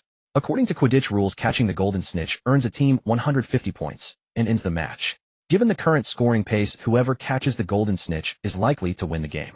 The problem is the golden snitch is the smallest ball, already difficult to spot, and in this weather with visibility compromised, how can they find the snitch? After circling a few times on his broom, Harry quickly realized this paradox. The faster one flies, the blurrier the view becomes, making it even harder to spot the golden snitch in the pouring rain. Conversely, remaining stationary actually aids in observing the situation. Though small, the golden snitch is very noticeable when it moves. In the dim light, it becomes easier to catch sight of the snitch's trail. At this moment, they must choose an alternative tactic. As Seekers, he and Cedric Diggory nearly simultaneously stopped hovering in the air, waiting for opportunities while observing the opponent's movements. When one Seeker begins to move, the other will follow suit. Conversely, sometimes the 2 Seekers will coordinate by one stopping on one side of the pitch. This is also a common choice for Seekers. The golden snitch moves, and sometimes catching it relies on luck rather than skill. When actively searching for the golden snitch becomes challenging, it now boils down to who has better luck. Suddenly a flash of gold appeared. While Cedric was distracted, Harry keenly caught a glimpse of a golden flash in the corner of his eye. His glasses were now waterproof, and he was confident he could see clearly. Containing his excitement, Harry pressed down on his broom and raced towards that corner. The rain pelted down on him, but the enchantment cast by Eric shielded him from it all. Harry felt fantastic, pushing his speed to the limit. His movements drew gasps from the spectators in the stands. Cedric's reaction was not slow either. While he hadn't spotted the golden snitch, he noticed Harry moving. Whether Harry was making a feint to exhaust him, or had genuinely spotted the golden snitch, Cedric's only choice was to keep up. The 2 figures began to move swiftly, drawing everyone's attention. Commentator Lee Jordan also noticed this scene, excitedly exclaiming, "It seems both Seekers have spotted the golden snitch. But Harry is just a bit faster, leaving Diggory in his dust." A beautiful acceleration. Harry completely shook off Diggory. The difference was clear. Professor McGonagall, looking stern, interjected, "Jordan." All right, I got it, Professor. My commentary is perfectly neutral." Wow, another burst of speed. Sometimes I really wonder how Diggory even became a Seeker. He can't even create a bit of interference for Harry. Lee Jordan admitted his fault, but remained firm, continuing to commentate with his bias toward Gryffindor, ignoring the angry glares from the Hufflepuff stands. Yet the situation on the field was indeed as he described. In the direct competition between Seekers, Harry held a significant advantage, even momentarily pulling ahead of Cedric. Harry was naturally talented at Quidditch. His skills were not inferior to Cedric's, and his broom was superior to Cedric's, enhanced by numerous blessings from Eric. He had all the advantages one could ask for, moving so quickly that he was nearly a blur. In comparison, Cedric had yet to spot the golden snitch. He needed to continually adjust his speed based on Harry's movements, while also managing the slippery conditions of the match, making it a challenge just to keep up with Harry. Fortunately, Cedric was skilled. Had it been any other Seeker, they would have been left behind by now. Harry, flying ahead, was oblivious to everything else happening around him. His sole focus was on the golden snitch before him. His luck today was clearly on his side, as he and Cedric each occupied half the pitch with the golden snitch closer to him. Though Cedric was also fast, he still had a fair distance to cover. Harry's heart raced rapidly. He couldn't tell if it was from excitement or the thrill of nearly catching the golden snitch. In a flash, just as Harry was about to seize the golden snitch, he suddenly felt a sharp drop in temperature. Harry's first thought was, had Eric's spell failed? Then he realized something was off as he saw frost forming around the edges of his glasses. This sensation was overwhelmingly familiar to Harry. The violent palpitations, the tautness of every muscle, and the unceasing frost forming on his glasses. In the midst of high-speed flight, Harry felt as if time itself had frozen in that instant. Every perception seemed profoundly real at this moment. He finally recalled what this feeling was. A wave of terror surged from the depths of his heart, engulfing him. Dementors.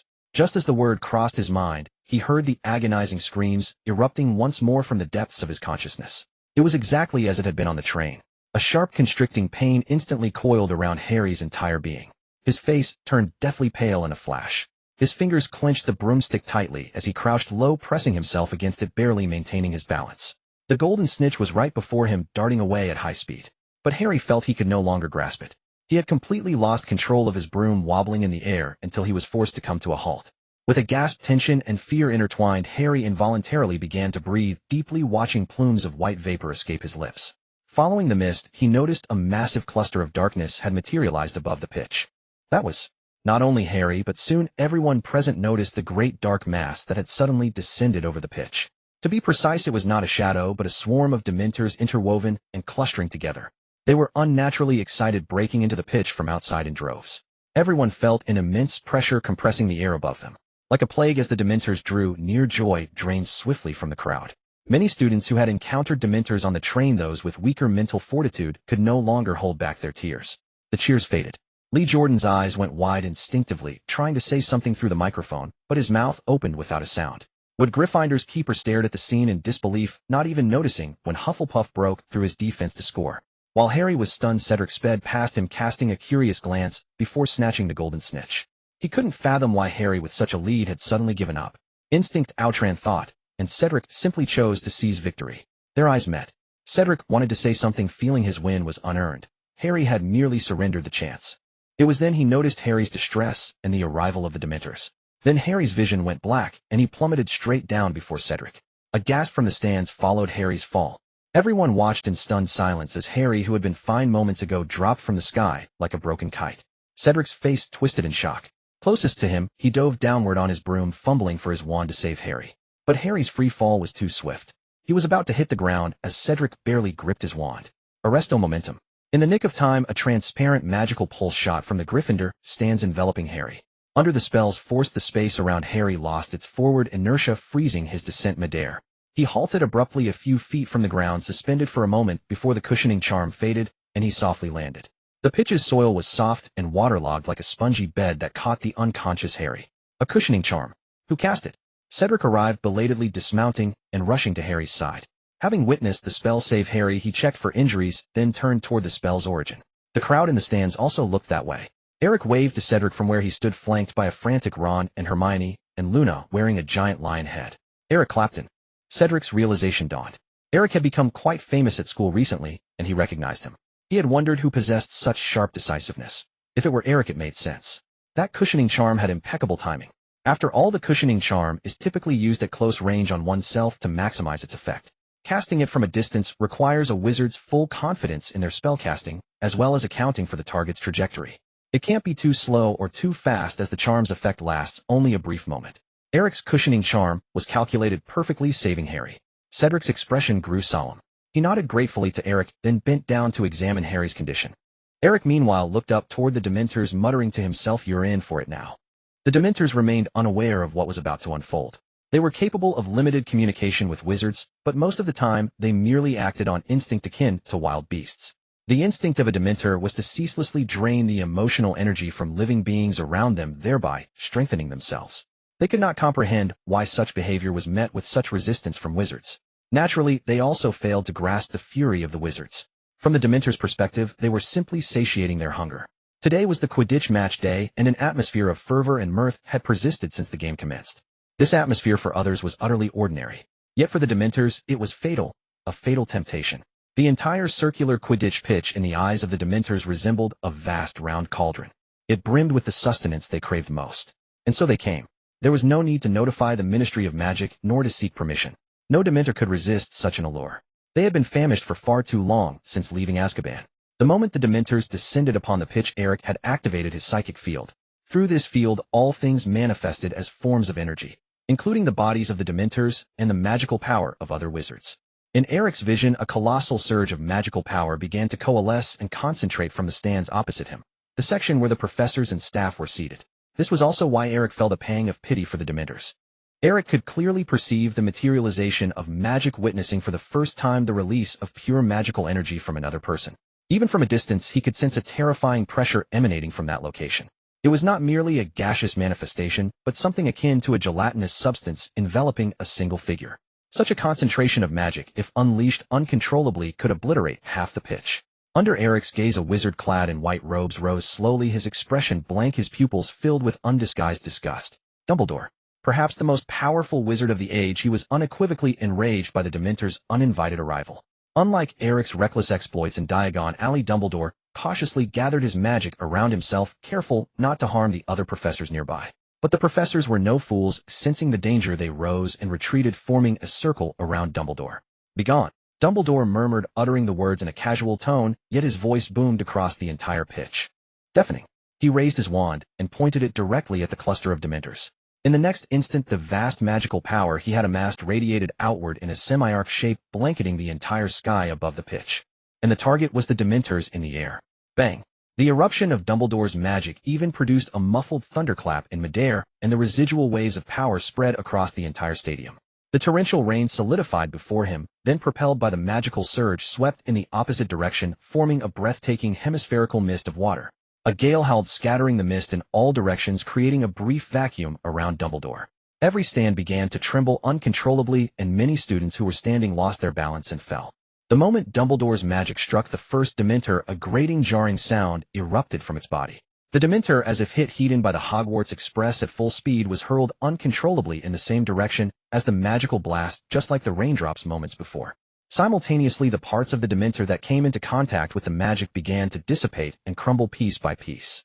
Whether it was its limbs or the tattered cloak draped over it, they all turned to ash upon touching Dumbledore's magic, dissolving into the air. The Dementor let out a wretched scream and fled outward with all its might. By the time it barely escaped the range of Dumbledore's magic, only its upper half remained floating in the air, its lower body, including the hem of its robe, utterly gone.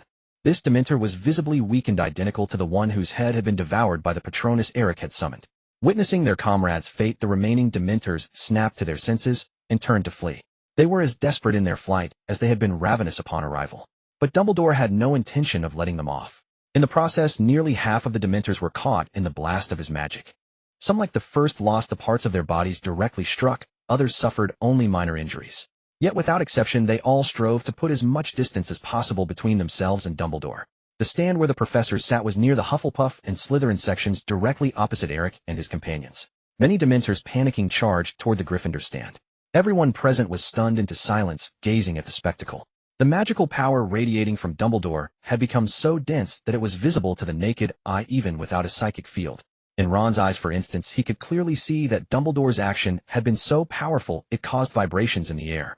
Though he couldn't see magic, he perceived a translucent, curved halo shooting from Dumbledore's hand. Ordinary students had never witnessed such a sight. The Dementors, who had been so menacing moments ago, were repelled in a single encounter. The Weasley twins, still astride their broomsticks, were the first to cheer. "Hooray, Dumbledore!" They voiced what many were thinking.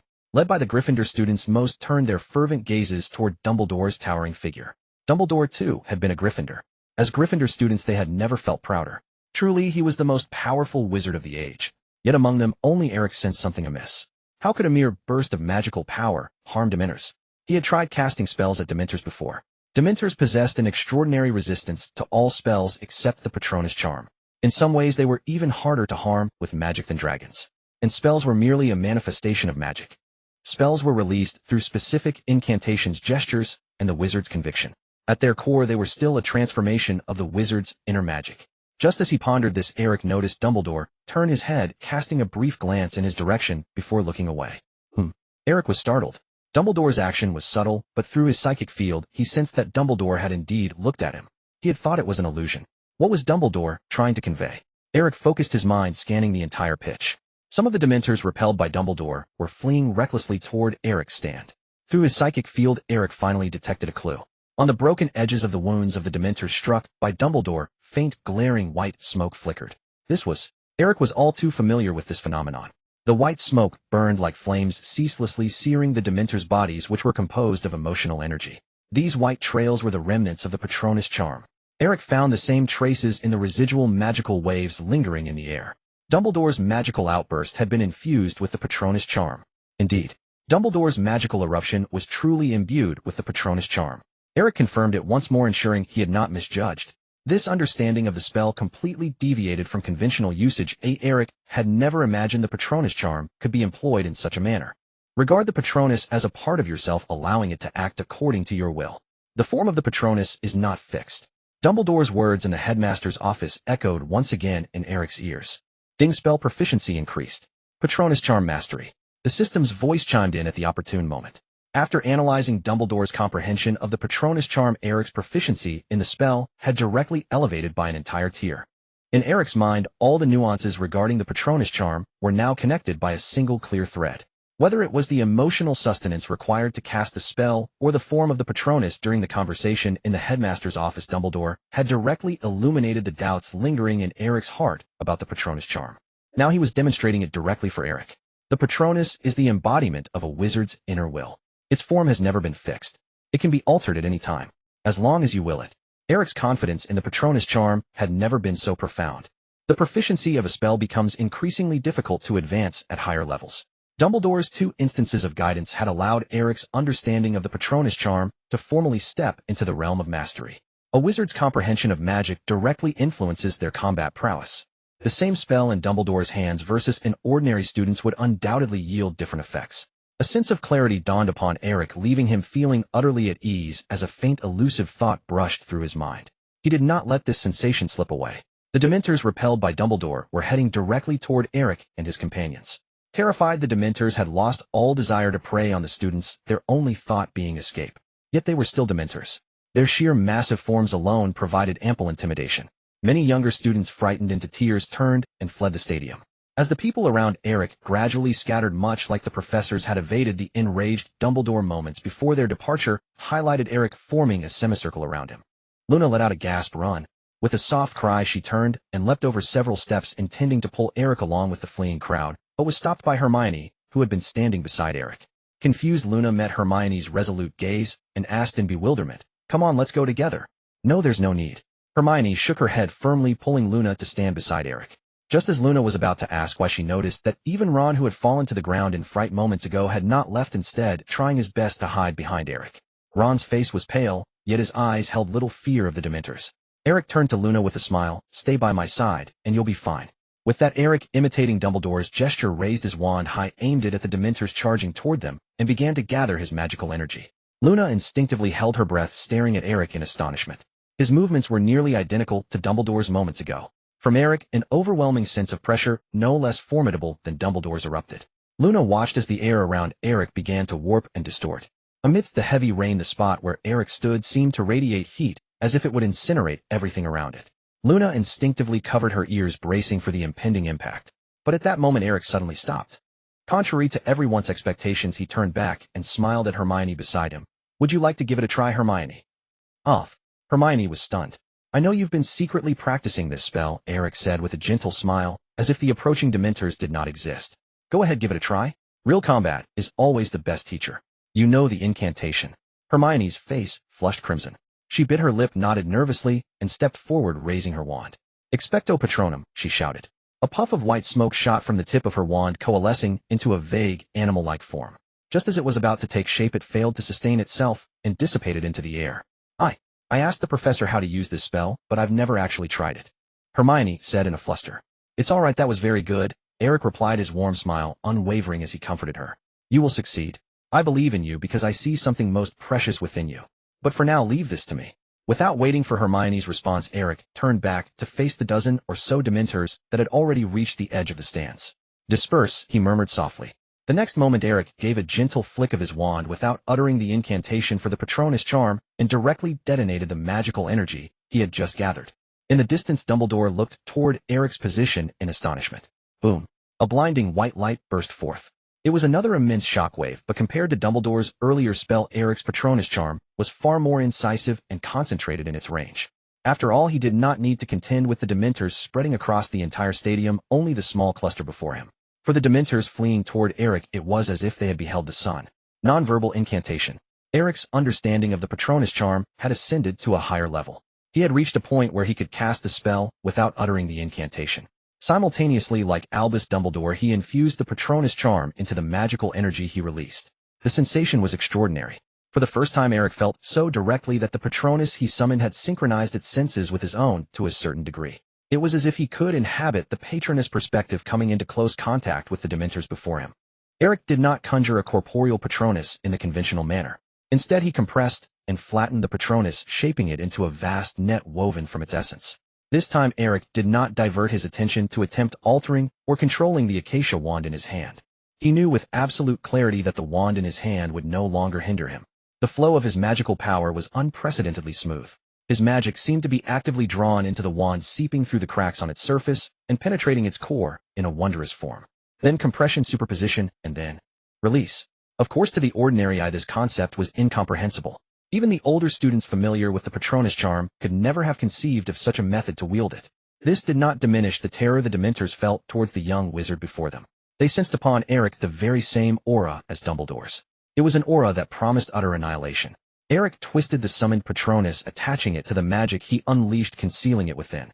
From Eric's perspective, the Patronus he had summoned now took the form of a broad semi-arc, no longer the shape of the giant eagle it once was. He had envisioned this form by emulating Dumbledore's technique from moments ago. The power of the Patronus charm had not diminished, rather it had increased. For the quality of the Patronus charm remained undiminished, still capable of harming the Dementors, while its area of effect had vastly expanded. It blanketed nearly half the sky before Eric. The burst of magical power Eric released following Dumbledore's once again seized the attention of all present. Such a commotion was impossible to ignore. Amidst the relentless downpour, spectators on the other stands only saw a blinding flash of white light, followed by a thunderous roar obscuring what had truly transpired. Only a few perceptive older students could discern the subtle changes. Before Eric, the air itself warped and trembled, just as Dumbledore had done moments ago. Cedric Diggory, still beside Harry, widened his eyes in disbelief at what he witnessed. The power of Eric's magic vaguely instilled a sense of fear within him. As vision cleared and everyone's gaze turned, they were all shocked by their discovery. Many even doubted the reality of what they saw. There at Eric's position, the section of the stand before him had completely vanished. A massive hole as wide as half a classroom had been blasted through the wooden stand and railing. Eric stood in the center, still holding his wand aloft, while the stand before him was shattered, revealing its wooden and brick structure beneath. Judging by the destroyed stand compared to the magic Dumbledore had just unleashed, Eric's spell was smaller in scope, yet its power was terrifyingly immense. It must be noted that the stand had not been Eric's direct target. It was merely collateral damage. The destruction of the stand was but an afterthought. Eric's true aim remained the Dementors. Most importantly, the swarm of Dementors that had charged at Eric was gone. All of them. Yes, gone. The cheers that had erupted for Dumbledore gradually died down. Those nearest to Eric stared at the scene in disbelief. Those farther away, unable to see clearly, inquired of those in front about what had happened, only to reveal expressions of shock, unable to believe what they heard. A first-year student, just like Dumbledore, had repelled all the Dementors with a single spell. No, Dumbledore had repelled them, but Eric had cleanly and decisively annihilated them. At least the figures of those Dementors were nowhere to be seen. How could this be possible? Albus, is that? On the stand where Dumbledore stood, Professor McGonagall had somehow appeared beside him, inquiring. Dumbledore squinted towards Eric's position and said softly, "Exactly as you see, Minerva. We have discovered a prodigy. Such terrifying talent. He learned the magic I used after seeing it just once. Even I at his age could not have done better." Professor Minerva McGonagall hesitated. "But I heard he refused you." "I have never demanded personal loyalty from any of you, Minerva. Just as with my attitude towards Eric, I merely do what I believe is right, and you have naturally gathered around me." Dumbledore continued. "He will understand this principle. In fact, it is precisely because he understands it so well that he refused my recruitment." He then turned to Professor McGonagall, smiled, and winked, saying, "Perhaps that is exactly why I admire him so much." "Like another Tom?" Professor McGonagall murmured. "No, he is different from Tom." Dumbledore shook his head firmly. "Completely different." Professor McGonagall replied expressionlessly, "As long as you are certain, I will be. Don't worry about me, Minerva." A gentle breeze blew, and their whispered conversation faded into the air as if it had never occurred. Elsewhere, if anyone felt the impact of Eric's magic most keenly, it was Hermione and the others standing beside him. They had been in close proximity to the magic Eric used. Hermione and Ron had seen Eric's Patronus on the train, so they were somewhat prepared. They had expected Eric to conjure a majestic giant eagle as before to repel the attacking Dementors. But the magic Eric unleashed once again far exceeded their imagination. Eric had triggered a small explosion right before their eyes. Ron's jaw dropped as he stared at Eric's back, finding himself trembling uncontrollably. It was a natural fear triggered by witnessing such power. He struggled to steady his shaking body, but failed, continuing to tremble. "See, Hermione. This is how the Patronus charm should be used," Eric said with a smile. Hermione, too, was wide-eyed, staring at Eric at a loss for words. After a long moment she asked, "But I've read that the Patronus charm cannot kill Dementors." "Oh, don't worry. I didn't kill them," Eric replied. He then pointed his wand towards the spot where the Dementors had been. In his spiritual perception, details, usually invisible, were now laid bare before him. He had always wondered what would happen if he tried to completely obliterate a Dementor with the Patronus charm. Now he saw. The burst of magical power Eric had just unleashed, though limited in range, was the most powerful spell he had ever cast. Moreover, he had infused it with the Patronus charm. Combined with the compressed magic to its extreme, the Dementors had no escape before him. The Dementors struck directly by his Patronus charm vanished in an instant. But the essence that constituted them did not dissipate. Instead, it transformed into a plume of black smoke in the air, merging with the nearest fleeing Dementors. So this is the truth behind why the Dementors cannot be killed. Eric stared intently at the wisps of black smoke in the air that should have been the Dementors. From the perspective of the spiritual realm, everything appeared clear and distinct. These black wisps danced unpredictably, moving through the air at an astonishing speed. This displayed a speed that the Dementors should not have possessed. Outside the range of Eric's magic, several other Dementors fled in a panic. They evaded Dumbledore and Eric, soaring over the stadium. Eric and Dumbledore's consecutive strikes had indeed not covered the entire stadium. They still left some space for the Dementors. After all, one could not go too far. The current Dementors still nominally belonged to the jurisdiction of the Ministry of Magic. They could be considered external employees of the Ministry of Magic, although they were disobedient. The black smoke seemed to be drawn to their kind, merging at an even faster speed into the fleeing Dementors. Eric could clearly see that during this process the black smoke entered the bodies of other Dementors as if it were an independent force. Thus, inside the bodies of the Dementors, an extra source of emotional power for their survival appeared out of nowhere. Besides the dark mass of smoke that Eric had observed alone, there was another part that had just been absorbed, losing its physical form. No one aside from Eric had noticed this phenomenon, whether it was the Dementors receiving the black smoke or others. On the surface, the completely eradicated Dementors seemed to divide and then reconstitute themselves using the bodies of their kind. Eric boldly speculated that this might be the way Dementors reproduce. Dementors do not possess a reproductive system, nor is there a distinction of gender. Yet there is indeed a phenomenon of reproduction.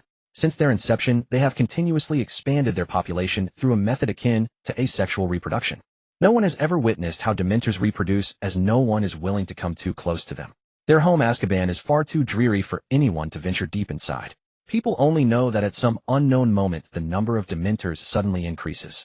Now Eric's discovery confirmed this. They continuously absorbed negative emotions in such a manner, regardless of whether these emotions originated from their kind or from others. Once these emotions accumulated to a certain point, they would spit them out from their bodies. Thus a new Dementor is born. However, considering the speed at which Dementors absorb emotions and recover, this process is somewhat lengthy. As a result, for many years the number of Dementors has remained within a controllable range. Everyone. After a brief silence, Dumbledore's voice resonated throughout the stadium. Under the guidance of the professors and prefects, return to the castle in an orderly fashion. With me here, the Dementors will no longer harm anyone. Dumbledore's voice was particularly reassuring at that moment. And, thank you, Eric, you've been a great help to me. Dumbledore's voice filled the arena, and after speaking, he actively looked over at Eric, smiling at him. He completely ignored the ruined stand caused by Eric. Dumbledore's acknowledgement made everyone aware of Eric's presence. Eric chuckled, disregarding Dumbledore's flattery, and turned to remove Luna's lion head, tossing it forward. Luna did not resist, and waved goodbye to the lion head. "He'll send you an even bigger one behind me," Eric said. Luna nodded vigorously. The lion head had stopped singing, but its eyes revealed immense fear, as if it understood what Eric was about to do. "Oh, no." Ignoring it, Eric lightly flicked his wand, elongating and transforming the lion head into an entire piece of wood, stacking it atop the stand he had destroyed. A future musician was thus thoroughly obliterated by Eric. The puppet lion headset was instantly transformed by Eric into a wooden stand complete with railings and steps. It fit together perfectly, with no deviation. The newly constructed stand was quite beautiful, as if nothing had ever happened. This display further stunned all those who still cast curious glances at Eric. If Eric's earlier display of magical power represented ultimate strength, then this act of his embodied precise magical control. Whether it was the mastery of the transformation spell or the control, Eric achieved perfection. It is said that afterward, when someone stepped onto that stand again, they could faintly hear a voice beneath their feet, as if someone were singing. The singer was emotional, sounding deeply sorrowful, yet containing a hint of grievance. The lyrics repeated a single word. That word was Gryffindor. People speculated that this was a sign of Gryffinder's manifestation. Even nearly 1,000 years after his passing, he still silently blessed the Gryffindor team, guiding them towards. When Harry opened his eyes again, he beheld a vast and magnificent classical marble dome, surrounded by pristine white, standing screens. He lay in a bed with a glittering chandelier suspended from the ceiling above. A school nurse in uniform paced back and forth before him. Out of the corner of his eye, Harry also spotted the familiar potion bottles on the bedside table. He quickly realized where he was. The hospital wing. Harry had visited the hospital wing more times than he could count. Whether it was from brawling with Malfoy or getting injured during Quidditch practice, he always ended up making a trip there afterward. Coming here felt like coming home. "You're awake, Harry." A familiar voice sounded in his ear. Harry turned his head. Hermione, Ron, and Eric stood by the bed smiling warmly at him. Harry's face was filled with confusion. His memories were clearly still stuck on the Quidditch pitch. "You fell off your broom, Harry." "Luckily Eric caught you," Ron explained. Harry stammered, "Caught me, eh?" It wasn't that he doubted Eric's ability, but Ron's explanation was so disjointed that he simply couldn't piece the events together. After a moment's thought, Harry asked, "How long was I out?" "Not long. Your fall wasn't serious." "What about the Dementors?" Harry asked urgently. "I remember them suddenly appearing on the pitch, and then I don't remember anything." Ron's expression turned awkward. "After you saw the Dementors, you just stopped in midair, and then fell straight down, Harry. We were all shocked, but luckily Eric used a spell to make you land safely. So, I fainted again in front of the Dementors." Harry said, his face crestfallen. He then asked, "What happened to the Dementors afterward? Was anyone hurt?" Ron glanced at Eric, his expression growing even more uneasy. "Well, except for you, mate, no one got hurt." "What a..." Professor Dumbledore and Eric each used an incredibly powerful spell and drove all the Dementors away, Hermione said. "Remember when we encountered the Dementors on the train? It was Eric who stepped in then too, using that spell called the Patronus Charm to drive them off." Eric just raised his hand and blew up the entire stance. "He's famous now," Ron added. Harry covered his face with his hands. His worst fear had finally come true. The entire school had watched him faint in front of the Dementors. This wasn't like on the train where someone could cover for him. Malfoy and his Slytherin cronies would surely make a huge deal out of this. It was a crushing blow to Harry's pride. Before he could wallow in his misery, Eric continued, "To be precise, you weren't the only victim, Harry." "Huh?" Harry asked, a mix of confusion and a glimmer of hope. Could it be that someone else had fainted in front of the Dementors too? That would be great, at least it would make him less conspicuous. "Who?" Harry demanded eagerly. "Well, Harry, don't take it too hard." Ron stepped forward and patted his left shoulder. Hermione followed suit, patting his right shoulder. Harry was puzzled. What did that mean? Eric produced a package from behind his back and handed it to Harry. "Your broom didn't abandon you." Harry took the package and opened it with trembling hands. Inside was his faithful companion of 3 years, the Nimbus 2000. It was now a Nimbus 2000 that looked more like a pile of kindling. In short, it was broken quite neatly, at least all the parts were there. It was the kind of damage that was beyond repair no matter what. Eric explained apologetically. "After you fell, your broom just stayed up there. I was focused on saving you and didn't notice your broom afterward." Harry could already guess what happened next. Eric's magic had obliterated his broom along with the Dementors indiscriminately. After all the entire stands were gone, it was a miracle Harry's Nimbus 2000 had any parts left at all. Flying brooms were imbued with incredibly complex craftsmanship and magic. They couldn't be fixed with a simple repairing charm or transfiguration. Simply put, once the overall structure was destroyed, the flying broom was completely finished. Harry's face turned ashen. He forced himself to ask, "So, what about the match? Will they let us have a rematch?" Ron and Hermione's faces both stiffened. Eric, being the good friend he was, continued, "Fred and George just came by. They said Wood is still standing out on the pitch in the rain, looking like he wants to drown himself. Cedric caught the golden snitch after you fell, so Hufflepuff won. But don't worry, no one blames you, Harry." Harry was in tears. The pain was too much. What did it mean to suffer a total loss? This was the definition of a total loss. His broom was gone, his pride was shattered, and in the end they had lost the match. Harry genuinely felt like opening a window and jumping from the nearest tower. Eric stepped forward and patted Harry on the shoulder as well. "I destroyed your broom, Harry, so I have to make it up to you." Harry quickly waved his hands. No, Eric. I can use the school's practice brooms. You were defending us from the Dementors. I don't blame you. Hear me out on what I plan to give you before you refuse," Eric said with a smile, pulling an envelope from his pocket and handing it to Harry. "Take a look at this." Curiosity getting the better of him, Harry slowly unfolded the letter. It read, "Dear Mr. Harry James Potter, thank you for your trust and support. The firebolt you have ordered will be delivered to you shortly. We are confident that this is one of the wisest decisions you have ever made. We hope you experience the purest joy on this latest model of flying broom. Ellerby and Bud's Broom Company." "What a..." Harry exclaimed. "You're going to give me a firebolt?" Eric glanced in Ron's direction and laughed. "Of course it's me. It's not like it's from Sirius Black, is it?" The rat scabbers cowering in Ron's shirt pocket trembled in fear at those words.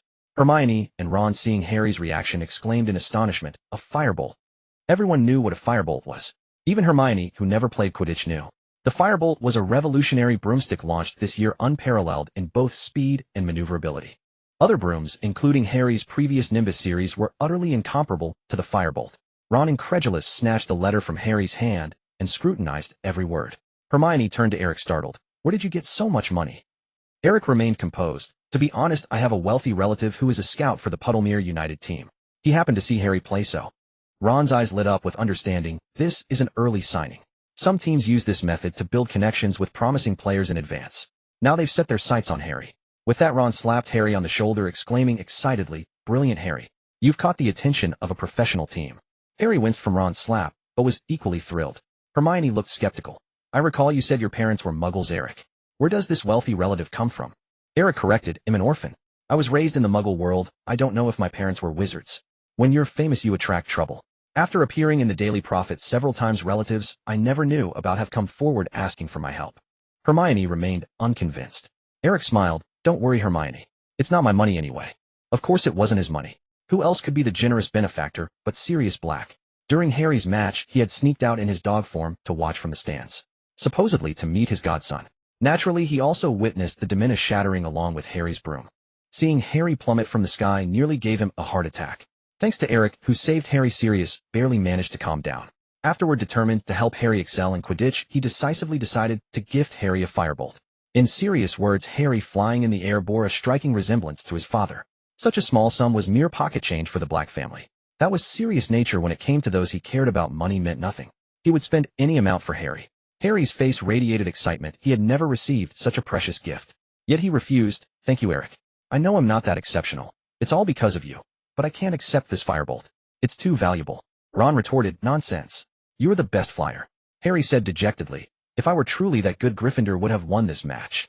Eric said calmly, "You were affected by the Dementor. I've explained this to you, Harry. You can't escape objective reality. The only thing you can do is face it head on and resolve it. Now the objective reality you need to face is this firebolt. If you don't take it, my relative will give it to Malfoy." "What? Why?" Ron and Harry exclaimed in unison. Eric laughed. "Because the Malfoy family can bring more sponsorship to Puddlemere United." Harry thumped his chest and declared solemnly, "Refusing a friend's gift is impolite. I will use this firebolt well." "Thank you, Eric." Ron nodded firmly, fully agreeing with Harry. Hermione facepalmed in exasperation.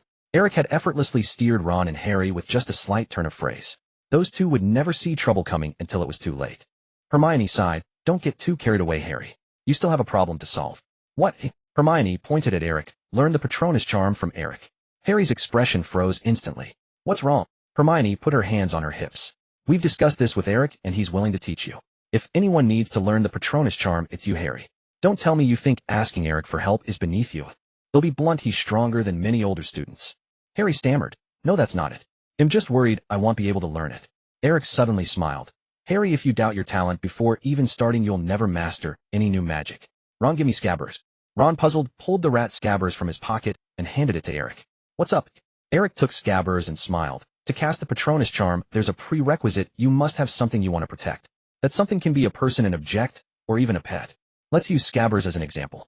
You really like Scabbers, don't you, Ron?" Ron nodded. "Of course. He's the only pet that's grown up with me. If you want to learn the Patronus charm, using Scabbers for practice is perfect." "But he doesn't look too lively." Eric held Scabbers up, examining it closely while activating his spiritual sense. Every physical detail of Scabbers was laid bare before Eric opened for his perusal. Height, weight, even fur length, and a paw missing a finger, all were firmly noted by Eric. Only when he was confident he could transfigure an identical replica of Scabbers did Eric deactivate his spiritual sense. Ron replied indignantly, "It's all Hermione's fault. She bought a cat named Crookshanks, and it's always trying to catch Scabbers." Hermione remained expressionless, saying nothing. They had argued about this many times without resolution. She didn't see the point in such quarrels. Eric pulled a small ceramic bottle from his pocket and asked, "I happen to have some tonic left over for pets. Want to give it a try for Scabbers?" "Fair warning, it might not work." Ron shrugged. "Worth a shot. Better than him being so listless all the time." Ron would never take medicine from just anyone. Fred and George had tried using Scabbers for their experiments more than once. But Eric was different. Ron trusted him almost unconditionally. After all, Eric's demonstrated abilities were overwhelmingly superior. Whether in spells or potions, Ron had never seen a field where Eric wasn't proficient. Questioning someone who surpassed him in every way would only prove Ron's lack of sense, bringing him no benefit. He also couldn't fathom any reason Eric would harm a rat. "All right, Eric pinched Scabbers' mouth open, and with a calm expression poured the Gregory's unctuous unction he had obtained from Sirius into the rat's mouth. Gregory's unctuous unction. A potion invented by a medieval wizard named Gregory. Its effect was singular. The drinker would regard the provider as their dearest friend and obey them unquestioningly. The duration was remarkably long, yet the potion's drawbacks were equally evident. Its last large-scale circulation on the market was a century and a half ago. The reason was simple. Gregory's unctuous unction was not only exceedingly complex to brew, but its required ingredients were also exorbitantly expensive. The materials needed to brew a single dose of Gregory's unctuous unction could produce at least 5 doses of an equally potent potion. Fortunately, with Sirius present, these were not issues. Historically, after the advent of simpler, more direct substitutes like the Imperius Curse and Amortentia, Gregory's unctuous unction had completely lost its market. Though the pace of magical development was slow, it was by no means stagnant. There were many means to control the mind, and compared to other magic, Gregory's unctuous unction offered no outstanding cost-effectiveness. Its sole advantage was its duration. And now this potion was once again proving its worth in Eric's hands. Peter Pettigrew, transformed into Scabbers the rat, was held aloft by Eric, his eyes wide, limbs flailing, as he desperately tried to resist the potion being poured into his mouth. His instincts told him that a wizard like Eric was highly unlikely to carry normal pet tonics. Only someone like Ron would believe that. Eric was prepared. He pinched his fingers, forcing the rat's mouth open, and with his left hand, he poured the entire vial down Peter's throat. Gregory's unctuous unction was ineffective on animals, but Scabbers the rat was no true animal. Moreover, Eric had used a dosage sufficient for 2 adults. Gulp gulp. Scabbers' gaze grew increasingly dazed. Seconds later, Scabbers leaped up, excitedly bouncing energetically in Eric's hand. The other 3 could not discern Scabbers' thoughts, but they could clearly sense his renewed vigor. All right, here you go, Ron. Well, thanks, Eric. Scabbers seems much better. Ron took Scabbers, delighted to find his pet's spirits seemingly improved. How could they not be?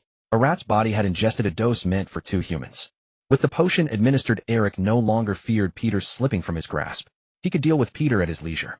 Poor Peter could only watch helplessly as the potion entered his mouth, unable to resist and afraid to revert to his human form. Once the potion took effect, Peter's gaze towards Eric turned unnaturally warm, and he began to feel deep down that having a friend like Eric by his side was truly a wonderful thing. When Ron took him back, Scabbers even bit Ron in agitation. Ron dismissed it as a reaction to the mention of Crookshank's name, petting Scabbers had affectionately. Poor little mouse. Eric drew his wand, smiling. Now you need to imagine Scabbers is constantly under threat from Crookshanks. If you don't act, you'll lose your rat. On that basis, recall happy memories, preferably joyful ones you've shared with Scabbers. Say the incantation Expecto Patronum. If all goes well on your first try, you're unlikely to conjure a corporeal Patronus, but you should be able to produce a large cloud of white smoke. That smoke is the essential foundation of a Patronus. Ron held his breath, concentrated, raised his wand, thought for a moment, and intoned Expecto Patronum. A faint wisp of white smoke spurted from his wand tip, lacking cohesion. Ron was already quite satisfied. Did I do it? I saw white smoke. Eric nodded. That's it. The Patronus charm has no special trick. It's a spell that demands great willpower. Practice diligently, and one day you will summon a true Patronus. Harry watched, captivated. If even Ron could conjure a Patronus, why couldn't he? Harry didn't believe he was inferior to Ron. Just as he was about to try with his own wand, he heard several sets of footsteps approaching from outside the ward. Did I hear someone discussing the Patronus charm? A handsome face peered around the screen, asking. Harry was startled. It was Cedric Diggory from Hufflepuff. Behind him followed several others, Cho Chang, Fred and George, as well as Wood and Angelina from the Quidditch team. Hey Harry, we came to see if you were awake, Fred said. Wood added, Angelina and I heard about it from Fred and couldn't rest easy, so we came to see you ourselves. We ran into Cedric on the way and came together. Cedric said, I needn't say it. I had to come see you. This match should have been yours, or we should have a rematch. Don't say that. You won fair and square, Wood objected. Fred, George, and Angelina nodded in agreement. The Gryffindor team was united. They accepted the loss to Hufflepuff readily and didn't feel the match was unfair. Cedric had indeed caught the golden snitch through his own skill. Outmatched, there was nothing more to say. Because Cedric had persevered, staying close behind Harry, he was able to seize the opportunity when Harry fell from his broom. The entire Gryffindor team conceded defeat willingly. Moreover, after Harry fell, Cedric was the first besides Eric to react and attempt to help Harry. This further improved the Gryffindors' opinion of him. Losing to such an opponent was no disgrace. Harry said gratefully, Thank you all. I'm fine. I promise it won't happen again. Wood stepped forward and patted Harry on the shoulder, consoling him. We never blamed you. And it won't happen again. Dumbledore has driven them all to the castle's perimeter. Dementors will no longer be allowed near the castle. Cedric also came forward to shake Harry's hand, smiling. Glad you're okay. Eric asked curiously, Are you here to see Harry too? He was addressing Cho Chang. Cho shook her head. I'm here for you. Professor Flitwick wants to discuss the dueling club with you again. He asked me to tell you to visit his office when you have time. Everyone crowded around Harry's bed, creating a din which naturally drew the attention of Madame Pomfrey, the school matron. Out. All of you out. You're disturbing the other patients. Madame Pomfrey said, storming over angrily. This was going too far. She had a loud, quiet conversation when it was just the three of them earlier. But now so many people were crowding in. What did they think this was? Eric drew his wand and cast a spell. Silencio. A transparent hemispherical aura enveloped the area around Harry's bed, blocking Madame Pomfrey's voice and the sounds from within. Only Eric's voice was unaffected. My apologies. Is this acceptable, Madame Pomfrey?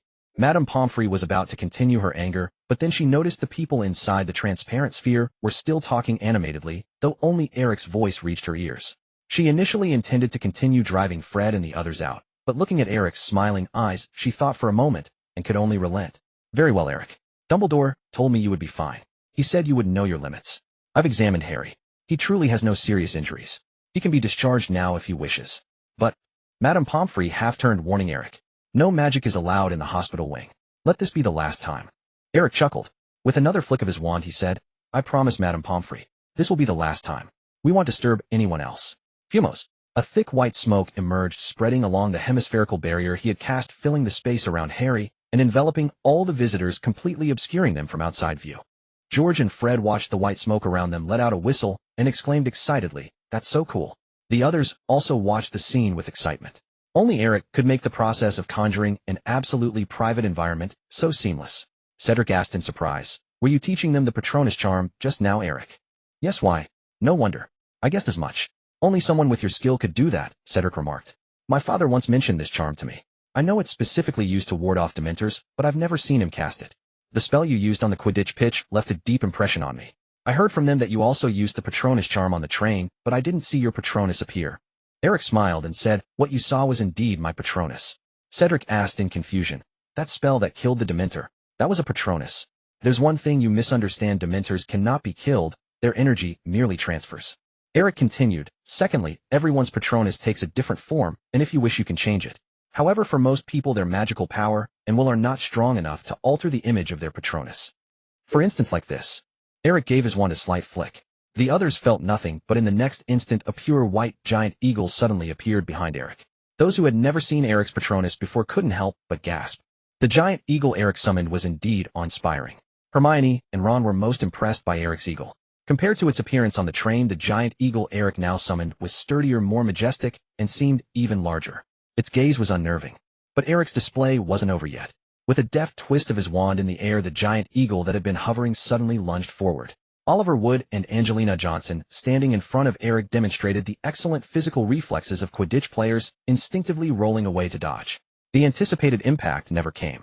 As it passed over Eric's head, the giant eagle transformed midair into a thick silver-banded snake, coiling around Eric's arm and hissing as it flicked its tongue forward.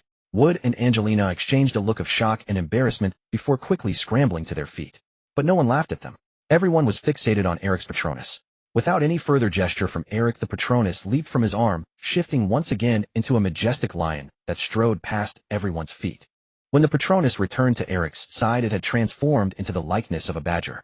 In just a few seconds, Eric's Patronus had continuously shifted into the representative creatures of all 4 Hogwarts houses. Everyone except Eric stared at the scene in utter amazement.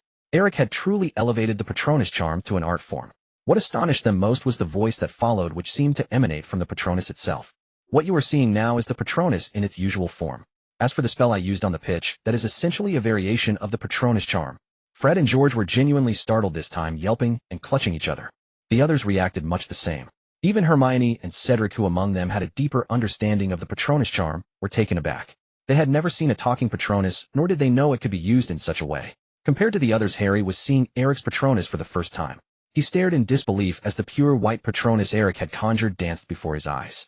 It was the first time he had ever seen such a lively piece of magic. In comparison, all the spells he knew seemed like child's play.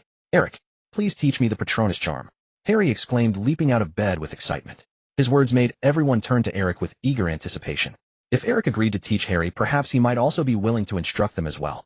Eric's prowess was evident to all. Aside from Eric himself, no one present could have performed that Patronus charm, let alone altering the patronus form as Eric had done. Eric paused, not rushing to reply. With a flick of his wand, he dismissed the Patronus. He scanned the room, confirming the trust in everyone's eyes, and then said, "I can teach all of you if you are willing." "Really?" Eric nodded. "It's no trouble for me, but only if you truly wish to learn." "Why do you say that, Eric? Surely no one would want to miss out on learning this charm." Harry questioned. Eric smiled. "For the vast majority, yes. But someone might not feel that way entirely and has something they want to say to me. Isn't that right, Cedric?" Everyone was startled and turned to look at Cedric. Cedric, caught off guard, paled slightly, but quickly regained his composure. He stepped forward, ignoring the suspicious glances from the others, and looked Eric in the eye. "Eric, since you've seen through me, it'll be direct. I ask you to accept my challenge and duel me." "Very well." Fred and George were taken aback. They exchanged a glance, then walked over to Cedric, one touching his forehead, while the other checked his body for any abnormalities. "A fever? Doesn't seem like it." Cedric shook them off. "What are you doing? Are you all right?" Fred asked. George added, "It's rare to see someone willing to torment themselves like this." Fred nodded. Cedric retorted angrily, "This is a challenge, understand? Challenging a stronger opponent is perfectly normal." With that, Cedric dropped the playful tone and said seriously, "Eric, after witnessing your spellcasting firsthand, I know there's a gap between us, but I want to experience exactly where that gap lies." Eric asked, "Because of the dueling club?" Cedric nodded. The dueling club was about to reopen, and Cedric had naturally signed up. Eric's reputation preceded him, and Cedric had been observing him for a long time, always eager to spar with him. After seeing Eric's astonishing magic during the match, Cedric could no longer suppress this urge.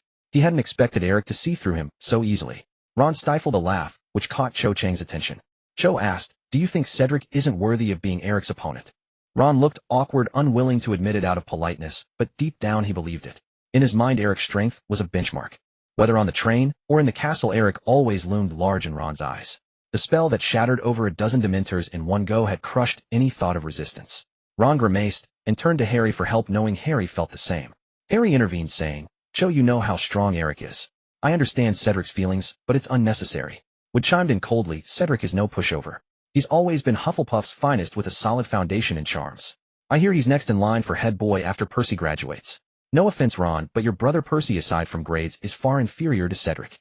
"Well said, Wood." Fred and George cheered the latter half of Wood's statement, always ready to support any jab. Eric said, "I accept your challenge. Regardless of the outcome, it'll teach you the Patronus charm afterward. If you have no objections, we'll use standard dueling rules." "Good, Winnoy. No time like the present. Let's do it now." Hearing this, everyone grew excited. Seeing was believing. Some had only witnessed Eric casting spells, never seen him in combat. In the magical world, a wizard's combat prowess was the most telling measure. Masterful spellcasting indicated strong comprehension and quick learning, much like Eric. Conversely, those strong only in theory who faltered in practice were deemed unremarkable. Magic's release was closely tied to the wizard's mood and will. There were no purely theoretical experts in the magical world. True masters excelled in both theory and practice. Eric nodded and said to Cho, "Senior, please inform Professor Flitwick. I'd like him to officiate the duel. Let's hold it on the Quidditch pitch." "I believe he'll agree, as he has matters to discuss with me anyway." Cho agreed and left. The remaining group, led by Eric and Cedric, headed back to the Quidditch pitch. Along the way, more people joined, intrigued by the news of the duel. The crowd swelled, reaching nearly 50 by the time they arrived at the pitch. A light drizzle fell from the sky, but no one cared. Fred and George mingled, starting to take bets. "Eric's odds are low. We've set them under 1.5. But if I were you, I'd bet on Cedric. A single sickle could net you 12 or more." Fred and George cornered a young Gryffindor, spinning a tale that left him dazed. "I just remembered him, a prefect empowered to correct bad behavior in the castle," Cedric said, appearing behind them with narrowed eyes. The twins laughed awkwardly, quickly closing their book and changing the subject. "Good luck," said. "We're rooting for you." Cedric scoffed and walked away. Rooting for him? As if. Why else would they set such high odds? Even he didn't believe in himself. At the pitch, Professor Flitwick and Cho were already waiting in the center. Flitwick looked more excited than the duelists themselves. In his youth, he had a passion for dueling and adored talented students. Eric was his prized Ravenclaw, while Cedric was Hufflepuff's standout. This duel promised to be a spectacle. School rules naturally forbade private duels and harming fellow students. But with recent troubles, Black on the Loose Dementor invasions, and the dueling club's revival, Flitwick, as the club's supervisor, had the authority to arrange practice matches. With Flitwick present, accidents were unlikely. While student-initiated duels were banned, a professor's presence changed everything, which was why Eric had summoned him. Such was the irony of this world. Rules were often a matter of perspective. Professor Flitwick called Eric and Cedric forward. "Let me clarify. This isn't an official duel, but a rehearsal for the dueling club. You're both my invited guests, no seconds. There are restrictions: no curses or hexes that cause injury, and no dark magic. Follow my commands and stop immediately when a victor is decided. Ready? Step back." Eric and Cedric raised no objections, retreating to a distance. The crowd encircled them in 2 rows. Professor Flitwick raised his wand, shooting a red spark into the sky, signaling the start of the duel. Cedric's aptitude ranked among the finest at Hogwarts. At least he was one of the most outstanding students Eric had ever encountered within the castle. As Professor Flitwick declared the duel's commencement, Cedric charged toward Eric without a moment's hesitation. While sprinting, he drew his wand and muttered an incantation toward the ground. A wall of earth abruptly rose before him, severing the line of sight between himself and Eric. Eric remained unmoved, wand in hand, composed and unhurried, neither striking first nor disrupting Cedric's tactics. Behind the earthen wall, after a few seconds of silence, a dark figure darted out from Eric's right side. Still Eric made no move. The onlookers gasped, believing Eric had frozen in foolishness, unresponsive to Cedric's sudden appearance, only to realize later that their own judgment had been the folly. That was merely Cedric's school robe, crudely stuffed with mud to mimic a human shape. The real Cedric, clad in his shirt, emerged from the other side of the wall, launching a faint crimson curse from a concealed angle Expelliarmus. Eric praised a fine combination. From the very first exchange, it was evident that Cedric was no mere showpiece. He truly possessed the prowess to challenge Eric. He opened with transfiguration, interweaving elementary decoys and a disarming charm. Had Eric fallen for the decoy robe, he might have been caught off guard by the ensuing disarming charm.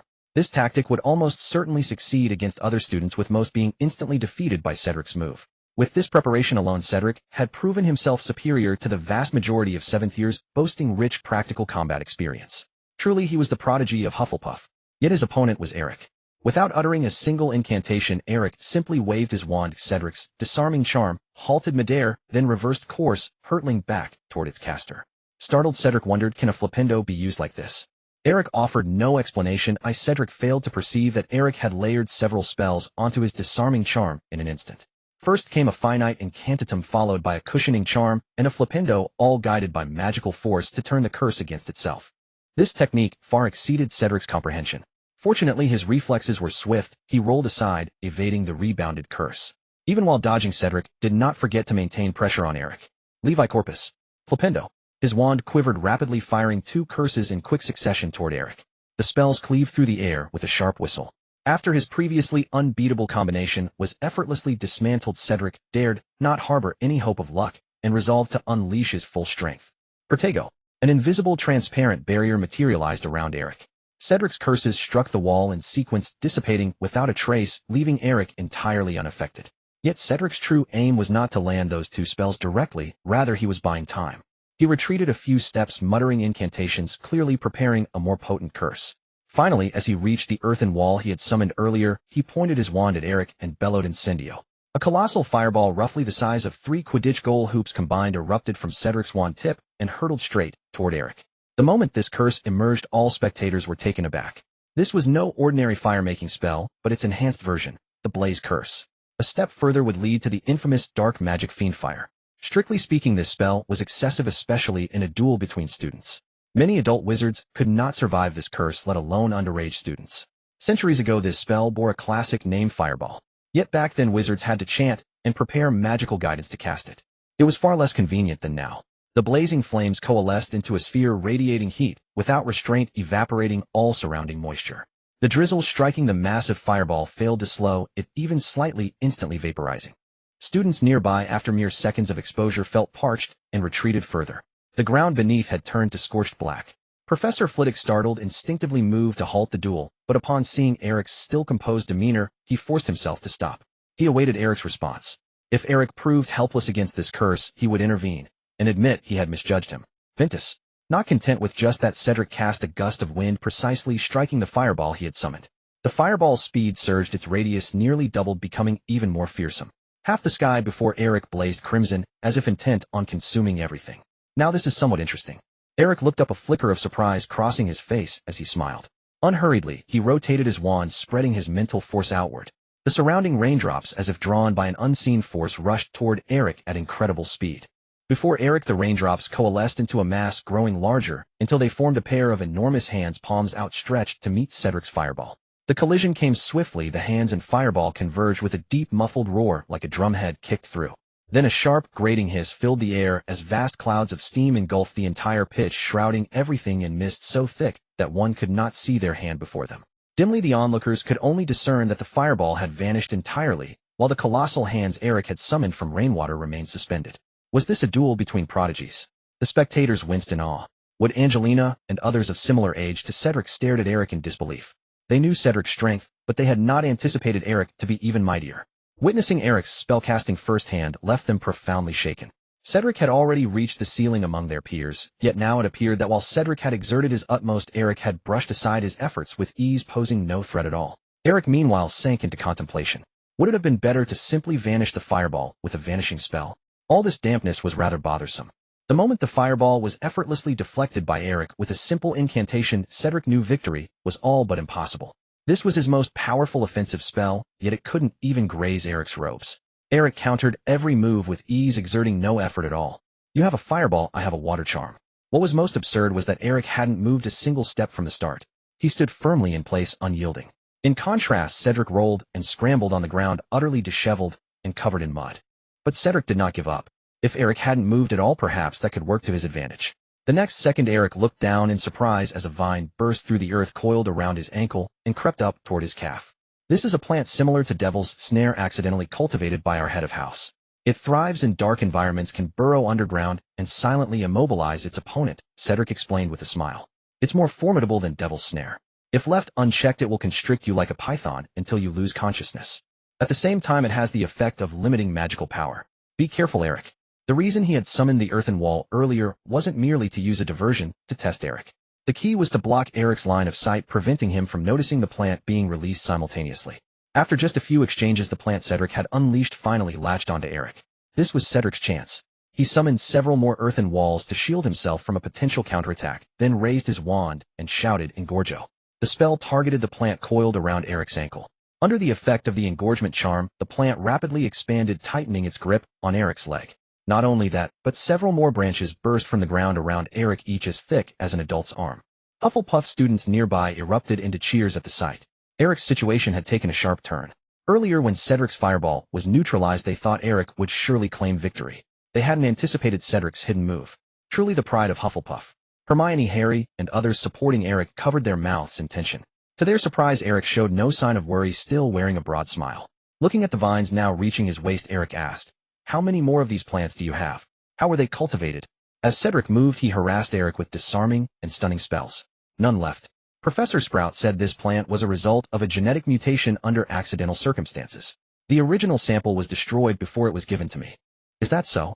What a pity." Eric sighed, casually flicking his wand to dispel Cedric's spell. Cedric wondered what was a pity. Eric swept his wand downward, and in an instant all the vines clinging to him halted their movement, then began to tremble violently on the spot. Then these vines actually detached from Eric's body one by one. Under Cedric's incredulous gaze, the vines turned in midair and shot toward him with incredible speed, just like his probing, disarming charm. Cedric was stunned. How is this possible? The reversal charm should have no effect on this plant. Eric replied, "Oh, this isn't a reversal charm. It's a binding charm. I simply redirected its target and bound it to you." "But isn't this my magical plant?" Cedric barely dodged an attacking vine, exasperated. "Why can you control my plant?" Eric smiled without a word.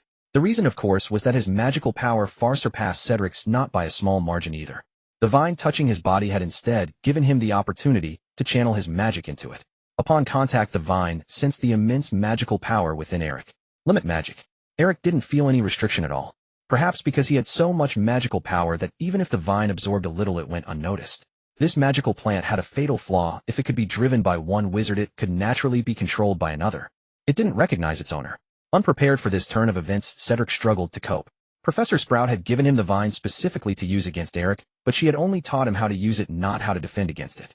Cedric tried using the fire-making spell to repel the vines as he would Devil's Snare, but the flames only made them hesitate briefly before resuming their attack. Eric stood by, watching the spectacle. Cedric's combat repertoire was rich: spells, plants, and use of the environment, all-encompassing both strategy and tactics. Chased by the vines, Cedric unleashed a flurry of spells: impediment jinxes, slowing charms, and knockback jinxes, all executed with precision. Though he appeared battered, he repeatedly evaded the thick vines without being caught. Truly worthy of the one chosen by the Goblet of Fire as a Hogwarts champion. Within the bounds of Hogwarts, he could indeed be considered a force to be reckoned with. With his skill, he might not even be at a disadvantage against an adult wizard. Yet he was still ruthlessly crushed by Eric. The gap was obvious, but what bewildered Cedric was that he still couldn't gauge how vast the difference truly was. It was simply unquantifiable. He had given his all, yet couldn't even force Eric to take a single step. Every attack he launched was effortlessly nullified by a mere wave of Eric's hand. The way Eric used spells was utterly baffling to him. Faced with an opponent who surpassed him in every aspect, Cedric had no idea how to defeat Eric. Apart from dark magic, he couldn't think of any other option. But speaking of dark magic, not only did he not know any, but even if he did, given Eric's talent, he would likely delve deeper into it. Who would end up suffering more was anyone's guess. Tears streaming down his face, Cedric sprinted across the arena until exhausted he was effortlessly subdued by Eric with a simple levitation charm, his body completely entangled in vines. The outcome was decided and Professor Flitwick emerged to clean up the aftermath. He had observed from the sidelines for a long time, eventually deducing that the mutated vines which had evolved from Devil's Snare feared sharp objects. Flitwick cast a wide-range cutting charm, and sensing that this spell could completely sever its branches, the vines recoiled in fear, reverting to their original form and shrinking back into the soil. Cedric felt ashamed. He hadn't considered that possibility when he fled. However, he truly had no time to act on any ideas then. Flitwick used several more spells to fill and restore the damaged ground, returning it to its original state. Flitwick announced loudly to the surrounding crowd, the winner of this duel, Eric. Led by Harry, the group erupted in cheers and applause thundered. The duel between Eric and Cedric had truly opened their eyes. They had never imagined that magic could be wielded in such a manner. Eric's performance in particular filled them with admiration. Everyone now looked at Eric with a gaze tinged with reverence or appreciation. This was the prowess of a peerless genius, utterly undeniable. Cedric was already considered exceptionally gifted, holding a high status in Hufflepuff. He excelled in academics, was handsome, and skilled in potions, charms, transfiguration, and every other subject. A person like him could not be unpopular. Without Eric, he would have been the quintessential protagonist of a novel. But alas, there is always a higher mountain. Cedric, whom everyone usually looked up to, was not even a match for Eric. Apart from a single levitation charm, Eric had never actively used magic to attack Cedric throughout the duel. This only proved that the two were not on the same level. Professor Flitwick summarized, seizing the opportunity to promote. You see, classmates, with proper application, any charm can be used in a duel to defeat your opponent. Sometimes, even the most basic levitation charm can produce unexpected results. Don't always fixate on those curses and dark magic that will eventually cost you dearly. Observe how Eric combines charms. The techniques he demonstrated today are enough for you to practice for a long time. Professor Flitwick concluded, want to know where you can learn such techniques? Want to know where you can spar with a powerhouse like Eric? Then join the dueling club. With that, Professor Flitwick pointed his wand at the sky, conjuring a flame that formed the words, dueling club, capturing everyone's attention. Cedric approached Eric and said with a wry smile, you're truly formidable, Eric. Your reputation is well-deserved. I've never faced such a powerful opponent. You fought well too, Eric replied truthfully. Judging by student standards, Cedric had performed at an absolute peak. He didn't dislike people like Cedric. Those with talent always sought to become stronger, and Cedric had simply spoken his mind sincerely, nothing to fault. Cedric had an excellent mindset. I couldn't even make you take a single step. Eric nodded, not refuting. It was an objective fact, and being overly modest would have been annoying. Seeing that the crowd from the hospital wing had gathered around, Eric said, I haven't forgotten my earlier promise. I can teach you the Patronus charm. As I promised Hermione and Harry before, anyone who wants to learn is welcome to attend the lesson. The gathering is tentatively set for next weekend. I'll use my Patronus to inform you of the specific location later. Ron, don't forget to bring your rat, Eric added. Eric taught without discrimination. After all, teaching one was the same as teaching two, and he didn't mind using such matters to build goodwill and reputation. Dumbledore wanted him to gain fame, and he couldn't refuse, so he decided to just go with the flow. Eric. After finishing his promotion, Professor Flitwick distributed many sign-up sheets and instructed several Ravenclaw students to set up a temporary registration point before finally walking over, gesturing for Eric to follow him. Eric and Professor Flitwick stepped aside. Professor Flitwick said, the headmaster and the other heads of houses and I have discussed it. For this event, we intend to turn it into a celebration, giving everyone a chance to relax before Christmas. This year's dueling club will adopt a brand new format. Simply put, it's a single elimination draw continuing until a champion is determined. The top 3 will receive generous prizes. Eric asked, how will the lower and upper years be differentiated? Professor Flitwick gave him a strange look. Year level didn't seem like something Eric would worry about, given he had just defeated Cedric of 5th year. Year level seemed irrelevant to him. Eric explained, I'm asking for Harry and the others. Professor Flitwick nodded in understanding and said, we will enchant the drawing process to ensure that initially contestants will only draw opponents from their own year or adjacent years. If none are available, they will receive a bye. This protective rule will be lifted in the final rounds. Professor Flitwick continued, the final prize spots will actually be divided into 2 groups. 1st through 4th years form the lower year group, and 5th years and above form the upper year group. Each group will select the 3 best performers, all of whom will receive prizes. Eric understood. This format ensured both fairness and substance, otherwise aside from him the lower years would have no chance. Of course, Eric would firmly secure one of the prize spots in the lower year group. The others could only compete for second and third place. Professor, did you call me over just to tell me this? Professor Flitwick smiled. No, I called you to inform you to be prepared. After finalizing the format to ensure excitement, each head of house gets a guaranteed spot to select one student from their house to advance directly to the top 16, bypassing the preliminary rounds. I chose you, Eric asked with a smile. You have that much faith in me? Professor Flitwick shrugged. Originally, I wanted to choose Clement to 6th year. He's not weak either, but after seeing the magic you used in the duel, he immediately came to me and said he was withdrawing. Eric asked, and who are the other 3 houses choosing? Professor Flitwick replied, Hufflepuff will definitely choose Cedric Diggory. I'm still uncertain about the other 2 houses. Slytherin might send their Quidditch captain Flint. Gryffindor has too many applicants. Professor McGonagall is quite troubled. Eric finally asked, and the prizes? What are they? If Dumbledore went to all this trouble to set up the dueling club ensuring Eric would take the bait, he must have put something tempting in the pot. Professor Flitwick gave a mysterious smile. The top 3 will receive generous galleon scholarships as rewards. The first place prize is personally decided by Dumbledore. Even I don't know what it is yet, but I guarantee it will be absolutely explosive. So in the end, nothing had been said at all. Why did everyone in this school love to speak in riddles? Eric was speechless. He would definitely still join the dueling club. He was now quite indifferent about fame. After all, it could no longer be concealed. 1 debt was no burden, and 100 lice no itch. His expulsion of the Dementors on the Quidditch pitch might well make the news again. During this time, whether through the materials Dumbledore sent to the Daily Prophet or the whole Dementor incident, Dumbledore was clearly propelling Eric forward. As the saying goes, if you can't fight it then. Eric had a vague idea that there was indeed no need to oppose Dumbledore. Instead, he could directly leverage Dumbledore's influence to weave his own network. During this period, he just needed to maintain his independence. Again, Eric still had time. Not just concerning Peter, but also Voldemort. Voldemort was still lurking in some unknown corner, not attempting a return until at least the Triwizard Tournament next year. Until then, Eric had no reason to rush. His initial reason for wanting to keep things from Dumbledore was that he believed Dumbledore wouldn't allow him to operate behind the scenes. That was why he had never considered seeking Dumbledore's help from the start. But now it seemed otherwise. An unspoken, unique understanding had imperceptibly formed between him and Dumbledore. You do your thing, I'll do mine. Given Dumbledore's acumen, Eric wasn't foolish enough to think he had noticed nothing so far. Judging by Dumbledore's shrewdness in the original story, he was indeed the one who had always had the firmest grasp on the situation. What he revealed was merely the tip of the iceberg compared to what he knew. Dumbledore's inaction was a choice, not an inability. Had he wished, he could have easily stepped in to stop Eric's maneuvers. But Dumbledore simply never confronted Eric directly about anything. Instead, he sent signals in various ways. Eric could feel these were all signs of Dumbledore's tacit approval. The pressure Dumbledore exerted was not overt, but covert. He kept pushing Eric forward. Eric in turn countered each move. Since Dumbledore was gifting him fame, he would accept it with a clear conscience, while simultaneously running a Patronus charm tutoring class. A loyal core team was cultivated step by step like this. Furthermore, after recently revealing the matter of Harry and the Horcruxes to Sirius and Lupin, Eric found that both of them also harbored some grievances against Dumbledore. They wouldn't go so far as to rebel against him, but they certainly had their own opinions about how Dumbledore had handled Harry. This was the downside of a leader keeping secrets from their subordinates. If the leader handled things perfectly, there would be no problem. But once the truth came out, subordinates inevitably had thoughts. It was human nature. No one liked being kept in the dark. Especially now that Eric was constantly exposing Dumbledore's secrets.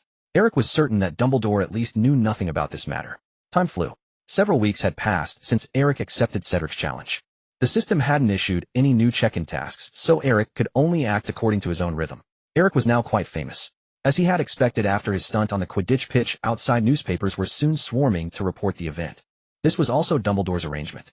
Of course, no matter how the outside media reported it, the scene of him using magic to drive away the Dementors in front of the entire school would not be forgotten for a long time. This made him a household name within the school. His duel with Cedric, though witnessed by only a few, was also spread abroad as proof of his power.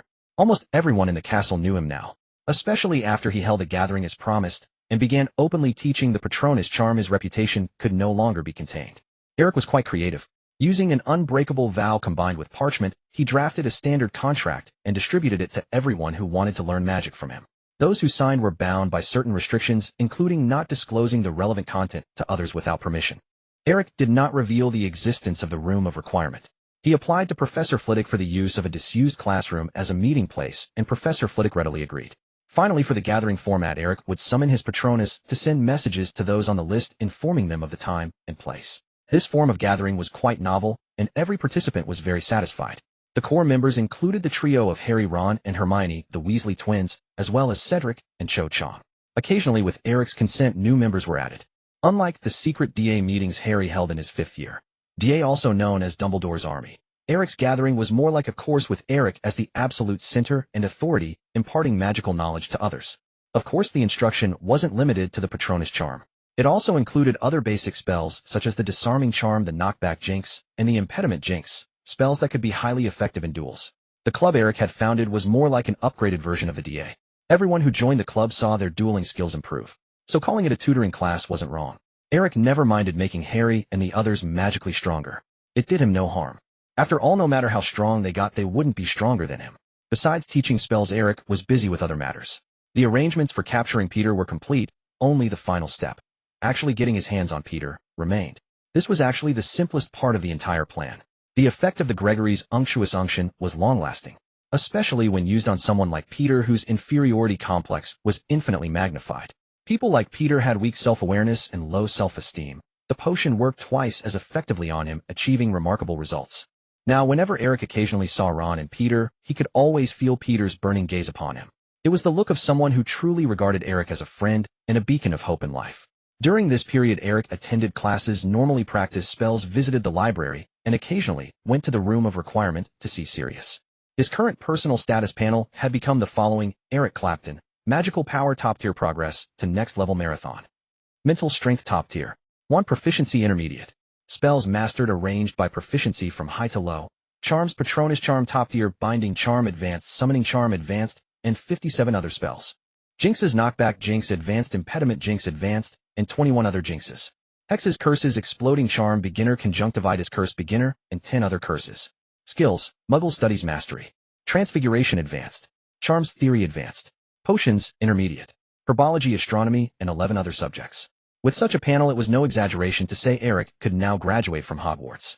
For most newly learned spells, Eric only understood the basics and knew how to use them without delving into deep study.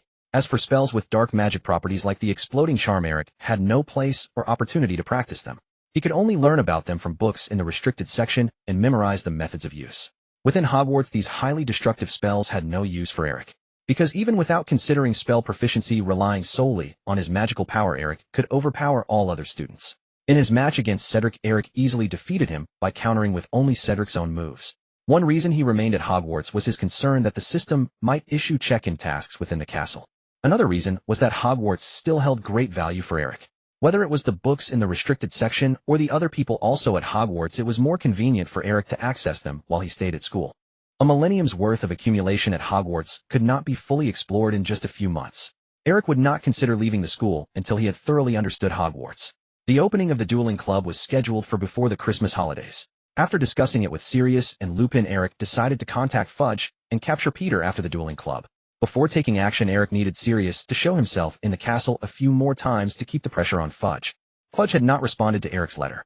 To prevent any change on Fudge's end, Eric needed to give him a good nudge. A week before Christmas, the weekend, the Great Hall of Hogwarts was packed with people. The hall had long been transformed under the professor's decorations. The usual 4 long tables were gone. In their place, large banners representing the 4 houses hung alongside a myriad of ribbons and fairy lights, creating a lively atmosphere. This was the dueling club. Almost every student with free time, whether signed up or not, had come to the hall. This year's dueling club was different from last year's, and the anticipation was at its peak. First came Professor Flitwick's month-long promotion, then the duel between Eric and Cedric. These news stories had long become the most popular topic of discussion within the castle. Now in every corner of the castle, people were arguing over who would win the dueling club championship. After his duel with Cedric, Eric had the highest odds of winning. Yet some conspiracy theorists argued that Cedric, a renowned genius, could not possibly lose so easily to a first-year newcomer like Eric. There had to be a trick. The two of them had put on a show merely to attract more participants to the competition. Hadn't they seen Cedric hanging out with Eric afterwards? Eric claimed he was teaching others the Patronus charm, but who knew what they were really up to? Most of those holding this view were Hufflepuff students. They hadn't been invited by Cedric to join Eric's tutoring sessions, and they couldn't accept that Cedric, the pride of Hufflepuff, had been defeated so easily. So they consoled themselves with this. Unexpectedly, this viewpoint had quite a number of followers. Among the spectators watching from the sidelines, many held this view and had come to see a joke. In the afternoon, Eric arrived late at the venue, and a sharp-eyed Ravenclaw prefect spotted him. The prefect's eyes lit up, and he rushed over to Eric saying, "Eric, you're finally here. The professors have been waiting for you." He had also signed up for the dueling club, but had been roped in before the competition started to help maintain order. Eric asked, "The professors are waiting for me." "Yes, please follow me," said the Ravenclaw prefect. "The representatives from the 3 houses arrived long ago. You are the only one missing." This prefect was quite talkative. He gestured for Eric to follow him, pointing at the crowd as they walked, and introducing them. "Look over there, Morel from Slytherin, a 5th year very skilled in transfiguration. You'll need to be careful with him. Next to him is Gackley from Hufflepuff. He doesn't have many other talents, but he's strong and can take a lot of hits. That girl looking at us is Lilia from Gryffindor. I heard she's exceptionally good with Amortentia. Be careful not to fall in love with her." The prefect was about to continue, but Eric interrupted. "Stop, don't say any more. I don't know these people." The prefect was astonished. Even though they're not as famous as Cedric, they're still quite well-known figures in their houses.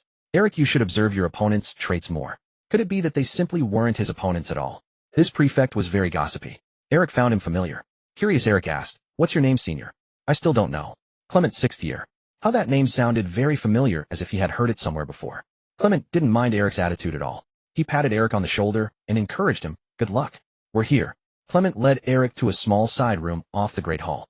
Dumbledore and the 4 heads of houses along with a few others were already waiting there. When they saw Eric enter, they all looked over. Eric swept his gaze across the room. Besides himself, those qualified to sit here were likely the ones chosen by their respective heads of houses to be directly seated into the top 16. By Snape's side stood Flint of Slytherin. For Hufflepuff, unsurprisingly, Cedric was the representative. As for Gryffindor, to Eric's surprise, Professor McGonagall had chosen Wood. Wood was also a regular member of Eric's charm tutoring sessions. He had made rapid progress recently. But Gryffindor had many talented individuals besides Wood. Fred and George, Angelina, and others were all quite skilled. In terms of dueling alone, Harry was no slouch either. That was why Professor McGonagall had been so conflicted before. Seeing that Eric had finally arrived, Professor Flitwick smiled and nodded to him. Ever since Eric defeated Cedric, he had tried to add a wager to his private bet with Professor Sprout, but she flatly refused. Cedric and Wood hurried over to greet Eric. This was a true god of slaughter, not to be taken lightly. During this time in the gatherings Eric organized, they often sparred with him and knew his strength was unfathomable. When facing Eric, even the 2 of them together ended up with the same result as Cedric's rash challenge before. They still couldn't make Eric dodge. Eric effortlessly overpowered them with one hand. As their understanding of Eric deepened, Cedric even suspected he had water in his brain earlier. How could he have been so impulsive back then, thinking to challenge such a monster? Defeated again and again, fighting and losing repeatedly, Cedric had now completely calmed down. Since he could never win, why bother trying? He had improved rapidly during this period, becoming a completely different person from the one who had rashly challenged Eric.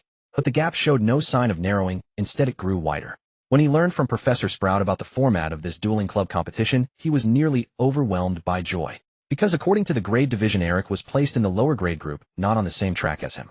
The 2 groups, senior and junior, would each produce top 3 winners, totaling 6 people. All 6 would receive scholarship rewards rumored to be exceptionally generous. Even if Eric ultimately became champion, it would have nothing to do with Cedric's personal performance. Eric couldn't possibly skip several grades to join the senior group competition, so anything was possible. Cedric's eyes gleamed with greed at the thought of the top 3 scholarships. Wood felt the same. His previously gloomy mood vanished instantly upon hearing the competition rules replaced by ambition. Seeing their excited smiles, Eric knew exactly what they were thinking. Speechless, he said, "Pretty happy, aren't you?" Cedric and Wood exchanged knowing smiles, restrained and subtle.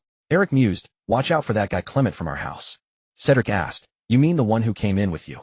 I heard he's skilled, but is it necessary to be overly concerned?" Eric replied, "I'm not sure, but he might be hiding something." Dumbledore clapped his hands, signaling everyone in the room to gather closer, and said, "Eric, the 4 of you have been directly nominated by your heads of house.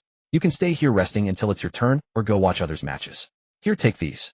Dumbledore waved his wand, conjuring a shield-shaped brooch with the Hogwarts crest in the palms of Eric and the other 3. "I've enchanted these brooches. When it's your turn, you'll see your match arena number and opponent information on the back." Before Dumbledore finished, a woman in flamboyant attire suddenly popped out from the side and interrupted, "Headmaster, when can I interview these geniuses?" Cedric was startled. The woman wore a bright green suit skirt with heavily padded shoulders and oversized glasses, looking much like a green bottle fly. She held an enchanted vintage camera, clearly a reporter. Dumbledore introduced her. "This is Rita Skeeter, a special correspondent for the Daily Prophet. I won't waste time, Bill, leave the rest to you. After the interview, you're free to move until the top 16 are decided." The Daily Prophet. Except for Eric, the other 3 gasped, and even Cedric looked surprised. They never imagined a simple school club competition could attract a reporter from the Daily Prophet. Flint, the Slytherin Quidditch captain, had burning eyes, already fantasizing about the future scene where he, like Eric, would appear in the newspaper. Eric remained the calmest. Wasn't it just the Daily Prophet? He was already tired of being featured. Dumbledore turned and led the professors out, winking at Eric with a smile before leaving. Eric kept a straight face. Rita Skeeter was equally notorious in his eyes. Besides being a famous reporter, she was like Sirius Black in a legal animagus. If left unchecked, she could cause considerable trouble. Click. Rita Skeeter raised her camera to take close-ups of the four. Eric warned, "Don't photograph me." Ignoring him, she snapped away, saying, "Smile." Eric smiled and gave a flick of his wand. Her camera began smoking, emitting crackling sounds from within. Rita Skeeter quickly covered the camera, panicking, "It'll stop, it'll stop." Eric only then ceased. Not daring to provoke him further, she pulled out a notebook and quill, saying, "1 championship declaration each, and I'll write an article later." Wood the shyest gave a simple smile. "I'll try my best not to disappoint Gryffindor's folks and make it into the senior group's top 3. Flint, his face red with excitement, declared, "I will strive to become the dueling champion. You know, Hogwarts Dueling Club has a long history and tradition. I will inherit Slytherin's glory and apply all the knowledge I've learned to this competition, showing the other 3 houses the might of Slytherin. I also want to thank my head of house, Professor Snape." Rita Skeeter hastily cut him off. All right, 1 sentence each." Next, it was Cedric's turn, and he also gave a simple smile. "I'll do my best to win the senior group championship." Rita Skeeter asked doubtfully, "Don't you want to be the overall champion? Why limit yourself to the senior group?" Cedric pretended not to hear and turned away with Wood, clearly unwilling to answer. Eric was standing right there. How could he answer that? Rita Skeeter, baffled, finally turned to Eric. Eric gave a perfunctory official statement. "Show style, show skill, friendship, first, competition second." Rita Skeeter was utterly speechless. None of it was usable. At the center of the hall, Dumbledore slowly walked into the midst of the crowd. The spot where the headmaster usually delivered speeches had now become a vertical half-platform. Dumbledore stepped onto it and cast sonorous upon himself, ensuring his voice reached every corner of the hall. "This dueling club will be held under the auspices of Professor Flitwick and myself. We are honored to announce that we have received a total of 312 applications, the highest number of participants since the club's inception. Now let me announce the rules and requirements for this dueling club. Every participant will draw lots to determine their opponent. The entire process will use a completely random draw supervised by me, ensuring no possibility of human interference." Dumbledore continued, "The selection range for each participant's opponent will be restricted to avoid excessive grade disparities. However, once the final 16 are determined, this protective rule will no longer apply. But I must remind you that before that the heads of Gryffindor, Slytherin, Ravenclaw, and Hufflepuff each have 1 guaranteed spot in the final 16, and they have already made their choices." Dumbledore announced, "The 4 contestants' guaranteed spots in the final 16 are Oliver Wood of Gryffindor, Marcus Flint of Slytherin, Cedric Diggory of Hufflepuff, and finally Eric Clapton of Ravenclaw." As Dumbledore read, each name, the students from their respective houses burst into spontaneous cheers, which naturally drew jeers from other houses. Flint of Slytherin, for instance, received the loudest boos from the other 3. Among these 4, Flint was the least popular even within Slytherin, where a large number of students disliked him. They simply refrained from joining the other houses and booing their own. Otherwise, the jeers would have certainly drowned out the cheers. Of course, they didn't support Flint either, ultimately choosing to remain indifferent onlookers. When Eric's name was announced, the cheers nearly lifted the roof off the hall as he received the warmest welcome. Both in popularity and skill, Eric had earned a vast following. Moreover, Eric was handsome and striking in appearance, leading many younger girls to constantly scheme about sending him love letters. However, Eric turned them all down. In a small room upstairs, Flint watched the scene with a pale face, casting sidelong glances at Eric while forcing himself to stay composed. Wood and Flint were bitter rivals, both being Quidditch captains of their respective houses and having clashed many times. Wood seized the opportunity to step forward and ask, "Why are your legs shaking?" Flint was startled and quickly covered up. "No, you're mistaken." Cedric patted him sympathetically on the shoulder. "It's all right, we all understand." Flint, enraged and humiliated, shoved Cedric's hand away and went over to ingratiate himself with Rita Skeeter, hoping to get her to portray him more handsomely in her reports. Downstairs, Dumbledore addressed everyone. "In other words, aside from these 4 contestants, there are only 12 spots remaining in the final 16 for others to compete for." At these words, the celebratory atmosphere for the 4 immediately cooled. Indeed, many suddenly realized, since those 4 were guaranteed spots in the final 16, didn't that mean fewer spots remained? What was there to cheer about? Although these 4 undoubtedly deserved the guaranteed spots in terms of both skill and reputation, and were widely recognized within their respective houses without objection, they still occupied 4 places. The competition among the remaining participants suddenly became much fiercer. Dumbledore concluded, "Given the large number of participants, we will also set up a secondary venue. The senior students will follow Professor Flitwick to the Quidditch pitch, where their matches will take place, offering ample space for you to fully showcase your abilities. As for the junior students, your matches will be held in the Great Hall. Now, everyone take out your application forms." The crowd in the hall who had been listening attentively to Dumbledore obediently pulled out their forms puzzled. Dumbledore drew his wand and gracefully traced an arc before him, channeling his magic across the entire hall. A ring of light shot from his wand and radiated outward. In the next instant, all the participating students felt the touch of Dumbledore's magic and were astonished to see their application forms transform into small shield-shaped brooches, which began to warm gently. They were identical to the brooches Eric and the other three had received. This is your most important credential for the dueling club. When it's your turn, it will display your opponent and venue, Dumbledore explained. Finally, we need to make some changes here. Dumbledore pointed his wand at the ceiling, and the colorful ribbons hanging above the hall suddenly swirled down, flying toward the crowd, accompanied by several stone pillars that appeared out of thin air. The ribbons and pillars intertwined, forming long quadrilateral structures that divided the crowd. Once the ribbons were fully arranged, everyone saw that they had partitioned the hall into over 20 equal dueling areas, complete with walkways. The partitioned dueling grounds resembled fencing strips in both shape and dimensions. Eric felt it was like witnessing numerous fencing matches happening simultaneously, a truly magnificent sight. Dumbledore then declared loudly, "The dueling club officially begins." Scattered cheers arose, but as Dumbledore announced the start, many people's brooches began to heat up simultaneously, so they forgot to cheer and instead focused on their first-round opponents. The senior students, led by Professor Flitwick, filed through the hall toward the Quidditch pitch. Meanwhile, the junior students remained in the Great Hall. Harry, Ron, and Hermione were together. Harry's brooch was heating up, while Ron's and Hermione's remained still.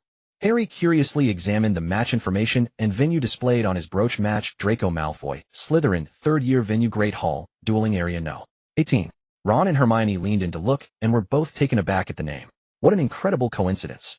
Not far from them, Malfoy was also looking down at his brooch, reacting almost identically. Harry and Malfoy simultaneously looked up at each other, both finding it somewhat absurd, then felt a surge of elation. There was an unspoken understanding between arch-rivals. Both had long desired to teach the other a lesson. During last year's dueling club, they had already clashed, which had also exposed Harry's Parseltongue ability. Now the opportunity was too good to miss. Malfoy sneered, stepping in front of Harry. The child threatened, "They'll make you regret this, Potter." Harry said, "Let's go, Malfoy. Words are useless." This response caught Malfoy off guard. In the past, their bickering often left him with an edge, but now Harry simply ignored his bait, leaving Malfoy feeling as though he had punched a cushion. True to his original nature, Harry would have retorted, at least not responded, with such indifference. But having spent time with Eric, he had absorbed some of his influence. Sharp words meant nothing, knocking the opponent down was far more effective. Eric had never boasted about his own prowess, yet no one underestimated his strength. Harry now trained tirelessly on the Patronus charm, and through this spell, he keenly felt the vast gap between himself and Eric. It was an abyss beyond measure. Harry's horizons had broadened, and he naturally paid little heed to someone like Malfoy. Malfoy shot Harry a strange glance. Today's Potter seemed odd. After a moment's thought, he continued his provocation. "You know that stupid bird Buckbeak is about to die, don't you? It hurt me, and it won't get off easy." Harry clenched his fists, forcing himself to restrain his anger. He cast a cold glare at Malfoy, silently tallying the score, and resolved to hit Malfoy with a few nasty curses during the duel. "Bloody hell." Ron blurted out, unable to hold back, and lunged forward to punch Malfoy in the face. Malfoy dodged too late, and took the blow squarely. A prefect on patrol immediately spotted the scene, and stepped in, using magic to separate Ron and Malfoy. The Hufflepuff prefect who stopped Ron declared, "Attacking a competitor outside the dueling ground means disqualification. Hand over your badge." Ron regretted it instantly. "No, I didn't mean to." He hit his face on my fist. The prefect shook his head, firmly confiscated Ron's badge, and added 5 points from Gryffindor. Too few points deducted. Add another 15. It's not over yet. Detention right after the Christmas holiday. Attacking a fellow student in the Great Hall in full view of everyone. Impressive, Weasley. A sneering voice came from the side. It was Snape. The Hufflepuff prefect froze at Snape's appearance. He too despised Slytherin and wanted to defend Ron, but as a mere prefect he had no authority to counter a professor's decision. Ron fumed. Snape's presence meant he would have to tread carefully to avoid giving any excuse. Snape was the antithesis of fairness. He could never avoid favoring Slytherin. Snape glanced sideways at Malfoy, who scrambled up from the ground with a smirk and sidled over to say, "Because of that punch, I'll write to my father to speed up the trial for that stupid bird." Ron was seething. He shot Malfoy a vicious glare and made as if to lunge again, but Hermione pulled him back. "You've already landed yourself a detention." Ron could only stop. Harry urged, "Let's go, Malfoy, to the dueling ground." He couldn't wait to beat Malfoy with magic. Harry wanted speed, but Malfoy preferred delay. Malfoy looked up at the sky. "I'm a bit dizzy from that punch. I think my duel should be last. I need to visit the hospital wing first." "What do you want?" Harry asked. Malfoy thought for a moment, then smiled. "You want to start now? Unless Weasley bows and apologizes to me in postponing the match." Harry stepped closer to Malfoy and said, He barely touched you. It's not that serious. Fight me now. If you win, I'll bow and apologize to you on Ron's behalf. If you lose, you'll apologize to all of us in front of everyone." Malfoy was stunned. The aura Harry radiated was utterly unfamiliar. Resolute, confident, decisive. Was this the same Harry he had bickered with for 3 years? What afraid? Hermione added fuel to the fire as Malfoy hesitated. Malfoy glanced at Snape, whose expression remained unreadable, neither approving nor disapproving. Gritting his teeth, he said, "Fine, it's settled. Let's start now." With that, Malfoy flicked his robes and walked with Harry toward pitch 18, followed by Ron and Hermione. Snape watched them leave with cold eyes. At pitch 18, a senior student who had been temporarily summoned waited as the referee. He carefully examined Harry's and Malfoy's badges, then satisfied signaled for them to enter the dueling ground marked off by ribbons. Harry and Malfoy exchanged a glance, then each took their positions, standing opposite each other. The arena was long and narrow with about 15 meters between them, a suitable distance for junior students. Junior students, except for anomalies like Eric, weren't adept at advanced magic and had no special terrain requirements. First years in particular often relied on firework magic to attack, and some couldn't even cast a simple levitation charm. Thus, this elongated arena suited the junior level well. The rules are simple: no dark magic or curses that risk permanent injury. The duel ends when one side concedes or is knocked out of bounds. "Are you ready?" The referee asked. Both parties received affirmative nods, then stood aside and waved his wand. "Begin." Malfoy held his wand and tried to squeeze in a few cutting words. "Potter, it's not too late to surrender.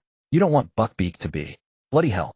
Before Malfoy could finish, a blinding red light shot straight at his face. Fortunately, his reflexes were quick enough. He rolled aside, lying on the ground, dodging the spell. Harry had no intention of wasting words. The moment the referee declared the start, he shouted, "Expelliarmus," and fired a disarming charm. Eric's dueling manual: Rule 1, strike first.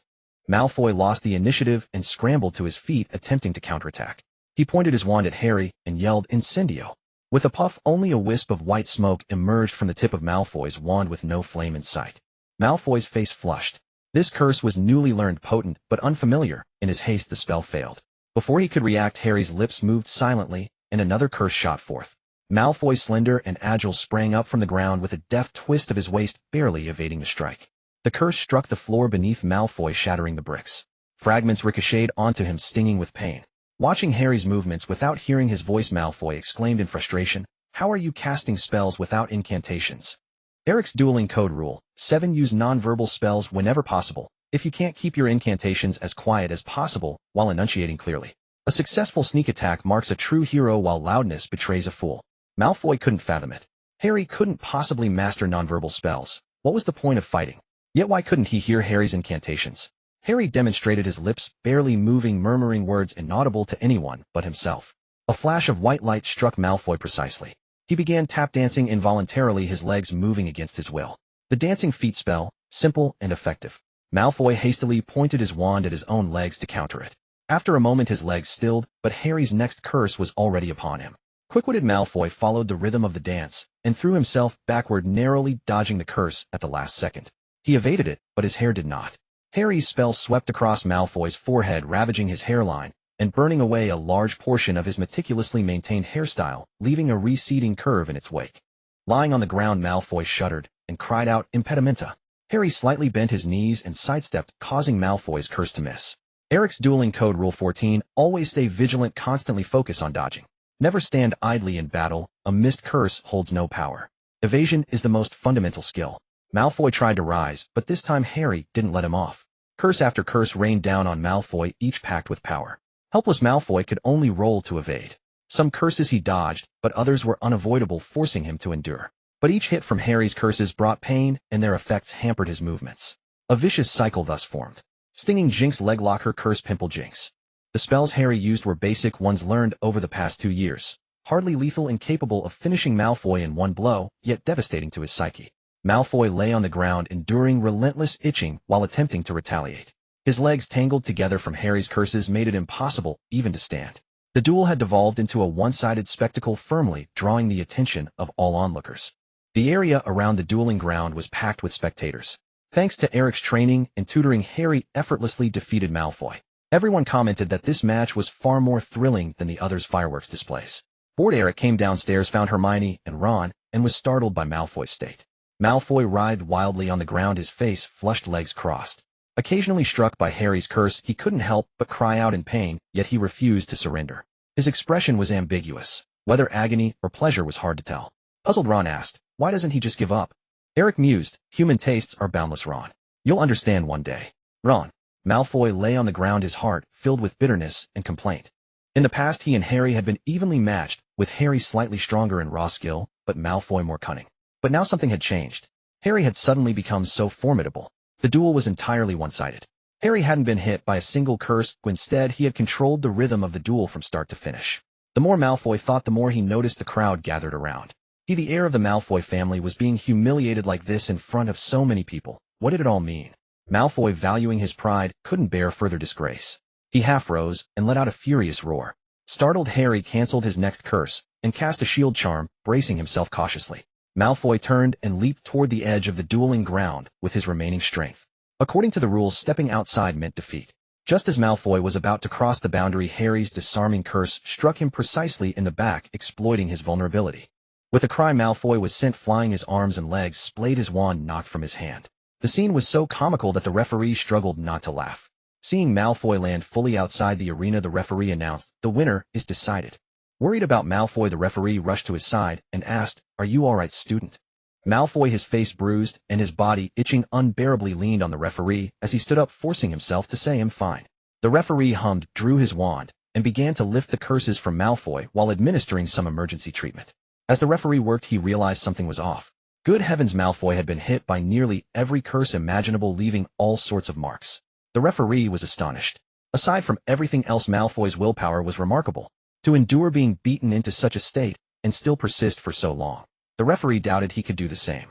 The referee touched Malfoy's forehead to check his temperature. Malfoy asked suspiciously, "What are you doing?" "Nothing. No fever. It must be a mental issue." The referee lowered his hand, looking at Malfoy with a softer gaze. Poor child, truly pitiable. After a brief celebration with Ron, Hermione, and Eric, Harry walked over and surrounded Malfoy. Having lost both face and dignity, Malfoy pretended not to see them and remained silent. Harry said, "Malfoy, apologize." Malfoy ignored him. A flash of light and the click of a camera shutter nearby startled everyone. A Gryffindor student approached excitedly, holding a camera. He said to Harry, "Harry, I captured the whole scene of you beating Malfoy. Wanna see?" Eric recognized him. It was Colin Creevey, Harry's devoted fan. Now a second year, he often wandered around with his camera. In his first year, he had frequently pestered Harry, but things had improved, though he still liked to follow Harry. Enraged and humiliated, Malfoy cursed and drew his wand, unleashing a malicious curse that emitted black light toward Colin. Harry and the others were stunned, unable to intervene in time. They hadn't expected Malfoy to be so shameless as to retaliate even now. Just as the curse was about to strike Colin, a translucent circular shield emerged from Colin, deflecting the spell. The next moment, the curse reappeared out of thin air and rebounded directly onto Malfoy. Malfoy couldn't dodge in time. Hit by his own curse, he trembled violently, collapsed to the ground, and began to vomit profusely. Beside Colin, Eric's figure materialized, wearing a gentle smile. Malfoy's actions incited public outrage. Colin Creevey, still oblivious to what had transpired, clutched his camera with a bewildered expression, as if questioning why Malfoy had seemingly attacked him. Why was he completely unharmed? Not only Harry and Ron, but even the on-site referee couldn't help but fix their gaze on Malfoy. Harry and Ron, stunned for a moment, charged furiously at Malfoy, only to be firmly restrained by Hermione and the surrounding Gryffindor students. It appeared Malfoy's condition required no intervention from them. Malfoy collapsed to the ground, retching uncontrollably. With his movements, the floor beneath him became coated in vile pale yellow substances mixed with faint green liquid. A putrid stench spread across half the great hall. Malfoy raised a hand, attempting to speak, but no words came out. He knew exactly which curse he had used. Simply put, it was an entry-level dark spell that churned one's stomach and inflicted excruciating pain. Now that Malfoy himself had fallen victim to it, he instantly regretted ever casting that curse. After barely emptying the contents of his stomach, Malfoy tried to straighten up and hurl a few threats, but then, whoa, he vomited again. Eric frowned and pinched his nose. The stench was truly unbearable. Even Harry and Ron, upon witnessing this, abandoned any thought of confronting Malfoy. If Malfoy had been like this during the duel, he would have conceded outright. The thought of having a curse land on someone in such a state was utterly repulsive. Better to steer clear. What's going on here? Snape, having noticed the commotion, appeared just in time. Truth be told, he would have preferred not to show up, knowing Malfoy and Harry were involved. Whenever those two came together, trouble was inevitable, and as head of Slytherin, he was obliged to resolve it. Though his presence ensured Slytherin wouldn't suffer, the frequency of such incidents was exasperating. Malfoy was far too adept at stirring up trouble. To make matters worse, he never managed to gain the upper hand, which only added to the frustration. Lying in his own vomit, gasping for air, Malfoy spotted Snape and looked at him, as if he were a savior professor. "Save me. Bloody hell, don't come near me." Snape cursed inwardly, taking a few discreet steps back to avoid Malfoy's vomit-stained hands. With a flick of his wand, he vanished the mess using the Evanesco charm. Snape scanned the room and asked who did this. The crowd, though seething, dared not speak out, knowing from experience that Malfoy would likely escape punishment, while Snape might deduct points from them instead. Eric said Malfoy tried to attack Colin with a cursed professor, and I stopped him in time. Snape replied, expressionless. Clapton attacks a fellow student. Ravenclaw loses 20 points, and you will serve detention with Weasley. Even Eric, usually composed, was stunned by Snape's audacity. The senior student serving as referee was the first to protest. "Professor, Malfoy struck first. He tried to attack someone even after the duel ended." Snape said, "I didn't see that. I only saw Draco on the ground." "What house are you from?" The referee shrank back, regretting his outburst, but answered bravely, "Hufflepuff." Snape said, "Insulting a professor. Hufflepuff loses 10 points. The referee fell silent. Harry, enraged, burst out, "How dare you twist the truth so blatantly?" Without even glancing at Harry, Snape said, "Gryffindor loses 10 points as well. Address me as Professor next time, Potter." Harry wanted to retort, but was held back by Ron, who was equally furious, yet aware that speaking out might worsen their situation, given his own pending detention. Hermione, suppressing her anger, shifted tactics and said, "Professor, we will report your abuse of power to the headmaster. There is solid evidence, and everyone saw what happened. The points you deducted will eventually be restored." This was not without precedent. Once a Hogwarts professor had been even more biased than Snape, openly favoring students from his own house. Fortunately, Hogwarts had a self-correcting mechanism. The power granted to professors by the castle was not absolute.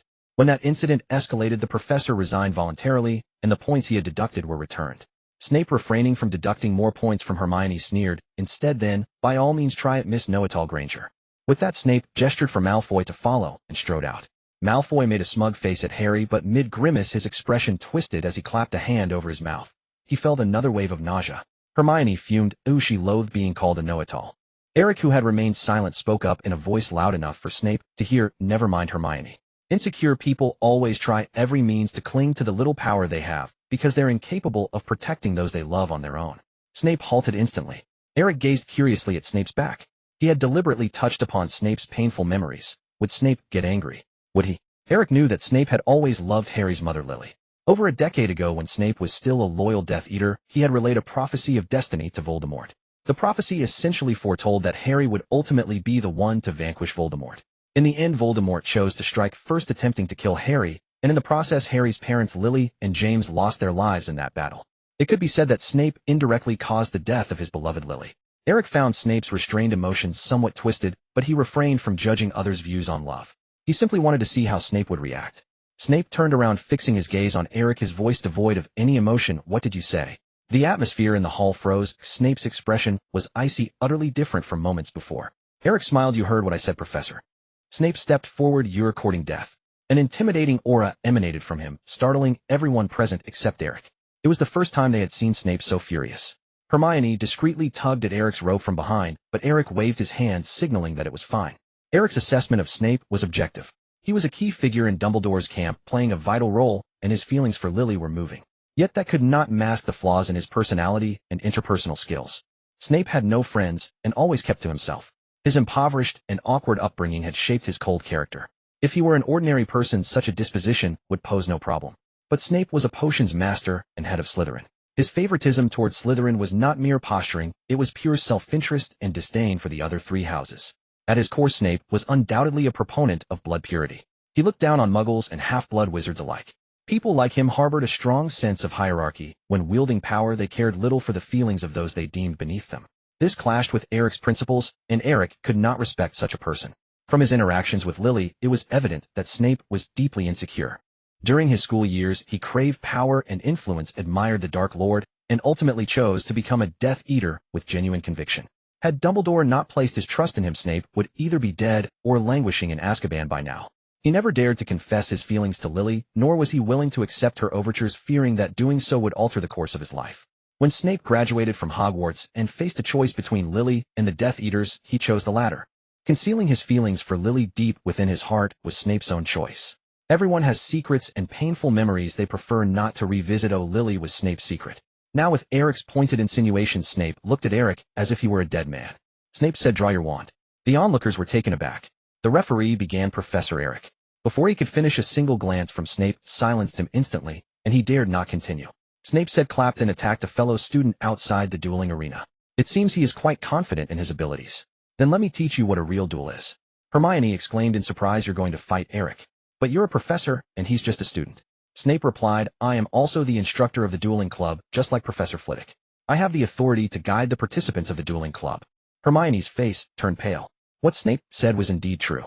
Just as Professor Flitwick had allowed the duel between Cedric and Eric, Snape had the same authority. As a head of house and an active participant in the dueling club's affairs, theoretically, if Snape insisted, he could indeed demand this of Eric. But anyone with eyes could see that the duel Snape spoke of meant something entirely different. If looks could kill, the Eric he was staring at would already be riddled with wounds. Draw your wand. Snape enunciated each word. Eric smiled, complied readily, and took his wand in hand. Harry and Ron's expressions also turned grim. They knew Eric was powerful, capable of defeating Cedric decisively, but they had little concept of high-level combat. Eric was strong indeed, but so was Snape. Otherwise he wouldn't have become a professor. To them, both Snape and Eric were existences they had to look up to. In terms of sheer power, there was no difference. Like Hermione, they wanted to stop this conflict as it had all started because of them. Eric was essentially standing up for them, but given their position, they could neither persuade Eric nor change Snape's mind. Seeing Eric's action, Snape sneered and waved his wand, transforming the arena where Harry and Malfoy had just dueled. The ribbons and stone pillars that formed the dueling arena lifted, shifted horizontally, changed their lengths in midair, and descended around Snape and Eric, forming a standard dueling ground. Except for Eric, the onlookers, realizing Snape was serious, quickly retreated, leaving only Eric inside the arena. Malfoy laughed heartily from the sidelines, shouting, You're asking for it, Clapton. Just wait, Potter, you're next. Harry and Ron's faces grew even darker. Standing within the arena, Snape said, You will pay for your arrogance today. We shall see, Professor, Eric replied. No one present was qualified to act as referee for this duel. For a moment, the other matches paused in tacit agreement, as nearly everyone gathered to watch the duel between Snape and Eric. A professor versus a student, a sight unseen in a century. Once Eric was ready, Snape's eyes turned fierce. He pointed his wand forward and shouted, Petrificus Totalis. Snape's spell was immensely powerful, utterly unlike the one Harry had cast against Malfoy. A thick beam of white light shot from the tip of Snape's wand. Just looking at it, one could feel the surging magical energy emanating from it. A sharp gust of wind accompanied Snape's spell, sweeping outward. Two Slytherin students watching from the sidelines were knocked over, scrambling to their feet and retreating further away. This was the air vibration caused by the natural release of magic already strong enough to affect those nearby. Harry gasped in alarm. If this was the side effect, what fate awaited Eric, the direct target? Hermione's face went pale. She grabbed Colin beside her and said, Colin, go find Professor Dumbledore right now. Only he can stop Snape. Fighting a professor, win or lose, will do Eric no good. Colin nodded urgently and turned to run out of the crowd. Hermione turned back to look at Eric's position just as Snape's spell struck where Eric stood. A brilliant flash of light blinded Hermione, forcing her to shut her eyes. With her eyes closed, she heard an unpleasant scraping sound, like someone dragging long, sharp fingernails rapidly across a blackboard. A moment later, Hermione opened her eyes anxiously and saw Eric still standing there unharmed. A thick, translucent barrier appeared before Eric, vaguely taking the shape of a shield. On the shield, intricate patterns were carved. Against Snape's full-force strike, Eric had blocked it without a scratch. The scene fell into dead silence. Witnessing this, no one could believe their eyes. Snape had not held back, he had struck with all his might. Even though it was just a simple Petrificus Totalis, a spell that most third-year and above students knew, no one present could claim they would definitely block this strike from Snape. Judging by speed and power alike, the force of Snape's attack far exceeded their understanding. Yet Eric had done it. Was he even human? When Dumbledore announced Eric's guaranteed admission to Ravenclaw House, some had questioned his strength and age. The wizarding world had no internet, and information traveled slowly. Even though Eric was famous, many still didn't know the outcome of his duel with Cedric. But now they had no doubts left.